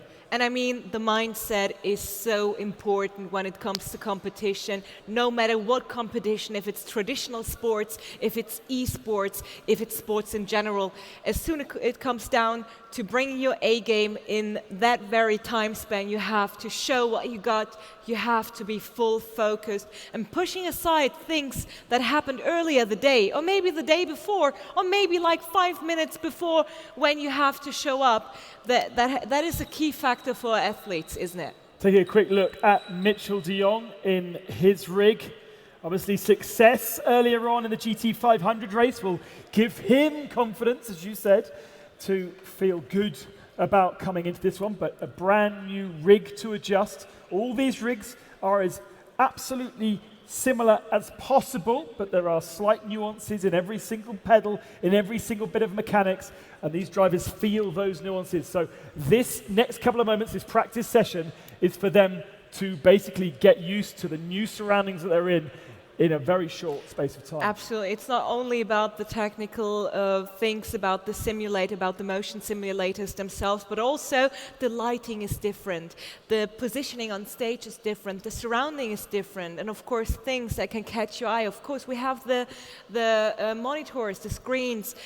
covering most of the side of our athletes, but still being on a different position that you have before could be a changer for your game. Yeah, and just a quick look at Sebastian Job there in the same rig that he did the GT500 race in, so he'll enjoy that, the fact that he's in the same position, and just adjusting his belts and steering wheel, and they'll now sit in those rigs and get themselves comfortable. Of course, a different car, the GTE Porsche RSR for this one. Again, at Spa, again, a single lap qualifying followed by an 8-lap race. And that single lap qualifying, that, as we saw in semi-final A, is super high pressure. You don't have very much time to get that lap. Well, you only have one lap, and if you make a mistake, it's in the bin, it's the back of the grid. Absolutely. I mean, Ben, maybe you can take us through the different types of qualifying for a race like this. Here we do have the single pole format for the qualifier, but maybe for our audience that just joined us and are not too familiar with sim racing, what other options do we have? Well, you could have a time qualifying session of 10, 15, 20 minutes, 30 minutes, and allow the drivers to set multiple laps. It's multiple opportunities, which means it's lower risk, really. You can push harder, knowing that you've got another opportunity if you make a mistake on that particular lap. This one, if they make a mistake, it's the back of the grid, and then, like we saw from Josh Rogers, you've got to fight your way through. There's the opportunity for contact with other drivers. What I would like as a driver is to be in the top 6 and to have nobody around me, have a nice quiet 8 laps, because really it's not very important where if you win or come 6th. It's important you get through into the final coming up later this evening. And of course this puts a lot more pressure on your shoulders because you have to be on point. And who else that is on point we're going to hand over in just a second, because the qualifier is ready. I'm excited for the second semi-final of the Porsche SimRacing Trophy, and I think our commentators are ready to take over. So please give it up for the voices of this race, Paul and Will. Thank you so much on the stage. I tell you what, I'm envious, we are envious of you with a nice air conditioning outside in what is now the RaceWhat TV sweatbox up here. But we've got a fantastic view of the crowd and the 12 drivers who are going to be doing Super Pole once again. And I completely agree with what Ben said a couple of moments ago, Paul. It really is easier for the drivers to have 5-10 minutes, do a lap, like we see, for example, in the Porsche Esports Super Cup. The pressure is mounting on them because of this Super Pole format. Yeah, it's absolutely brilliant to see these drivers pushing and being pushed to the limit here in this particular event, and you're seeing some people even bow down to that pressure as well. So we saw in that last one, Max Venig and Josh Rogers both did not set a qualifying time. So it just goes to show what happens here. One little mistake, you run wide over track limits, and iRacing will automatically nullify your qualifying time. And I will say one thing for Pure Racing Team. We had a last chance race yesterday. This is their last chance to get some silverware at SimRacing Expo 2019, and they're gonna have to get Max Benecke or, of course, Mark Elkerman through. And the mindset shifts all of a sudden. If you're in a situation where your teammates have dropped out of the event, for example, Alexander Voss in the Williams, he's going to be on cloud 9 right now because he had 2 teammates in podium positions last race. Yeah, absolutely. That's a great spot to have. But it also puts pressure on you not to be the one to miss out on the race as well. So definitely these drivers, there's a lot of pressure, internal and external pressure put on them here. But these are, as we've kept on saying, some of the best sim racers in the world here at this event. And, well, if anybody will be able to handle that pressure, it's these 12 drivers right here. In this race, we've got 3 drivers from Commander Sim Sports. We've got ourselves 2 drivers from Red Bull Racing Esports, as well as a couple of drivers from Pure Racing Team. An Inex Racing driver. We've got a DriveX Esports driver. We've got a driver from Team Wrenchboard Online, as well as Race Union. They are looking to join Josh Rogers, Moritz Lohner, Jeremy Bouteline, Lucas Jetstack, Lauren Heinrich, and Christopher Dambex in the final, which will be taking place a little bit later on here in the Nürburgring Arena at 2019 Sim Racing Expo. The drivers are now on their one and only lap on track. So now it's time to see which drivers have the mettle to take on Circuit Spa-Francorchamps. Yeah, absolutely. As we get ready. In fact, no, we're just switching over to qualifying now. So that was the last part of practice there. We obviously thought we were in qualifying there, but we weren't. But now we are, and this is where the pressure ramps up. Now all those drivers, I'm looking down at the stage here, looking at them all. Some drivers jumping out straight away here in qualifying, whereas one or two just waiting patiently in pit road, waiting. Now, for me personally, I don't want to know what the other results are in the qualifying here. I want to just get out there straight away, get my lap time in, and then worry about the race afterwards. Whereas a couple of people may want to just hang back a little bit, see those times come up so that they know what they're aiming at here. Yeah, so you've got the two options. Go out early or do what Josh Rogers did when he attempted to qualify. He did what Commanders strategies quite often. Let everyone else go out on track, know what your benchmark is, and then go and set your lap. Well, the Rogers approach will cross it off. It didn't work in semi-final A. Semi-final B, however, well, we've got most of the drivers already on track. There is Sebastian Job in the Red Bull Racing Esports team car. And, well, for Seb, he's got a lot of weight on his shoulders. Of course, Red Bull Racing Esports are well represented in sim racing these days. But we've got two drivers from Red Bull Racing Esports. Him and Patrick Holtzman, they're both going to be told, you need to qualify. Yeah, that's it. The pressure is really on these two here to put those laps in. And Holtzman, well, this is a man that we saw in the Porsche Esports Super Cup have a really good time around here. Okay, he may have lost out on the last lap of that particular race, but he's shown that he has form around this track, and he's certainly one to keep an eye on in this race, is Patrick Holtzman. But there are others as well that, well, basically everyone wants to keep an eye on in this one. Normally, I'd say one or two drivers, but everyone is important in this one. There is no such thing as a slow driver of the 24 that we've got, of course, in our semi-finals. They are all world-class drivers, and it was really interesting hearing Sebastian from Porsche talking to Mele and Ben earlier on, and some of the things he was saying I picked up on in particular. For example, the fact that actually what sim racing does, it gives younger drivers the opportunity to actually show what they're worth before they'd normally be allowed to go and jump into a real-life Porsche RSR. Yeah, absolutely. It's a great way to learn the basics, really, and to see how you handle pressure situations, how you handle the stressful environment of a race. Say you're mid-pack in a race there. How do you handle those different cars all trying to jostle for position with you? But we'll look at Max Benecke then. This is the person that's got all the eyes on him now. This is where we will see what will happen. Will he be able to pull out a qualifying time that puts him to the front of the field, because he wants to make his life as easy as possible? Max Benecke, like many of the drivers that you see on stage, of course runs in the Porsche Esports Super Cup, which is on RaceSpot TV, and of course catch it on all the Porsche's social media outlets as well. They've got 2 races remaining in there.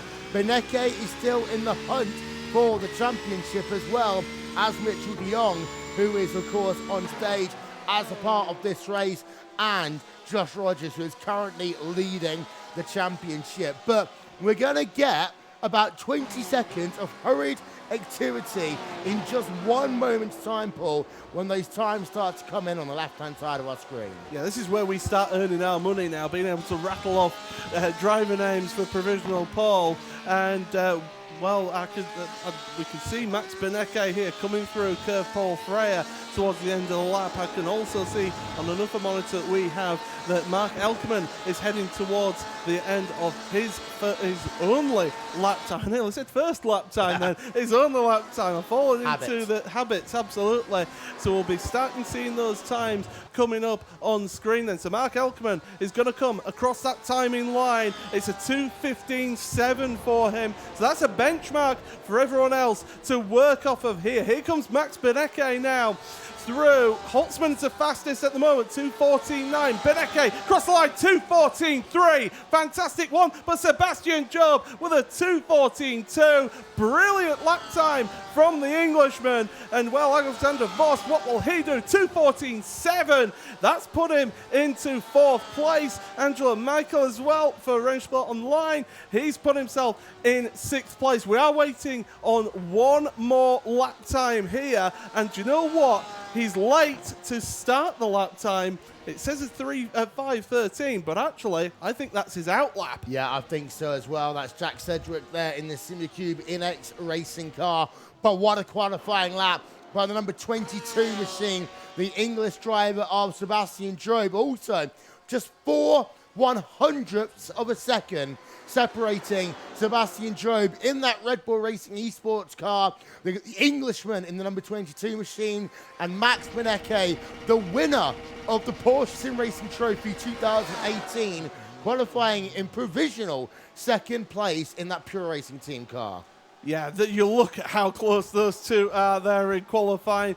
But this is true pressure now. You know what your target is here to be able to set a qualifying time in this event now. And so Jack Sedgwick going down into Rivage once again. And he'll be pushing as hard as he can to extract all of the lap time out of this car, because you need to make sure that you get yourself as far up the grid as possible. And well, Sedgwick now heading towards Pouhon. All eyes are on him. Both of us are just staring intently at the screen here, because this is where we decide who is the final driver to set a lap time on your grid here and where he falls in to that grid. And it's worth noting that after having several non-qualifiers last time around, we have all of our drivers who have set a qualifying time for race number 2. Now, there is a little bit of separation. 2 seconds between our fastest driver, our Sebastian Job, and your slowest driver of David Williams. But what that does show, Paul, is that they've learned some lessons, people, in their semi-final Group B, and they've realised that actually you need to get the qualifying time in. It's not worth it being too aggressive and then starting from the rear. And we know how good a driver David Williams is in terms of battling through packs, so it's not the end of the world for him, but it's just made his life a heck of a lot harder. But here we go, Cedric then, through the bus stop chicane, a little bit untidy on the exit there, and across the line in a 2:15. So that puts him right there in 6th place, right in the middle of the field. Right in the middle. He's on the bubble for the time being. So all of our 12 drivers have now qualified. Sebastian Job, pole position, 2 minutes 14.271. Front row of the grid alongside him will be Pure Racing Team's Max Benecke. 3rd place will be the Carana Sim Sports car of Mitchell de Jong. And 4th place, continuing a good semi-final round here, is Alexander Voss in Williams Esports. You can see the remainder of those qualifying times coming up now along the bottom of your screen. As again, standing starts here and 8 laps in the Porsche 911 RSR for semi-final B for the Porsche Esports Trophy 2019, and we are almost set to go racing. We've got 11 of the 12 drivers now up on our field. All 12 drivers have gridded. That means we're under starting orders for semi-final B Lights will go on top of the iRacing gantry. Lights will go out. We go underway for 8 laps. And immediately, a good start by Sebastian Job. Max Benecke has got a commander car alongside him, and a wiggle for Benecke going wide for Sebastian Job into Air Rouge for the first time. Yeah, but everyone's been able to make it through there. No contact into turn number 1, so that's crucial here as you look at them fly past the camera there. We normally usually see a huge train of cars. Not in this race. Big instant for Bodin there at the back and through Radion, and that's going to be the end of the race for him and a Coanda car as well. That will be David Williams, I believe, who's going to be out at the front of the field, though, for the race lead. Here comes Max Benecke round the outside and to the race lead over Red Bull Racing Esports driver Sebastian Job. Coanda car off there in 3rd place. That's Mitchell de Jong going wide at Malmedy. Now Patrick Holtzman is looking down to his inside into Rivage, which is the outside of the Jackie X corner, and de Jong is falling back right now. Yeah, he's got bullied out the way here as de Jong, and he's having to go defensive here now on the Rennsport Online driver as they go into Pouat for the first time here, and now's not the time to go rallycross driving, Mitchell. You've got a race to finish here in the top 6 to get into the final, but well, Tefania, we'll have to see what the order of play is before by the end of this lap, just so we can see what's happening there. A drive-through penalty for car 33, pushing another car, and well, straight away the marshals, the stewards, are on point there. And they have to be quick, of course, because of the fact this is only a short race of 8 laps. So basically you can say it is game over. It's actually Ricardo Castro-Lado in the number 33 Coanda SimSports car will have to do a drive-through penalty. And well, that's one Coanda car out. But at the front of the field, I think Max Benecke, as we see the replay of Florian Bodin there, and yeah, down through Radion, gets a little bit of a punch from Ricardo Castro-Lado. But at the front of your field, Paul, to go back to that, I think Max Benecke thought, I don't want to be in the pack. I want to lead this race from the front. Yeah, he does, and well, he wants to assert his dominance here. He wants to show that I am on point here. I am the person that is going to take the most advantage of this as he goes through into the Radion exit there. And well, we're looking at Michael now, Angelo Michael, in the slipstream of the Red Bull car of Patrick Holtzman. Looking to the inside, you don't need to make any desperate moves here. You're in 4th place right now, and well, car 69 and car 10 must change positions.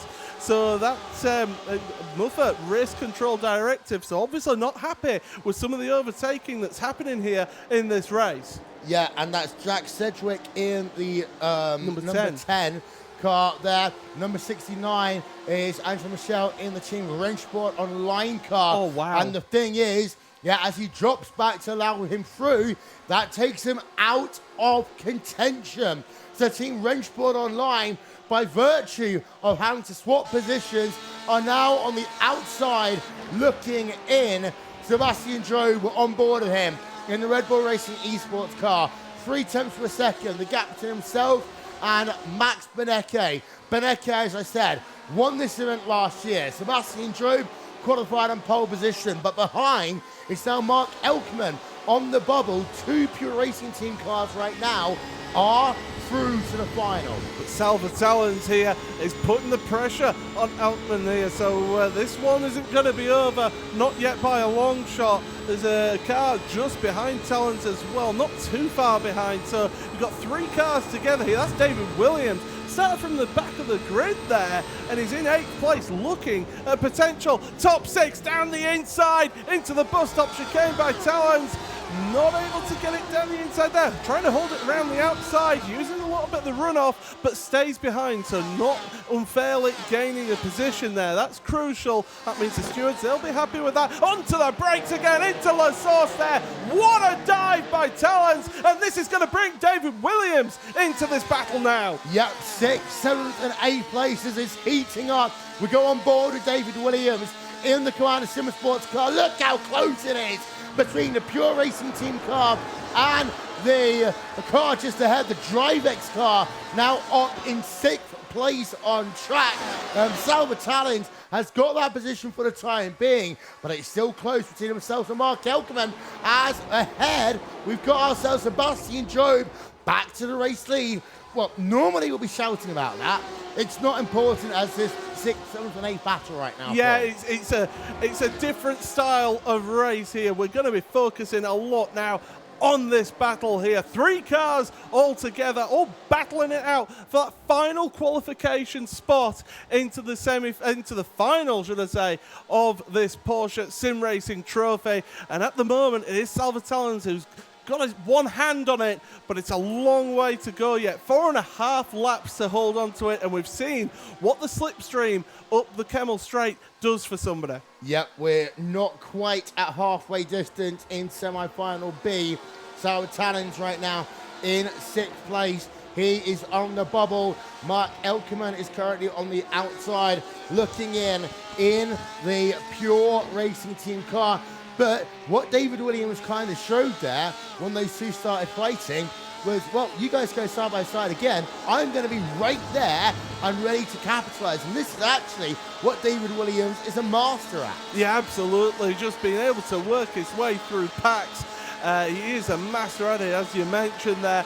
Coming into Blanchimont there. Look at how Elkerman closes up under the slipstream. They both run wide over the track limits now on the brakes in towards the bus stop chicane at the end of the lap. But right now, Elkerman doesn't need to panic too much at the moment. It's not absolutely desperate yet, but we're at the halfway point, almost at the halfway point, should I say. We're on to lap 4 now, so these drivers, they are going to be really starting thinking now about the end of this race. The front 5, they've got that bit of a breakaway there. As long as they keep it clean and keep it safe, they don't need to do anything. You're reading my mind exactly there. Your top 5, they are safe, and they've got about a 2-second gap. We're going to see confirmation as it switches over. Yeah, there's about 3 seconds between P5 and P6 as Mark Elkerman going to look back down over P number 6 is actually fully race lead. Beneke goes back to the point, but Mark Elkerman on the outside then of the DriveX Scalpers cars. They work in towards and out of the Lacombe complex through Malmedy once again. Elkerman back up into 6th place. And what a lot of these drivers often do in a kind of last chance situation like this, they're working out the weak points of the drivers. But Salva Talent almost seems like going around the outside into Jackie Ick's corner. Yeah, you don't really see that many moves being made around the outside in Jackie Ick's corner, but I tell you what, if one driver is going to do it, it's Salva right here for that DriveX Esports car. But round Pouin they go once again, and well, this battle is not going to be over, and David Williams is just sat there waiting, patiently waiting to strike. Ever the opportunist is David Williams, and but he will need to start thinking about moving forward into the second half of this race here, because he is putting the pressure on in front, but he's making Salva Talent look behind as well as in front of him. Ricardo Castroledo is out of this event. Well, he's 2 laps down, so for all intents and purposes is out. Florian Bowden in the race union car, 22 seconds back. So it'll be an absolute miracle for the race union car to get into a qualifying place. On the outside into the bus stop chicane comes Salva Talent in the DriveX Esports car. You can just see, I wish you could see the face there on Paul as they worked into the bus stop chicane. That was getting close to squeaky bum moment time as into La Source they come once again. And Salva Talent putting a lot of pressure on as they've now come down the hill towards Air Rouge and Radion again, looking from the rear of Mark Elkerman in that Pure Racing Team car as they come down in towards Air Rouge, the left-hander, then up the hill through Radion. Actually, as a consequence of all that, Sauer Talents has fallen back by a couple of cars. That's what happens when you get too close to the car in front. You have to just back out of it. Here comes Williams. He's seeing his opportunity come up here. Can he get the job done here to the outside of Lecombe? No, not this time. But I tell you what, Talons now is feeling this pressure, and Elkerman, he wants these two to start fighting so he could try and just focus on pulling away from them. But at the moment, they're still all together here on lap 5. Well, there's also the drivers running in 9th and 10th place.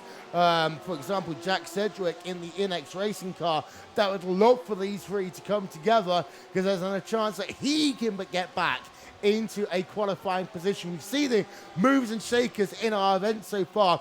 Up 4 places for Mark Elkerman, up 4 places for Sauer Talent, up 4 places for David Williams. Patrick Holtzman has gained 2 places, but De Jong, of course, he had lost 2 places after what was a pretty scruffy half a lap by his standards. Yeah, he won't be happy with that at all, and he'll want to forget about that if he does qualify for the final. I will never call somebody who's qualified until they cross that white line, across the finish line. But yeah, it is still very close between these three. And look at that, Sebastian Job, your leader, also with the fastest lap in this race. So Talons again, I just think he's getting maybe a little bit too close at crucial points where he needs to be making moves. But look at that, round the outside of the bus stop. He'll have the inside for the next part. Brilliant move there on the brakes. Great stuff. But this does put him under pressure now from Elkerman in towards La Source. Yeah, that was all clean, all legal there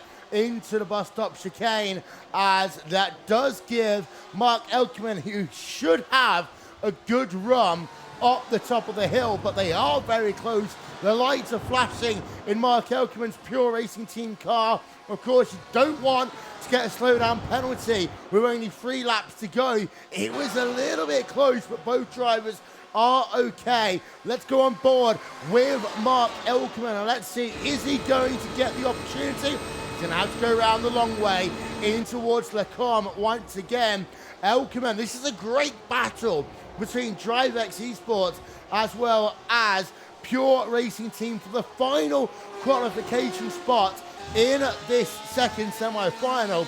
David Williams has got a primetime view of it in 8th place in the Carrera Simsports car, and Williams almost running there into the rear of the Pure Racing Team car, who just locked up completely into Rivage. Yeah, well, I think he got put off by Talons as well, going a little bit hot into Rivage. So definitely those two there trying to push on and trying hard to make the moves and make the pressure count here as we're going up towards the Fanny chicane. Once again, the Talons is just pulled away just that little bit from Elkerman for the time being. We've got 3 laps remaining. Here's the replay of the move that got Talons in front, and it was a locked brake by Elkerman there. He snatched the brake on the inside wheel. That allows Talons through, and all of a sudden, Elkerman is running out of time here because we're on lap 6. There's only going to be 2 more laps at this white stripe. And under normal circumstances, Elkerman, if you lock up into that corner, can just roll off the brake a little bit and settle the car down. But when you've got a car on the outside, you're not allowed to do that. And it was a great moment there of putting a driver into a position where they didn't want to be. So Sauer Talent in the DriveX Esports car looking to try and get that 6th and final spot. But with 2 laps remaining in this event, there's still a long way to go. As we see on the left-hand side of your screen, a wee smile there by Sebastian Job. Of course, he has been having battles with Max Maneke all race long. It doesn't matter what happens if you finish 1st or 6th. As Ben said earlier, you take the results, tear him up and throw him away, but we have got a battle anyway for the race lead. Job is on the inside of Max Maneke as they come down into Lecombe once again. I don't like this. They've got themselves a big advantage over Patrick Holtzman. There is no need to be pushing this hard. These two need to keep it squeaky clean as well, because you could easily get a drive-through penalty here in this race, as we've seen with Castrolado earlier on lap 1. So these drivers, yeah, they may be wanting to switch places. If I'm Seb Job, I've led the majority of the race. I don't need to prove myself by going back ahead of Max Benecke. So really, he's got to be carry on, just push on, hold right behind Benecke just to say, hey, look, I'm been keeping here all the way through this race, and you're not that much quicker than me. And again, we talked about the fact that even though this is a single driver competition, a lot of these big teams have driver coaches. We see Max Benecke on the left side of your screen. Even though he's been in the lead of this race quite a bit here today, still haven't seen a smile on his face over the course of this Saturday at SimRacing Expo. You can see he is laser focused right now as they come into Blanchimont for the penultimate time in this race. I think Job has actually just dropped back a little bit right now. He's remembered. But as I was going to say, Paul, a lot of these teams normally will have driver coaches, spotters, all of these things.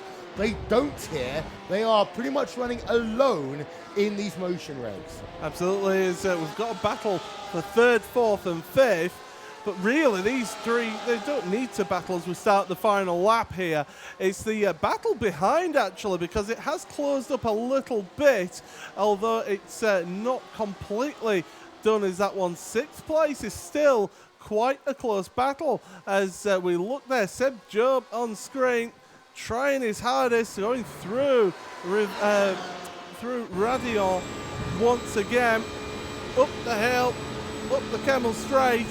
And Benecke going very defensive there, straight away to the right-hand side of the track. And Job is trying his best. Hold it around the outside, Willie. Will we have a little bit of shenanigans on this last lap? They still keep it clean. Job falls in behind for the time being through Malmedy. But, well, Benecke feeling the need to still keep on going defensive. Yeah, and we saw two wheels almost on the grass for the Red Bull Racing Esports car of Sebastian Job, and they stay side by side on the X Rivage into Jackie Ick's corner. I can almost see something going wrong as you see Max Benecke in the Pure Racing Team car almost hitting the tyre barrier on the exit of the Jackie Ick's corner, and that's an incident between Pure Racing Team and Coanda Sim Sports once again here at Sim Racing Expo. This is between Mark Elkman, who is in the Pure Racing Team car, and he gets tagged there by, that's David Williams in the Coanda Sim Sports car. We'll talk about that one briefly after the race, because we have got to get your race victor, and it looks like, unless it's going to be a late lunge by Sebastian Job, it is going to be a victory for Pure Racing Team.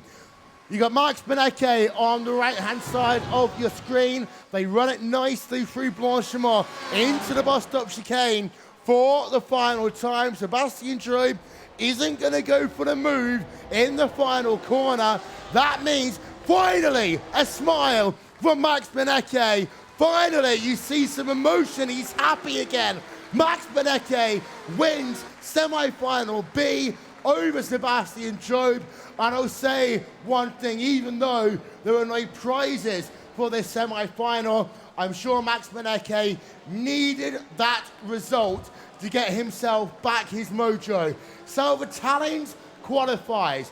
Car number 12, a 15-second time penalty from the incident we saw a little bit earlier on. So we are going to just have to review the result in 1 moment's time.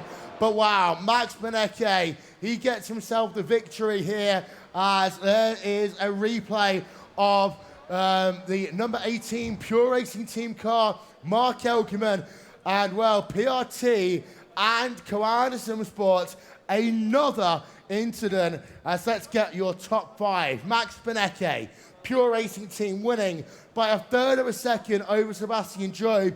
Red Bull Racing Esports in second and third place here. Holtzman in third, Alexander Voss in fourth place, and Mitchell de Jong rounds out your top 5. Salva Talent does qualify. He gets a 6th and final qualification place. Mark Elkerman misses out for Pure Racing Team. Jack Sedgwick in 8th place. Ninth place is Angela Michelle, and Florian Bowden rounds out your top 10, with David Williams with that penalty and Ricardo Castrolado in the final position. So it's good news for Pure Racing Team on one hand. Defending champion Max Benecke is qualified for our final. However, there is only one Pure Racing Team driver remaining in this event. We've got ourselves our 12 drivers. Let's hand it back to the stage in just one moment's time. Ben, Melly, what a second semi-final we have just had. Absolutely fantastic. Thank you so much, Paul and Will. Please give it up for our commentators for this semi-final, ladies and gentlemen. They've did a fantastic job for this second semis, and as Will already stated, what a race. Yeah, Will needs to go and have a long lie down and calm down, I think, because he's still got to preserve some energy for the final coming up in just around an hour's time. Make sure you join us on the streams or here in the stadium for that final. And we've got some entertainment before as well with the Volkswagen Beat the Leuchter Golf GTI Challenge as well. Yes, that's going to be a fun one. Benjamin Leuchter already set the record, but yes, we will be back after a short commercial break. So please don't go anywhere. See you later.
Falcon Tires.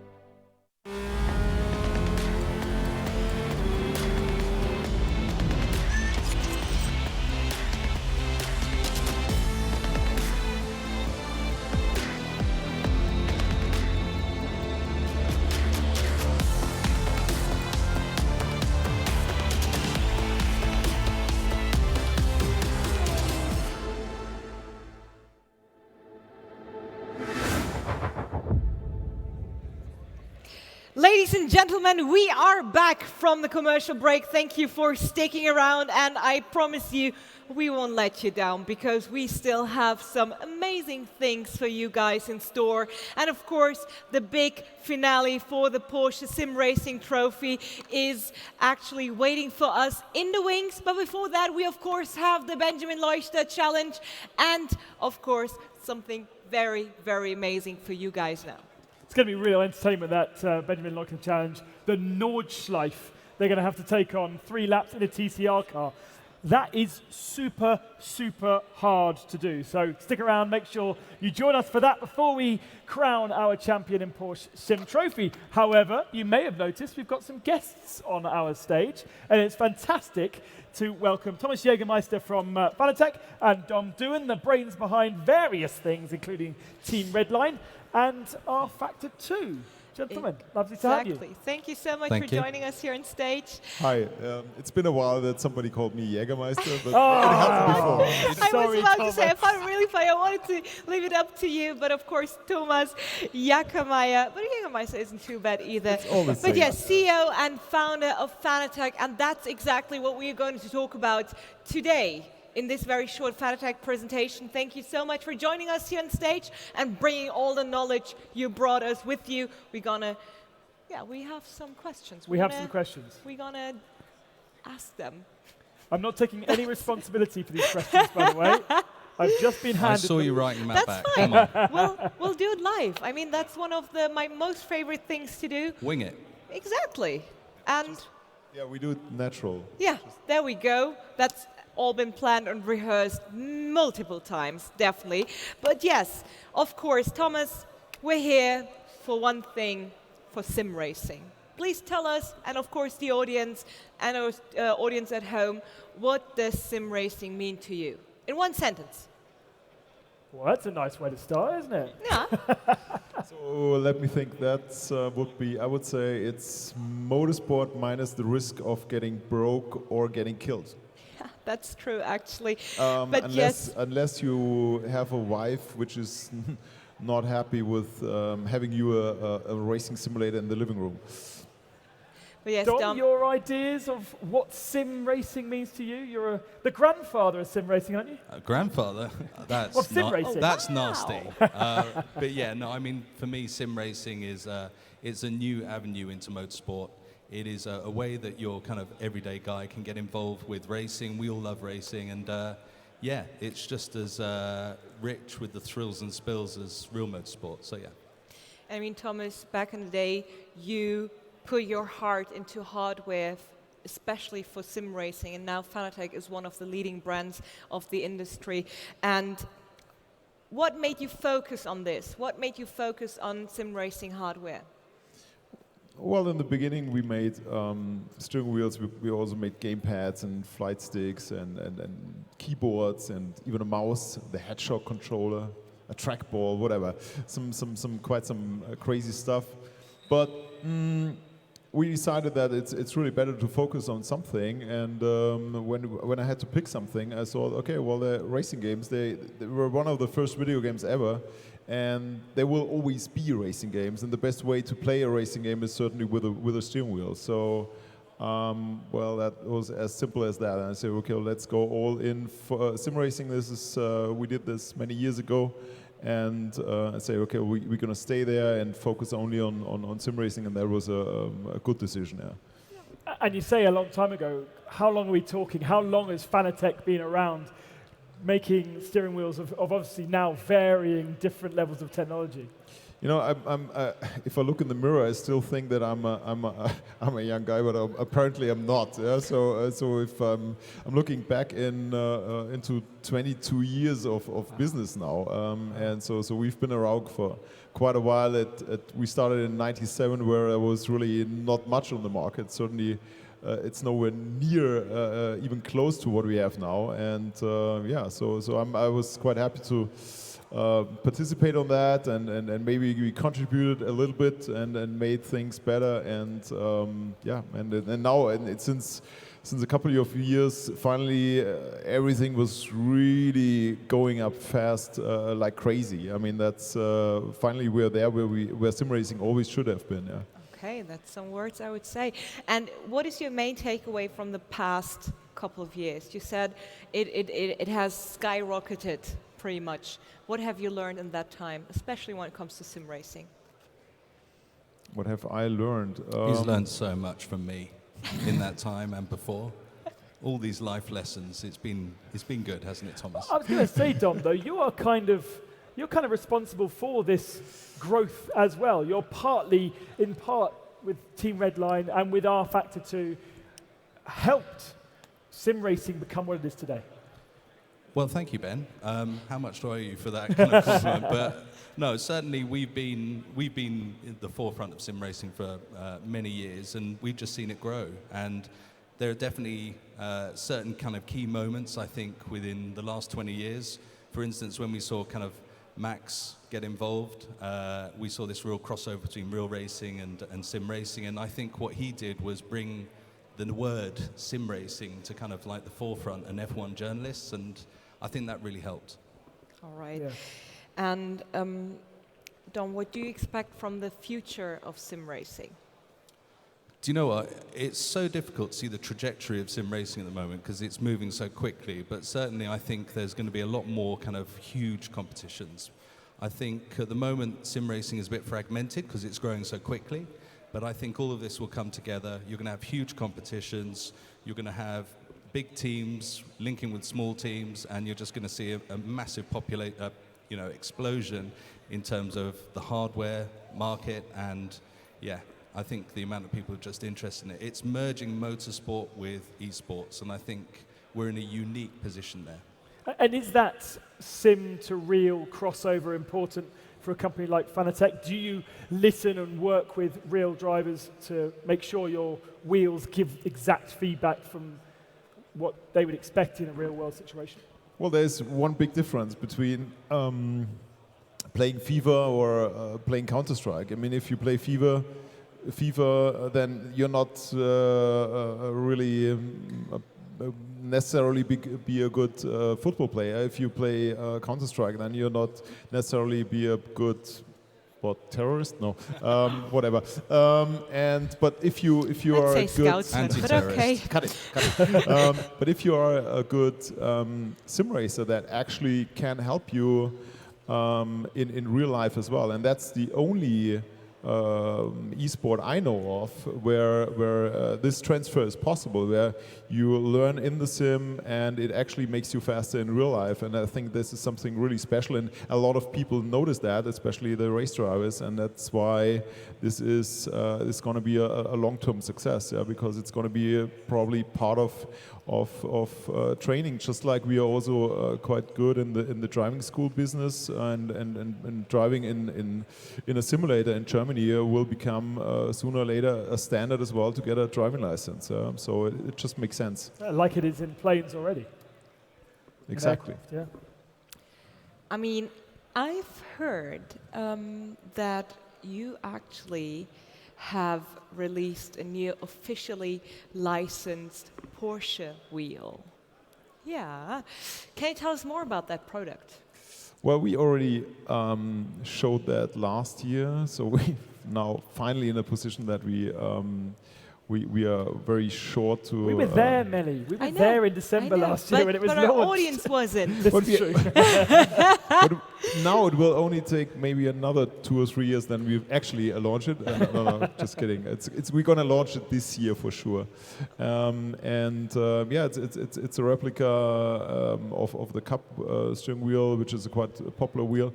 And it's at a very high level with magnetic shifter pedals, which are not even featured in the real car.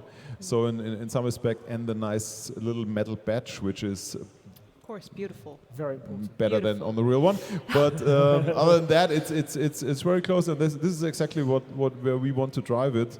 It make it look and feel exactly as the real car, so you will notice not any difference. So they are really similar to what is built into a real Porsche. Absolutely. I mean, you could especially wheel rim has the same quality. You could put it into a car and just drive. And presumably, what's important not only is the feedback you get from turning the wheel, but also turning the knobs, pressing the buttons, the feel of how they depress and press and how they click around. It's so important for racing drivers in the real world, and therefore important for you. Well, what can I say? Yes. All right. I'm not doing a very good job of asking questions, am I, with a yes/no answer? I mean, you're stating the obvious, Ben, and you just need confirmation from the CEO of Fantec. That's absolutely fine. And I mean, this is one of many licensed products to come. Well, if you look at our booth closely, then there's one more steering wheel which has a little logo on it. Yes, the Team Redline Elite Special. Oh, nice. Well, that will probably take another 5 years to develop. Okay. Come on, don't. I don't want to cry just here. That's fine. We don't want to get you guys into trouble or into fight, but just before we go to that last question, because that really is the end question. Yeah. So we've got 2 minutes left. I just want to quickly ask Dom. Last night we saw R Factor 2 here for the first time. Was that a success? Watching it, it looked spectacular to see the Nordschleife replicated in such a, well, I described it as brutal way on these simulators. Yeah, it's massive for us. We've been trying to build that, or trying to license the track for some time, and thank you so much for Nürburgring for letting us do it. But then there's the question of building it. It took us over a year to build. We've got one of the most detailed laser scans. It's the 2018 laser scan, and even recreating that graffiti. I mean, you wouldn't believe the amount of graffiti we had to remove for the age barrier on the game. But anyway, where am I going with this? It's a stunning track, an awesome recreation of one of the best tracks in the world, if not the best. And I just can't wait to see like 60 cars driving around here in a massive online environment. That's definitely something to look forward to. But before, ladies and gentlemen, Melly has got one very important question. Very important that you question. need to listen to right now. Exactly, because it involves cold drinks. So we've heard that there are some cold drinks waiting for us by Fantec. Well, actually, there's Where? it's just one word which is important for Germans, and I now have to say it in German. Freibier. Yeah. So Freibier, Das free mögen wir. beer. Over at the applause. At least okay, one guy is is coming. listening. One Exactly. guy is coming. And so we have it at the booth right now. Yeah, just have a beer and with us and enjoy it. Enjoy the great show. I think it's been fantastic again. What has been made and.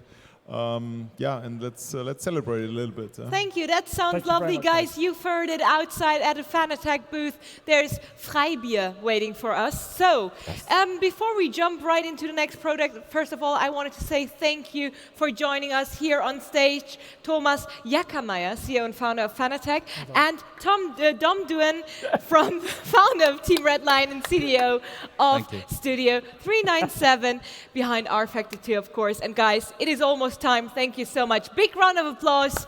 And you can go and get those beers ready for our audience. Thank you so much. Get the beers ready for us.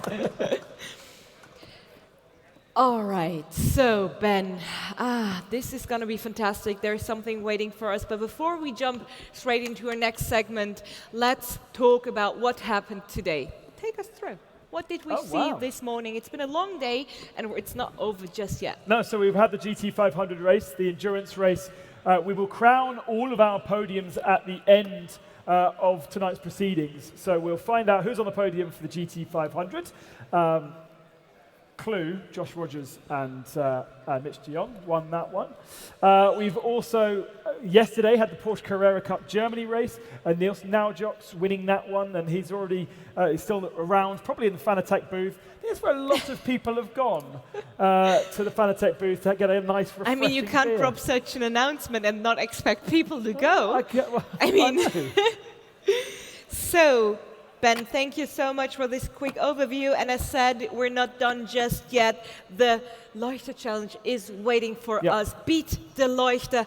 And I mean, besides that, we have a teeny tiny grand finale to compete. But before we head into all of this, we're going to take a little break because we all need refreshments, of course. And thank you so much for being with us. See you in just a bit.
Falcon tires.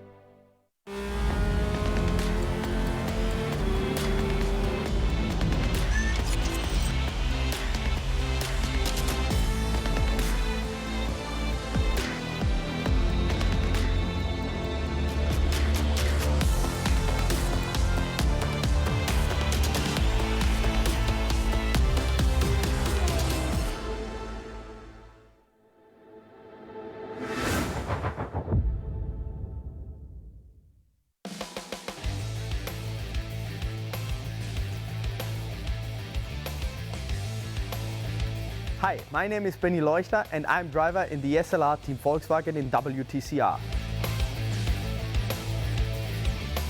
This year's run on the Nürburgring Nordschleife I won.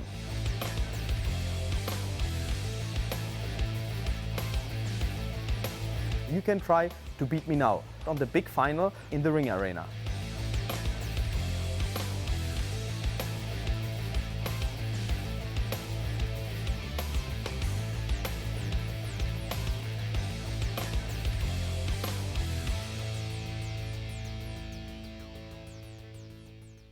And we are back. And you've heard it yourself. This is our audience's chance to beat Benjamin Leuchter. Yeah, absolutely. Fantastic to have this opportunity. People who have been attending the expo have been heading to the BRM watch shop up until 4 o'clock today to try and be in the top 12, to have a chance to come onto this stage and to join in. And of course, with 200 sim racers at the expo competing, this class of field is going to be quite high. I'm sure there's a lot of people who we've already seen joining us again. Absolutely, and we do have a very special guest that we're going to welcome here on stage. So please give it up for a representative of Volkswagen, Arne Sohnemann.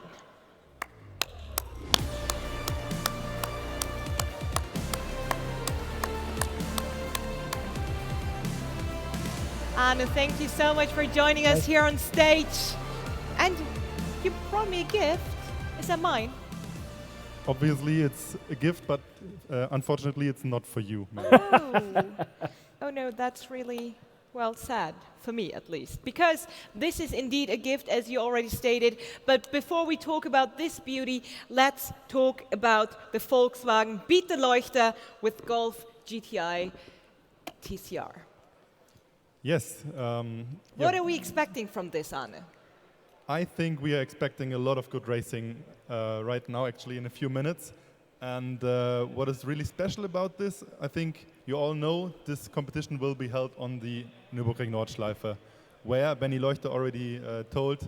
Benny Leuchter won this race in the WTCR. It's a FIA World Touring Car Championship. And I think it's really tough for the guys to go out and have 3 hot laps on the Nordschleife. And is this basically a celebration for Benny, who has worked and driven so many laps around the Nordschleife over the years, to kind of go, well, mate, you won the World Championship race here? Yeah, for us it was a stunner. I mean, we had some troubles in the beginning of the season, especially Benny and our other drivers. But to win the first home soil race in front of his crowd within the 24 hours race, it was just amazing for him and for all the team. Absolutely, and now we're about to welcome our challengers here on stage. So please give it up for our drivers. They qualified here at the Nürburgring in the race room lounge, and now they have the chance to beat the pro, beat the Leuchter from over 200 down to 12. Let's give them a big round of applause as the drivers enter the stage.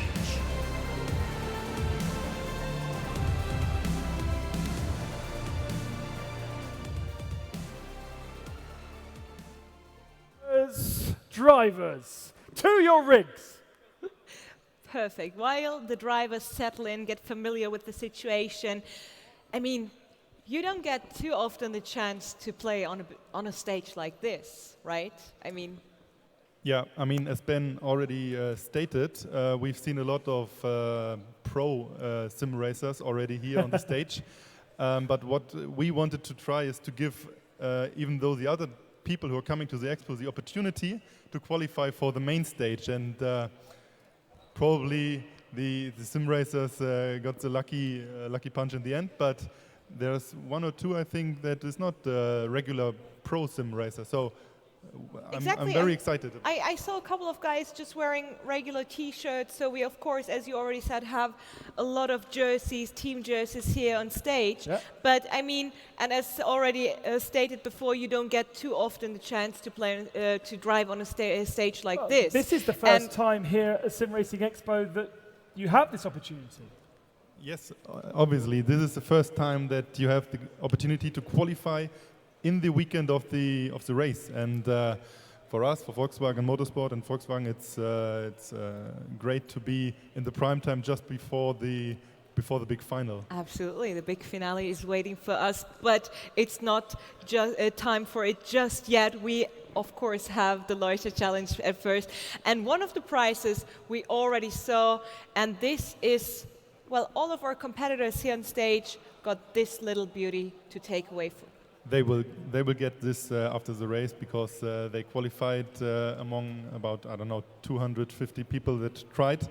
But we have a main prize, which is really special, I think. And well, I thought Benny would already mention in his short video message, but he will not. So.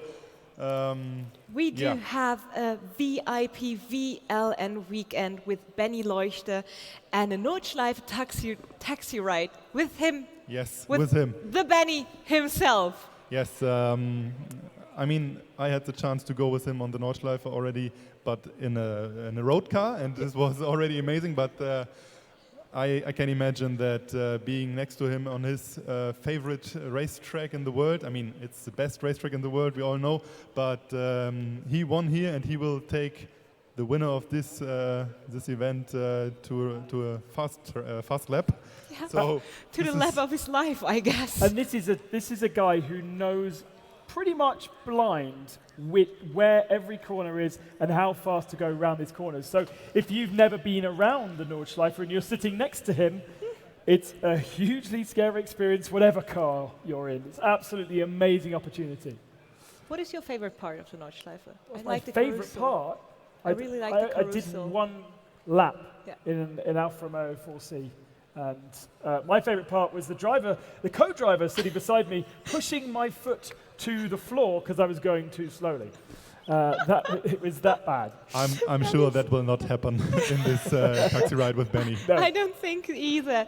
But yes, let's talk about the format that we just got about to see. So the qualifier will be, again, a one-lap Super Pole. Yeah, I mean, it's an 8.5-minute lap, so you can't do anything more than that because it's going to get quite tricky. So one opportunity, one lap to get your grid position, and then I think a 3-lap race is a full-length TCR race, right? Yeah. It is. In the WTCR, we were racing 3 laps on the Nordschleife, including the Grand Prix course, which is about 25 kilometers, and so it took about half an hour. Yeah. Not that much, but we had rain conditions in the race, so the time Benny set was really astonishing. And yeah, we will see how it's going, but it will be 3 laps. 3 laps, but I mean, the challenge is, again, beat the Leuchter. So you said it, Benny set a time within not ideal conditions. Our race drivers here on site will experience perfect driving conditions, obviously. But do you still think that some of these guys will get close to Benny's time? To be honest, we already had 1 or 2 that hit this time because of these good circumstances. And Benny's time was not his qualifying time, but it was the fastest race lap. So there's already always someone behind you or in front of you. And he took 9 minutes and 4 seconds about this. Nice. So we I'll will note be very close to this. 9 minutes. So tell us, and why 4. is Volkswagen getting involved? This is kind of, for me, this is one of the first forays for Volkswagen to get involved in sim racing. Yeah, actually, we're really interested in sim racing, and we see the potential that sim racing has.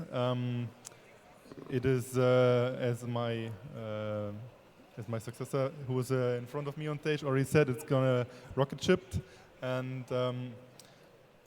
we as Volkswagen, we are very happy to have the cars that we are already driving in the moment, actual on the racetrack with the drivers, to have in the race to show these cars to all the people that are not that can't come to the events by themselves.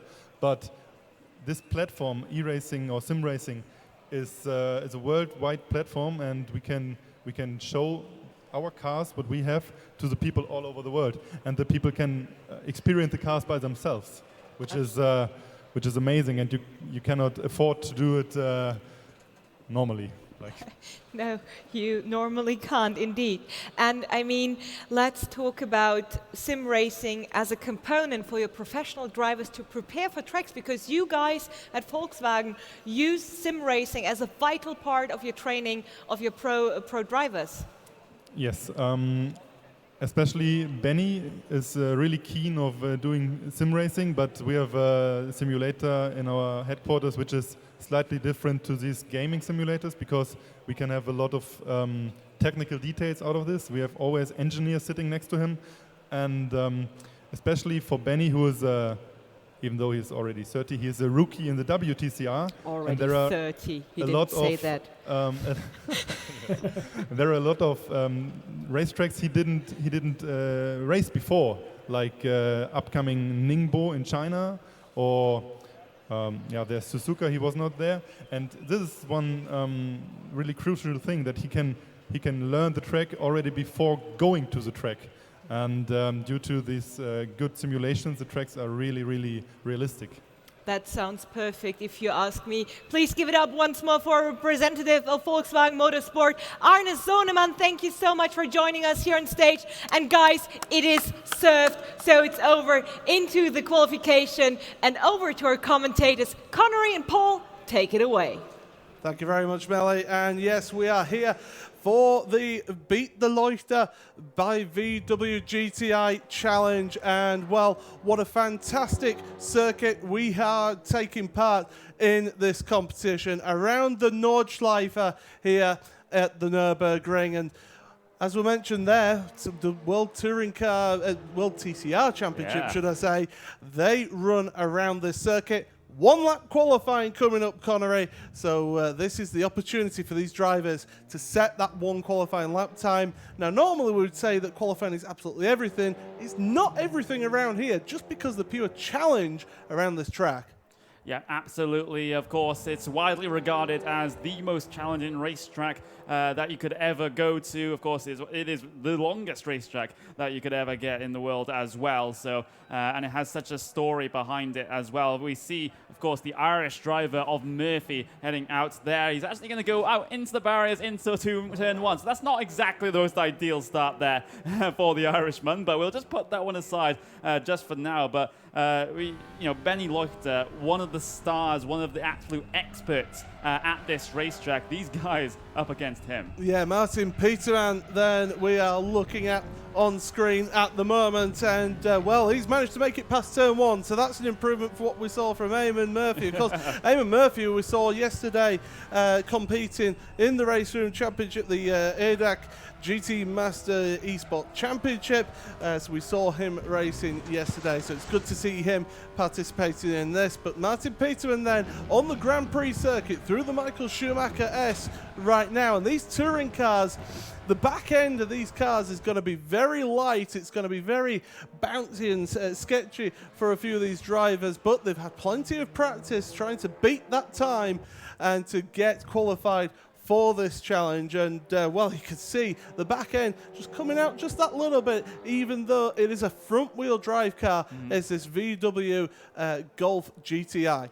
Yeah, absolutely, and it comes with its own intricacies as well. Front-wheel drive, you are going to be very, very understeery coming off the corner on throttle, so you just have to wait just a little bit longer to make sure that you're going to make the exit of the corner once you put on the loud pedal, so that you're able to continue on your race. But with Peterman here, finally, he's done with the GP circuit now. He heads on to the Nordschleife here in towards the left-hander, so this is where things start, and will continue to get tricky for a long, long time. Yeah, so it's a fantastic venue as this, and one of the most iconic circuits around the world. A true driver's challenge is this, and Peterman, He's there in the Rob Huff car, and well, he's certainly going to be pushing all the way. Now, this touring car will be able to cope with the curbs a little bit better than some GT cars around here. So you'll be able to be seeing these drivers pushing, but he's missed his apex there through the right-hander as we're heading towards the Flugplatz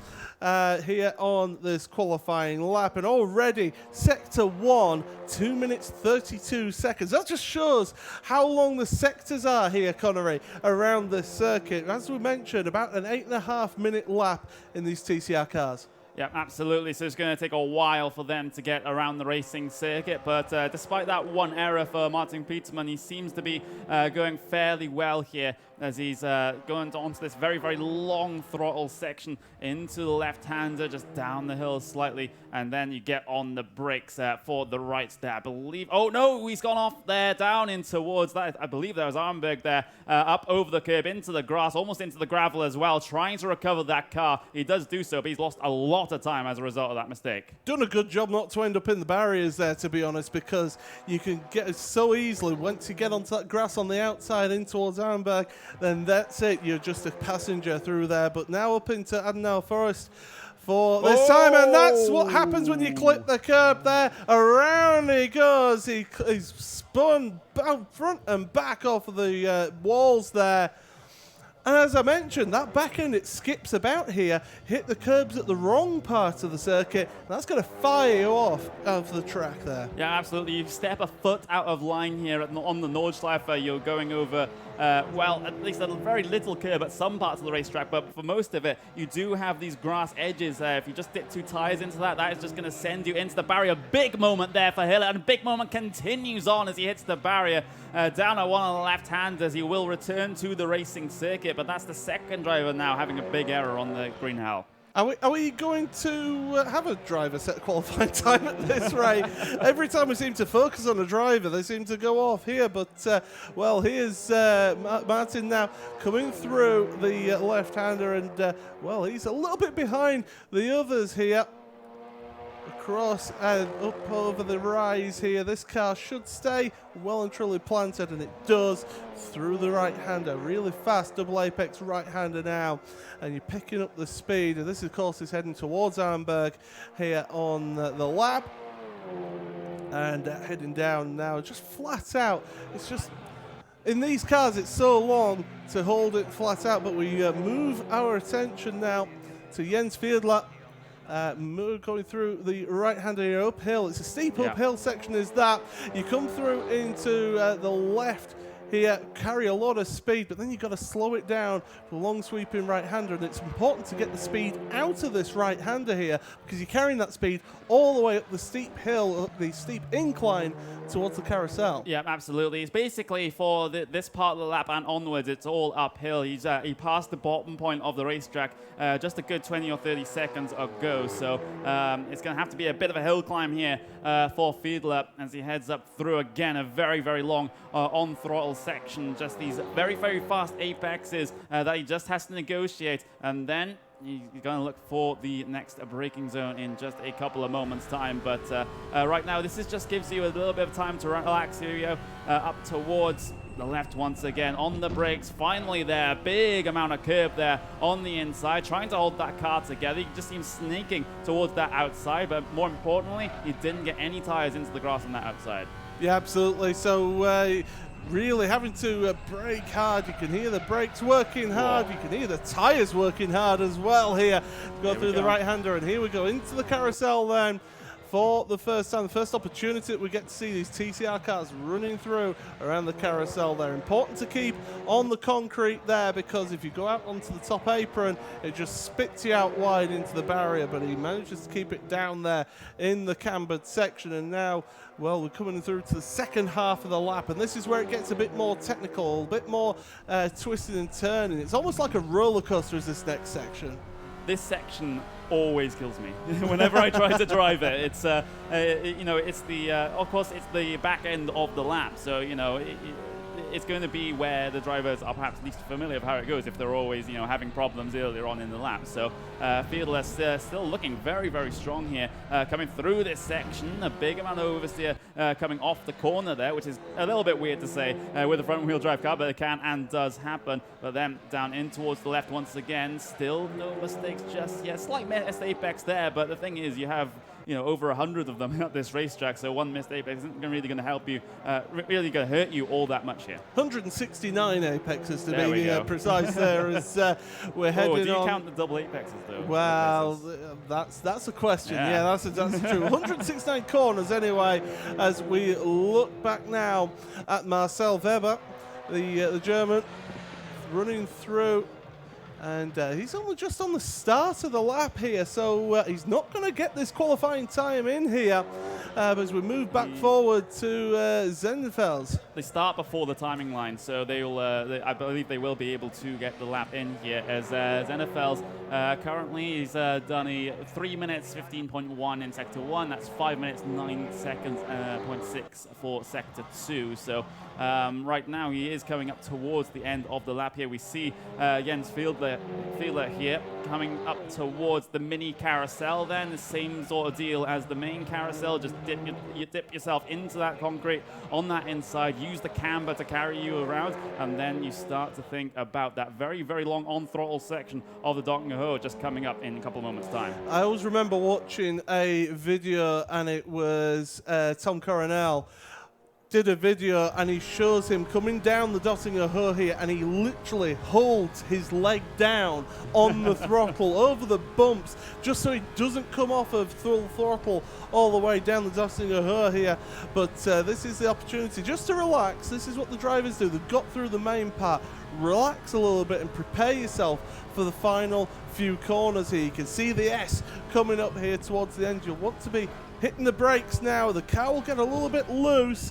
More braking going on here in towards the end of the lap here, and Bastian is doing a really sterling job here. Just misses the wall there on the right hand side and is going to come across the line. This is going to be a benchmark for the rest of them, and it's a 9 minutes 8.967, currently your fastest time there. Yeah, absolutely. So Zenfels setting the pace here. In the single lap qualifying. Fiedler not able to best that lap time, not by a long shot there. 12.3 seconds behind your current provisional pole sitter. We have Kramer there, 20 seconds back from your race, from your qualifying leader. We have Pederman coming across to set the lap time as well, but remember, he's 33 seconds behind the fastest qualifying time. He had that very big instant though. Yeah, absolutely. Look at Alexandre Ferramont as well coming through. Now, this is one of my favorite sections. Purple. And this is going to be a good lap time. We've also had Kirchhoff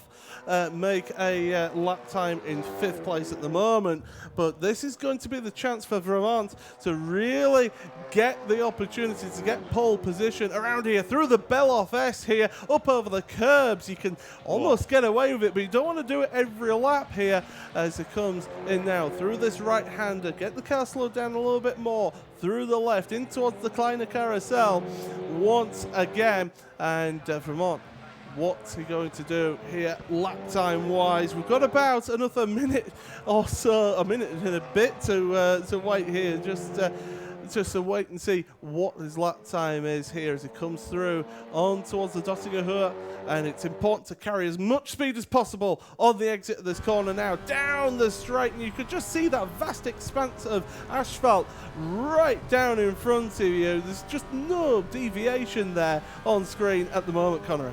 Yeah, absolutely. He was purple in Sector 1 by 1.1 seconds. He was purple in Sector 2 by 5 seconds, so 6 seconds up at the end of Sector 2 there. So Vermont, he might even fall foul to the qualifying ending here, depending on where he actually is on track. While that clock goes to 0, 13 seconds remaining. Boutgam gets himself across the line up into P2, so a front row start for now for Boutgam, and that is the qualifying ending. So that lap that the driver was on, that was purple, it was absolutely perfect. won't count. The time has ended before he even gets across the Bastian line. Zennefels then dominant in qualifying ahead of Broutigam in P number 2. Over 11 seconds behind your pole sitter. But now the drivers are there to prepare for the start of this race. Air temperature 19 degrees Celsius, 30 degrees track temperature, 3 kilometers an hour winds, and it's just nice and sunny for these drivers. So they're not going to be work too hard. It's not going to be raining for them, so at least they've got a little bit of relaxation with that. Whereas the WTCR drivers, they did have to deal with mixed conditions, as was mentioned earlier on. But that countdown timer, counting down here, is important to get a good start here. 24-minute race. Then here, red lights are on. Green lights on, away we go then from your front row, and it's a good start then from your pole sitter, but there we go. Broutigam is putting the pressure on, and your race lead in towards turn number 1. They're all squabbling, it's almost going 3 wide into turn number 1. Hit the brakes, cold tyres, don't forget that, as in deep goes one of your drivers into the tyre wall, through the chicane, and all of a sudden you're going to be seeing that it's Baltus who's dropped down to the back of your field, but it's still Zennefels who's leading this one from pole position. Did come under pressure from Broutigam. There's a car flying through the picture there, and I believe that's going to be Kirchhoff down there. So down to 10th place, down to 11th place now for him, down to 12th now because Baltus makes it past. So a disastrous start for a couple of your drivers, but still, Vermont and Peterman, they are battling it out at the moment for 5th and 6th places here. But what a start from Zennefels, but it's only 0.2 of a second between your first and second place.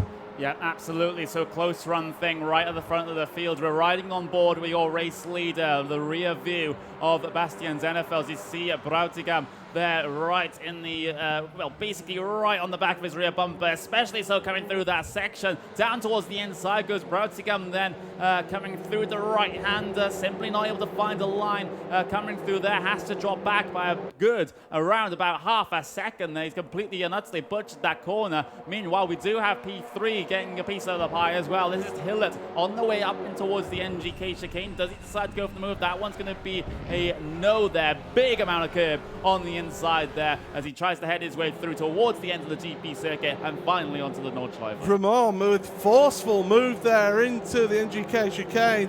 That's moved him up into 4th place now in this race ahead of Kramer. And well, as we head on to the Nordschleife now in this Beat the Pro challenge with the VW Golf GTI TCR car. Absolutely wonderful vehicle here on Race Room as we're heading through the left and the right, and well, Vermont and Hillard now, that's the battle we're looking at here for 3rd place at the moment. The front two just staying ahead. A missed apex there from Hillard, and that's going to allow Vermont down the inside. A little bit of door banging there, and Vermont is going to end up in the wall there. Loses 1 place, loses 2 places here. Will he lose any more? No, he's going to cycle in further down in 6th place there, Connery. Yeah, absolutely. A big moment there for Vermont. That was the driver that was on that brilliant qualifying lap right at the end of the Q session, but simply wasn't able to get to the line in time to secure himself perhaps pole position if things were any different. So now, after that incident, he has been put behind your race leader by about 7 seconds. But I think if there's one driver that we have to look at throughout the rest of this race, it will be that driver of Vermont because of his pacing qualifying that he wasn't able to prove. Yeah, that was a little bit disappointing for him to miss out on qualifying there. Running wide there, 2nd place man Broutigam, and that's going to cost him a little bit of time. Couple of tenths lost there in the battle for your lead. So down to 7 tenths of a second between your two leaders. There was a look further back on screen. Vermont, there you go, he's trying to recover now, and he's got to pass Peterman once again. And we're going to change to the lead. There must have been a mistake for Zennefels, and he's around in the barriers. Absolute nightmare for your pole sitter. We've got another car into the one side of that car now, and well, from bad to worse for Zennefels. This is going to be him down pretty much to the back of your field. Yeah, it is the back of the field for Zennefels. So your pole position sitter, your race leader for the first quarter of this lap, gets cycled all the way to the back. Broughtigam has been gifted the race lead here. He has about a 5.5 second gap over Kramer. We have a little bit of battling here back for P3 out there on circuit. This is on board with Vermont, who's benefited hugely out of that. He was just P6 just a couple of moments ago, and now he is up into the podium spot. Look at that queue of traffic behind him though, as we're heading on through into one of the most frustrating parts of the course very shortly, and it's a very slow left, and you go through a right, but you're breaking through this right into the left here. You got to get the front of the car hooked in for the second part of that corner to get the nice run out there through the right-hander again, but Vermont is visibly pulling away from Peterman and Weber and Hillard behind them, so a little gap pulling out between them, but the lead now is 6, almost 7 seconds at your front of your field. But although that gap is coming down just a little bit on our live timing there, in the top left of your screen, as now we're looking on board. Weber, the German, trying to put the pressure on here on Peterman. Peterman taking a wide line, missing the apex there. That's going to compromise him on the exit now. And this is the perfect point for Peterman, for Weber, sorry, to be in right now. He's in the slipstream, uphill. It's a very, very difficult, strenuous uphill section for these cars, because yes, they do have a lot of power compared to the road going car, but still this hill is extremely steep here, Connery, and they are struggling to get to the top speed of these vehicles.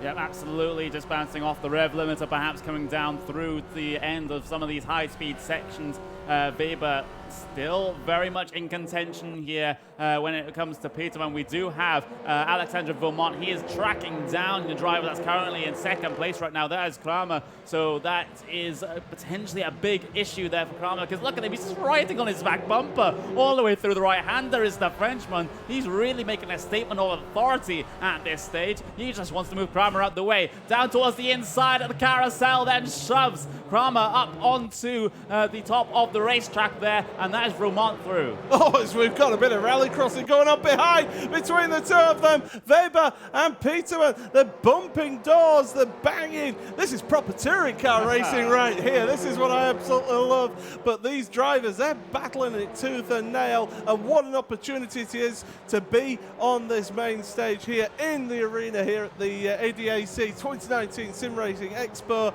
I hope you're all enjoying it. It's certainly been a great event to cover here on the English commentary as we're going through a big moment for the third car in that queue of traffic. That's Hillard there, but able to keep it going, Connery. So a little bit of luck needed in that one, but certainly it worked out as Baltus now. One of those cars.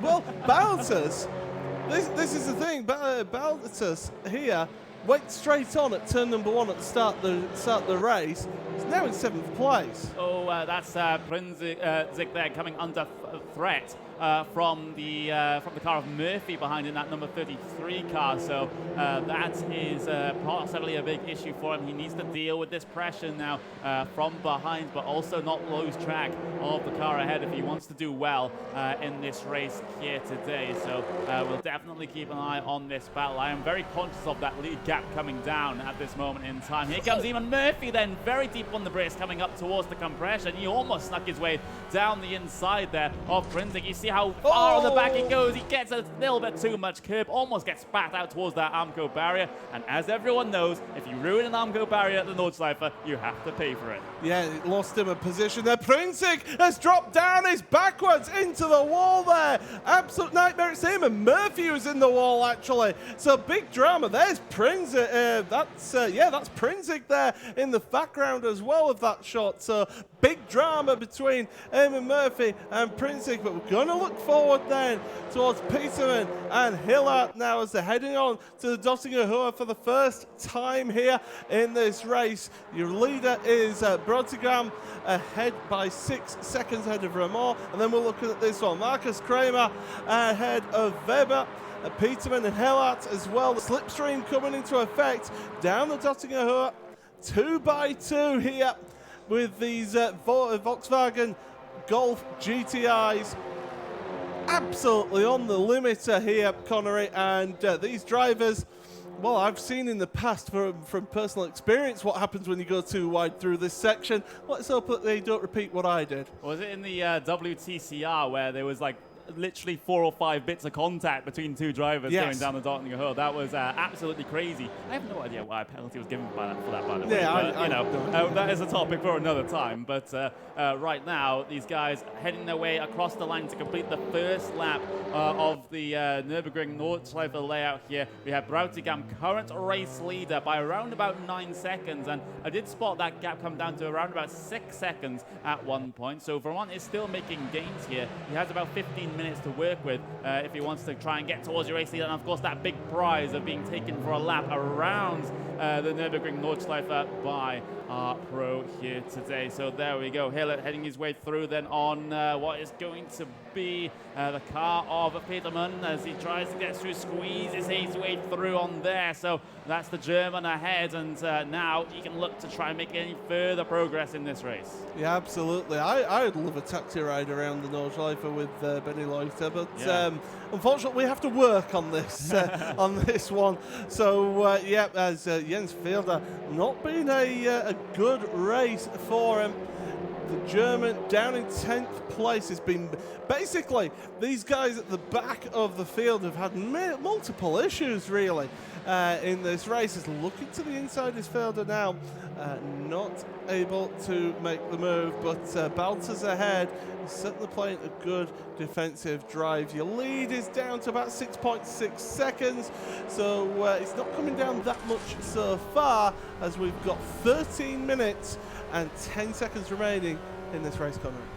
Yeah, absolutely. So Jens Fielder currently in P10 at this moment in time. A solid top 10 finish. Yeah, it might be something to take home here, but it's definitely not the big old prize for coming first place here. Speaking of first place, that is your battle for P1. Broutigam currently P1 with Vermont in P2 for the French run. Remember, Vermont had to start basically right at the back of the field because of his failed qualifying effort, and now there's only 7 seconds standing between him and that prize. Now, you see, the problem is Broutigam doesn't want to commit a mistake here, doesn't want to lose any time, doesn't want to end up in a wall in this race, because it could end up in serious trouble and losing that lead. And there's a lot of pressure on here, because that is it's a considerable prize that they're going to be getting here, a heck of an opportunity. Not that many people get the chance to get a taxi ride around the ring, especially not by somebody who's won a World TCR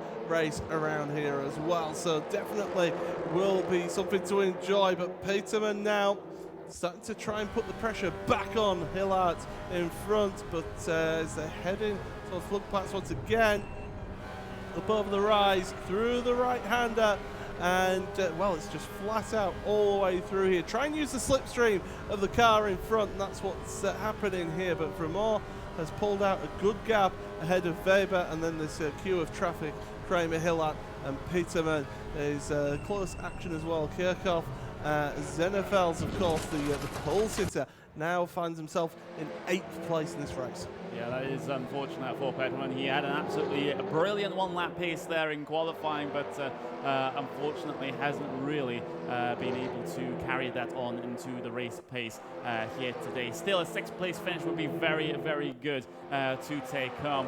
Of course, we have this driver in P4 as well. We have Kramer, who is currently around about, I would say, about 2 seconds behind Weber for your final podium spot. So he's working at it on his own battle of trying to get onto that podium. Meanwhile, Vermont has lost a lot of time here. He's lost around about 5 or 6 seconds to your race leader. Not exactly sure what has happened there, but he must have stepped the foot out of line somewhere and had a bit of an issue, but not one that's too catastrophic. Yeah, but the thing is, that's brought Weber back in towards a chance of getting 2nd place in this race. Broutigam, of course, does mean that he's got 12.5 second lead over Alexandre Fremont at the front of your field. And Broutigam right now, all has to do is just make sure that he stays on the track, which is, quite frankly, a lot easier said than done around this circuit. We're coming up to the 10-minute mark remaining in this race here in the Beat the Leuchter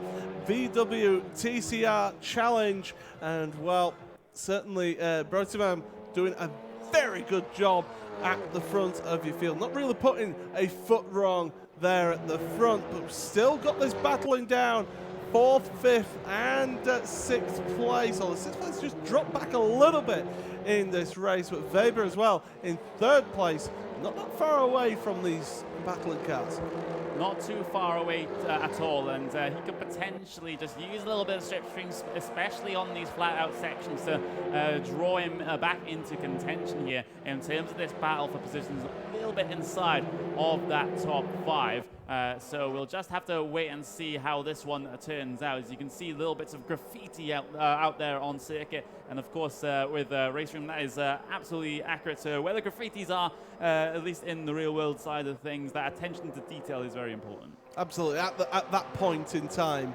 At that point in time, because new ones get added. Yeah, absolutely. So, as we're heading up the hill once again, look at that how close that gap has got now. Hillart putting the pressure on Kramer in 3rd, 4th place. A big switch there into the barrier. It's so easily done at that left-hander. You need to brake, and that car just broke away. And now coming under pressure is Kramer from Peterman. In the 5th place now for Kramer as they're heading in towards the carousel in the next corner, the left-hander. We saw what a dive can happen into the carousel here on the last lap, or previous lap here in this race, but right now not in a position to make it is Peterman, as that car just jumps up. You see, you've got to watch that tarmac, the flat level at the bottom of the carousel, because it can unsettle the car there. You want to keep it right on that concrete section. Yeah, absolutely. You have to be pinpoint accurate coming through the carousel. Otherwise, you're just going to lose a whole bunch of time. Peterman now right on the back of Kramer, and he is in a prime position right now when it comes to that a very long straightaway of Dockenhoe to be able to get the draft pass complete. But since that bit of the track is so long, in some series that we do tend to commentate here, Paul, with me and you, it's sometimes the case that you can get a draft pass on the Dockenhoe, the other car can just tuck in and then just draft pass right back past you. Yeah, absolutely. We've commentated some absolute classics here at the Nordschleife and Broughton. Into that section right there where the car jumps over the compression, when it compresses back down, you don't want to be hitting the brakes while the car is in the air, because when you land, the car can just spit out to the side there. But doing a very good job now through the Beloff S once again. My favourite part of the track for myself whenever I drive around here. Through the right-hander, 13.1 seconds ahead of Alexandre Vremont, who has managed to pull back ahead a bit of a gap between himself and Weber in 3rd place. But you look at that Weber and Hillart, there's about 2 seconds, maybe 1.5 seconds between them in 3rd and 4th place. But absolutely dominant there, Broughtigam at the front. We've got 6.5 minutes remaining, so as was mentioned, it's a 3-lap race here, Connery, so we'll see how we get on towards the end of the final lap, because anything could still happen in this race.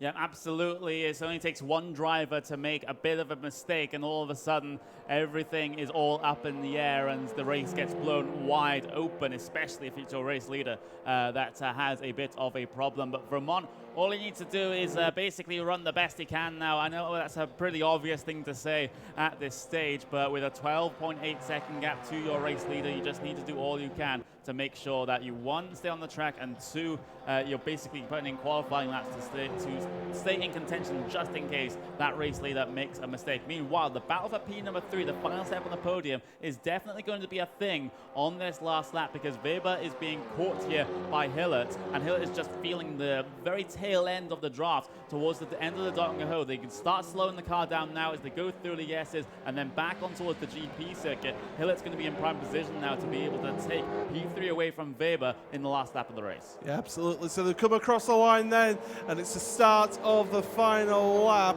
in this race, and these two have been pretty much stuck together throughout these first 2 laps of this race, but now the final lap, the crucial lap. Don't make a mistake. Get all your braking points right. Hit all your apexes. That's easier said than done. That's the second time we've used that phrase in this race. You can tell I'm getting tired when I start repeating myself. But as we go through, and there's a car in the wall, and that's Kramer losing out on 5th place. So Zenefels, the pole sitter, moves up to 5th, and Peterman up to 6th place. And, well, Kramer really struggling to get away there, down to 8th now, because Kirchhofer makes it through into 7th. So absolute nightmare there for Kramer. And in turn number 1, right as I said, make sure you hit your marks and your braking points. Yeah, he was looking competitive pretty much throughout this race as well. So unfortunately, at the start of the final lap here, he has fallen foul to a single car incident there. So that cycles him back into the 8th place position. But meanwhile, the closest battle that we do have out there on track right now is this one between Marcel Weber and you have Hillert behind as well. That gap stands at around, well, that's going to be just under a second, around about 7-8 tenths of a second between these two guys at this moment in time as they head themselves towards that final part of the GP circuit, the NGK chicane. You can see the gap up on screen for you now. That's around about 5.5 tenths of a second here, up to 6 tenths as they hit the apexes for the NGK chicane. Hillert now, he really needs all he's got to be able to get past. Absolutely. Different lines being taken in the left-hander going on to the Nordschleifer here for the final time. Running out over pit exits for, on the exit of that corner, and then around they go on to the Nordschleifer. So Weber in that 3rd place just needs to hang on for another just another, say, 15 or 16 kilometers, that's all.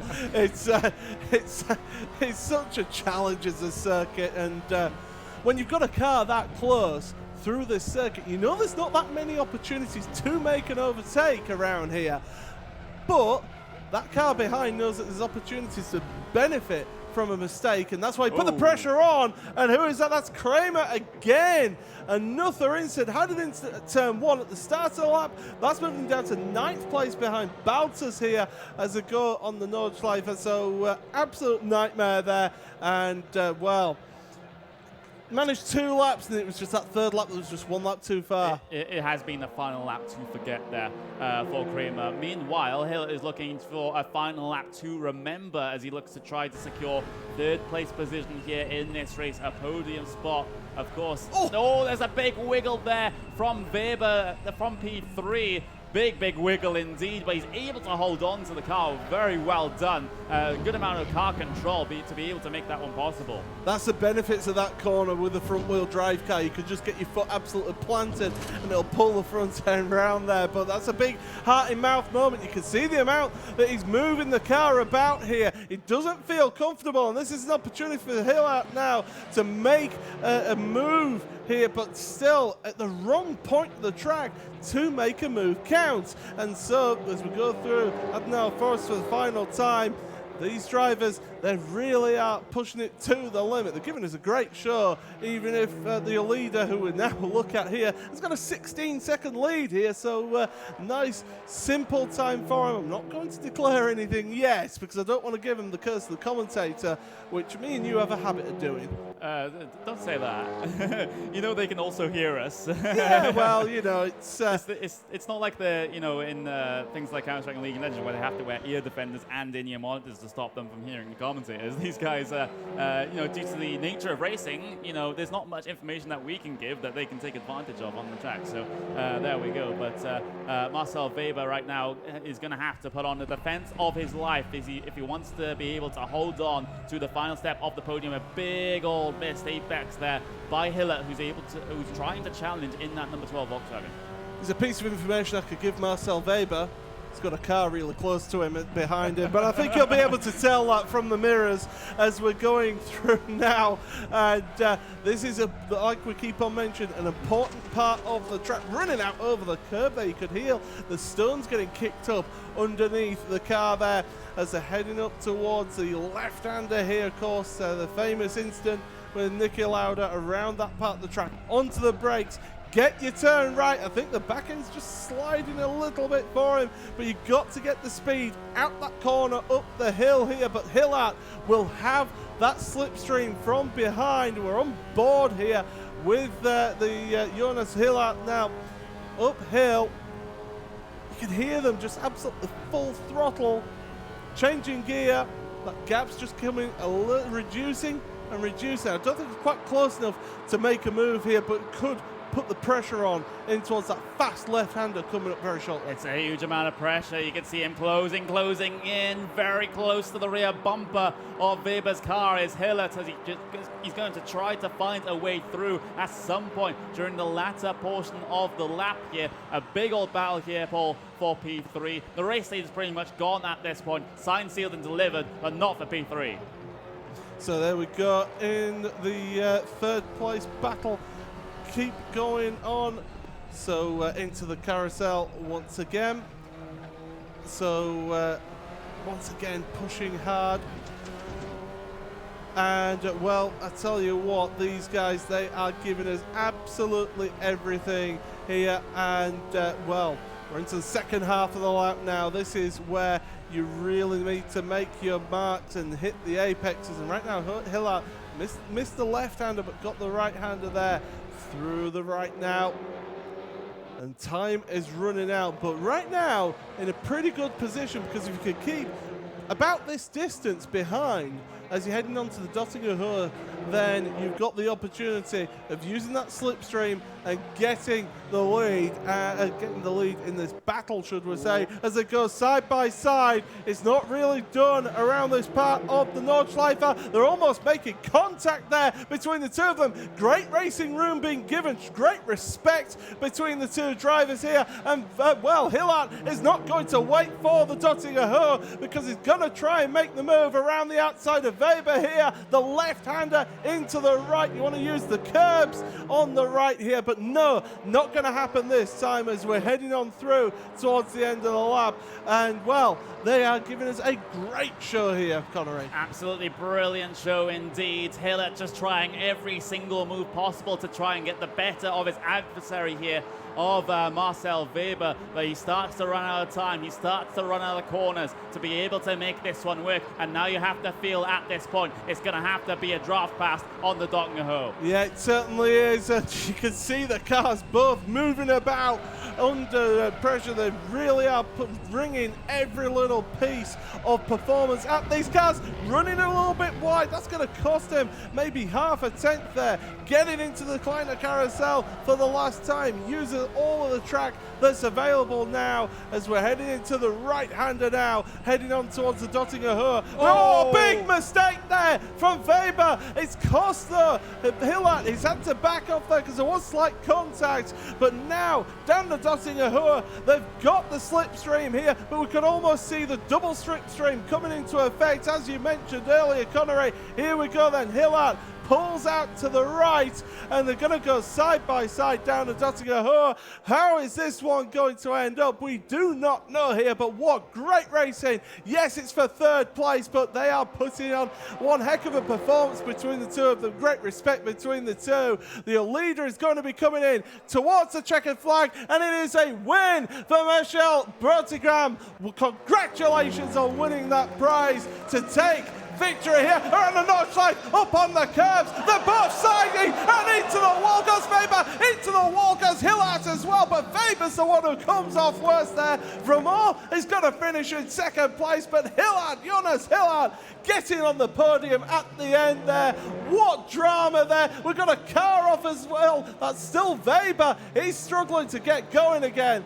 Oh, absolute nightmare, but what a performance from your race winner. Yeah, what a performance for Broutigam. He will take the lap here with that prize, the win, on the lap on board on the Nordschleife with Benny Leuchter. That is absolutely fantastic for him, but what a finish there for P3. A huge amount of drama in the end. Unfortunately, it did end in an instant there. Hillert came on top in terms of that one, but Broutigam is the man of the moment here. He will win the Beat the Pro Challenge. Absolutely. So Michael Broughtigam then, the race winner in this one ahead of Alexandre Fromont, with Jonas Hillard rounding up your top three. Zenefels, the pole sitter, had that mistake and ends up in 4th place ahead of Kirchhoff. Peterman with Baltas 6th and 7th. Weber in the end finishing in 8th ahead of Kramer. Eamon Murphy in 10th place with Felder. And Prinzig rounding out your 12 competitors. But here we are with your race winner. It's over to you, Melly. Thank you so much, Connery. Thank you so much, Paul. Please give it up once more for our awesome commentators that led us so perfectly throughout this race. Let's hear it, guys. Let's wake up. I know it's been a long day, but applause where it's due. And of course, the next round of applause goes to our champion, Michael Broughtigam. Thank you so much for joining us here on stage, for competing, and for winning the Leuchter Challenge. How was it to be here on stage? First I have to say I've never driven the DR7 before, so it was quite took quite a bit of time to get used to it. But from the second, third lap it was okay, and just try to make no errors because it's so easy to do it with the rear end is quite twitchy, and just try to avoid mistakes and manage the gap, and And I mean, it worked out quite well because you managed to win this race to finish on P1. Congratulations, Esther, once again. And I mean, you're no stranger to the sim racing world or to the motorsports world in general, because you are a motorsports journalist yourself and quite the Nürburgring enthusiast, I've heard. I did some virtual VLN championships in the past. It's just my favorite track. I mean, I grew up 2 hours from here, so I was here quite often. Did some GLPs and VLN, and And do you quite think, a lot of fun. do you think that the knowledge about the track was something that helped you out here in this race? Of course, yeah. I mean, back in the Gran Turismo 4 days, I did, 10,000 laps or so. So I know the track by heart. We should have put up a mask, I think, to make it more fair for the other competitors. But what was your race time? 9 minutes and 4 was your best lap, or was it your last lap? It was, I think, the second lap. The second lap. Fastest. So with 9 minutes and 3 seconds, 0.763? I think so. And I don't know. I know that Benjamin Leuchter set the record on 9 minutes and 4 seconds. So you were indeed not only the fastest one here on stage, but also managed to beat Benjamin Leuchter's track time here, of course, in perfect conditions of the sim world. But nonetheless, this is definitely worth a big round of applause. Michael, thank you so much. And once again, please, ladies and gentlemen, put your hands together for champion Michael Broughtigam. And guys, this has been the second final race of the day. There is a big race waiting right ahead of us. But before we close things off and head into a commercial break, we're heading over to Will and with the standings. Enjoy. Thank you very much, Melee. As the standings then are up on your screen for the Beat the Pro Challenge.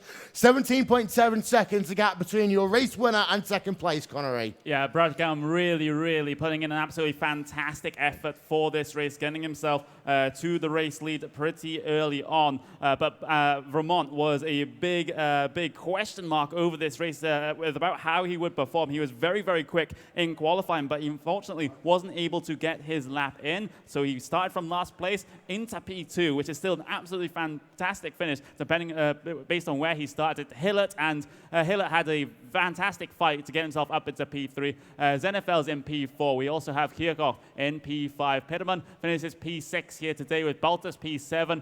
Weber finishes P8 after what could have been a P3. Kramer, with a couple of issues, finishes in P9. Murphy finishes P10. Fiedler and Prinzig will round out your 12 drivers. 12 drivers there in the Beat the Pro Challenge. We are going to take a quick commercial break here at the ADAC SimRacing Expo 2019. And of course, after that, it's the final of the Porsche SimRacing Trophy.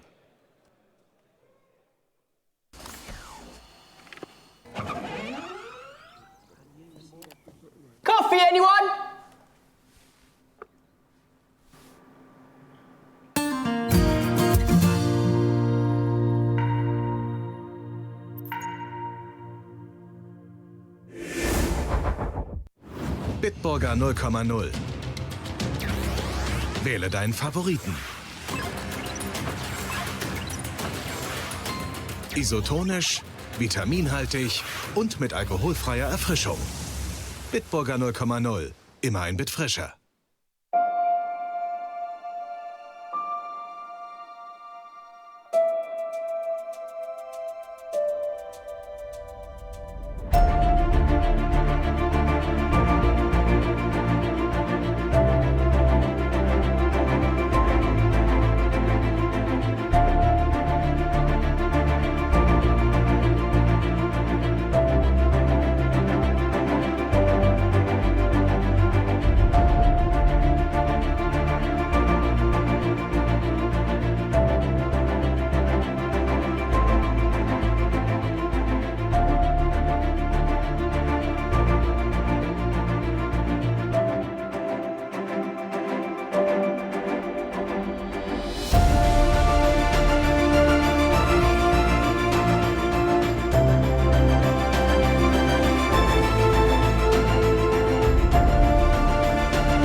Falcon Tires.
ladies and gentlemen, we will get the green flag here.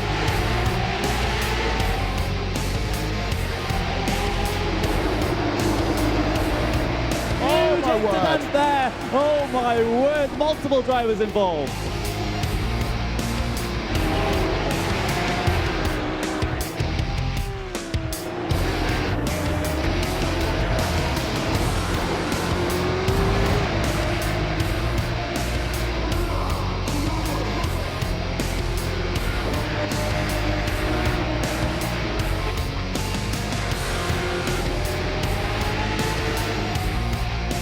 Late onto the brakes there for Moritz Leuchter. The winner of the Porsche SimRacing Trophy is Pure Racing Team.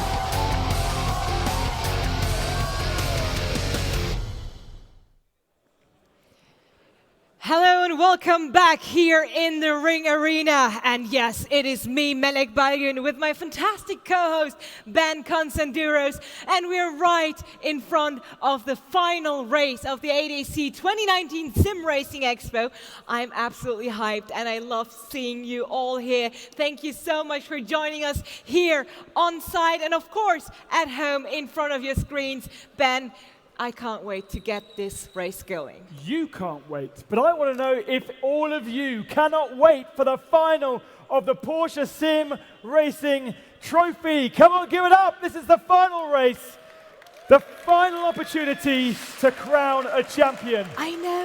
It's been a long and Yes! it's been a rough That's day. some energy, people. But this is gonna be a really good one. Of course, we do need our representative here on stage. So please, put your hands together for Sebastian Schmalz from Porsche.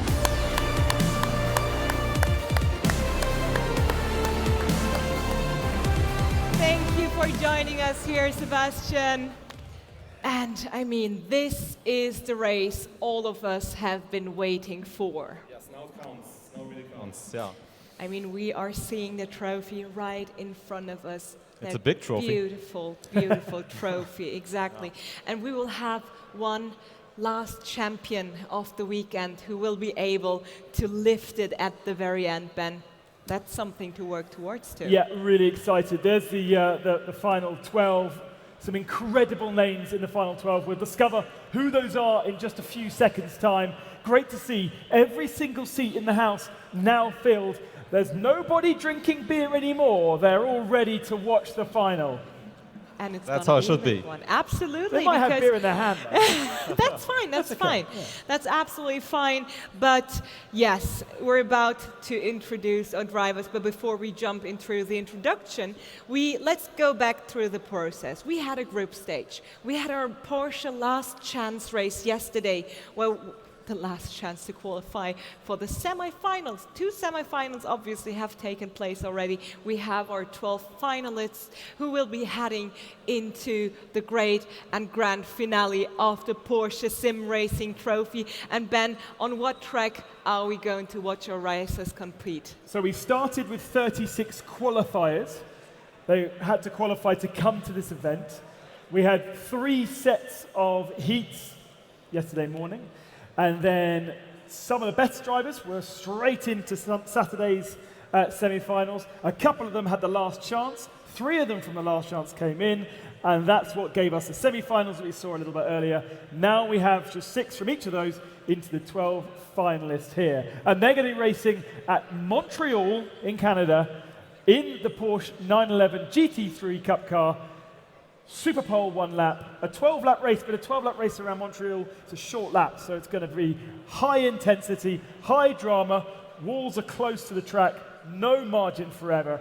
I cannot wait for this. Cannot wait to see how these professional drivers cope with such a challenge. I mean, if you ask me, I'm really happy that I'm standing on this side of the desk. And I think, Sebastian, the same goes for you. Well, sitting one of those rigs and having this level of competition, that wouldn't be easy to stomach. Absolutely. I think it's about nerves as well. So not only about skills, but who has the best clear mind today. It is indeed exactly that. So we have to see our racers bring their A-game for tonight. And it is almost time to introduce our racers on the stage. So please give it up for our competitors. Thank you very much, as it is time to introduce our drivers one more time. Driving in the 92 VRS Coanda SimSports car all the way from Australia, give him a cheer for Joshua Rogers.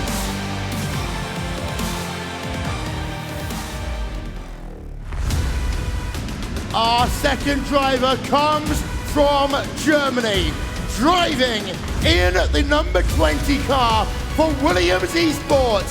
One of 3 drivers they have. Welcome onto the stage, Moritz Leuchter.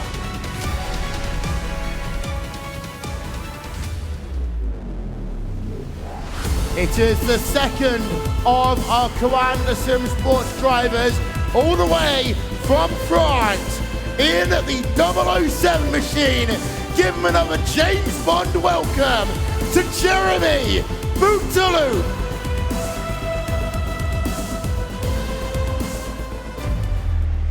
Our fourth driver, he represents the Vila Racing Team Euronics, driving in the number 93 car.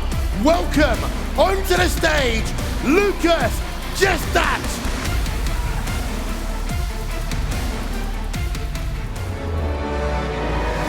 One year ago, he was the champion of this event. Welcome, the Pure Racing Team number 1 driver onto the stage. It's Max Benecke.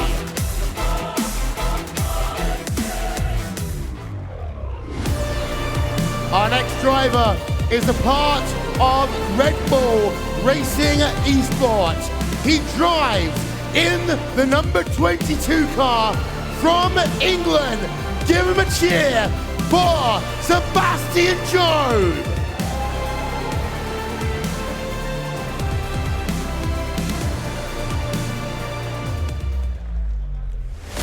Our next driver drives in the number 24 Coanda SimSports car. He comes from California in the United States of America. Welcome onto stage, Mitchell de Jong.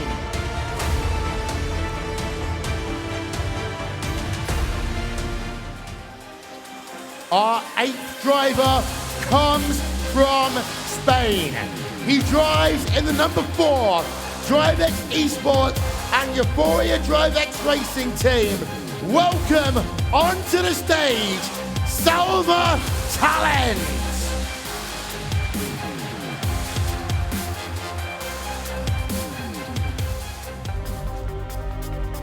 Our 9th driver is our second Red Bull Racing Esports entrant in this final. He drives in the number 27 machine, hailing from Germany. Welcome, Patrick Holtzman.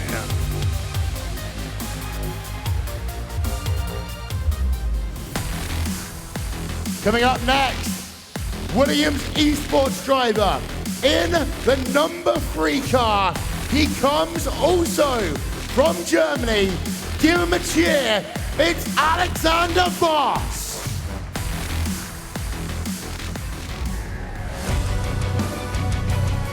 Our next driver is our 3rd Williams Esports driver in our field. He drives in the number 26 machine, hailing from Germany. Welcome, Lauren Heinrich. And finally, our 12th and final finalist. He drives in the number 110 for Sorg Rennsport Esports from Germany.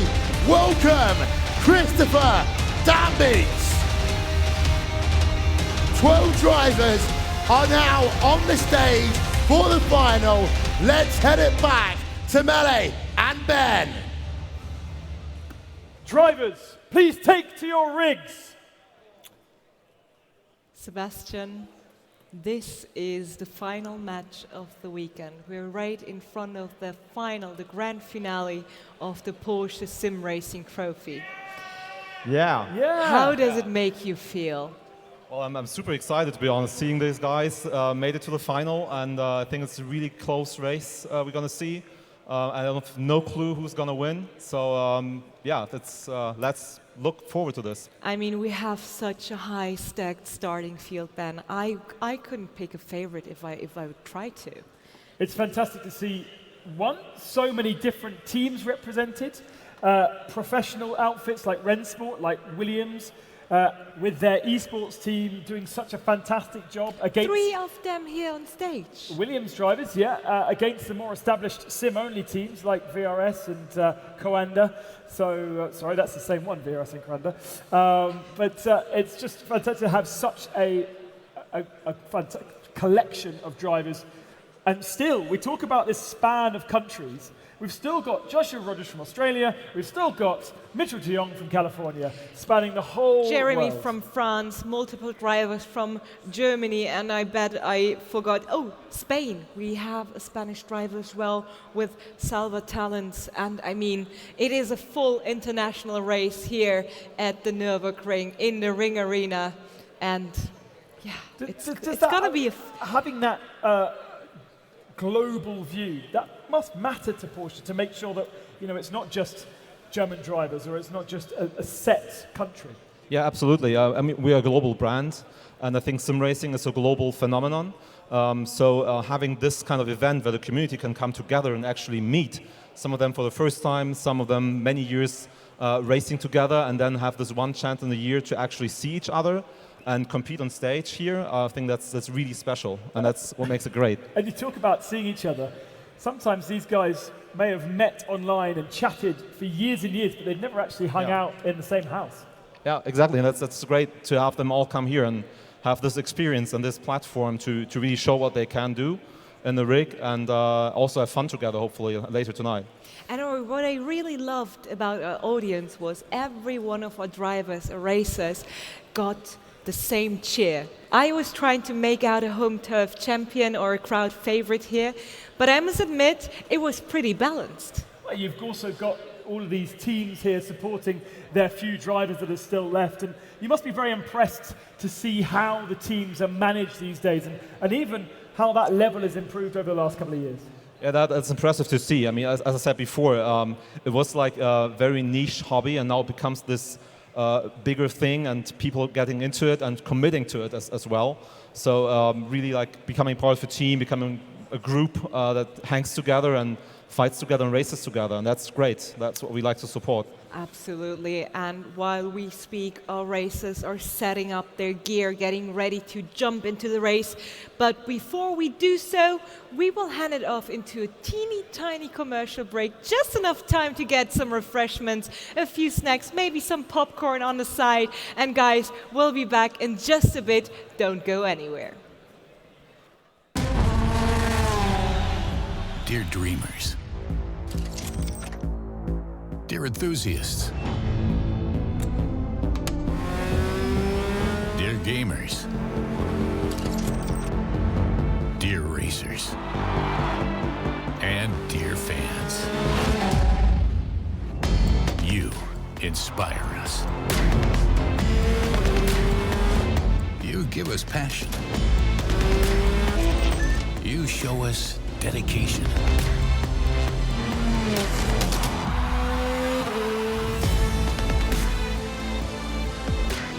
You support us all the way. And you drive us forward.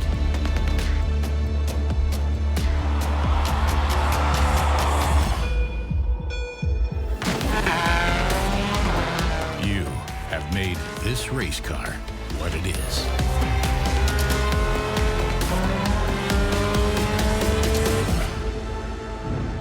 Team made.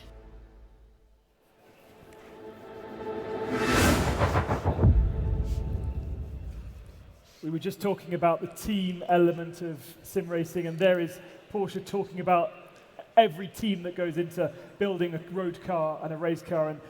And Max is kind of part of the team now, isn't he? We can see him on screen having a little bit of a warm-up, but a special man in Porsche's heart in sim racing. Well, he won the Porsche SimRacing Trophy last year. So, actually, our colleagues who produced the commercial motorsport team, they asked us, okay, do you have maybe a sim racer you can represent the topic sim racing? And we thought of Max, obviously. So he did a great job, I think. And it makes me proud to see like one of the sim racers actually being part of a big scale commercial like that, and for the most important race car we have at the moment. So I think it's a big step, and it shows like the recognition for sim racing that's in our company now. Absolutely. I mean, I myself saw the commercial a couple times already, a few times, least to say, and it still gives me goosebumps. It is a very emotional trailer, but I think it perfectly brings together both worlds, like the real motorsports and our digital motorsports. And I mean, you at Porsche have that very mission to merge those two worlds. Exactly. So our mission is actually to make sure people understand motorsport and sim racing are one and the same thing. It's a different flavor maybe to drive a car on a track, but it's actually the same passion behind it, the same skills.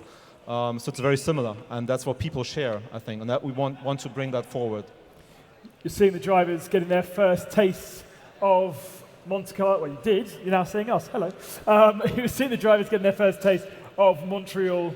They're not allowed to do any setup changes in the cars. The setup is fixed. So this is really just getting themselves accustomed to the individual sim that they are in at this moment, one of the DR7s. Just getting those last, every second counts, every bit of preparation counts, doesn't it, to get themselves in the right frame of mind as well for the final race.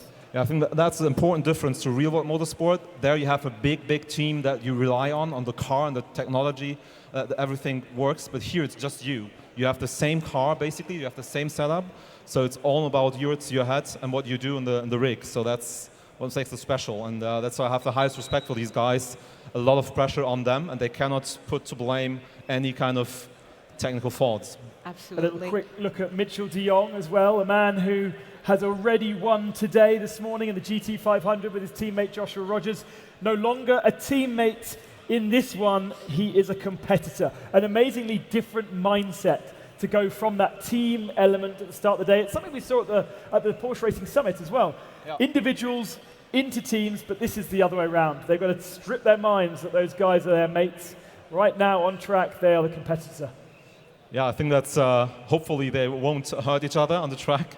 But it's great to see them like being very professional and every man to his own in a way. But at the same time, I think if the other guy wins, I think they would be happy for him as well. So that's absolutely. I mean, even in the digital world, when it comes to competition, sportsmanship is a huge factor. And I mean, looking back at the Porsche SimRacing Summit last December, we especially felt that bond between the sim racers, and it is something very special about that community. Yeah, so when we did the event in Leipzig, we invited actually a lot of those people qualified for that one.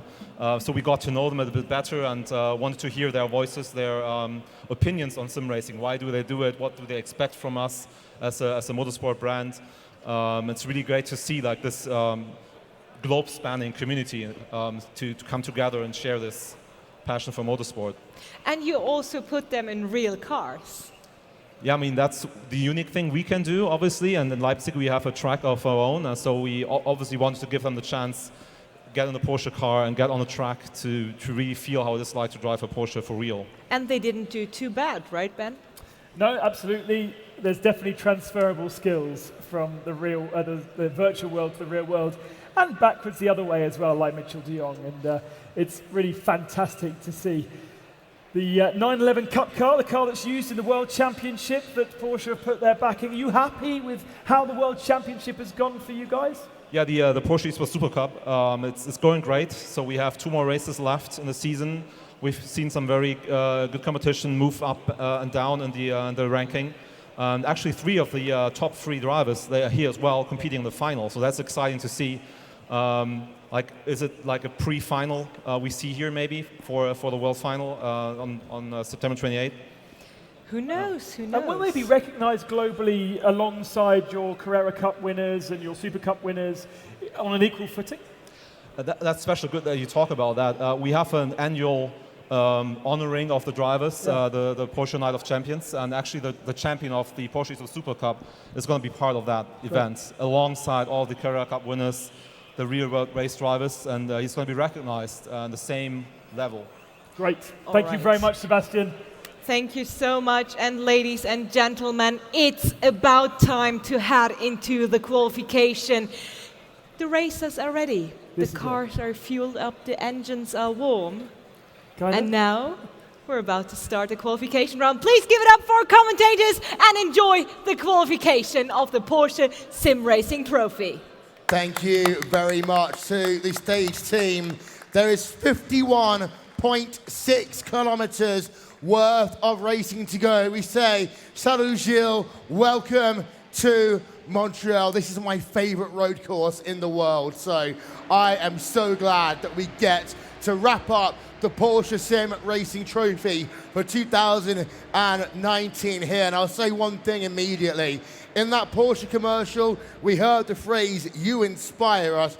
First of all, thank you to Porsche, because you inspire us to be better as sim racers and as broadcasters with the amazing work they've been, of course, from entering esports last year. On track, you can see on the screen right now, it is 34 degrees Celsius, still cooler than our commentary position here.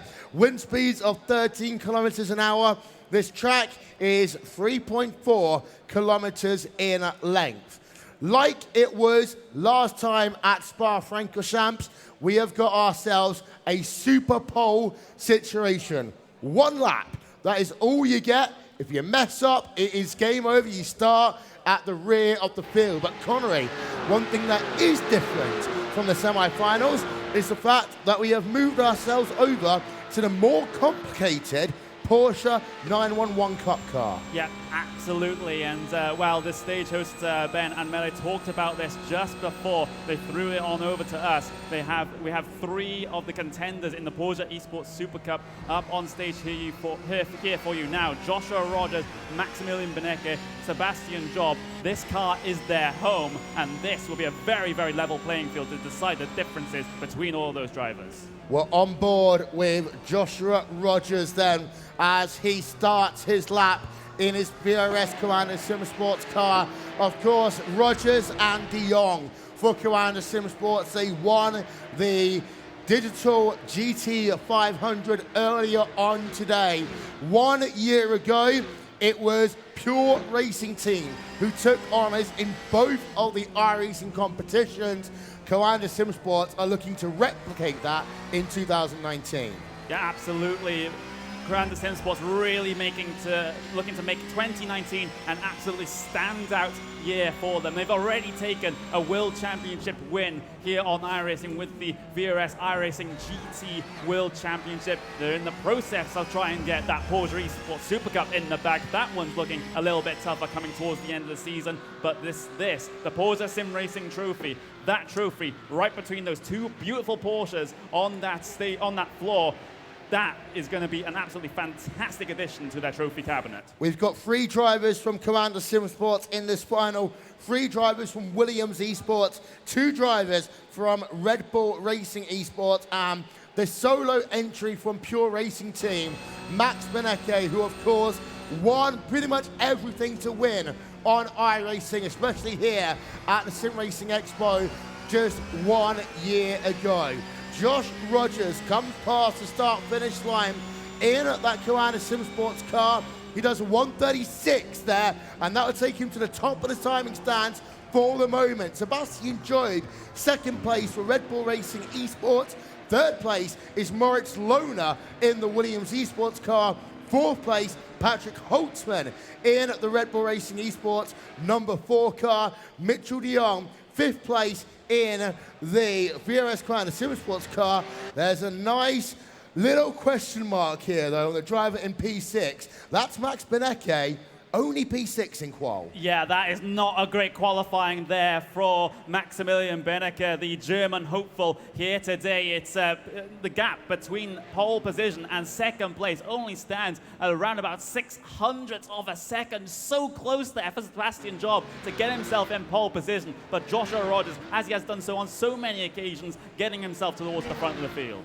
Max Benecke is just getting himself some adjustments done. We can see him on the left-hand side of your screen. A smile from Max Benecke. He knows that he's got one more race to try and reclaim his crown from last year. It's a standing start here, of course, in the Porsche SimRacing Trophy.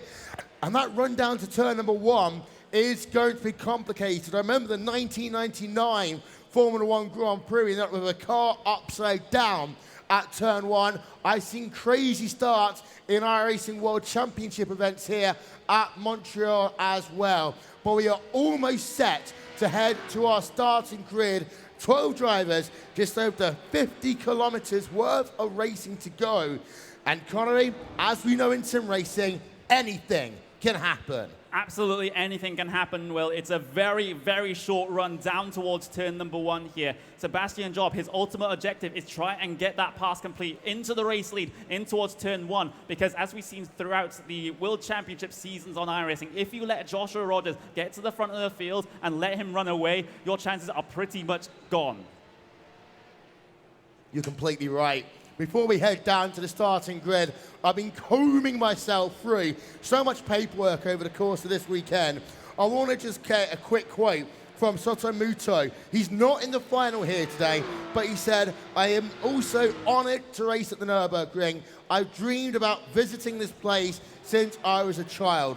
For a lot of these people, the chance to be at the Nürburgring, to take part in an event like this, it is bucket list stuff. Yeah, for Sotomuto, you know, from Japan, and of course his teammate of Katora as well, as part of that Radicals Online outfit, coming from far-flung places right here to Germany, to the Nürburgring. Paul, we're about to get ourselves towards that starting grid. I'm not northern anymore. I've gone back to southern, Will, but we can see the starting grid bottom of your screen. 136.666 for Commander SimSports Josh Rogers. Alongside him, Sebastian Job, Moritz Lohner, Patrick Holtzman, row 2, Mitchell de Jong, Max Benecke, row 3, Lucas Jetstack and Jeremy Bootsloop on row 4. Rest of that grid going at the bottom of your screen. We are waiting for one more driver. We are almost ready to get racing here at Montreal. As the lights will go on, the green flag will come out now, and we get underway here in the final of the Porsche SimRacing Trophy for 2019. And already around the outside into turn number 1, we've got Red Bull Racing Esports, Sebastian Job going off at that first corner. That's going to really open things up. Slow down penalty for Sebastian Job. Oh, he's binned it again in the first corner. Slow down penalty. I did say he had to go for the move down into there if he's going to have any chance in this race, but he did overcook it. Now Joshua Rogers at the front of the field can start to run away. Contact between the Coanza and the Biela Racing team. That was Bootloop and Lucas Yetzat having a bit of fisticuffs coming through and towards the first SS section. But the thing is, they are all still on track. None of them have been cycled towards the back of the field, just as Sebastian Job did. Earlier on today, we said it was just the top 6 drivers that needed to matter. It wasn't about winning the race. Of course, now it is about winning. And we can see out front, Joshua Rogers is leading the way. And then you've got yourself Williams Esports running in second place as we come down into the hairpin for the first time. And we've got the steely eyes there of Josh Rogers as he works through the hairpin. He is in full concentration mode. Yeah, full concentration. He needs to race like he's never raced before. We might just see a very, very scarily quick Joshua Rogers here coming towards the end of the first lap into the final chicane for the first time. And of course, we do have that wall of champions to be concerned about. Up and over the curbs they go. Everyone avoids that wall for now, but that's the first lap in the books here. Flashing a lights in the background. There's been a big wreck outside the final corner. That's Biela Racing team. It's gone from bad to worse there for Lucas Jestak in the Biela Racing team Uranix car, and he's going to be almost certainly out of the event. 12 laps here, and we're on to lap 2 now at Montreal. It's Rogers leading from Moritz Lohner And then third place is Patrick Holton. There's a replay there of Lucas Jestak, and he just caught the curb. It is so easy to do, as if you do so, you immediately push out onto the outside wall. I was just about to say, everyone got through there cleanly, and then that Biela Racing car taking a huge amount of curb through the final chicane and having an unfortunate altercation with the barrier on the outside of the corner. But quickly on towards lap number 2. Joshua Rogers still leads from Moritz Lohner. That gap stands at about 0.4 of a second at this stage. We'll get another look at the incident. Missed first apex there for Jestak as he goes over the curb, completely over the curb for the second one as well. And there's a driver behind. That's an innocent passenger in that one that gets collected. Yeah, that was Salva Talent in the DriveX car who had nowhere to go out of that final corner, out of the hairpin then on the conclusion of lap number 2. As we go back to live pictures, as we see at the rear of the field, that's Sebastian Job in 10th place. I think he's had another little issue as they worked through the hairpin. But out front, it is Josh Rogers leading away, and you're now into that dangerous situation of allowing Rogers to maybe start pulling away. The gap, though, between Rogers and Moritz Lohner is only about half a second right now as they come through turn number 1. Again, here's the replay. Sebastian Job, when we said it before, unforced errors for this young Red Bull Racing Esports drivers on a big stage again.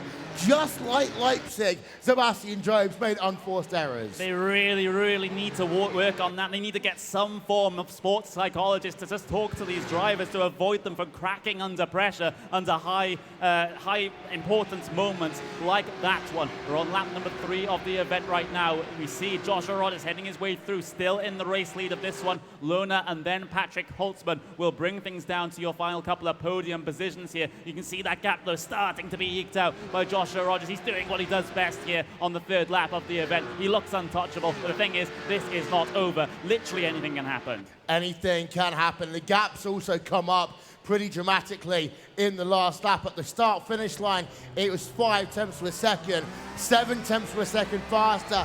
This lap alone is Rogers over Moritz Lohner. Now, let's not forget that Williams Esports finished 2nd in this event last year. Are we going to be starting to talk about Williams Esports being the bridesmaid and never the bride at this event? It certainly seems to be the case here in the Porsche SimRacing Trophy. 2 years in a row, they could potentially find themselves falling short. Here comes Sebastian Job then with the move down the inside of Salva Talens, then almost contact coming up towards the corner, but he's able to get the pass complete. Coming through the final chicane, Sebastian Job, he's basically racing for pride at this stage. He is indeed, as we see Job in 8th place on track, in towards turn number 1 on lap number 4 of this 12-lap event. And just behind, that is the DriveX Scalpers car, of course, of Salva Talens, running in 9th position on the track. The gaps, as they came past the start-finish line then, it's now 1.4 seconds between P1 and P2. Holtzman, though, running steady in 3rd. Beneke up from P6 to P4. So there is a charge coming by our sole remaining Pure Racing Team car. Yeah, Pure Racing Team looking to finish off with a flourish here as we see Beneke gets himself right onto the back of Patrick Holtzman, heading their way through what is going to be the turn 8 and turn 9 chicanes here at Circuit Gilles Villeneuve. Still closing in on the way down to the hairpin. He can gain a lot of time by going very deep on the brakes, down in towards this very heavy braking zone. Look at how close he is. Almost gets up to the rear bumper of that Red Bull Racing Esports car off the corner, but the run does go to Patrick Holtzman in this case. Does. We get a wonderful look here up above in our final. I want to say a big shout out to everyone who's managed to make this such a great event. As we see on board then with Max Beneke, he's got Patrick Holtzman in striking distance. Your best opportunities to make a pass as Beneke just gets a little bit loose over the curbs at the end of the final chicane. Your best opportunities into turn number 1, the Virage Center, or maybe turn 6, and of course then the hairpin and turn 13. You can see as we're riding on the back of Patrick Holtzman how close Benecke brought that Porsche right up to the rear diffuser of the Red Bull Racing esports car. Benecke is looking particularly threatening at this stage in the race. He had a very, very poor qualifying, trying to make up for it in terms of his race pace here today. Is he going to go for the big old send down the inside of the chicane? The door is open there, but not enough free space really to make that work. Coming up towards the apex of the corner, Holtzman very wide off the corner, almost grazes the concrete wall on the outside, but he still stays ahead. Benecke was not happy early on in the Digital GT500. He wants a minimum of a podium here. He really wants to go racing and try and get past the two drivers ahead of him, Patrick Holtzman and Moritz Lohner, so he can have a go at Joshua Rogers towards the end of this one. But of course, these races are short. So for Benecke, he's got to start being a little bit more aggressive, trying to find a way of making a move. You can see just how close the gaps are between second place, third place, and fourth place on track. Second place remains Moritz Lohner in the Williams esports car. Third place remains Patrick Holtzman. Fourth place remains Benecke. And again, Benecke just gets a little bit loose out that final chicane. Yeah, certainly been a little bit of a problem spot for him. It really compromises his run then down through the pit straight and in towards turn 1. So you can see he's lost a little bit of time here, whereas previously through this section, he was right on the back bumper of that Red Bull Racing esports car. Moritz Lohner now really starting to lose touch with your race leader of Joshua Rogers. Gap is up to 2.5 seconds at this stage. You see Alexander Voss right at the back of the field. That's P11. Something may have just happened to him to put him all the way back there. Indeed, so I had a little word circled on my card, and that was adaptability, because of course these drivers are running fixed setups here. So they've been doing all weekend in the Porsche SimRacing Trophy. It is the great equalizer, but it does mean that you have to be able to adapt to a changing setup. You see over the little sausage curbs there, down at the turn 8 and 9 chicane. Once again, they're going a little bit up into the air. Around the outside, you see Patrick Holtzman think about making a move over Moritz Lohner for second place. And Benecke wants Lohner and Holtzman to fight, but not that much, because I just saw a brief glimpse. Josh Rogers is putting away, as we now see a look and a weave there between the Red Bull Racing esports driver. He's looking for a lane to try and get alongside, to try and get past, but he cannot do so in the run into turn 13 and 14. Yeah, simply not able to find a way by just yet. Patrick Holtzman even loses a bit of time coming off that chicane down in towards turn number 1 for the 7th time in this event. That logs officially half of the race is done. Benecke gets closer over Patrick Holtzman. We are now down to 25 kilometers of racing remaining in the SimRacing Expo for 2019. Benecke is desperately trying to find a way onto the podium. Patrick Holtzman is desperately trying to find a way past Moritz Lohner. But you're now into that situation where if you are Patrick Holtzman, you're playing a little bit of attack and a little bit of defense. You've got to keep an eye behind you to see what Benecke is trying to do. It's always the most awkward position to be in sim racing and in real life racing, just in the middle of a 3-car battle. Your eyes have to be on the back of your head and, of course, where they usually are, on the front of your head here for Patrick Holtzman as he comes on his way down towards that hairpin once again. Benecke still very, very deep on the brakes. A slightly more wider line through the entry of the corner that almost runs into the back of the Red Bull car ahead of him, coming through the middle of the apex there, but still Draft City here on the way down to the final chicane. Yeah, this could be a good opportunity for Benecke to try and make a move as they come down into that final chicane. The gap is 2 tenths per second. Benecke looking down to the inside, but not quite close enough. Not just yet. Over the curbs they come, and they're going to conclude lap number 7. You can see that Koala SimSports car at the front of your field. 3.7 seconds is now the gap between first and second place. So at this stage, we are racing for your podium. But it's a great battle we've got going on for second, third, and fourth. It is absolutely brilliant stuff. We haven't quite seen enough side-by-side yet to make me call it exemplary, but I think that one is on the cards before that we get this race done. Beneke is looking particularly quick here after a lackluster qualifying. Down towards the inside then on Patrick Holtzman through the left-hander. Does he have enough space to make it work? He's given space, but he's not able to complete it. He's not, as they're going to try and do it again in towards turn number 8 and 9. Beneke going to try and look around the outside. You can do it. And contact. And Beneke goes wide into that second chicane. And Beneke is now at risk of losing 4th place in this event as he'll come down into the hairpin. Max Beneke, he is on the outside coming into that second chicane, and now he's got the number 24 Coanda SimSports machine on Mitchell de Jong right behind. Well, we did say we're going to have a battle between Coanda and Pure Racing Team. Here we go. We've got one for 4. Yeah, absolutely. Mitchell de Jong, VRS Coanda SimSports now might be able to pull the pass off of a stricken and incident-affected Beneke on the way down towards that final chicane. Simply not close enough this time, but you can see how much curb they're taking all the way through that particular section. Beneke, I don't think he has all that much damage on that Porsche 911 Cup car, so he might still be able to give chase to your podium contenders right now, but he is running out of time as we have a warning for the number 4 car. Yep, number 4 machine there. Warning from race control. There's enough damage to maybe just crimp up the area a little bit. There's a replay again. Patrick Holtzman.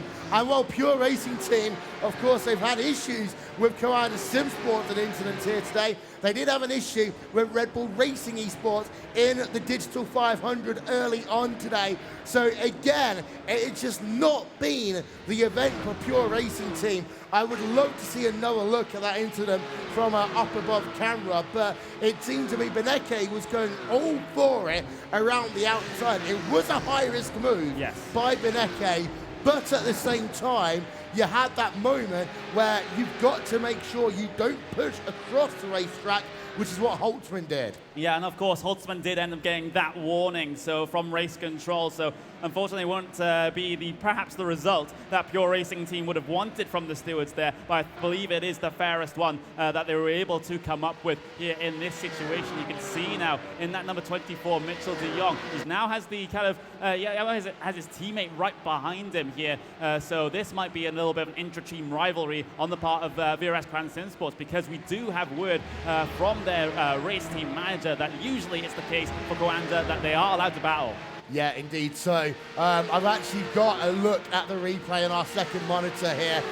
It's just actually ironically over the bridge. It's very hard to see, but I will agree with the race control team there. Beneke just had absolutely nowhere to go as the Red Bull Racing Esports car just a tiny bit moved across him. A penalty certainly wasn't warranted, but a warning certainly was, as there is the replay up on your screens. We are down 2.5 laps to go then here in the Porsche SimRacing Trophy. And whilst all of this has been going on, all of the action there is now a 5-second gap between Josh Rogers, the Australian driver, and Moritz Lohner, the German, running for Williams Esports. Yeah, absolutely. I've said it time and time again throughout this weekend. Joshua Rogers is doing exactly what he is known for. Front of the field, run off into the sunset, goodbye everyone else, and it's the exact same performance here today, where it matters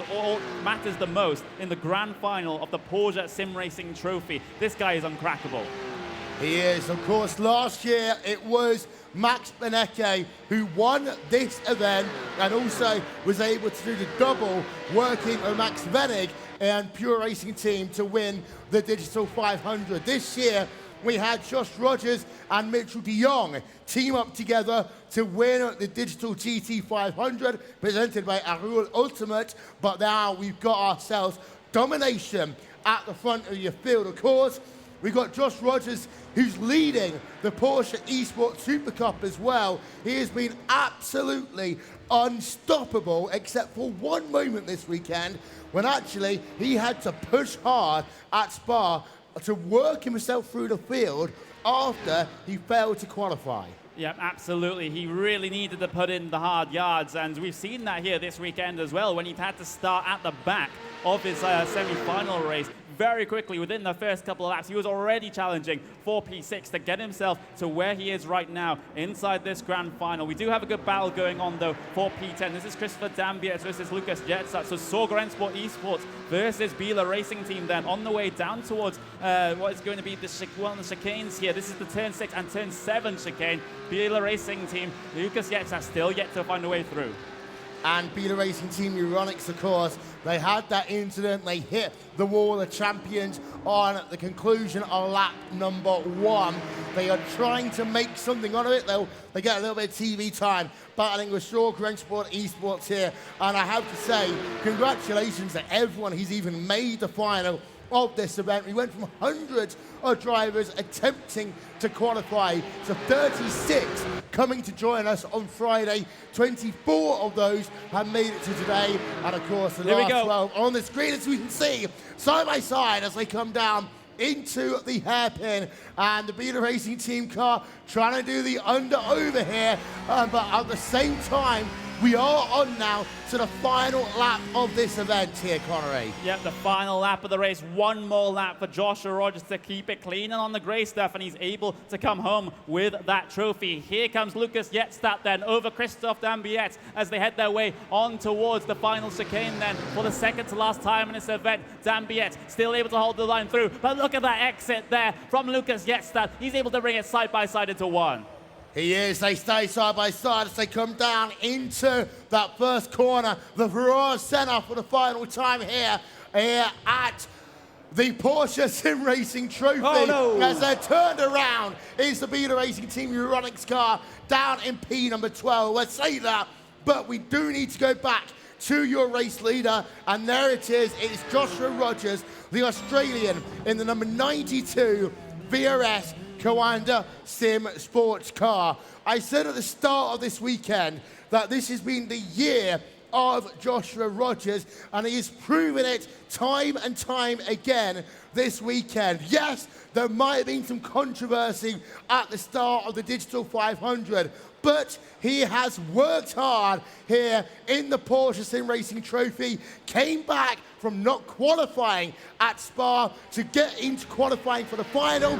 He comes past the start-finish line, the winner of the 2019 Porsche SimRacing Trophy, and finally a smile from the Australian Joshua Rogers, and VRS Coanda Sim Sports will take home the trophy.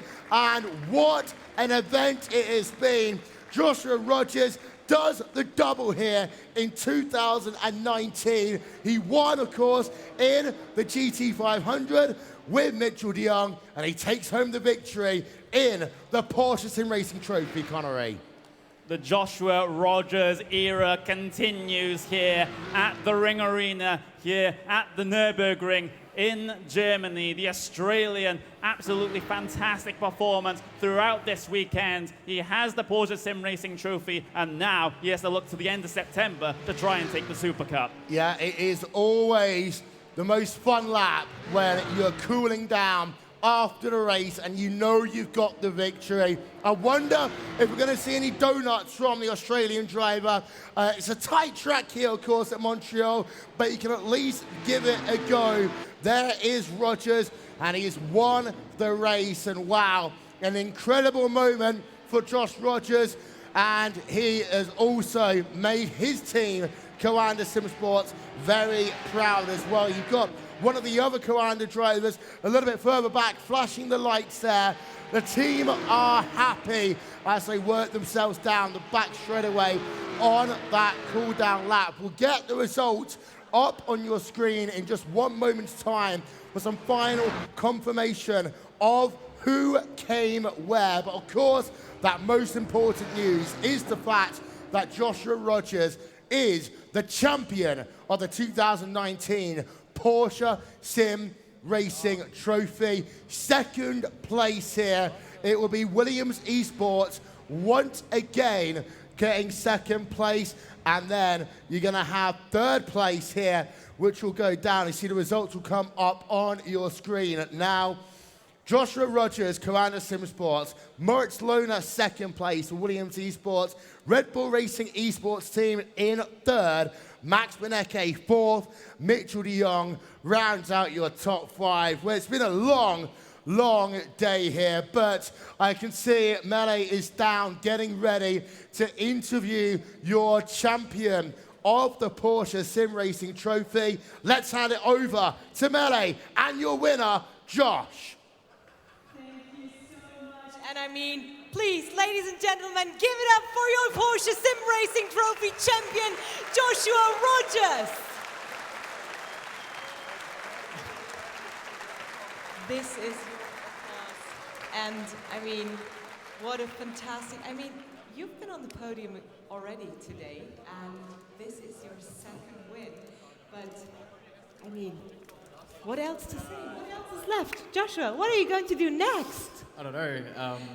You know, obviously get on a long flight home, but yeah, look, that race, I think, you know, coming into that, Montreal is one of those circuits that I feel often quite comfortable with due to the curbs. It's something I normally always like in a circuit, so, you know, to be able to have that circuit as the finale certainly boosted my confidence, but at the same time, obviously after qualifying at Spa, I wasn't quite sure I was going to make it in, so you know, obviously just thankful to be here. Thanks to all the VRS Coanda Sim Sport, and you know, obviously those guys for getting us over here. You said it yourself, it's a long way back home, but you're not going empty-handed. A trophy in each of your hands. Would you have thought that when you boarded your plane to your way to the Nürburgring? Certainly not. You know, obviously, like most people, we all come here just for the experience, to meet up with everybody and have a really good time. The racing is obviously brilliant as well, but you know, it's a very social event. So you know, to come out of this with 2 trophies, like you said, yeah, I got no words. That's really fantastic. I mean, Joshua, we are about to head into the ceremony in just a bit, but is there anything else you want to say? You want to say to your fans, to your teammates, to your co-driver? Just obviously a massive thanks to ADAC for putting this on, also Porsche, everyone for coming out. I can see there's quite a few people up in the stands, a lot more than I expected, so that's always good to see, and yeah, I look forward to coming back tomorrow and enjoying the expo a little bit more. I mean, it's been a very, very long day, and I mean, how hard is it to be focused over such a long period? Yeah, definitely.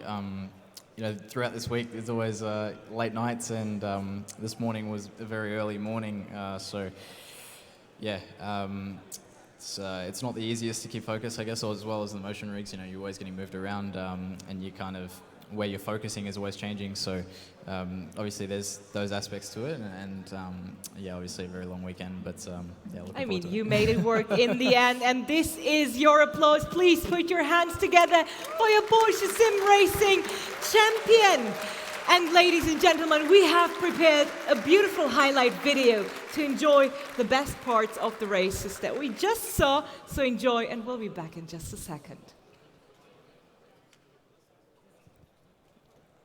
So there's a look then at what happened in the Porsche SimRacing Trophy. There's action, Connery, right from the very start. We did have a victim into the wall of the champions, Lucas Jestak in the Biela Racing Team Euronics. Yeah, absolutely. Maximilian Benecke, the big moment of the race, or one of the big moments in the race. Contact with Patrick Holtzman coming into one of the chicanes there. Has to take a chip across the grass, has to take the slowdown penalty, and he gets cycled quite a bit back.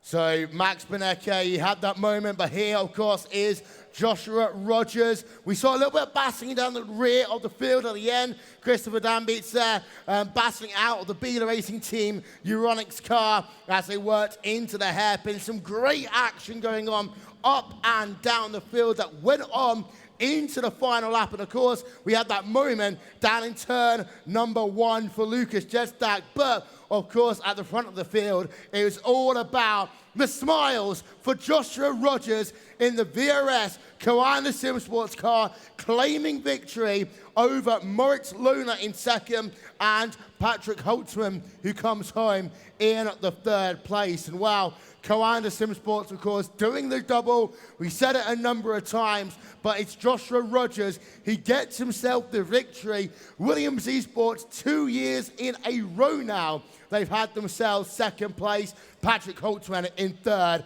Let's go back to the stage. And we are back, and yes, beautiful highlights, beautiful races that we have seen. Of course, the highlights of the Porsche SimRacing Trophy. Ben, is there anything more to add than what we just saw and what we heard from our commentators? Race Spot and all the commentators, both in English and in German, have done a fantastic job throughout this whole weekend. So a big round of applause to Race Spot TV, the German commentators and the English commentators. And Sebastian Smeltz has joined us back on the podium, ready for the first of our podium ceremonies. We're going to do a lot of podium ceremonies, so do bear with us, but we've got a lot of fantastic, huge trophies to give away. So, should we get the podium ceremony underway? Absolutely. Okay, so in third position then, in the Porsche SimRacing Trophy, Patrick Holtzman of Williams Esports.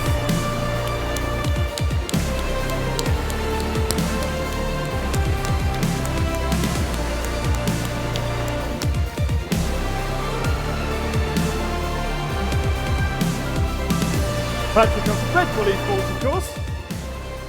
Congratulations, Patrick. And in second position of Williams Esports, Moritz Lohner.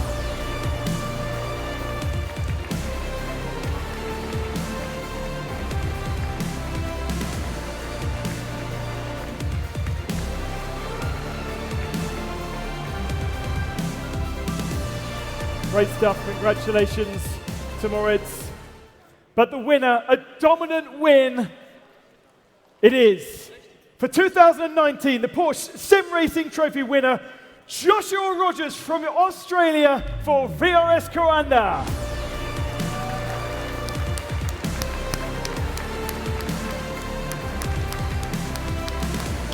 And what a year it has been in a Porsche for Joshua, right at the head of the field of the World Championship as well.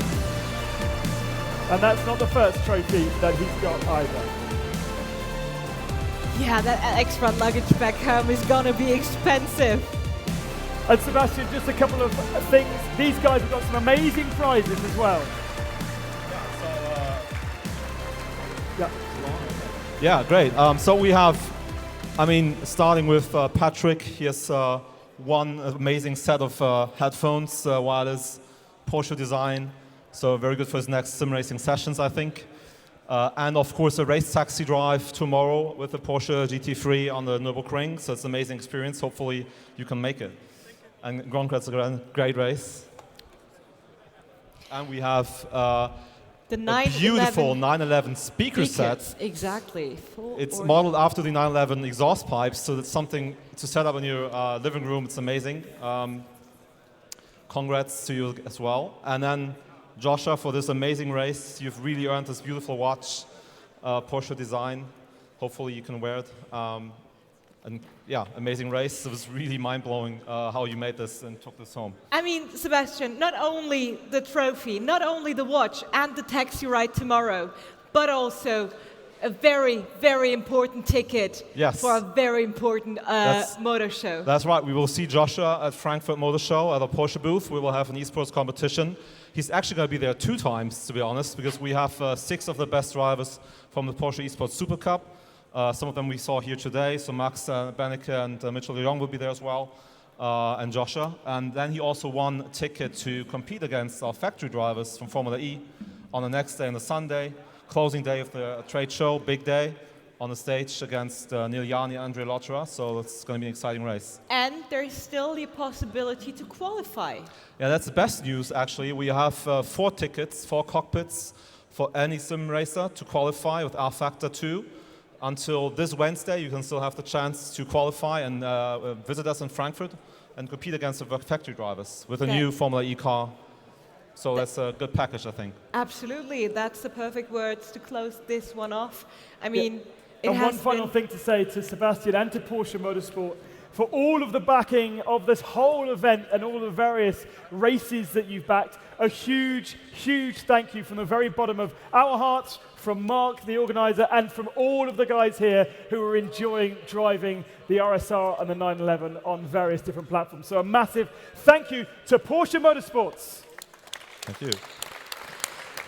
And of course, once again, congratulations to our winner and the second and third place, and of course to everyone that made it into the grand finale. Oh well, to everyone that made it here onto this beautiful stage. We had a lot of drivers here for the competing for the trophy in this Porsche SimRacing Trophy. Yeah, absolutely. This is a podium of 3 very talented drivers, but all 36 that came here on Friday are as the very top level, and fantastic to see such a class of 2019. That is the end of our celebrations for the Porsche SimRacing Trophy. In a few moments' time, we'll get the next podium. Here are the highlights of the Volkswagen Beat Benji Lechner Pro Challenge. Well, it was a fantastic action-packed race that we saw here on the Nordschleife with the VW Golf GTIs. We saw door-to-door action all the way through this one. 3 laps in the end. That was our pole sitter having a big moment, getting spun around. And then, well, what about this from Vermont? Look at how close the action was here, Connery. Yeah, absolutely brilliant performance from the Frenchman, but unfortunately it wasn't enough for him to go all the way from the back of the field to the front to take the prize here. We see Kramer having a big moment there towards the end of the race. Similarly so, a couple of minutes later, down at the start of the GP circuit. And then we have this absolutely fantastic battle for P3 right at the end of this event. And well, you saw the end of the race here, how it was so close towards the end. But what a win it was there for the winner there, and well, across the line he went, but it wasn't over yet as they went and lost control at the end there. Thank you so much. I mean, the highlights of the Beat the Leuchter challenge. And I mean, we just see in our background the trophies being carried in. And I mean, they're good looking trophies if you ask me.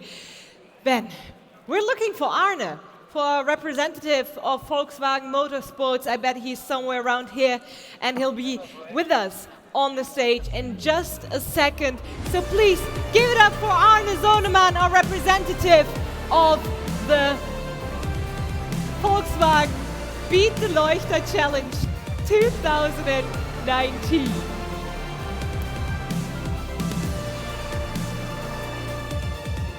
Well, it looks like he might have already found himself a drink or two, perhaps. A lot of the drivers to attend. Who knows? A lot of the drivers that were in this, obviously, they just came for the day to enjoy themselves, so may not have been briefed that they had to stay for a podium ceremony. That's a shame. Let's push that podium back at the very end. Arne. Oh, there he is. Good. I mean, he has a lot of prizes to carry because the first place is something very special. I can understand why it took a bit longer, because you did your very best to get us something very, very special, and we do have a microphone for you as well. And of course, as already said, every one of our participants, everyone that qualified for the Beat the Leuchter Challenge is getting one of these beautiful Golf GTI TCR. Sadly, not the original one, but this one is as pretty, if you ask me. And it is a real replica, 1:43, so it is a start, maybe. Yes. Yes, it is. But Arne, let's get back to our winner of the Beat the Leuchter Challenge with 9.3 seconds. Well, we've got in theory, we're going to do a podium, 3, 2, 1. We're not quite sure if third and second are still in the building. So let's give it a try. We'll and if try they don't respond, then we'll move on to the next one. Is that all right? That's a good idea. Let's do it that way, Ben. So in third position then was Jonas Hillets. Jonas, are you in the building? Would you like your prize? Just looking around this big arena, it's a big place. Jonas Hillett, are you still here with us? What's the prize? No, you can't just claim it and pretend it's you. I think Jonas is no longer with us, so we're going to move on then to the second position driver, and that is Alexandre Vromant. Alexandra, are you here? No, I don't think so. I don't see Alexander in the audience either. That's a shame. He's going to miss out on the cap. So maybe I'm getting the car after all.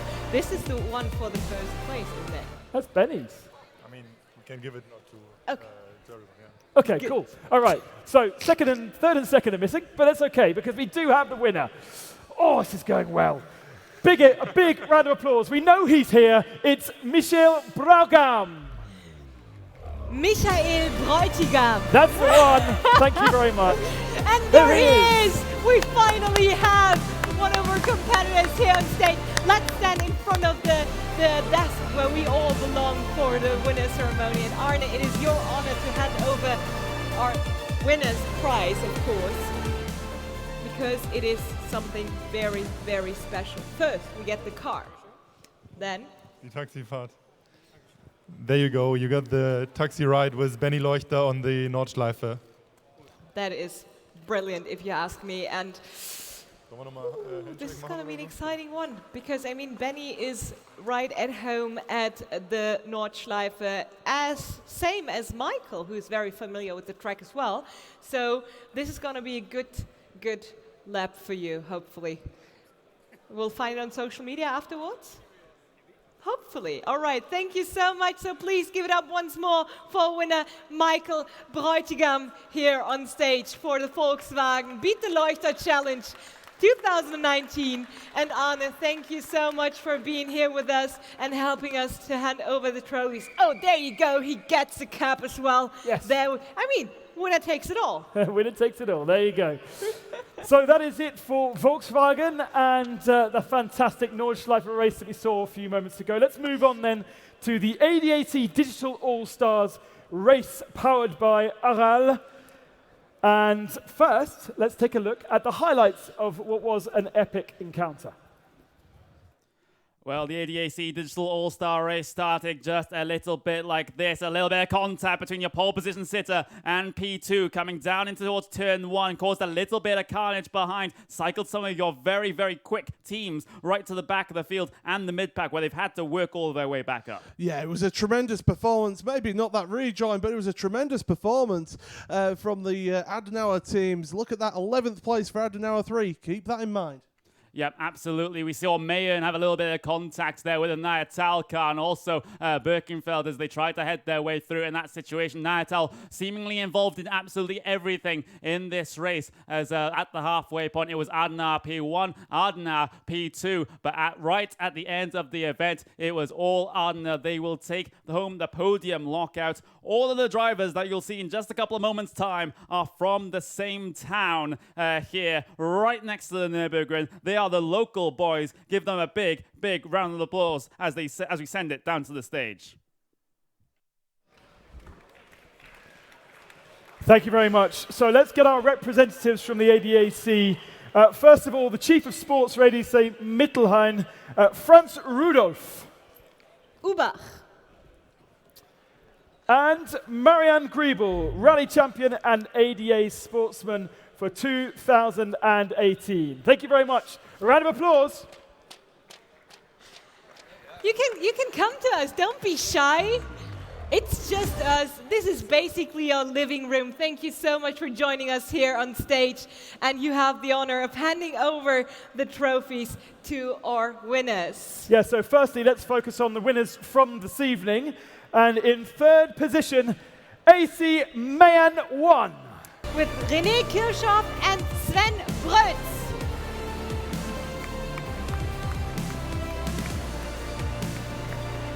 Coming from the floor. Fantastic. Congratulations, guys.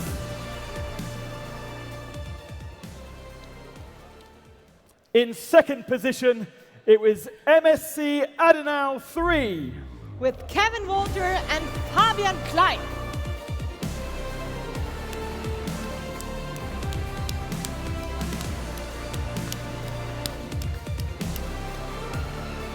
I mean, they're not far from home. Here they are. They're trying to make their way to the desk. I know, it's been a long day. It is okay to get lost on this huge stage. It's a big stage, there you go.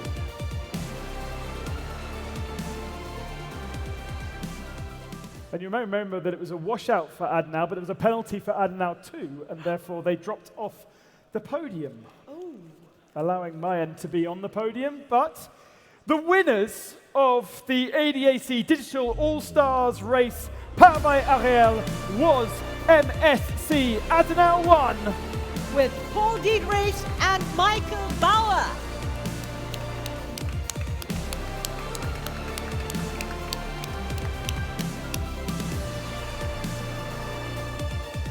And it's a decent check that I see lying on the floor there.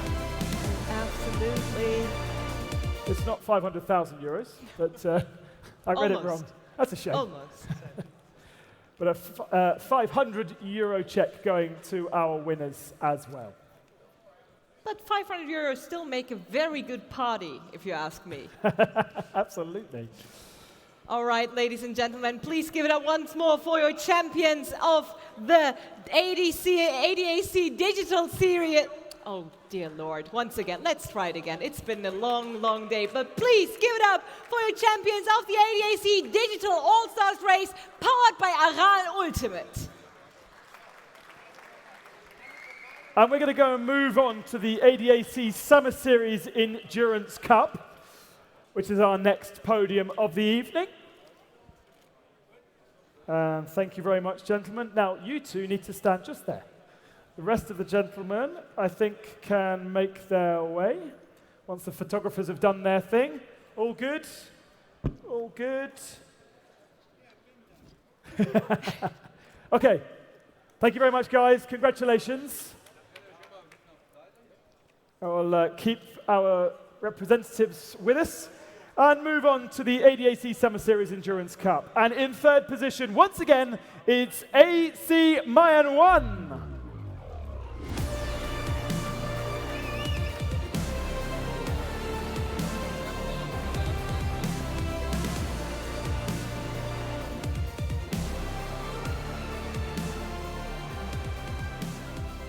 Second place goes to MSC Natal Bad Kreuznach.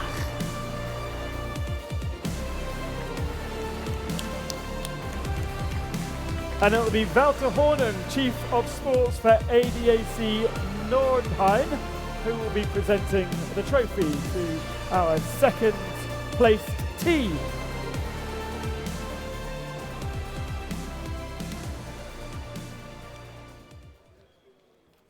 And it is now time to welcome the champions of the ADAC Summer Series Endurance Cup on stage. So please give it up for your winners, Scuderia Augustburg Brühl 1. You guys.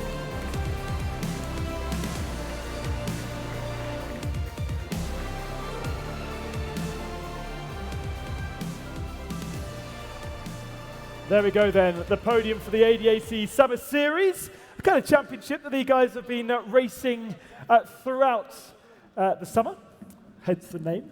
There's a clue in the title.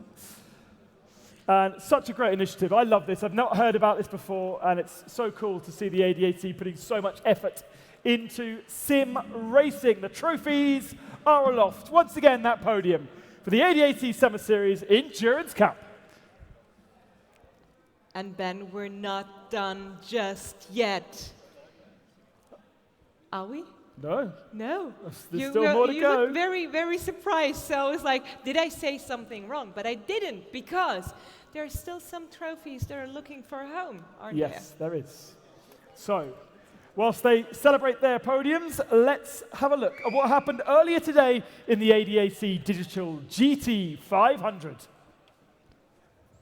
So it was action right from the very beginning in this one. Pure Racing team having issues into Air Rouge and Radio, and they end up having a crash with Williams Esports. There's action all the way through this first lap, Connery, in what was a very long race, the longest race of the weekend, but it started off chaotic. Yeah, chaotic, and of course, big controversy. Once again, we've seen it so many times so far this, throughout this event between the Pure Racing team and, of course, that VRS Coanda Sinsport, those VRS Coanda SimSports drivers. But here we go, throughout the middle of the race, you see the Pure Racing Team Blue car having to go through on that Red Bull Racing esports car. After they got a penalty, they had to swap positions. Yeah, indeed so. And Pure Racing Team, they had so many issues here today. But Koanda SimSports and the number 81 team, the team of Joshua Rogers and Mitchell de Jong, they were victorious. And it's time for more prizes.